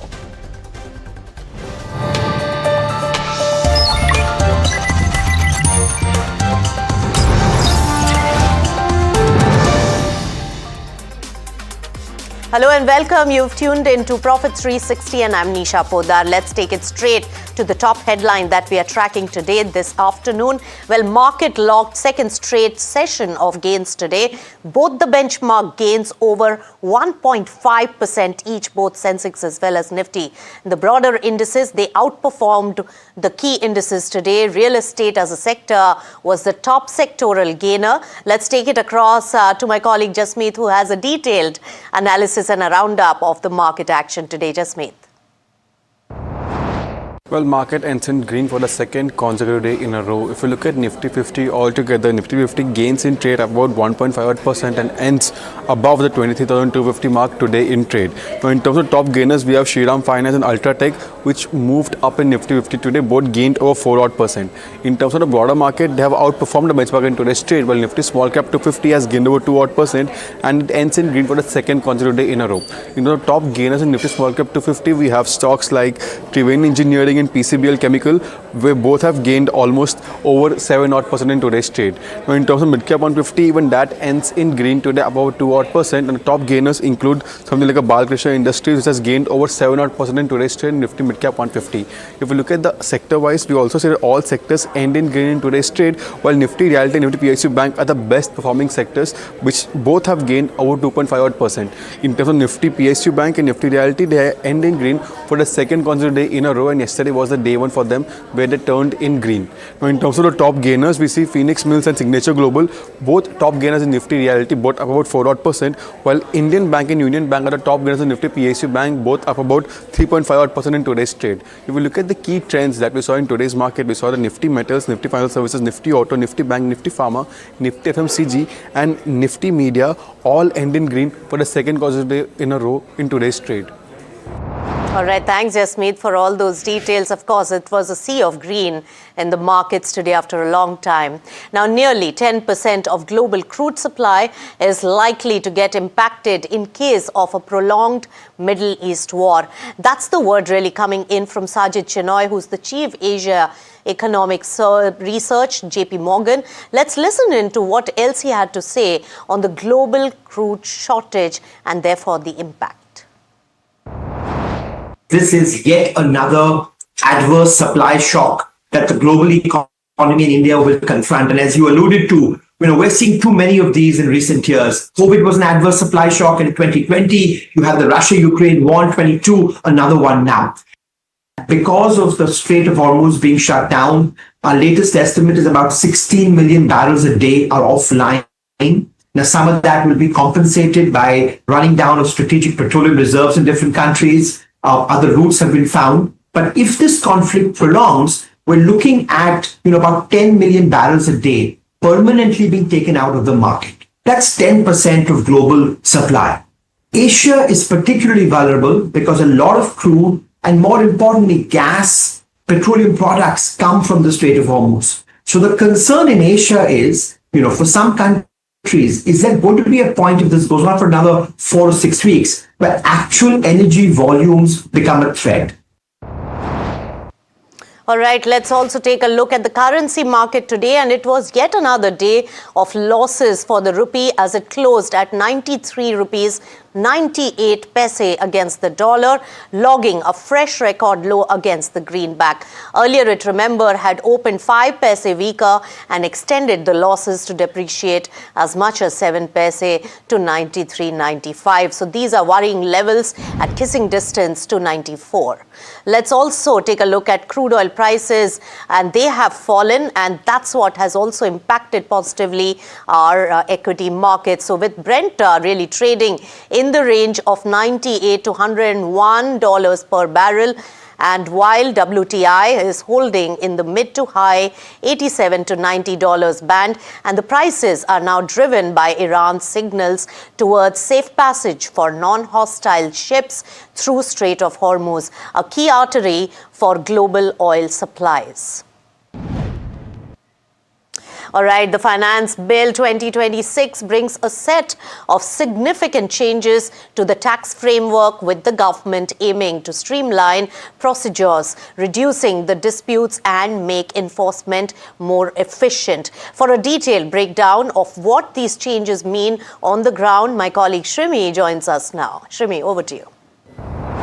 Well, absolutely. Finance Bill 2026 has been passed in the Lok Sabha today with some key amendments on the direct taxation front. And to start with, the government has introduced 2 retrospective amendments to nullify some select cases, and one being that tax department actually empowered to reopen the cases which were earlier struck down on the ground of technicalities. And the second important aspect of that amendment is that past tax order which were earlier set aside by court can be revalidated. Now, these 2 important key takeaway is very, very important because it could have ramification in terms of a lot of major cases, and we need to see how this will impact those cases which are now closed. And if tax department finds merit in those cases, they can go back beyond 3 years, which is given for the reassessment matter. Now, the tax assessees has been given 30 days to up to 3 months to respond on the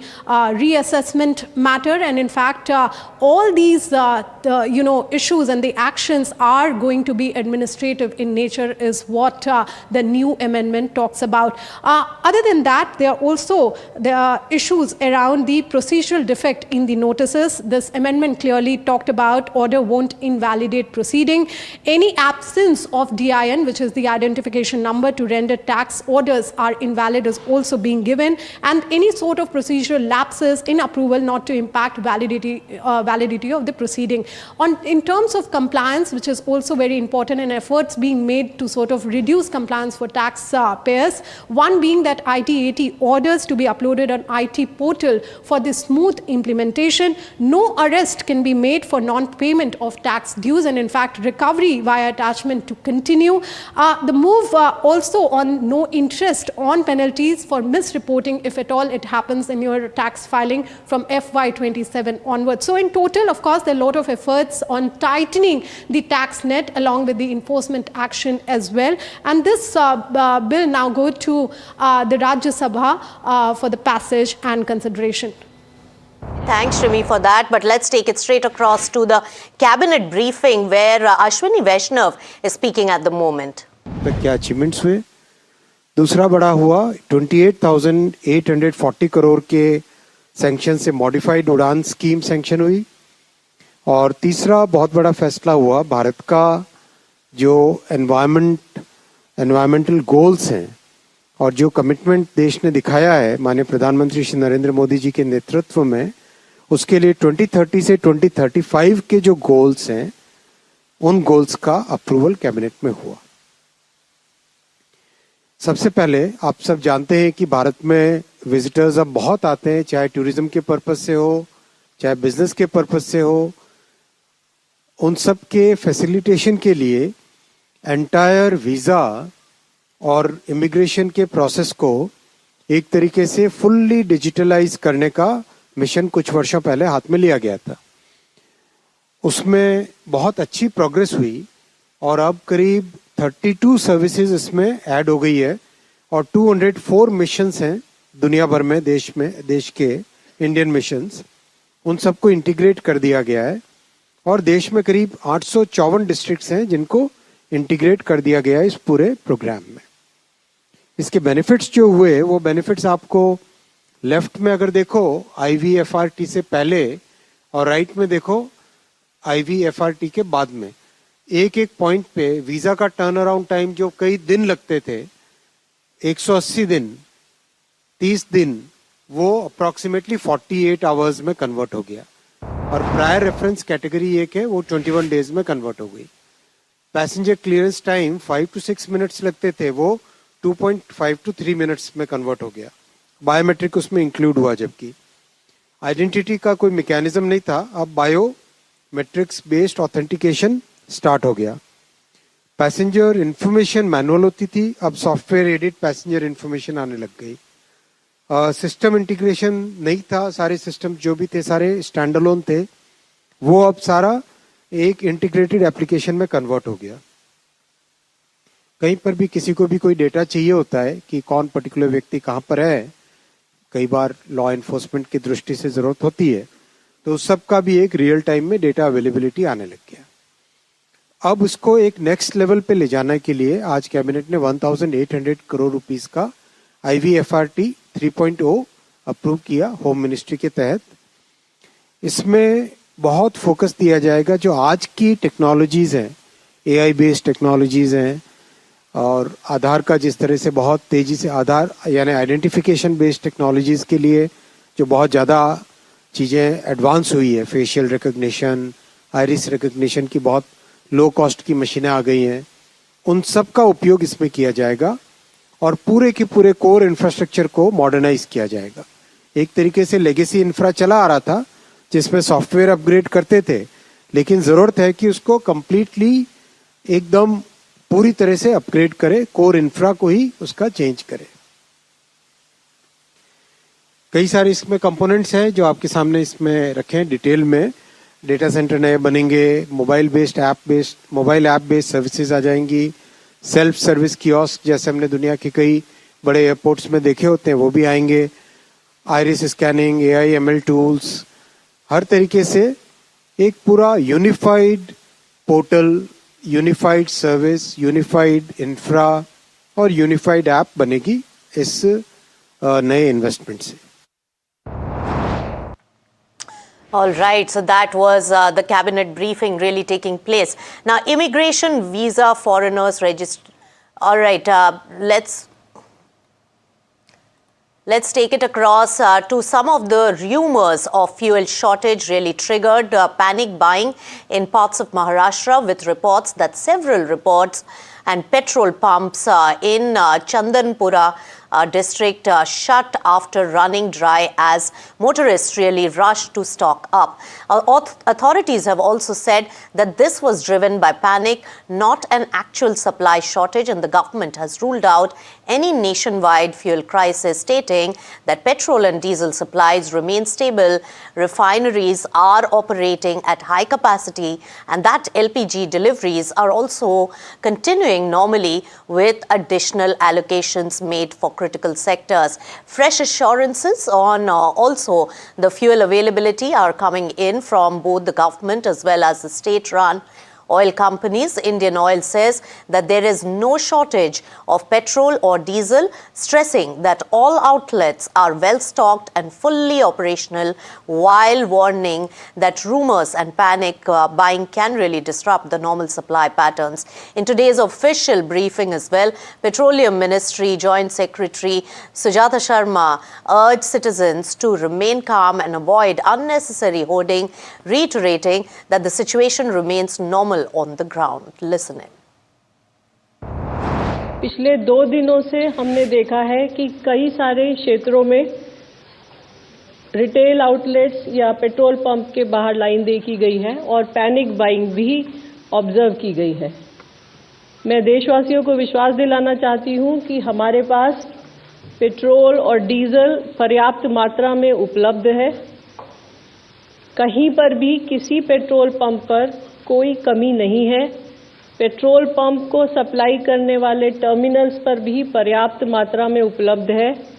इसलिए अफवाहों पर विश्वास न करें और panic buying से बचें। मैं ये भी बताना चाहती हूं कि पेट्रोल और डीजल के प्राइस में कोई बढ़ोतरी नहीं की गई है। अतः मेरा आप सभी से आग्रह है, कृपया अफवाहों पर ध्यान न दें। All right, so that was a cautionary statement really coming in from the government. India keeping a close watch on Gulf situation, and the government says that there is no fresh incident really reported in the last 24 hours. According to the Shipping Ministry Special Secretary report, Rajesh Kumar Sinha, around 20 Indian vessels and over 500 Indian seafarers are currently in the Gulf region. Let's listen in to what exactly the Shipping Ministry said.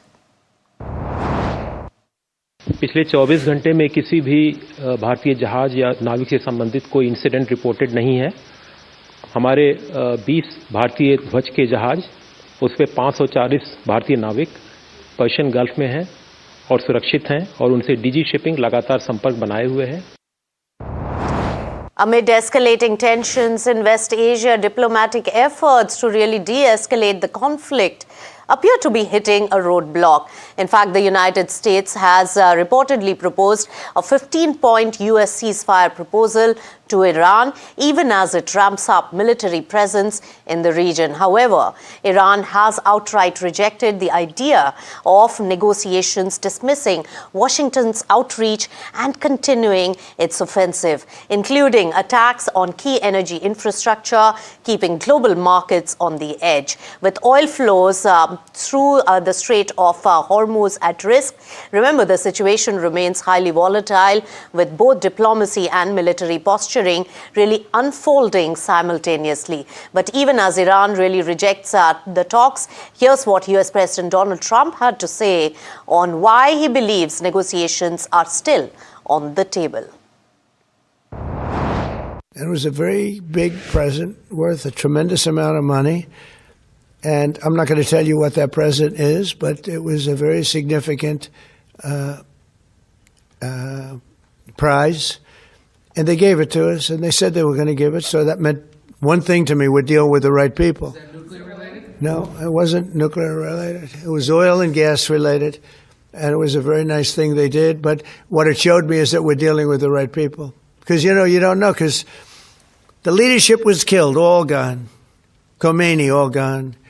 As the expression goes, the past supreme leader. And then the new supreme leader was racked up, at a minimum racked up pretty good.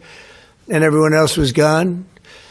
And then many of the people in the third tier are gone. But we're dealing with a group of people that I think turn out. And the present, the gift they made to us was very significant. And they said they were going to do it, and it happened. Now also let's take a closer look at what's really unfolding in the Middle East as the war really enters day 26. Now Israel has launched wide-scale strikes targeting the Iranian infrastructure, while Iran has retaliated with missile attacks towards Tel Aviv and also central Israel, keeping the region on the edge.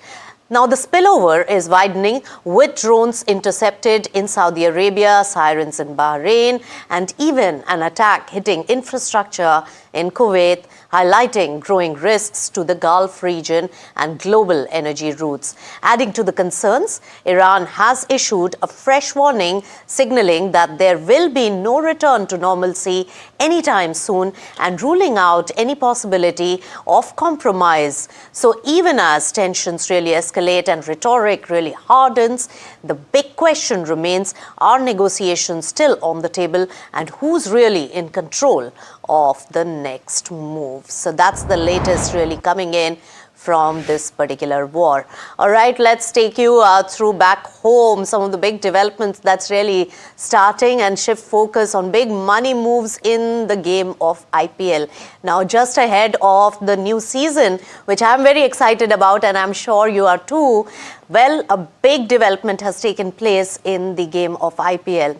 Well, both Royal Challengers Bangalore and Rajasthan Royals have been sold to new owners. RCB has been bought by a Birla-led consortium for about $1.78 billion, while Rajasthan Royals changed hands for roughly $1.63 billion, and together these deals signal IPL teams are now billion-dollar global assets. On the same, we also caught up with Harish Bijur, who's a brand guru, and he's speaking about how these two deals have elevated the value of the entire IPL asset class. When I look at these two teams, they are teams which have bitten into a particular valuation. Because till now, valuation was something which we would do at the back end. I personally am involved with a fair number of valuations on IPL teams for a long period of time. And what we do is we work it out together, put it out there, try to get that value. If you don't get it, you back out. But this is the first time that two teams have tasted blood. And this blood is big blood. And these numbers we're talking about is good. But then, these numbers will want to redefine the entire valuation of every one of the other 8 teams out there. All right, and while we are talking about the business of IPL, let's also focus on how the next generation of large business families are really making IPL their new playground. And let me also get you the details on how I have really been compiling this particular aspect of that. Now, first on my radar is Mumbai Indians. The owner is Reliance Industries, pioneered the corporatization of IPL, remember, way back in 2008 with the acquisition of Mumbai Indians for a mere $111 million. Now, of course, Akash Ambani's role is day-to-day strategic operations and even auction masterminding. On the other hand, Lucknow Super Giants, a newer sell-off that really took place, a new team which got added, owner RP Sanjeev Goenka Group, and that secured the rights back in 2021, bought at that time at a whopping 7,000 odd crore rupees. Now, the next gen of the group, Shashwat Goenka, is the chairman and is taking all the strategic and also operational calls there. Now, let's talk about the team which has been sold, Royal Challengers Bangalore. The acquirer is a consortium that is led by Aditya Birla Group and sold at a whopping 16,660 crore rupees. And remember that Aryaman Birla will be the chairman once the deal is completed. And remember, this deal will be completed after the upcoming season. Also on our radar is Sunrisers Hyderabad, which is owned by Sun TV Network. And you all must have seen in the last season how Kavya Maran, who's the CEO of this particular franchise of IPL, Kalanidhi Maran's daughter, is the one also leading the charge when it comes to all the important decisions and day-to-day execution and leadership at this Hyderabad team. Now, Delhi Capitals, that is also owned by 50-50 JV between GMR Group and JSW Group. Parth Jindal is the chairman of Delhi Capitals. Capitals and also the CEO of Bengaluru Football and of Indian Super Leagues. So he is well known in the sporting community, and that as a business. And Park Jindal's role also has been highly vocal in really expanding Women's Premier League in cricket. Gujarat Titans is another one which was bought over by Torrent Group. A majority stake was bought, and Jinal Mehta is the chairman and MD there. And Shan Mehta of the family also has a role of a director in Gujarat Titans. And last but not the least, and not necessarily business, but definitely big money, we are talking about Kolkata Knight Riders owner Shah Rukh Khan's Red Chillies has the majority stake, and his children, Aryan Khan as well as Suhana Khan, they along with Janvi Mehta are active on the executive board there. And also you would have seen Aryan Khan and Suhana Khan playing a role in the bidding process, also seen often on the KKR bidding table. So that's the high and mighty really coming in at this particular moment. These are the biggies and the new next gen of business houses really making IPL their playground. All right, with that, we have come to the end of this edition of Profit 360, but keep it with NDTV Profit. Thank you so much.